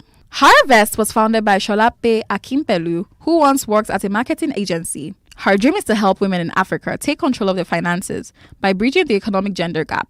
She believes more women need to be intentional by improving their financial well-being. Okay, so Harvest simply is an inclusive finance for African women. So we give women familiar access to savings, impact investments, and credit. So when we say impact investment, that is women impact investing into smallholder female farmers specifically. So that way yourself, right, we equip you with personal finance, insight, tools, platforms, right, to embrace savings, embrace financial wholeness, wellness, right, and then we don't limit it to you alone. We believe that the woman breaking her back in some far-flung village in Zaria, for instance, should get access to financial services too, because that's the only way we can prime her, her family, her community for better livelihood. So we extend our credit to, we extend our personal finance, considering the digital divide in language base. So that way you've equipped her and then she can participate in savings. And then, do you understand? So you're not managing poverty here for women, right? We are giving them a platform, tools, insights that gets them swim upwards in the economy. Before launching Harvest, Sholape noticed a worrying trend that financial institutions were not targeting Nigerian women. Sholape teaches girls and women financial literacy through access to and use of financial services through knowledge. On my marketing days, oh, we want to do this campaign. Let's look at the demographics. Male, female, female, male. Let's look at the top so clients, male, female. And I was wondering, because everywhere around me, I could see women breaking their backs, right? From the woman in the urban areas to the rural dwellers. And I was wondering what's happening. Why are they not adopting financial services so much? Why are they not, why are they on the fringes, right? So it was just important, and I've always been very impact driven. So it was just important that, you know, because I started doing a lot of research, so I realized that a lot of research had been done. So people were doing research and dropping, oh, this is the number. Oh, Nigeria is the only West African country on the priority list of financial exclusion, right? That is for gender, right? Ghana was there before, Ghana moved on. Then we are there with India, Bangladesh, and all of that. And we're wondering, why is Nigeria still here? So someone just had to do something, not just tell the story, not just state the numbers, not just quote the numbers or statistics, but do something to shrink that gender gap. Each startup has its challenges. First, you know, poor state of infrastructure. So by infrastructure, talking about digital and physical infrastructures. Talents too, right? We're losing a lot of talent to the West. It's painful when you look at it, because we have amazing, like a wide, you know, capacity as a country, you know, raising talent, but then we lose the same talents in the same breath. But I'll say that tech is a great leveler. Funding is the biggest challenge. So, you know, I'm sure that a lot of people would say, oh, well, that's about a major challenge for most businesses too. But I think it's twice hard for me personally as a female founder and a first-time founder, right? A lot of doors are just short when it comes to funding. But we believe that with the right stakeholders, with government, individual investors and all of that, we'll be able to crack the funding code. But it's been really hard funding the business. That is, funding the women, funding the business itself, building structures, building the infrastructures that we need to power the business. It's been so hard, quite tough. Shalape's goal in the next 5 years is to empower women in the Nigerian market. It's obvious that tech is hard, but with the right amount of resilience, women can achieve anything. Okay, so I'll just quickly add to that, our goal is that in the next 5 years, base case, right, would have served 500,000 women. So when it's 500,000 women, we're looking at 350,000 women on the supply side of a business and 150,000 smallholder female farmers. And we believe that that number is possible because our addressable market is 57 million working women in Nigeria alone. Right, and that's just looking at the Nigerian market. But when we look at the other markets we're looking at, for instance, we're looking at, other African markets by next year. So it's possible, and this will be measured, and we'll be sharing with the public, our impact and its measurements. So I'll just say for upcoming techpreneurs, I keep telling them, I said, let no one tell an African woman that it can't be done. Let nobody look at an African girl and say, no, you can't do it. You're an African girl. Come on. The customs, everything is, tilted against you. Kick them right in the middle, right? Put a fist right in its face because we grew up, a lot of us grew up resilient, right? We had to clear away the thorns and make way for ourselves. So it's hard. It's double hard. So tech is hard, right? It looks glam out there, but it's really hard, trust me.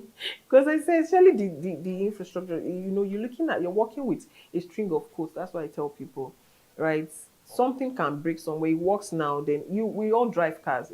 A car takes you somewhere, and then you want to go home.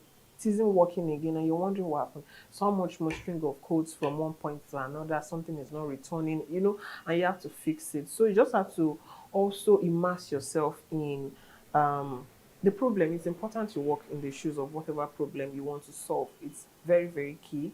I would say secondly, you just have to, the starter pack, you have to come in very, very resilient. So many days. There are some days I still wake up and feel like, where do I draw the line here? So many days, you have that feeling, but you've got to keep going on. And then, thirdly, I would say that it's possible that it gets to places where it looks as if, you're not wanted at the table.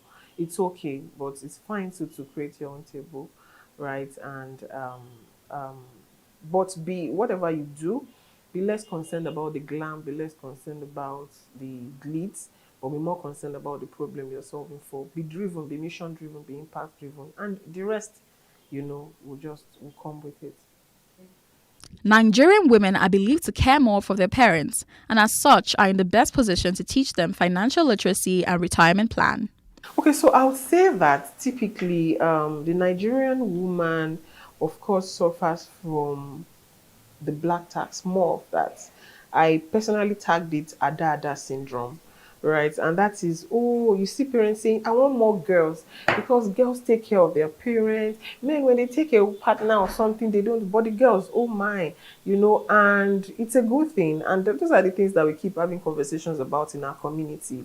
Talk to your parents about money. What are their retirement plans? Do they want to live in with you? Do they want to, what's their pension? All of those conversations. Otherwise, what about your siblings? What do you want to do for them? How do you measure? Where do you stop? Because you realize that you just continue giving. You are trapped in that cycle where you can't even sustain yourself, and then you become dependent on another one. So all of these things are generational challenges that has plagued the African child, but more the African girl, because you are the Ada, you are the girl, you are the one who's supposed to be very nurturing always. But hey, you can do all of this with the awareness of knowledge, and that's why we say be grounded with financial, in personal finance and in financial knowledge yourself. What's your net worth? That's how you can talk to parents, talk to partners, talk to people around you, okay, on making better financial decisions for themselves, for yourself, so that nobody becomes, they don't you know what they say about this thing that say, lean on me, no be press me die. So they don't lean on you and then want to suffocate you. So you've just got to be financially sound, and those are the things that we teach in our community. Get yourself a tribe, like Harvest, and like I say, even if you don't use the platform, the insights, the tools that you gain from being a community member of Harvest is is mind shifting, and every African girl, every African woman needs such to do better.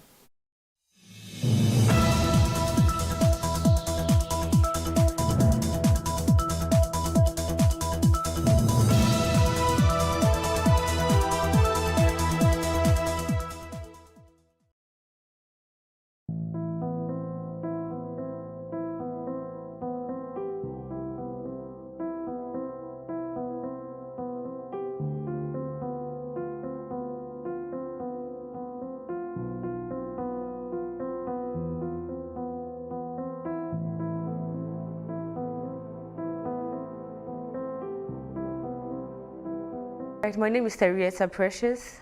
I am an event planner, a cake specialist. I'm also a natural juice specialist as well. I deal with fruits and I try to make people live healthy lives. And business is just pretty starting up, like coming back, resuscitating after a very long break of like 5 years. And that happened because I got trafficked, and the connection came through my friend. So how it all started, so after school, I started baking even before I left secondary school. And so when admission was taking so long, and I was really eager to go back to school and all, so I started doing events, started serving at parties, following vendors to events, and I started liking the job because I'm kind of like talented in the arts. So everything event looked like fun and work for me. So I decided to build a career in that, irrespective of going back to school. And then I started training up. I naturally just have recipes in my head for cakes, and maybe when I wake up, I'll go right out what I saw either in my dream or what I thought about, and when I try it out, it always comes out nice. So my mom encouraged me to build up that career too, and that it was going to be a fruitful one. So at that point, there's this friend of mine that we kind of like, she's a bit older than I am, but we kind of like grew up together.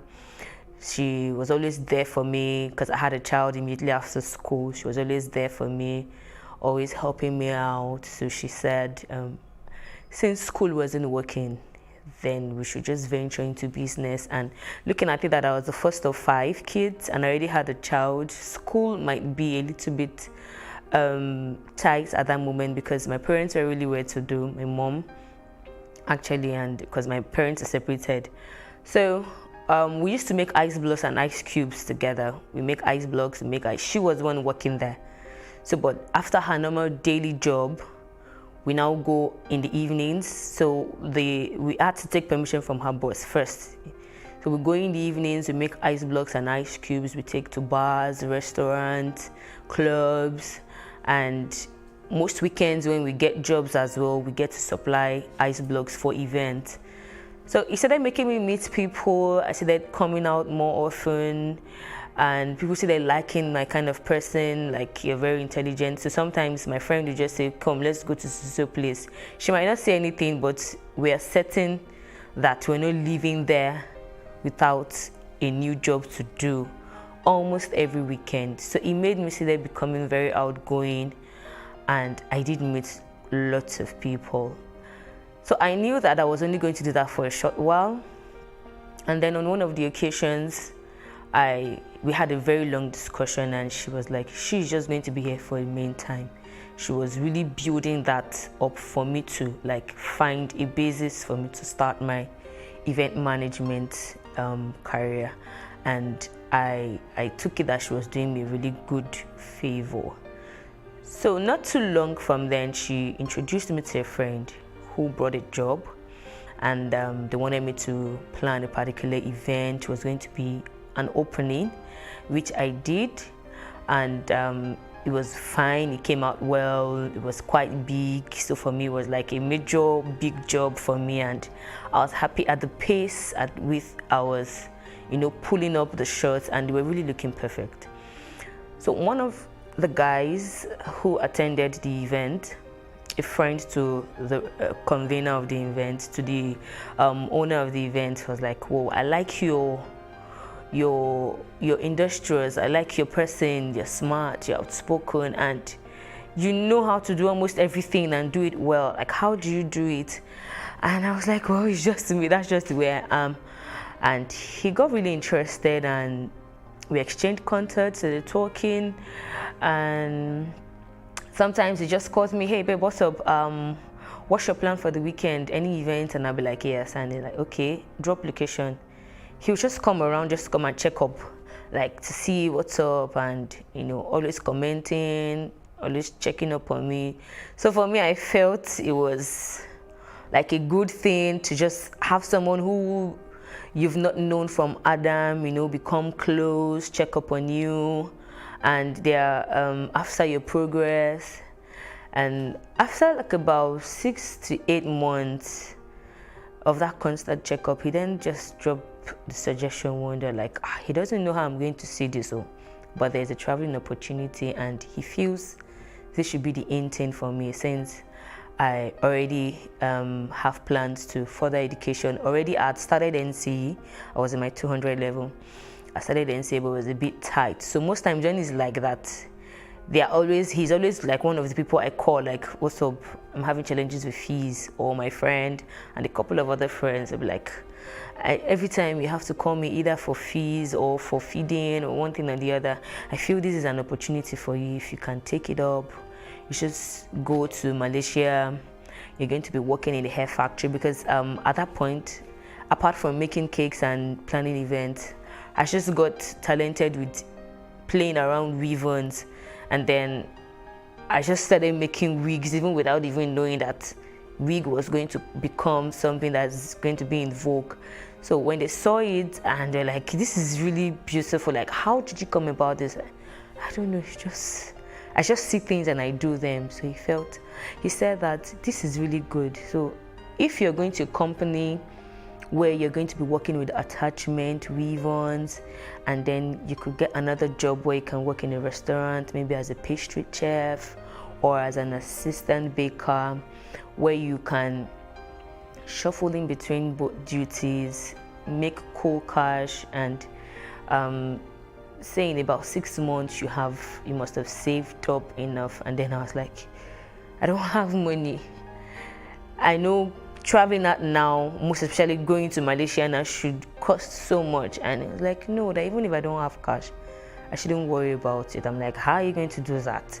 And he was like, I should just leave all of that for him, that all he needs from me is my consent that I'll be willing to go. I said, but not without you telling me how you're going to go about it. And then he did explain that there are agents who are into traveling, and they help people travel either to go to school or to work.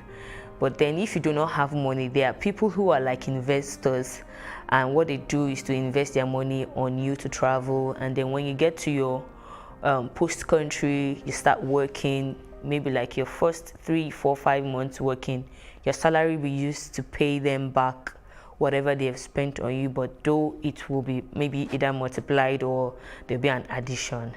And then he was like, I think if you are that hardworking, this shouldn't be a problem for you. So I sat down and thought about it, like, okay, so how much are we looking at here? And then he did a plus or minus $3,500 then, and then if I was going to pay back, I was going to be paying back like $7,000. And I was like, okay, how much are we talking about in Naira? He did the conversion, and then he did made me understand that I shouldn't even look at that money, that I'm going to be getting dinars, and that dinars is way higher than Naira. So, and he was like, don't worry, this is like the best opportunity for you. I know you're strong, I know you're hardworking, and you're very fun to be with. People love to be around you, so definitely you're going to make good friends who would even give you stipends, and you probably might not just have to pay back with all your hard-earned money. So the idea was to go work and come back to set up better or to finish up school so I can get a job. And I was like, okay, sounds good. And then he said he was going to, if I was ready, then he will now tell me the remaining processes. But then I have to look for like 4 extra people to make us 5. I was like, okay. And so these, my other friends, they also know this, my particular friend, Mary, that introduced me to the agent. So somehow, you know, there's no how now, friends, girls would definitely meet. And I really don't remember how my other friends got to know, but they also got to know about the traveling because he also became friends with them. But because anybody can meet anybody anywhere, I didn't really try to know exactly how they also met this same person. But then the other thing I remember was that we were all talking about this whole traveling thing, and my other friends were like, they were already 2 sisters and 2 of their friends, so with 5 of us. And then we started talking about it. So they were like, we're going to get at least 50K first. The 50K was supposed to be for like our passport and some other little things that we would need right here before moving. But the traveling expenses was going to be covered by the investor, the invisible investor. So I for like a month we were on it, trying to get cash, running around, and several times they did say we're going to meet one person tomorrow. They could just call up today and say, okay, we're meeting the main travel agents tomorrow, we're meeting this tomorrow, and then we go. So they asked us to bring passports, pictures, so we should come for medical tests and all that. So on the day we went to Ikorodu to meet this other set of guys. That was the day we met a magician. So he is also part of the crew. And the magician happens to be the transporter. So he did mention that when it comes to things like this, that he normally advises young ladies not to tell anyone. And that the reason why he would tell them not to tell anyone is because they will definitely discourage you the moment you tell them someone is paying for your traveling. That families don't believe that somebody anywhere can just decide to pay for you to travel, go work and come back. So at some point he actually did some magic. So he said he was going to show us what he does for a living in Malaysia, and that he had just come back, but he has decided to rest. He wants to stay back in Nigeria to take care of his family, and that this is what he does for a living in Malaysia and some other countries where he goes to. And then he brought out stuff, sand, salt, handkerchief. Then he did turn the sand into, he did turn salt into sand, and then turned the salt again into a bird. So seeing that, we, you know, it just blew us out kind of. And he also said that if we wanted to really go and we were certain that we were not going to tell anyone, we needed to like swear an oath and all of that. So they were going to make some concussion with new notes. So all of this is just to be secure that we're not going to be telling anybody. And at that point I was really not very down with everything, but one thing just kept sticking in my mind, which is, as far as I'm going to make myself better, as far as I'm not going to be leaning or calling or, you know, having to trouble family and all of that. And it was an opportunity for me to at least like do something tangible for myself. So I didn't really see anything, though I had doubts. I had very big doubts.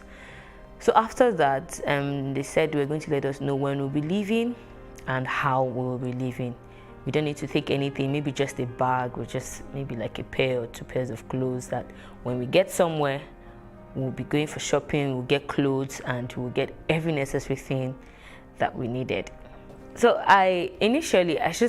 when he started mentioning that you don't have to tell anyone. So for me, I found it very difficult that, okay, I'll be leaving my child for my mom and I won't be able to describe to my mom where exactly I'm going to or what I'm going there to do. And why would someone say, it's supposed to be a good news. So why would someone else say, don't tell your family, because they probably will not like the sound of it or they will discourage you. For me, I feel that should be a good news and you should share. So, but he made us to believe that when you do that, they will discourage you and you might end up missing an opportunity of a lifetime. And another thing that got me thinking was the fact that he did mention that a lot of girls do go and they come back, they get to do big things for themselves. He also mentioned that apart from working in salons, restaurants, that some people go there to hustle. So when I heard the word hustle, I actually did ask, like, what's the meaning of hustle? And it was like, regular hustle though.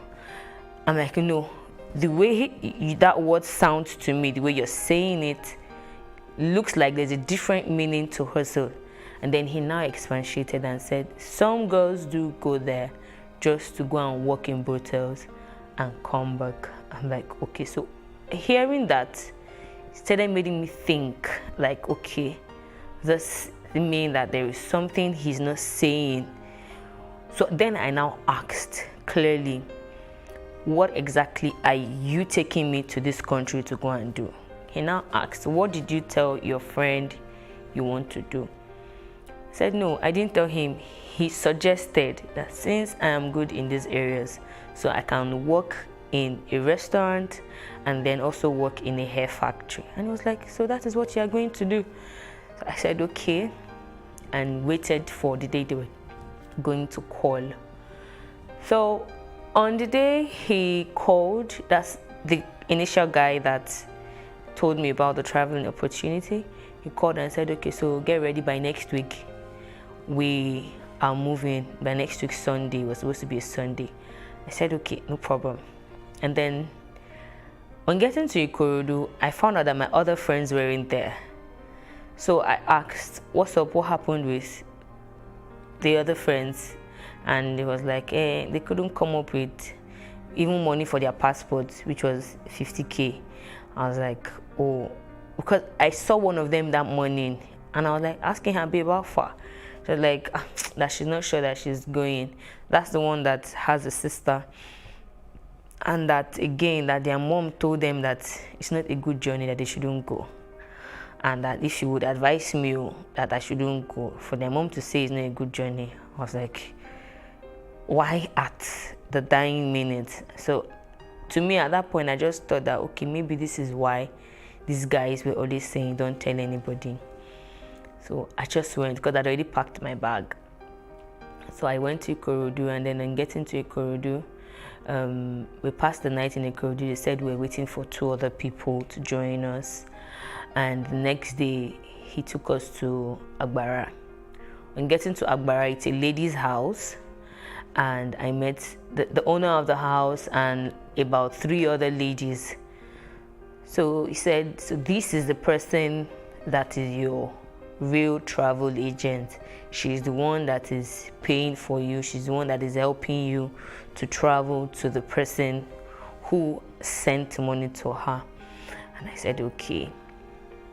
So what I told my mom when I was going to leave, I told her that I was traveling and that it was going to take me maybe like 6 or 8 months to come back. And she was like, what kind of a travel is that, and why are you staying so long? So I told her that it's a friend that is helping me out, and I really do not have to do so much just to pay for my passport. So she was even the one that even gave me like 35K out of the 50K that I gave those guys.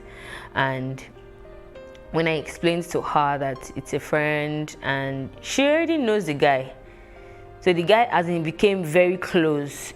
During one of our school parties, my mom's school party, he actually came around. He comes, like everybody now knew him. So when I mentioned his name and my mom, okay, she didn't see a reason to question, because this is someone that everybody has come to know very well. So she was like, okay. So that day I told her was the day she gave me the money, and she was like, okay, if you say that is what you want to do. But then she now asked what I was going to do about my school. So I said already I had missed the exam for that semester, and I already had missing exams from the previous semester. So when I come back, I'll sort it out.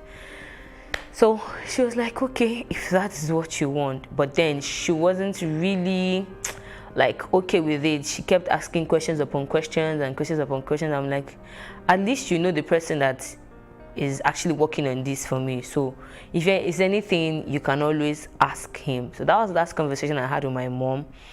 And at that time, there was a very big issue in the house. I was not in good terms with my stepdad and my mom. We had issues. So for me, it was just, I had it to the truth, and I wanted to just leave the house. So, and that was it. And I left. So my mom asked, so how are we going to be feeding this child? How are we going to be doing this? How are we going to be doing that? I told her not to worry, that at each point, I would always know what to do. So she didn't really bother me so much about the child, because she was still little. She was just 5. At least she would be able to still feed her and do some other things. So that was how I left my daughter with my mom and left. So on getting to that house, seeing 3 other ladies, and then the lady in question that owns the house, she was like, okay, so first she gave me rules that I was not comfortable with, and no talking to anybody. You're on your own here. This is just you and your destiny. Like, it's just you and your destiny here. No friendship. The only business you're here for is for you to be taken to the country where you're going to. She too, she just came back. She's going to be joining us like in a month's time and all. So she said we're moving in 3 days. So in 3 days, nothing was happening, and then I was forced to ask questions. Like, I've been here for 3 days. Nobody's going anywhere. What's happening? So she was like, we're waiting for 2 more people. I'm like, that was the same thing these guys said the last time. They're waiting for 2 more people. You're also saying the same thing. So she almost snapped out, like, I'm questioning her too much, I'm pestering and this and that, and that I should just take her word when she says we're waiting for 2 more people, or if I was the one that was going to pay the money. So I kept quiet. So that day was a day to my birthday that year, March 2nd. So I felt, okay, since I'm still around, let me just go home. So I went home, saw my mom, saw everyone, just got stuff. So my birthday, that was on my birthday, I went home, and I felt like my mom was like, what happened? You've not gone? And like, we're waiting for 2 more people. And then my mom now aired out, like, are you sure this thing is really genuine? And are you sure that you're not doing the wrong thing? She kept asking questions. So she asked me to call the guy that night so that she can confirm from him. So, but I called that night, his number wasn't going through. I told her that I didn't want to stay too long so that I can get back home, get back there on time. And that was how I left. So 2 days after, we were ready, and the lady asked her brother to take us to the park. So already, while the magician guy was talking to us a few days earlier, he had mentioned that we were going to go by road to an extent, and that the reason we're going by road to an extent is to avoid wahala from immigration and all of that. And to me, I was just wondering, but why are you trying to avoid these people if this is genuine? But I couldn't really ask too much questions. So he said we're going to go by road to a particular extent. So when the guy said we're going to the park, it took us to a park at Yanapaja, and then we entered Kano. So I now asked, why are we going to Kano? Then he said, that's the first place we are going to. That's where I will meet the people that will now take us to where we're going to. So at this point, we're 4 ladies and the guy. So he stayed with us at the park till the bus was full, and we moved. So right there at the park, there were two ladies in the same bus behind us, and I noticed they were murmuring to each other. I tried eavesdropping. At that point, my Yoruba wasn't really fluent, but I can understand little by little. So I tried eavesdropping to maybe just hear something, because I became very worried. Like, am I sure I really want to continue? I can't just go back home from here and just run away. So I started looking at a means at which I can maybe even just abscond from this guy's hand. But you know, he was seated right opposite us. So even if I come down from the bus now, he's definitely going to see me. So at a point, I acted like I wanted to go buy something. And then I noticed that he was walking behind me. And I was like, okay, so this guy is watching me. I can't run away. So at a point, I just waived the thought of running away and felt like, as far as I'm going for a good cause, let me just go and do what I got to do and come back home. So we left. Getting to Kano, I was on my phone at that point, and the lady did mention to me that when I get to Kano, she gave me a particular number. When I get to Kano, or if we are being stopped on the way, or maybe we're being arrested or hijacked on the way by any of the security officials, that we should call the particular number. So at the point where I think it was NDLEA that stopped us, and they were like, where are we going to? And to me, I just said, they said when they asked us, we should tell them we're going to Kano. And if they asked us, who are we going to meet in Kano, we should mention a particular name, which was what we did. And they did let us go. So getting there, I called the number, the man did come and asked us to stay somewhere, and picked us, took us somewhere else. And I was like, okay, so what next? And then he said, he now mentioned the lady's name. She was one that sent us to him, right? I said yes. So he told us, yeah, enter the car. And he drove off. So we drove for like 3 hours. Okay. Getting to where we were, to me it was like, why are we here? This place is looking deserted and all. So I started looking out. I remember looking out and I saw Sabongeri while we were driving. I saw Sabongeri. And I remember that at some point I heard about Sabongeri before, and I think I remember it being like an outskirt of Kano or so, thereabouts. So I was like, okay, but why are we going this far? I couldn't really ask the man questions because he wasn't even going to answer. And from there, they hipped us. The place he took us to, we met some other women and men there. And they wouldn't even allow you to see anything. They were just pushing everybody in. People must not see us and all that. So they like a hut, like it was a small hut, and there were people around. So they were trying to hide us. So at that point, I started becoming very scared, because why are you hiding us? Why are we having to rush into somewhere? You don't want people to know we are here. If they know we are here, they're going to come and take us away or something.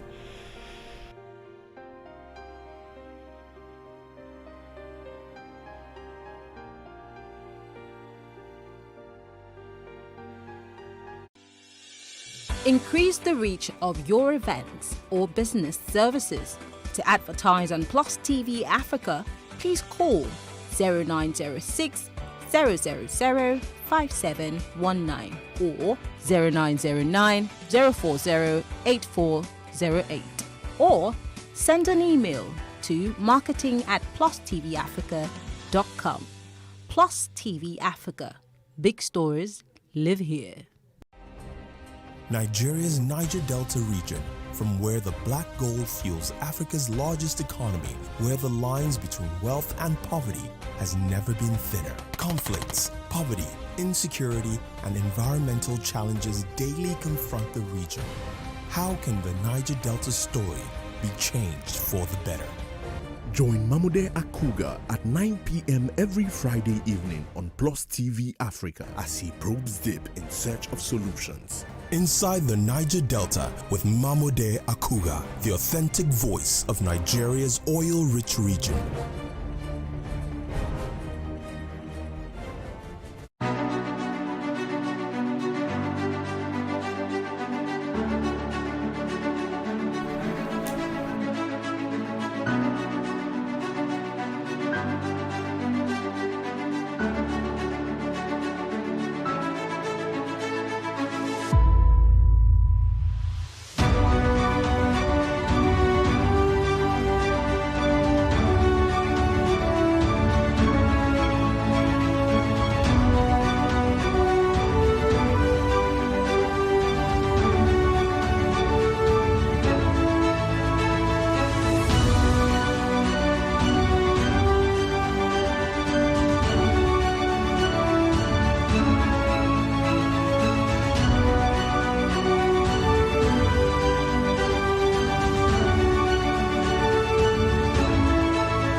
My name is Tokumbo Ojekunle.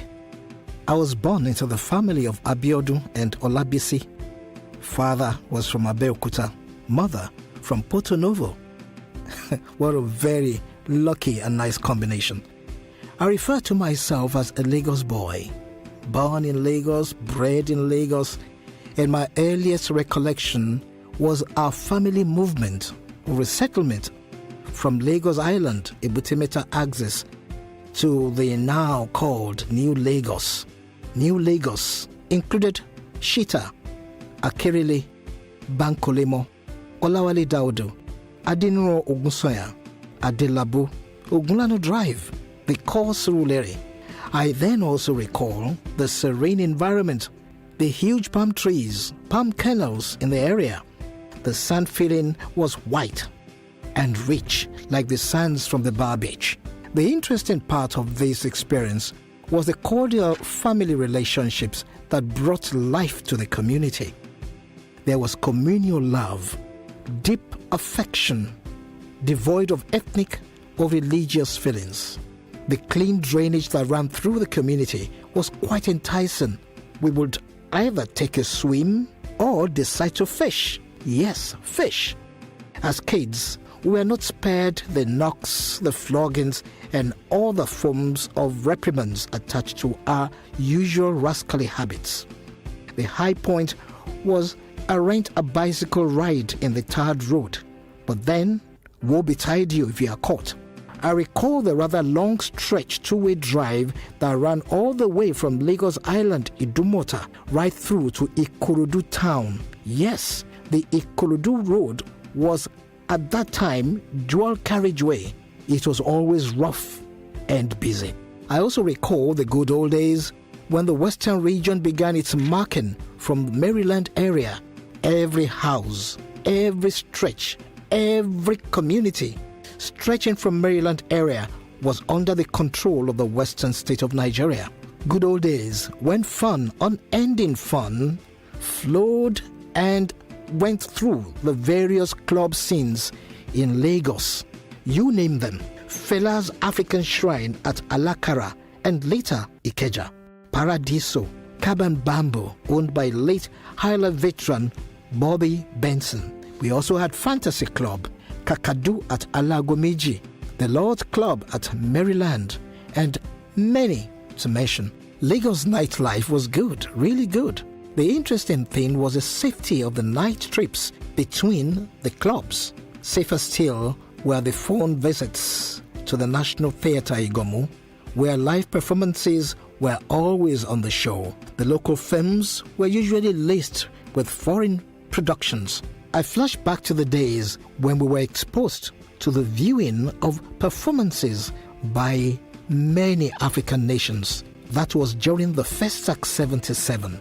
As I stand here and now, I recall the beautiful anthem of the festival.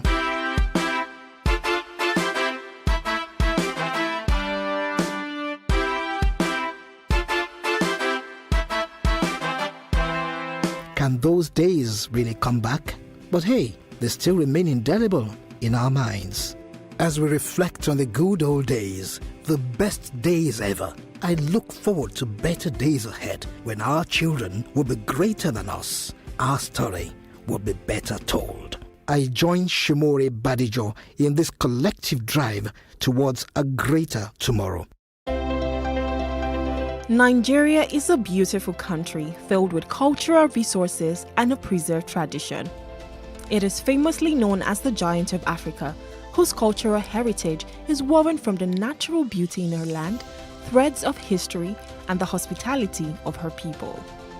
From rainforests in the south to savanna woodlands in the center and a semi-desert region in the north, Nigeria is adorned with long stretches of exotic beaches, lush mountains, magnificent waterfalls, and a unique wildlife, boasting of enchanting tourist attractions ready to be enjoyed.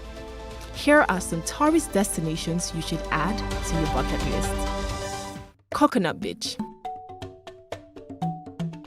Coconut Beach is located in the coastal town of Badagry, west of Lagos State, Nigeria.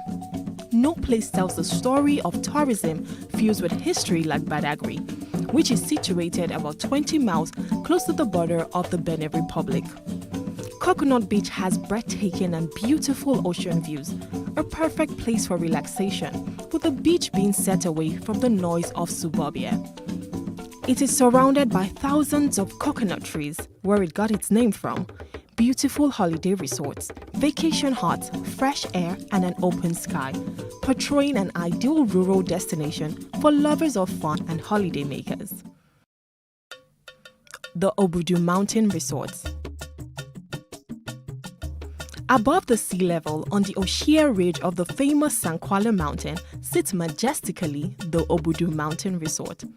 It is located in the highlands and deep tropical forests of Cross River State, with a temperate climate and just 45 miles from the border of Cameroon. The ranch boasts of numerous pleasant mountain area and countryside views, with tourist attractions like the water park, cable car, ranch cattle and horses, waterfall, and the ancient Anapi village. The Obudu Mountain Resort is a mix of adventure, beautiful scenery, and idyllic tranquility. The Yankari Game Reserve. In Bauchi State is the Yankari Game Reserve and former National Park, one of West Africa's eco-destinations. It is home to several natural warm water springs and the biggest wildlife retreat. The reserve is filled with a number of activities that would help you connect with nature. Marvel at the largest herd of elephants in the country, embark on a guided safari tour, and explore the tropical forest. You'll also find beautifully constructed huts alongside some uncaged animals such as monkeys and birds.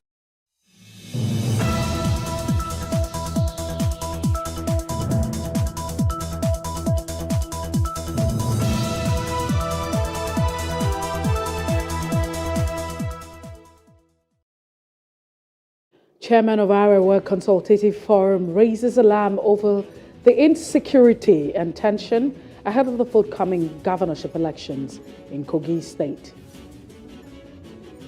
And would also address calls for the involvement of women in key positions in the Tinubu-Shettima administration. This is Plus Politics. I am Messi Bokbo.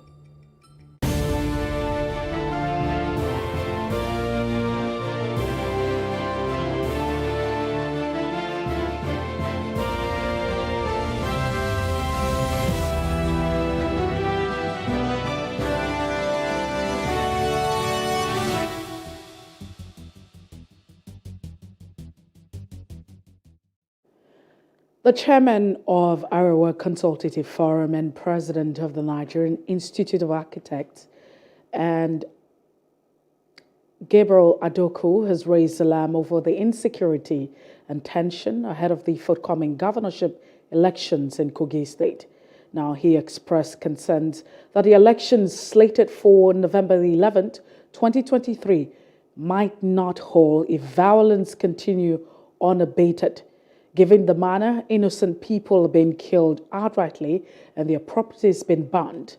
Earlier this month, the Kogi state government had confirmed an attack on the convoy of the governor, Yahaya Bello, by gunmen along the Abuja-Lokoja highway. Also, full-scale manhunt and apprehension of notorious criminal gang in the state.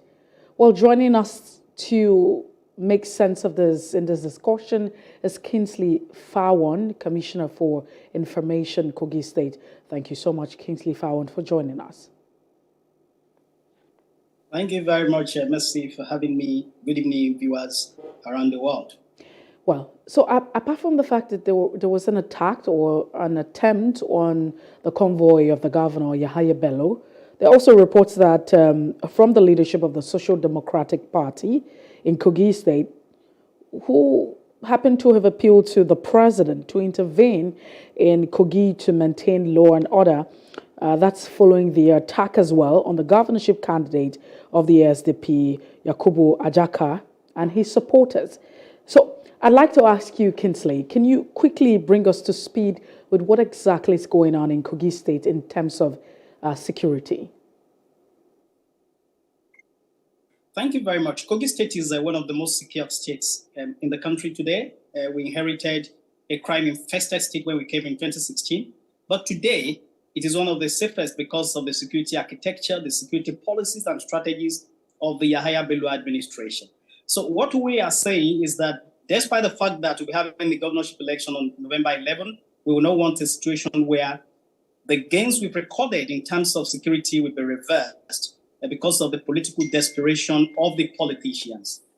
Right now we are witnessing flashes of insecurity, but the state government is on top of this situation, and we will ensure that we maintain the level of security that we are witnessing in the state, and as well improve on it, because as the criminals try to invent new ways of trying to make the state insecure, we are also upping our game to ensure that the state remains one of the safest states in Nigeria. So ignore any of these reports that you get.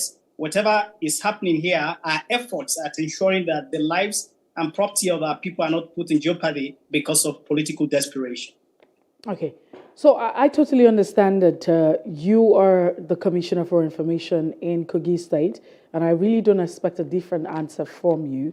But if you look at the fact that there's been a lot of tension ahead of the elections, we know that the elections will be held in November, all things being equal, on the 11th, to be precise, 2023 governorship elections.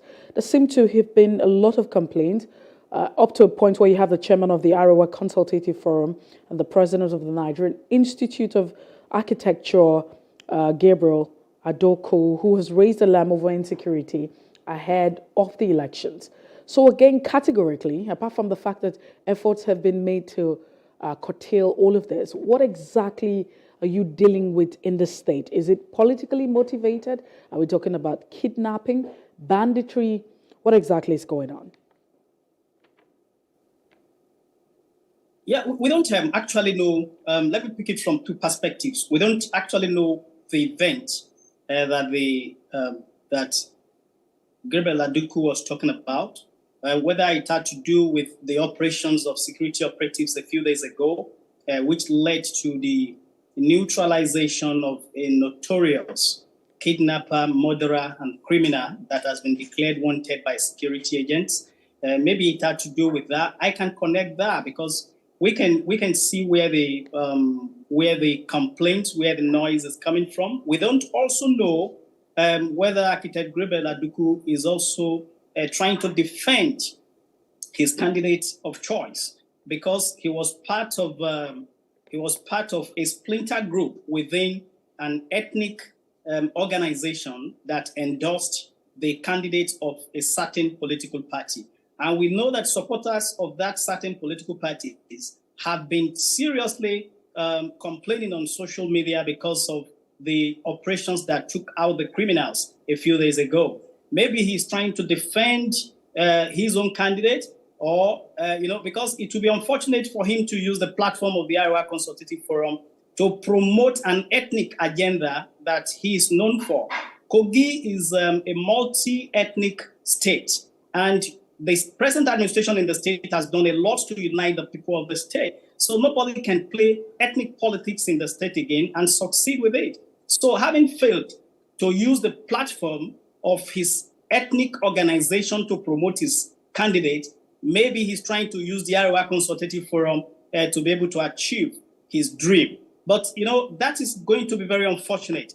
If Arewa Consultative Forum, that is having all the 19 states of the northern region of the country in it, could make a Kogi person the chairman of the forum, that is a sense of fairness, because Kogi is the southern part, is the most southern part of the north and the most northern part of the south. So you can see that if they could make someone from Kogi the chairman, that person should live up to the billing of ensuring political neutrality, fairness, and justice, and not do anything that will endanger the unity, cohesion, and togetherness of the good people of Kogi State. So he will need to make more clarifications as to what exactly he's talking about. Maybe he's still trying to promote his candidate, or he's trying to use the platform of ACF to promote ethnic division in one of the northern states of Nigeria.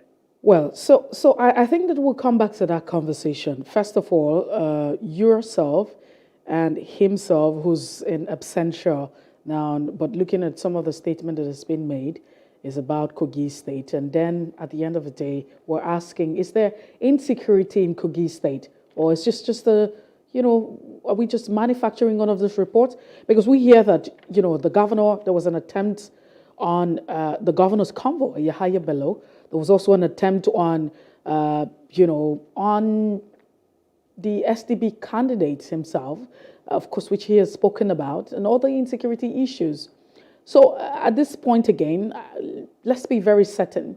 Is it that, we're just making stories, or are there political tension? Is there political tension right now in Kogi State? We can't refer to what happened between the SDP candidate and the convoy of the governor as a measure of insecurity. It was a clash orchestrated by supporters of the SDP candidate who attacked the convoy of the governor, blocked the governor from passing. So let me get this correctly, Kingsley. Are you saying that, the attack on the convoy of Yahaya Bello was orchestrated by, the SDP and their supporters? It is not about suspicion. It was a clash that was in public domain. He was trying to overtake that convoy. He was blocked by a vehicle where they were keeping arms and ammunition. And then the security had to rise to the occasion to be able to take the governor off the place. Some vehicles belonging to the convoy of the governor were smashed and damaged. Shots were fired at these vehicles conveying the security operatives that are to secure the governor. So it is something that is in the public domain. We have decided we are not going to talk extensively about it because it is a matter that is being investigated by law enforcement agents, and we know that they will bring their reports to the public and ensure that perpetrators are prosecuted. In other words, you are saying that the SDP is responsible for the attack on the convoy of the governor of Kogi State? 100%. All right, then. There's so much confidence in that. But again, like you have said, do you have proofs? Definitely. It was a confrontation on our convoy coming from Abuja. We have proofs. We've presented all of this to So how do you know that the confrontation was coming from the SDP? Because then again, the reports that we're having right here is that members of the opposition party are not allowed to breathe. And that's because the powers that be in Kogi State are intimidating and harassing the people. But then again, you were saying that the recent attack on the convoy of the people, and also dismissing the fact that the SDP president, the governorship candidate, was attacked. So let me give you these scenarios. A few days ago, the candidate of Accord Party held a very massive program in the state, bringing all his supporters across the state. Nobody harassed that congregation. Recently, Senator Dino Melaye, the candidate of the People's Democratic Party, went around the state to meet with traditional rulers, to meet with interest groups. Nobody harassed his convoy or the congregation of his supporters.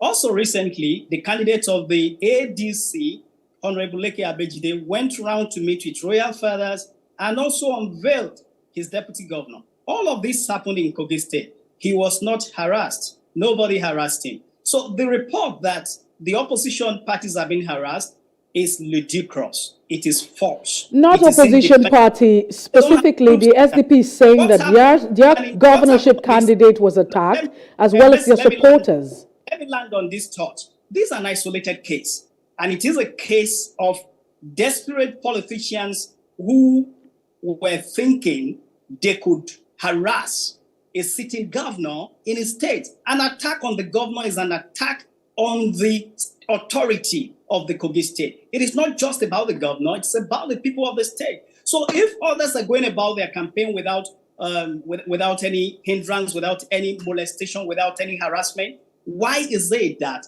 it is this particular person that is complaining of harassment? Why is it that the police, the state security service, went on an operation to neutralize criminals who were bent on disrupting the peace of the state, and it is still the same party that was complaining about it? So you can nip it together and know where the problem is. What we are sure of is that we know that politics is not a crime. But crime cannot also be politics. That sounds so very we are not familiar. going to politicize criminality in the state. When you But again, I'd like to take you on this particular one, Kingsley.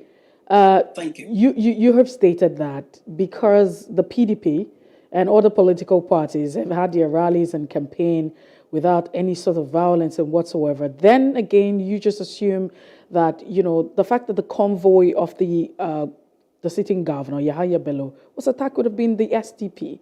So were you able to identify any member of the SDP? Were you able to, see stickers? Was there really anything? I mean, because you say, you sound very sure that it's the SDP that's involved. I'm not holding brief for the SDP, but I'm asking questions now. Because from what you have said, it sounds like it's just a conspiracy theory. Your thoughts that let's just assume that the SDP would have been responsible for the attack. But then again, if you have a government, because a government has a responsibility of securing lives and properties, whether or not they belong to a certain political party or not, the complaint from your state has been that tension has actually increased ahead of the elections. And one is asking what exactly could be going on. And you have also dismissed the reports coming from the SDP saying that that's not true. Maybe they're turning the stories, but don't forget that they're also citizens, they're also part of the state. So again, I ask, also, you have reports, especially coming from you, saying that at some point you understand the fact that the attacks that are coming, you know who is responsible, monarchs have been involved in insecurity and what have you in your state. So for sure, do you have evidence? Could you identify or did you identify any member of the SDP that's been involved in, the attack on the convoy of the governor of your state, Yahaya Bello? Who's your principal? Thank you very much, Mercy. And I'm just going to answer all of the things you've said is seeking for proof. And I'm just going to answer you by saying that the tundra that blocked the governor, and we found arms and ammunition in that tundra, is a tundra that was branded with the colors, stickers, logo of the SDP. And also in that convoy was the governorship candidate of the SDP. All of this happened in his presence. We have video evidence to this effect. And I am repeating and reiterating emphatically to you that there is no tension whatsoever in Kogi State. Others are campaigning around the state. Even the SDP candidate has gone around the state to talk to people to campaign. He was not harassed by anybody. It was that incident of blocking the way of the governor that led to that skirmish that day. And, what we are saying is that despite the fact that they don't belong to the ruling party, it is not about the party. Governor Yahaya Bello is the governor of Kogi State, governor of people that are in SDP, in APC, in everywhere. So it is his responsibility to protect all of the people of the state. And that's exactly what the governor is doing. So I am saying emphatically, no political tension. So you're saying that there's no insecurity concerns or security concerns in your state?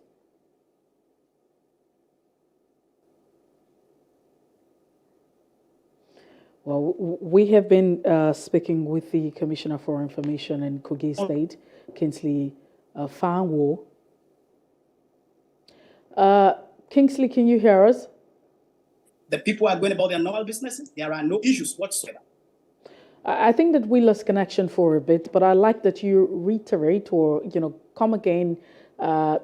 Let's talk about that, because we're looking at the state of security in your state.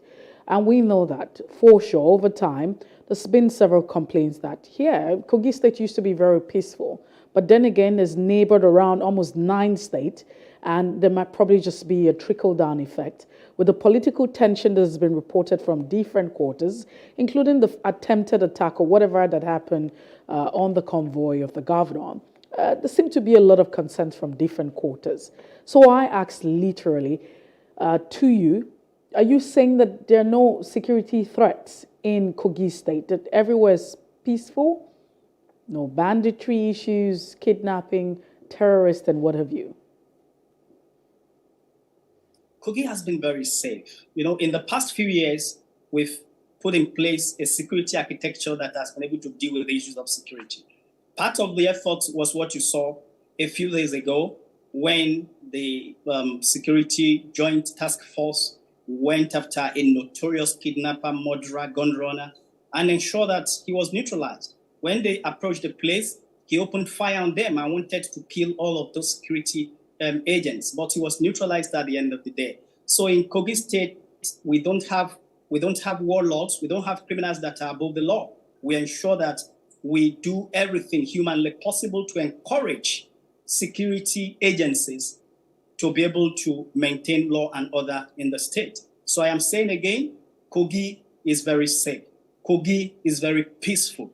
Only politicians that are afraid of the past, that are afraid of their fake identity, that are afraid of their fraudulent past, that are afraid of their criminal machinations. Only those politicians are afraid of coming to Kogi State. If your hands are clean, you will come to Kogi State, regardless of your political party, to campaign and engage in your political activities. Others are doing it. Why is it just one party that is complaining bitterly about the whole scenario? So you're saying that there's been no attack on any human life, properties have not been destroyed or burned whatsoever within this period, 2023?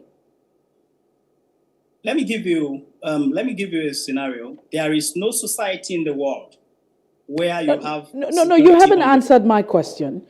I'm asking, are you saying that there's been no security or insecurity incident, however, in 2023, up until January, till this moment, there's been no threat whatsoever? That's where I'm going. I cannot be boxed to a one-answer situation. What I'm saying is that there is no society where you don't have insecurity.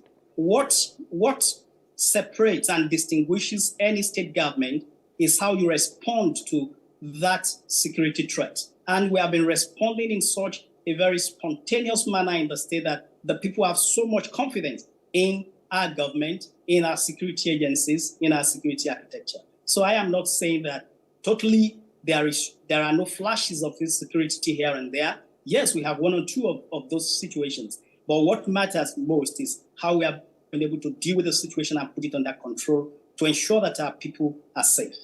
So, but there are also still concerns that, people, members of your state, and people are worried about the elections that are slated for November the 11th, even though some people will still have a lot of time to November the 11th, saying that if all of this is gone unabated, then there might just be concerns of not having the elections holding. So what exactly is your government doing categorically to address all of this? There are also some points where you have also stated, your government has stated that you understand those who are involved in this criminality, and you're doing everything to address it. So if you know those who are involved in it, how come they have not been apprehended?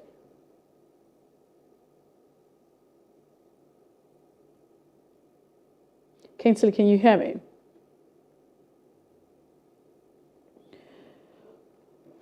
The temperatures, the political temperatures in the state. We are not going to allow that. We are going to ensure that we have a free, fair, credible, and peaceful poll on November 11th. That is the commitment of the government. And we have started that. What I expect is that some of these so-called statesmen are supposed to come out to hail security agencies for ensuring that criminals that would have disrupted the election, some of them have been taken off the stage. And what it means is that we will not allow anyone to continue to kill Kogites and kidnap Kogites and create a situation of tension and Kingsley, we seem to be having chaos in the state. Nobody's above the law. And like I said, politics is, you can play your politics peacefully, and at the same time, crime is no politics. You cannot be involving yourself in criminality and say you are playing politics. The state will make sure that such Well, it's unfortunate that the allegations that, the powers that be, it's an undemocratic situation in your state, as political opponents and other stakeholders who want to run for political offices in the state are constantly subjected to intimidation, harassment, and threat. Can you please speak to this? And when they say powers that be, what powers are we referring to? Could it be the incumbent power? Kingsley, can you hear me? You have to take the question again because I didn't hear. All right. Yeah, you have to take the question. Yeah. So I'll take that because we're almost out of time, and this will probably just be the last for us. You have spoken about, the security situation, saying it is not what we're hearing. It's a different situation whatsoever. There are probably just elements who are just trying to, make things get out of hand. But then again, your government and yourself have been quoted for today to say, what is responsible for insecurity in your state. And I'm asking, if you know those who are causing and constituting a nuisance, how come they haven't been apprehended? That's on the one hand. And then secondly, there are also complaints from different quarters saying that this current situation ahead of the elections in November 11th is undemocratic, as you have powers that be not allowing political opponents and stakeholders to run for political office, as they are being subjected to intimidation, harassment. What powers are they referring to? Could it be the incumbent, especially when you talk about contesting for political office and then having powers that be? So what exactly are we dealing with? We are both, we are both journalists. And when journalists say sources that do not want their names mentioned, then I will say that again, it's the Arewa Consultative Forum. What I'm trying to bring out is when you say there are concerns in certain quarters, what are those quarters? Where are they? The Arewa Consultative Forum. They're very vocal on this particular one. They have stated that there are powers that be in Kogi State that are not allowing political opponents to contest for offices or office in the state, that they are being subjected to intimidation, harassment, and in quote, powers that be. So I ask you, what powers do you think that they are referring to? Could it be the incumbent? I don't speak for them. And I've given you the scenario of the peace that we have in the state, of how political candidates of political parties are going around the state to campaign peacefully, without molestation, without harassment. I've told you all of this. So if they are talking about powers that be, I think they would have to define it and let us know. But I know that one of the powers that be have been neutralized by security agencies a few days ago. Maybe those are the powers that be that they are referring to. All right, Kingsley, we have to go at this point. Thank you so much for being part of the show. We do appreciate you. Thank you very much. All right, then. We have been speaking with the Commissioner for Information in Kogi State. He is Kingsley Fawo, right there, joining us. Thank you so much for joining us.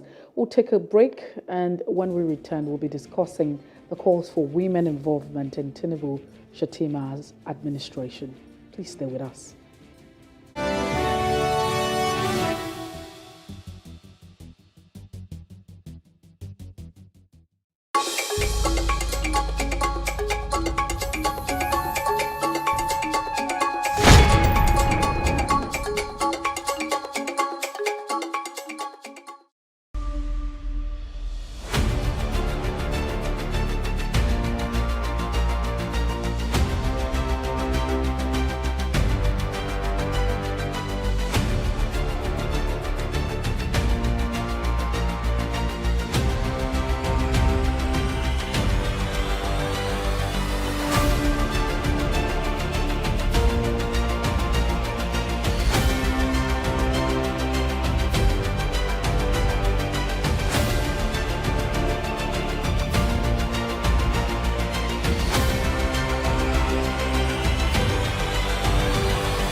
Nigeria's Niger Delta region, from where the black gold fuels Africa's largest economy, where the lines between wealth and poverty has never been thinner. Conflicts, poverty, insecurity, and environmental challenges daily confront the region.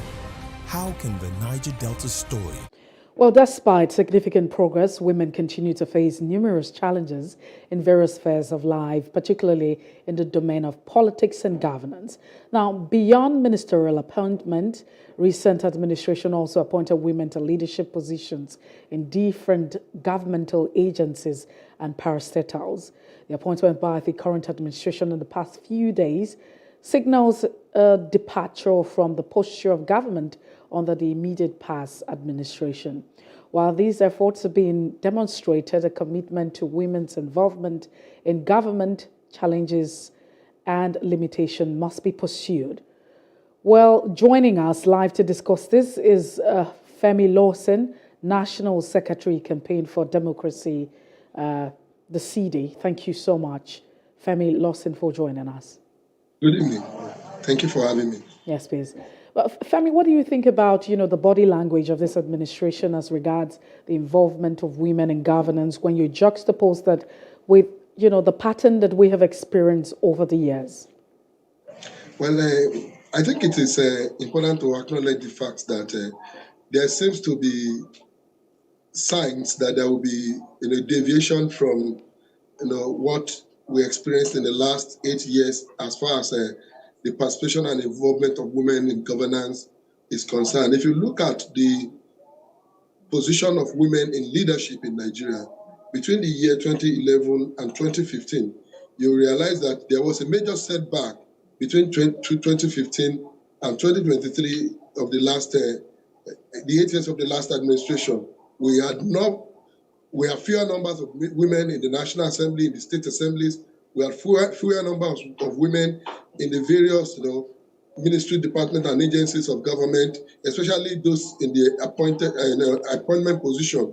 And it tells you that that administration did not give so much, regard or priority to involvement of women in governance in Nigeria. But if you look at the appointment made so far by the incumbent administration of President Bola Tinubu, you come to realize that there are indications that Nigeria may be heading back to that time where women, are beginning to be involved in governance, not just as being, appointed to position of government without, credible, representation, but we are beginning to see the readiness of the administration to give women key positions of government, just like we have seen in the number of special advisors already appointed by the president. We've had, 3 major positions ceded already to the women, and there are a lot of opportunities that are being opened for women participation. We are believing that the Bola Tinubu administration will deepen this commitment further by ensuring that more women are employed and are engaged in key positions of governance in Nigeria. And in doing that, the government must look at women participation as a key, way towards ensuring that this country is transformed economically, socio-politically, and others, because it is not enough to just bring women to come and play celebratory roles, in government. Well, you talked about, there might just be signals and signs for this administration, but having signals and signs, it's not the actual deal. But quickly, let's look at the national agenda policy that was formulated, and then the issue of 35% affirmation action in Nigeria, which was in 2006. So with the sign and signal that you're looking at, do you think that for the very first time that Nigeria as a country and this administration would actually fill the gap of 35% affirmative action for women?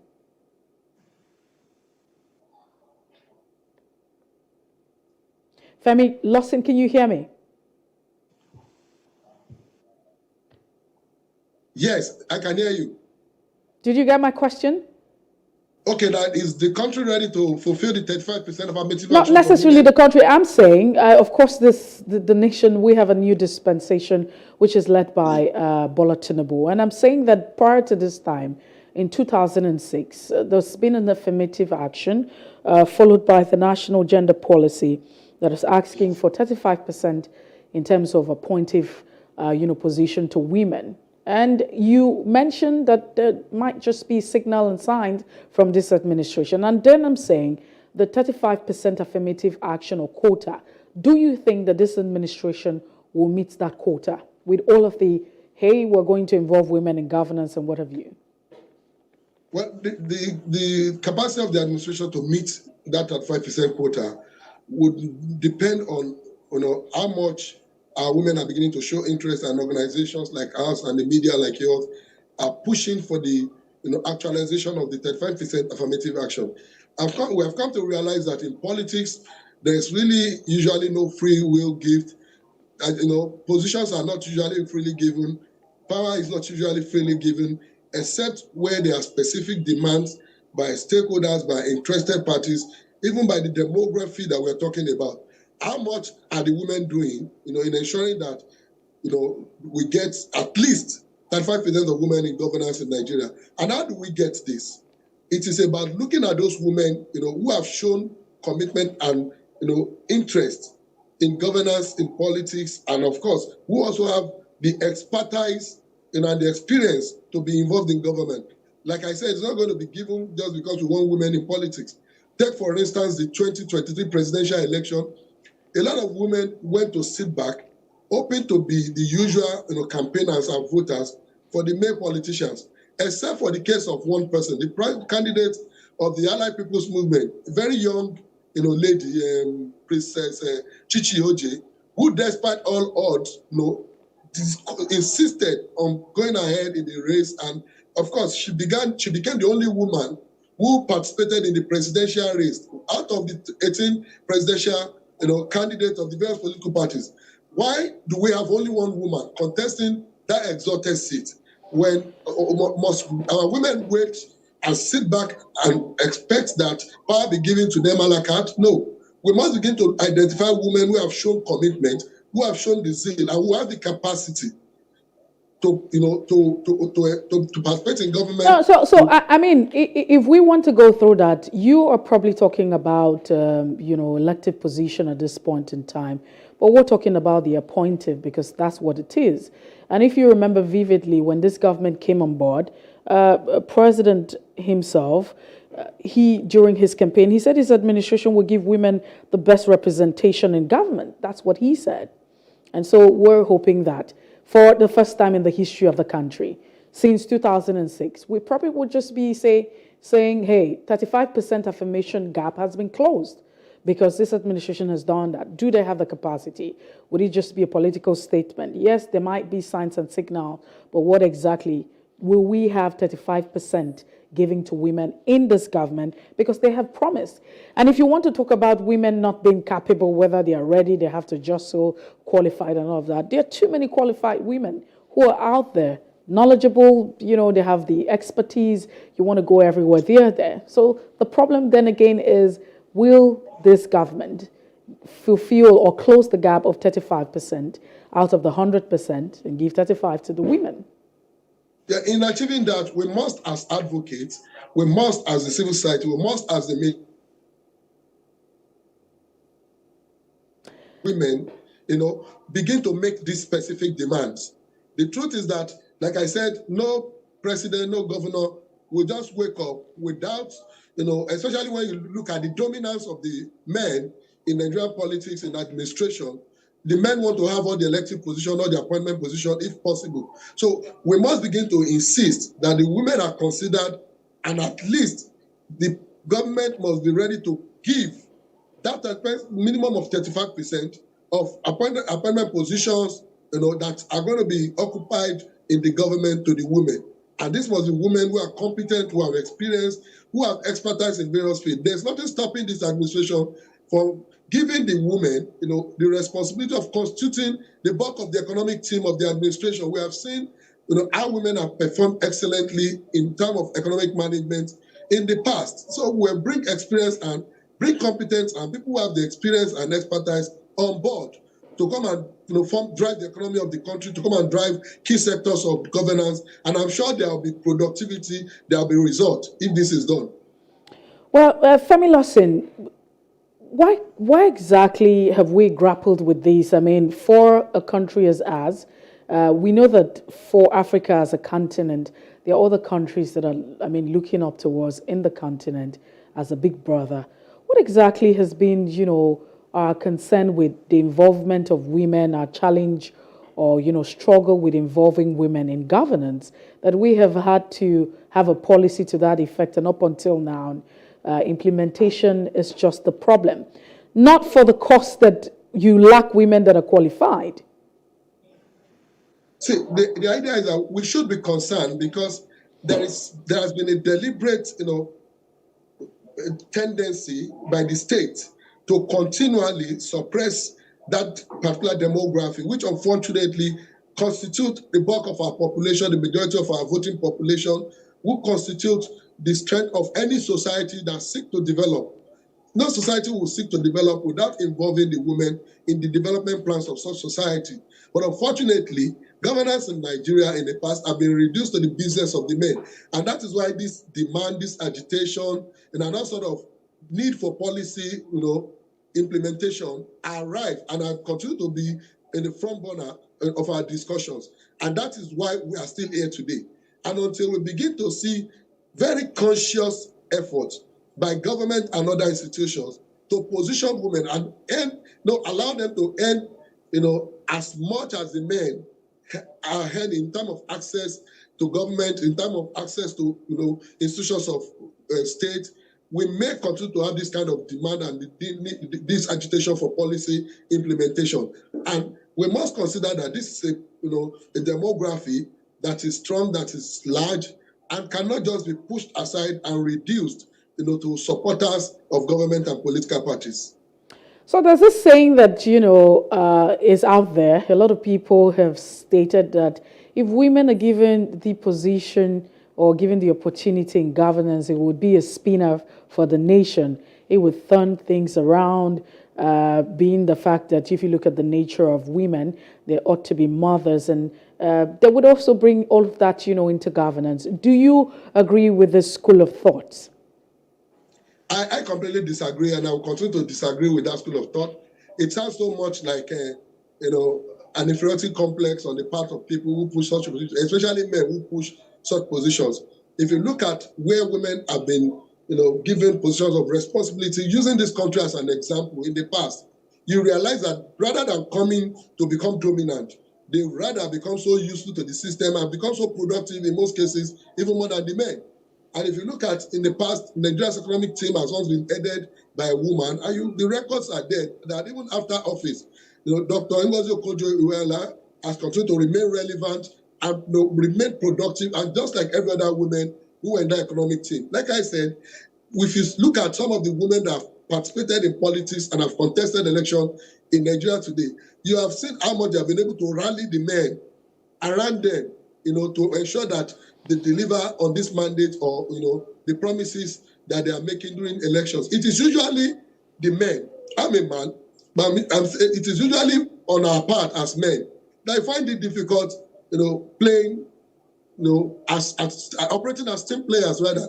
But I think the women have the capacity to, get more people to work, get more people to drive the process for productivity, even than a lot of men who are usually of that sentiment. So we're saying that I think that you were going to agree with this school of thoughts, because when I talked about the spinner, I meant that, it was going to be for the positive for women. So yes, you were agreeing to it, not disagreeing, because your position felt like you were agreeing to it. But that's it. But just quickly, because we're out of time. So are we then saying that the issue of governance and politics is a gender issue, that if you're a woman, you can do better contributing, to governance and development and policy making and decision, or if you're a man, it's a different thing? Is it now a gender issue, or is the issue of capacity, individuality, personality, among others? We cannot continue to talk about capacity, without gender equality, especially when you look at how much our women have been relegated in terms of governance, in terms of participation in politics in Nigeria. Like I said, we must look back and encourage those women who have shown courage, who have shown the readiness, who have shown the capacity.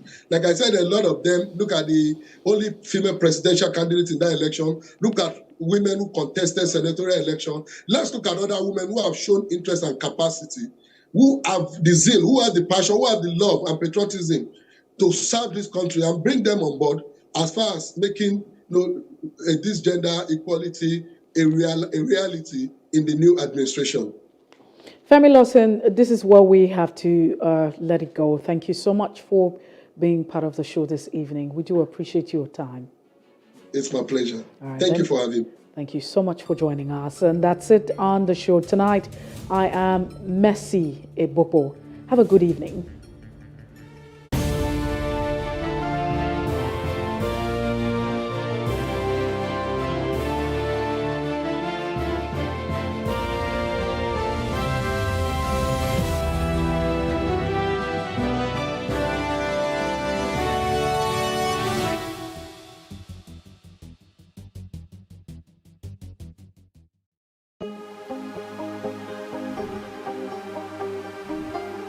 It for upcoming artists to blow in Nigeria.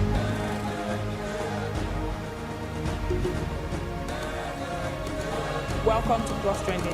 I am Buki November, your host, saying thank you for joining us on today's episode. Welcome back. It's tea time on Plus TV Africa. Practice makes perfect. I'm not perfect yet, but I'm a lot better than I used to be. He's a king. He's entitled to marry 100 if he wants to.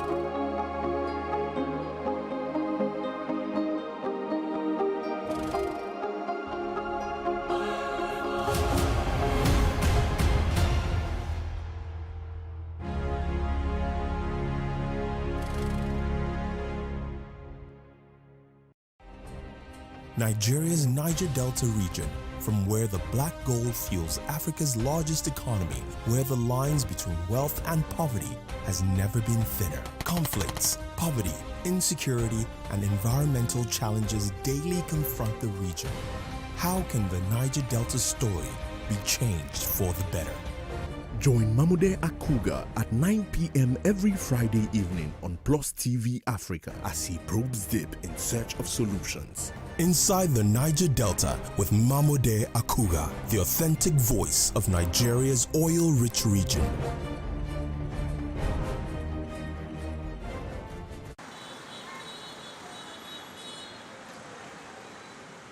You may want to ask why murals are important. It is no secret that murals make neighborhoods beautiful. They add color to building walls and streets which would otherwise go unnoticed. They are a treat for locals and tourists alike. Murals have been part of Nigeria's cultural landscape for thousands of years. The term mural became popular with the Mexican muralism art movement. The transformation which took place in the history of mural art during the 1920s and 1930s was highly influenced by the government's sponsorship in Mexico. The Mexican President Alvaro Obregón began a nationalist cultural program in the 1920s. As part of this program, the Mexican Ministry of Education and other government entities to create public murals. In Lagos, the visual effects of wall paintings are an excitement to attract public attention to social issues like the ones here under the Falomo Bridge. An artist, Poli Alakija, created these murals on the columns in homage to the Bring Back Our Girls, the 276 schoolgirls who were abducted on April 14, 2014 by Boko Haram.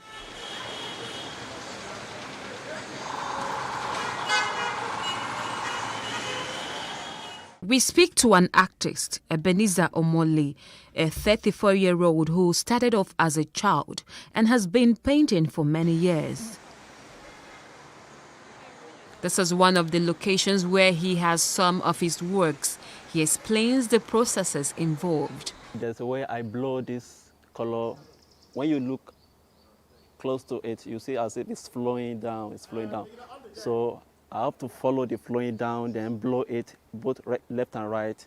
So in order to make it creative, so that it won't just go down straight, but go left, right, and zigzag like that. I mix another black thicker than this, then to write what they have here. Especially like we have food here, then we have swimming pool here, then we have games, then we have drinks here, then we have pools, music. So I just did an artwork that will speak for this place because this is a restaurant. So I did those backgrounds so to speak. So anybody coming inside, looking at this place alone, so they will know what is going on around there. He speaks on the distinguished effects imbibed in artistic painting than ordinary ones on the wall. Ordinary painting is just maybe changing the wall to a particular color that you like. Mural is very interesting, and I used to say it, no painting is complete without an artwork like this.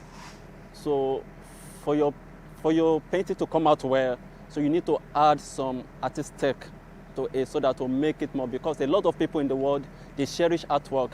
Now, for example now, this is lion. A lion represents a king, and the writing here, so it's all about this place, because this restaurant is not just a restaurant, it's a reggae restaurant. So that's why we have most of the color here, reggae color. Ebenezer further explains that murals are a mode of expression for artists in every graphic style imaginable, abstract, photorealistic, expressionist, to name just a few. Anyone who is into painting and had a mural painting into his work will get more job than just ordinary painting. No matter how bad situation a building have, when you design it with artistic, even though if it is hot or olden building, when you paint it well with this mural artistic painting, it adds more value to the building, and it makes Lagos look more beautiful than As a community centerpiece, the wall painting gets a new dimension as a powerful visual communication tool meant to promote the opinion of the people and transmit social and political messages towards unity. Murals bring art into the public space, and because they occupy public spaces, are accessible to everyone regardless of class, education, or ethnicity. Increase the reach of your events or business services. To advertise on Plus TV Africa, please call 0906 000 5719 or 0909 040 8408, or send an email to marketing@plustvafrica.com. Plus TV Africa. Big stories live here.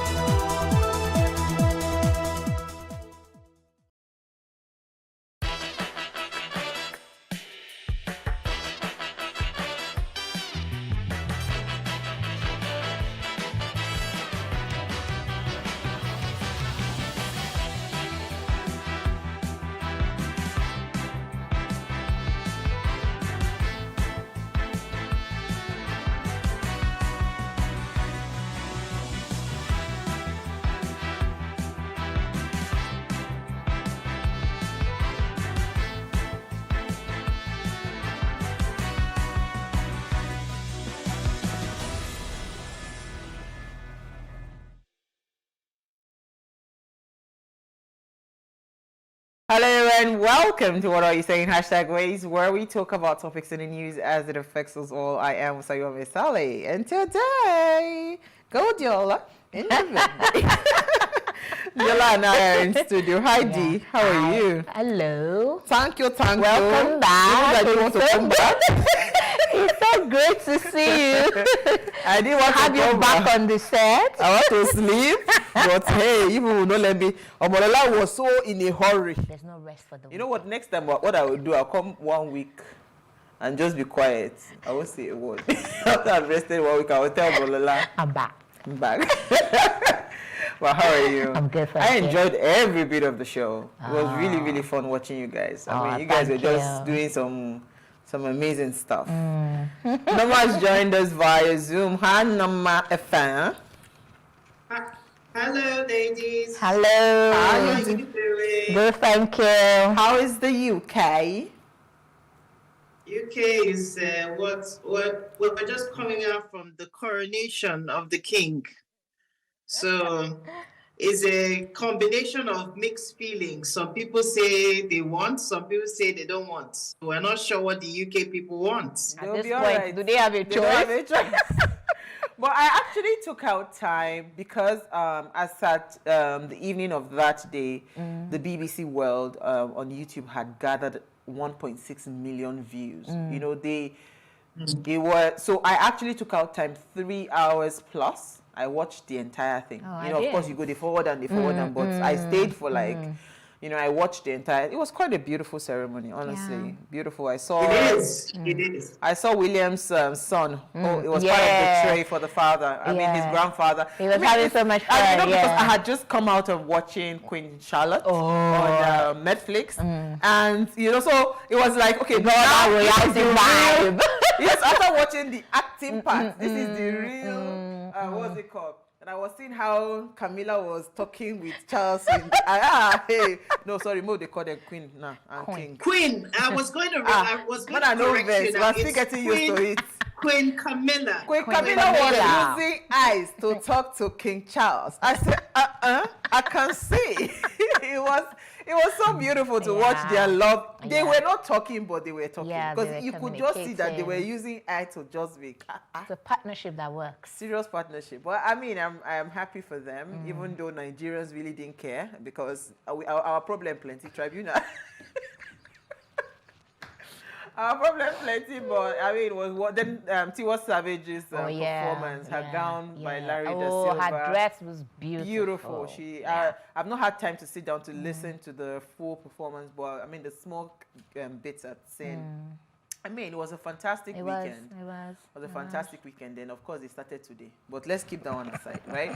So, you know, we said we're starting off something, and we started it in partnership with Enough is Enough. Yeah. And today we want to talk about a few things I would like for you to know, like how some state laws in Nigeria provide for bogus pensions and allowance for ex-governors and their deputies. Now, these large pensions are paid in addition to the salaries and allowances paid to serving public officials, including ministers and members of the National Assembly who are once governors. Now, so tonight, of course, as I said, in conjunction with Enough is Enough, we're asking ex-governors' pension and gratuity.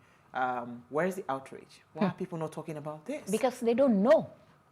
People don't really know. Yeah, there is a lot of speculation, but people don't really know the details of it. So maybe today, I mean, with this enlightenment, because it is only when people are enlightened then they can become empowered to take the necessary action. So let's use, this is a case study of Lagos State, and let's talk about houses. So the governor, as part of his pension, is entitled to 2 houses in Lagos and Abuja. A one-term governor, you know, and deputy, so that's 1 house in Lagos. For pension, 100% of incumbent's salary. For vehicle, 20% of incumbent's salary. For vehicle maintenance, 10% of incumbent's salary. Utility bills, 20% of incumbent's salary. Furniture, 300%. 300% of basic salary every 2 years. House maintenance, 10% of incumbent's salary. Entertainment, 10% of entertainment. 10% of. So please, how much is the incumbent salary? Do we know? We need to pull out. We need to We need to pull out the figures. But let me now also go on to say that there is a bill, you know, to repeal the provision allowing former governors to receive pension and other fringe benefits which has passed second reading in the House of Assembly. Of course, this is at state level. If it is not passed by May the 29th, which is the inauguration of the incoming administration, the process will start again with new legislators. For me, I think the cost of governance in Nigeria is just too much. Of course they won't, because it is not going to be in their best interest if they sign off on this. I would need to really reach out to the Lagos State House of Assembly, the leadership of the Lagos State House of Assembly. Let's even understand this. So I don't have a problem with you giving yourself pensions and all of that. But when it is in a country where we already know the situation, there's a lot of poverty in the land. It's not even only the poverty. Where we are right now, right, we really cannot afford certain kinds of, as far as I'm concerned, these are just luxuries. Yeah, because they are. Yeah, we can't afford it. What is 300% of basic salary every 2 years for furniture? You're even giving somebody for entertainment. If you buy good chairs, why do you need? Just buy good data. Have you gone on Instagram or TikTok? You'll be well entertained with data. How much is that? Let me come to you. Let me not talk too much. I just got back. Welcome back. No, my father. All right, so just in continuation with what Diola was saying, now there's a proposed bill by the Benue State Governor, Samuel Otom, and recently he said his tenure is supposed to be rounding off in a few weeks, and he has proposed an outrageous bill, somewhat. The bill proposes that the former governors and the deputies get a monthly stipend equal to the salary of an incumbent governor. So while he is proposing this, we have workers who have been owed for over 8 months and pensioners who are owed about 38 months salary respectively. So you can imagine, while all of these is going on in the House and people are trying to push for more, some people don't even have any to boast about. And this is really concerning because you can just imagine what we're setting ourselves up for. I mean, like you said, we do not have that opportunity for luxuries now. So if that is where our focus on, then you already know that our priorities are misplaced, because this is an outgoing governor who is already taking care of his future, so to speak, with the proposal of this bill, and asking for the same amount of salary as equal to an incumbent governor. I don't know what the motives behind these proposals are, but they're definitely not for the benefit of humanity. Now, the enough is enough is also, encouraging people to actually act instead of ranting. That we should act, don't rant. And if you want to ask questions about lawmakers and demand, for answers to some of your questions, then you need to go to Shine Your Eye to engage your state, state lawmakers, not just Lagos State, but all of the states. You get their details there, and you can demand a review of these laws that allow these bogus allowances. And you also need to know who represents you. The website to go to know who represents each of your lawmakers in the different states is www.shineyoureye.org. Yeah. Okay. So it's really that's where we are in Nigeria. Completely misplaced priorities. Well, we are going to stay on this matter. Yeah. Because enough is truly enough. Yeah. We're tired. Like this thing, like Norma is asking, where are they? It is, when is the audacity for me. Yeah, it is the audacity. Are you kidding me? Word. Yeah, you're owing people's salaries. Yeah. You're asking and you're already setting up your retirement. Your retirement. Yeah. What effrontery? Yeah. And it speaks to the wickedness of us Nigerians.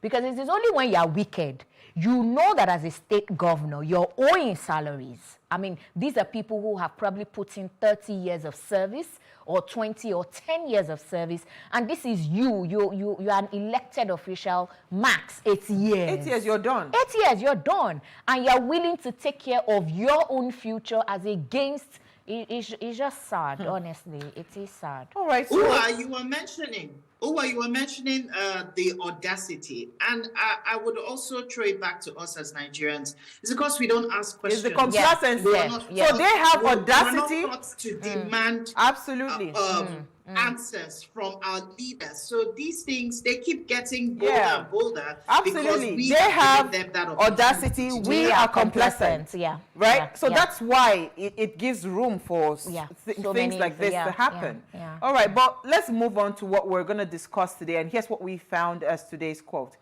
Each generation imagines itself to be more intelligent than one that went before it, and wiser than one that comes after it. So this is from George Orwell. Now, when we speak about good governance, naturally the youth come to mind. But what about the older generation? So today, Gbolahan Olojede is here to discuss the topic, good governance and the responsibility of the older generation. We'll do all of that, but quickly we'll just run. When we come back from that break, we want to breeze through what we found in the news, then we'll dive into that conversation. Stay with us, we'll be right back.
All right, thanks for staying with us. As you already know, it's still ways you are watching. And Dola, let me come to you. Before we go for the international holiday, let me quickly come to you. What did you find for us in the news? Okay, so headline news is security beefed up as presidential election tribunal holds pre-hearing. And that started today in Abuja, you know, I mean, on the back of the just concluded elections that happened, and then the LP and the PDP, you know, issues, well, concerns that were raised about the result of the election. But also in the same news, there is a party, you know, that have decided to withdraw their suit, you know, against the elected president. That's Alliance AA, you know. So, well, for me, it's a step in the right direction. I mean, we've always said that violence is not the answer. The tribunals are there to, you know, to adjudicate on matters such as this. But I mean, I would have wished that Atiko's I know that he did make a formal request, you know, to the judiciary that the tribunal be, you know, televised, be televised live, you know, and I think they that have kicked it out. Exactly. Again, that would have just on the backdrop of the fact that, you know, a lot of people had issues with the elections and all that, this was the perfect opportunity to have just transparency. Exactly, transparency, and let everybody feel involved and, you know. This People's Tribunal is for you people and for you people alone. I did not come back for that. But this is just pre-hearing. Let's see what happens. When they were already flinging out to the television. Let's see the magic that happens. Media is the most powerful tool, yeah, right? It is. And if we say that we want to have a tribunal, blah, blah, blah, based on allegations and all of that, the only thing you can at least do for us is to make sure is at least let us even yeah. be watching it and let us be hearing everything. You say no phones, no television, no nothing. Not my finger. What did you have for us?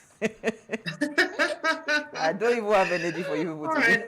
I'm taking us away from Nigeria, actually, back to the coronation. Unfortunately, yes, it did happen on during the weekend, actually. But what drew my attention was the fact that Tiwa Savage performed our own Nigerian female music star. She performed at the coronation concert of King Charles III at Windsor Castle on Sunday evening, and it was quite grand, very, very grand. She performed excellently well. I was really appreciative. It's moments like this that sort of make you proud. I mean, wearing the Nigerian green outfit and singing at such a beautiful event, such a memorable event.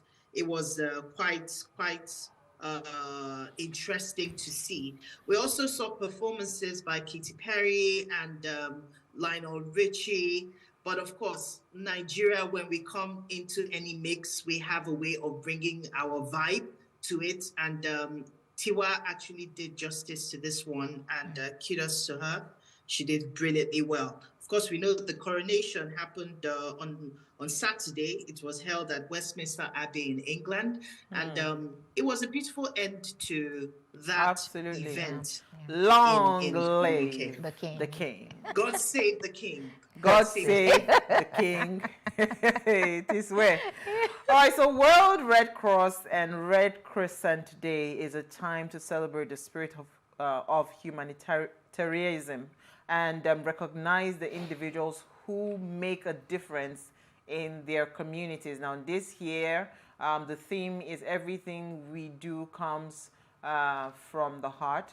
We want to celebrate the people in our communities, the person next door who often are the first ones to step up and support those in need around them. They could be someone at work, a neighborhood business owner, a Red Cross or Red Crescent community volunteer, someone at the gym, shop, market, the market we go to, or someone living close by who has always been by our side. So however they support us, they do it with love and from their heart. So happy Red Cross Day. Humanitarianism. Yeah.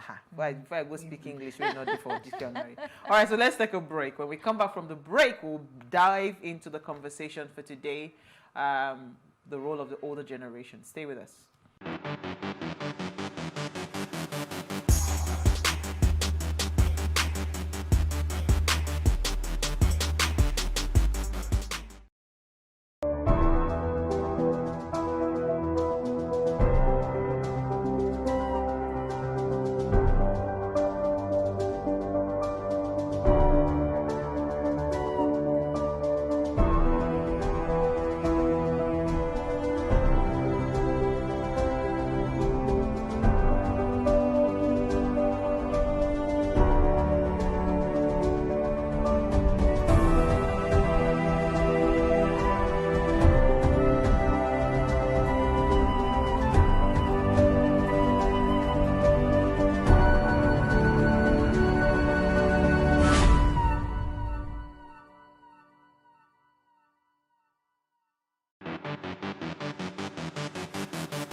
All right, thanks for staying with us. Now, while there is no agreed definition of good governance. United Nations human rights define good governance to relate to the political and institutional progress and outcomes that are necessary to achieve the goals of development of any nation. Now, the true test of good governance is the degree to which it delivers on the promise of human rights, civil, cultural, economic, political, and social rights. Now, it is only natural to look to the youth, especially, who are the ones demanding, and upholding good governance. However, older members of the nation are known to bring wisdom, calm, dependability, and unconditional love that frame the views of the broader society and shape the future of young generations. So today we're asking, what is the responsibility of the older generation, right, in ensuring that good governance truly, is established, especially in our continent, African continent? Now, please, let's hear what you have to say. Remember, you can join the conversation. Send us an SMS or WhatsApp to 081-803-4663. You can also tweet at us at WakeShowAfrica1 with the hashtag WakeShow. So I'll bring in our guest in a minute. Diola, I just want to hear your thoughts. What do you think that the older generation can do? I feel personally that they have failed us. Yeah, because again, I remember sitting with my grandpa before. At least I was privileged to meet one of my grandparents before he passed. He would always complain. He used to be a staff of, was it Nitel a lot? He would always complain, government, wala, and all of that. And I feel like, that this kind of feeling of there's nothing we can do, docility and all of that, I feel they were the ones that planted that docility in us, So I think it is the rebellion that we now carried along that is not making this new generation, they have gone haywire. Like their own is that if you come for me, I draw your blood, So I feel like if anything needs to be remedied, it will still have to go back to the older generation. Trust me, absolutely. It's not all these young people that we are seeing. Absolutely. It is when they say, come, this one we've overdone it. Let us step back. That's when I think we can make any headway. But what do you think? Okay, so I think that mentoring, number one, that's at the core of getting the younger generation to do better. They come with experience. It's easy for them to say, okay, you know what, we've done it this way. This was the process and all that. It didn't work. Continue. There is that. There is also role modeling. Of course, now it's a case of do what I say, not what I do. Again, like the young people, it is about why you're not acting what you are saying. Practice what you preach, So you can't be saying something and then be doing something else, Again, it sends the wrong signal. Then there's conflict resolution. Now, at the older generation, are they truly managing conflicts? So you have situations where even in private sectors, public sectors, and wherever, where issues happen, are they really mediating in order to ensure that they are resolving conflicts amicably, where everybody becomes a winner? Because the true test of conflict Can we really have resolution, everyone as winners? Yes. Is it possible? In some ways. I think it's possible. Let me hear, Norma, your thoughts. Then I'll bring in our guest. Quickly, Norma. Go ahead. Diola just took the words out of my mouth. Of course, I can't overemphasize the role that mentorship has to play. But more importantly, the fact that we need more exemplary leadership. Over the year, I think that's where the young generation have struggled, where a lot of what they've seen have not been exemplary. It's not something that they want to emulate, and they are fighting against it because like you said, the young generation have felt that this generation has let them down completely in terms of being being in charge, being in control, helping them, to guide them, to see the prospects and to be able to harness their own potentials. They have more of stifled every opportunity that the young ones have to be able to bring value to the table. So the younger generation have actually felt let down in terms of advice, being that advisory role, so to speak. We don't have leaders that have shown high levels of wisdom and knowledge, even in management of conflict. And the situations that we have currently in Nigeria could be better, could have been better if we had leaders that better manage situations. But there's a lot to process with the older generation and their role in helping the younger generation understand the process, that there is a process, and the role that they are supposed to take on, how responsibility is also part of it. So there's a whole lot to unpack when it comes to governance and the older generation versus the younger generation. And I'm glad that Bolaho is in the house to bring more light on that. Absolutely, absolutely. On that note, Bolaho is a consummate finance professional who has spent the best of the last 30 years. You see, he's a veteran. He's the older generation that we're waiting for. In corporate Nigeria, his industry exposure cuts across professional services, investment banking, and advisory services. You see, the words are just aligning. So corporate banking, print media, education, healthcare, oil and gas, and telecom. He's passionate about issues of leadership and good governance. And of course, he has joined us live in studio, looking dapper as always. Thank you so much for joining us this evening. Yeah, thanks for having me. I saw you smiling. You were laughing. At some point, you were nodding. I said, okay, you are the older generation we've been waiting for. I mean, like, this conversation, you know, it's us trying to look at things in a different light. Up until 2023, February 25th, I really felt that, okay, if anything must change, the youth must step up to the plate and make the change happen.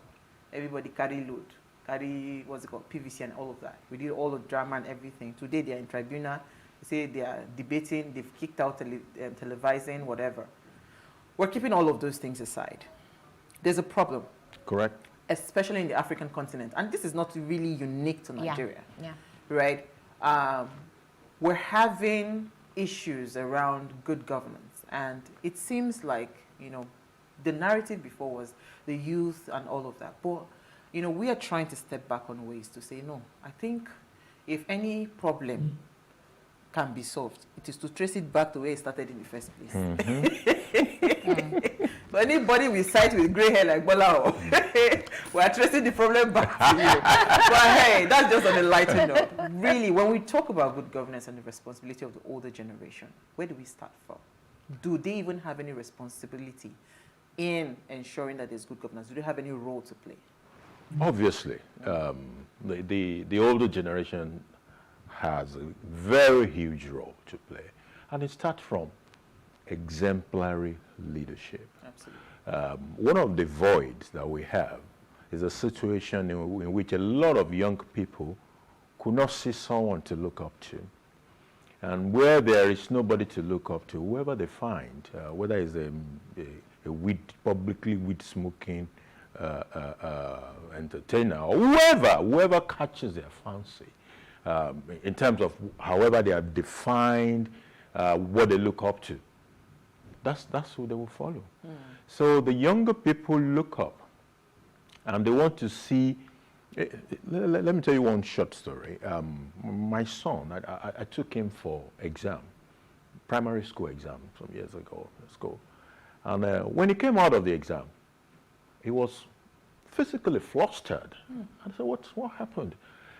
He said they were dictating the answers in the exam hall, and teachers were walking around and, you know, asking what people have written, giving them answer script and all of that.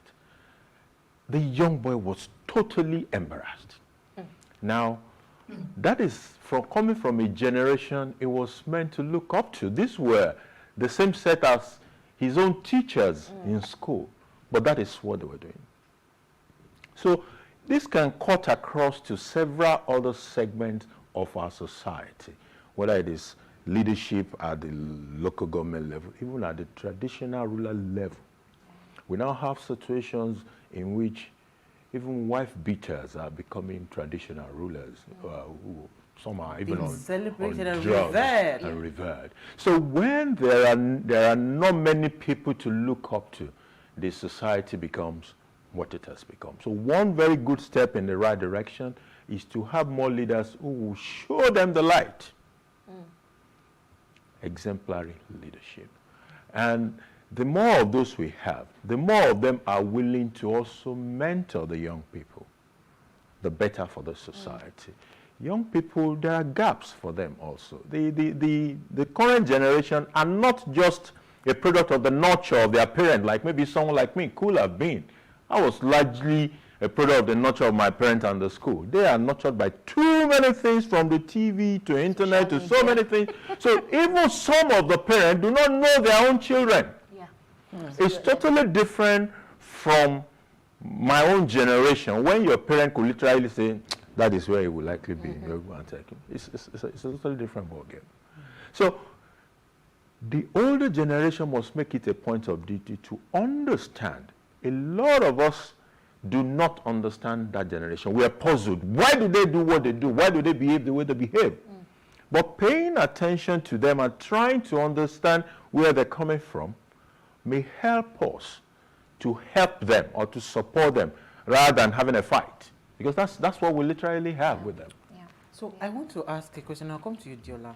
I know, help me out here. The Yoruba culture, they told me about the story of the Agbada. It was supposed to signify, you've done hard work and all of that. And that's why you're wearing that regalia, because it's almost like a proof that this is to showcase You've that been there, done that. I've put in the work, and this is my achievements and all of that. Because we're talking about older generation. Correct. Look at where we are today in terms of moral standing. I told someone, I said, see, I don't have a problem whoever they want to select or elect as a leader. When someone, I know that there are some things I will not come out for, because there is a question mark in my character as a person. So because of that, I will decide that, let me step back. Let's look for someone that has a bit of transparency and clarity with their records. Let me push that person forward. And so I take a backseat so that, my reputation does not taint the position, right? You are in a country where certain allegations were made, right? And all of a sudden, it seems like we are all turning a blind eye.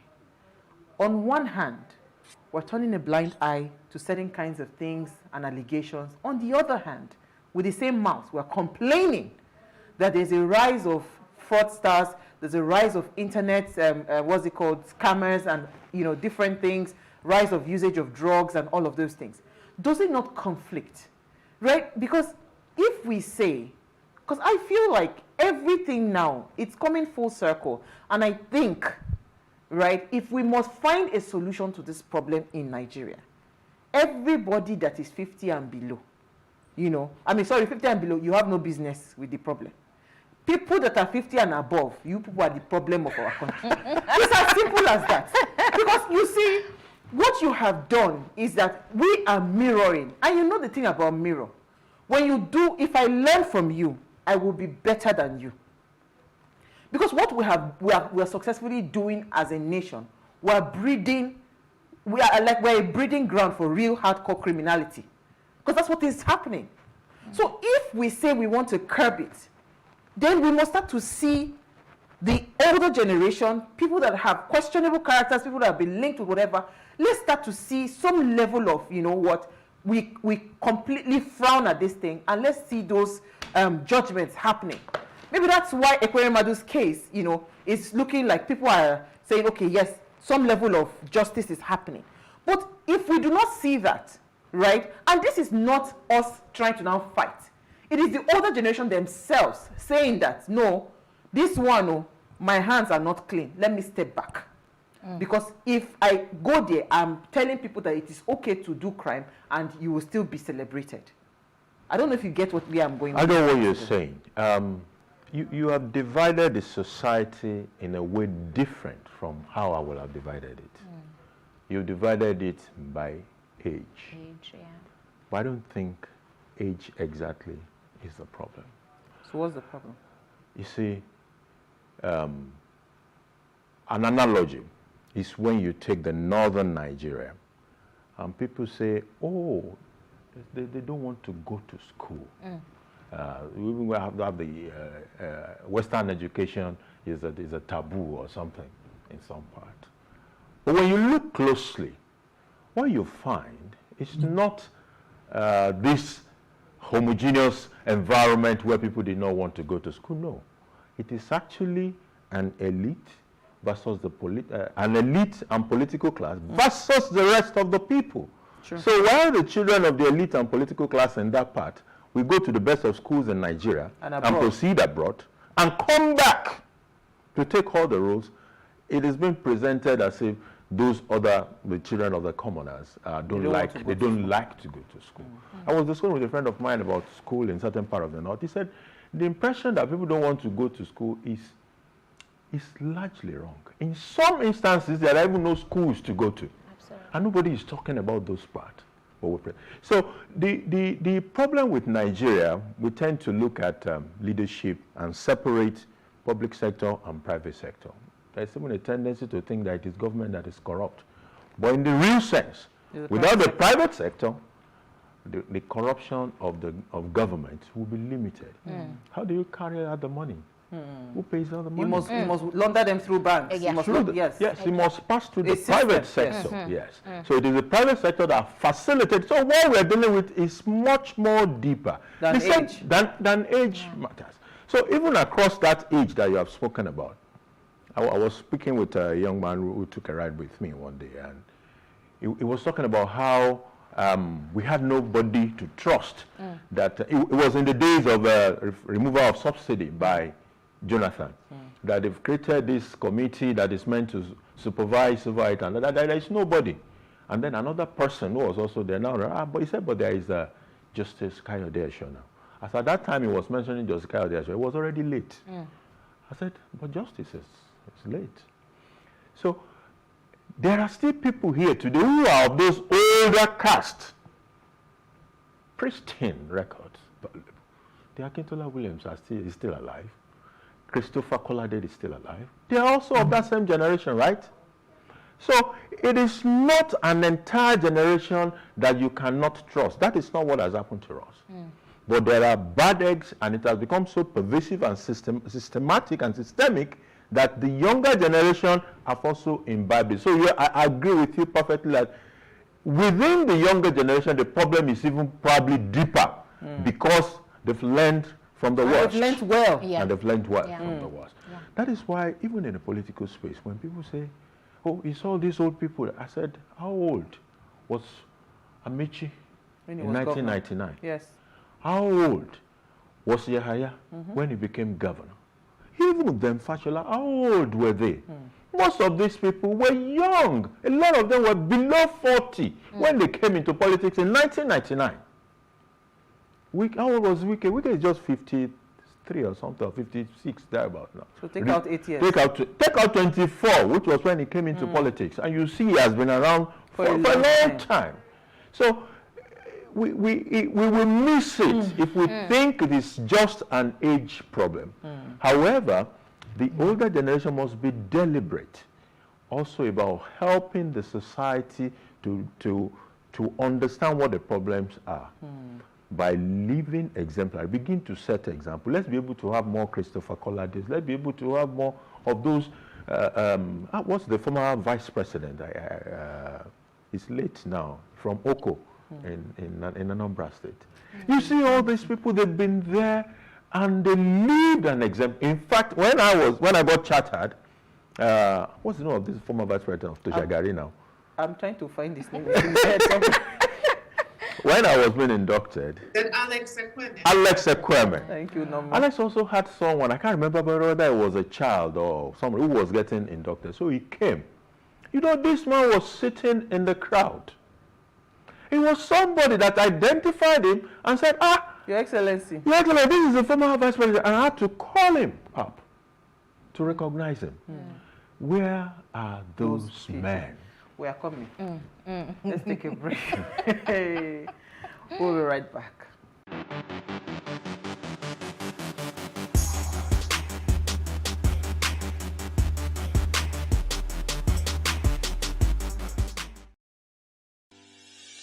Increase the reach of your events or business services. To advertise on Plus TV Africa, please call 0906 000 5719 or 0909 040 8408, or send an email to marketing@plustvafrica.com. Plus TV Africa. Big stories live here.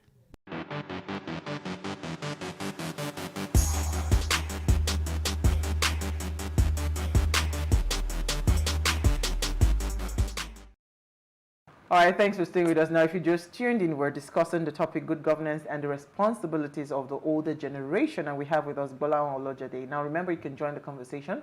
Send us an SMS or WhatsApp to 081-803-8663. You can also tweet at us at Wayshow Africa 1 with the hashtag Wayshow. So before we went on the break, you were saying, where are those people?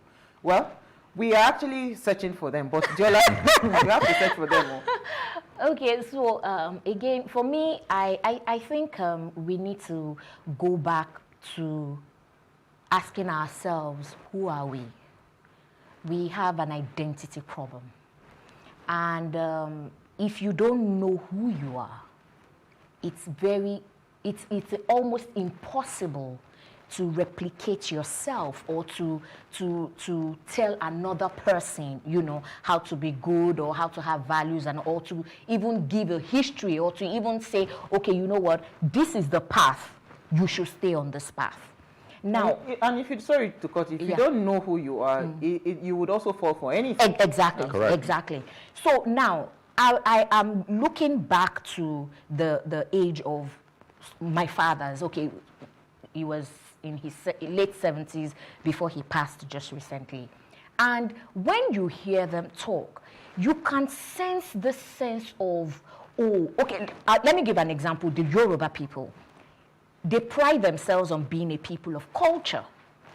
And you would imagine that, or you would think that to a very large extent, that culture should drive their daily living. A proper Yoruba person, you are expected to behave in a certain way. At the root of all that is, don't do what would shame. I've lost interest. We've had situations where we read news about people tearing their passports. There is a belief that when you go out there, all the opportunity, you become a citizen today in the UK, you can contest election and probably can win. But you see, I've been around enough to see people who have lived a part of their life in Nigeria and then went abroad. Their mind never left Nigeria. If you were born out there and you've never experienced, there is no part of you. It's a different thing. As a matter of fact, most of the news about Nigeria that I get every day is from my friends who are abroad. And I'm asking myself, you are the way you are abroad. I thought she'd be their matter that is the primary to you. But no, they listen because they still hope and wish for this country to work. So, but if people don't even have an identity, if they can't, they have no root to hold on to, they will easily get blown away by anything. And it is not good for us as a country. The way India has been able to manage its own situation, in which a lot of people left India around the same time, and today, they not only have planted themselves firmly in many parts of the world, they also returning back. But I think India did a major role in bringing those things to happen. I mean, bringing the people back. Yeah. Can we also do the same? Yeah. We are That's what we must be asking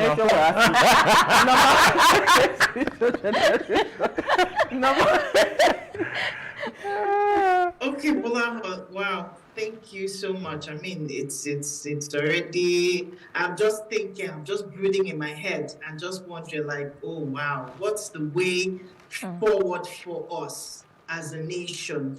So I wanted to ask a question with regards respect. You know, they say respect is reciprocal. And in as much as the older generation, they desire that the young generation respect them or look up to them. But the younger generation are complaining that there's nothing to look up to because what has been passed on from one generation to the other is what has brought us to where we are as a nation today. So I want to ask, what is the older generation not paying attention to? And what can they do to begin to earn the trust of the younger generation? Because really, the truth of it is that we cannot do away with the older generation. Like Jola said earlier, they have the experience and they have the wisdom, whether they are aware of it or not. So how can they be relevant, apart from being an example or role modeling? How can they actually pay attention to the needs of the younger generation and plant themselves to become impactful in order for us to really change the narrative that is already our reality in today's Nigeria? I believe they must be deliberate about understanding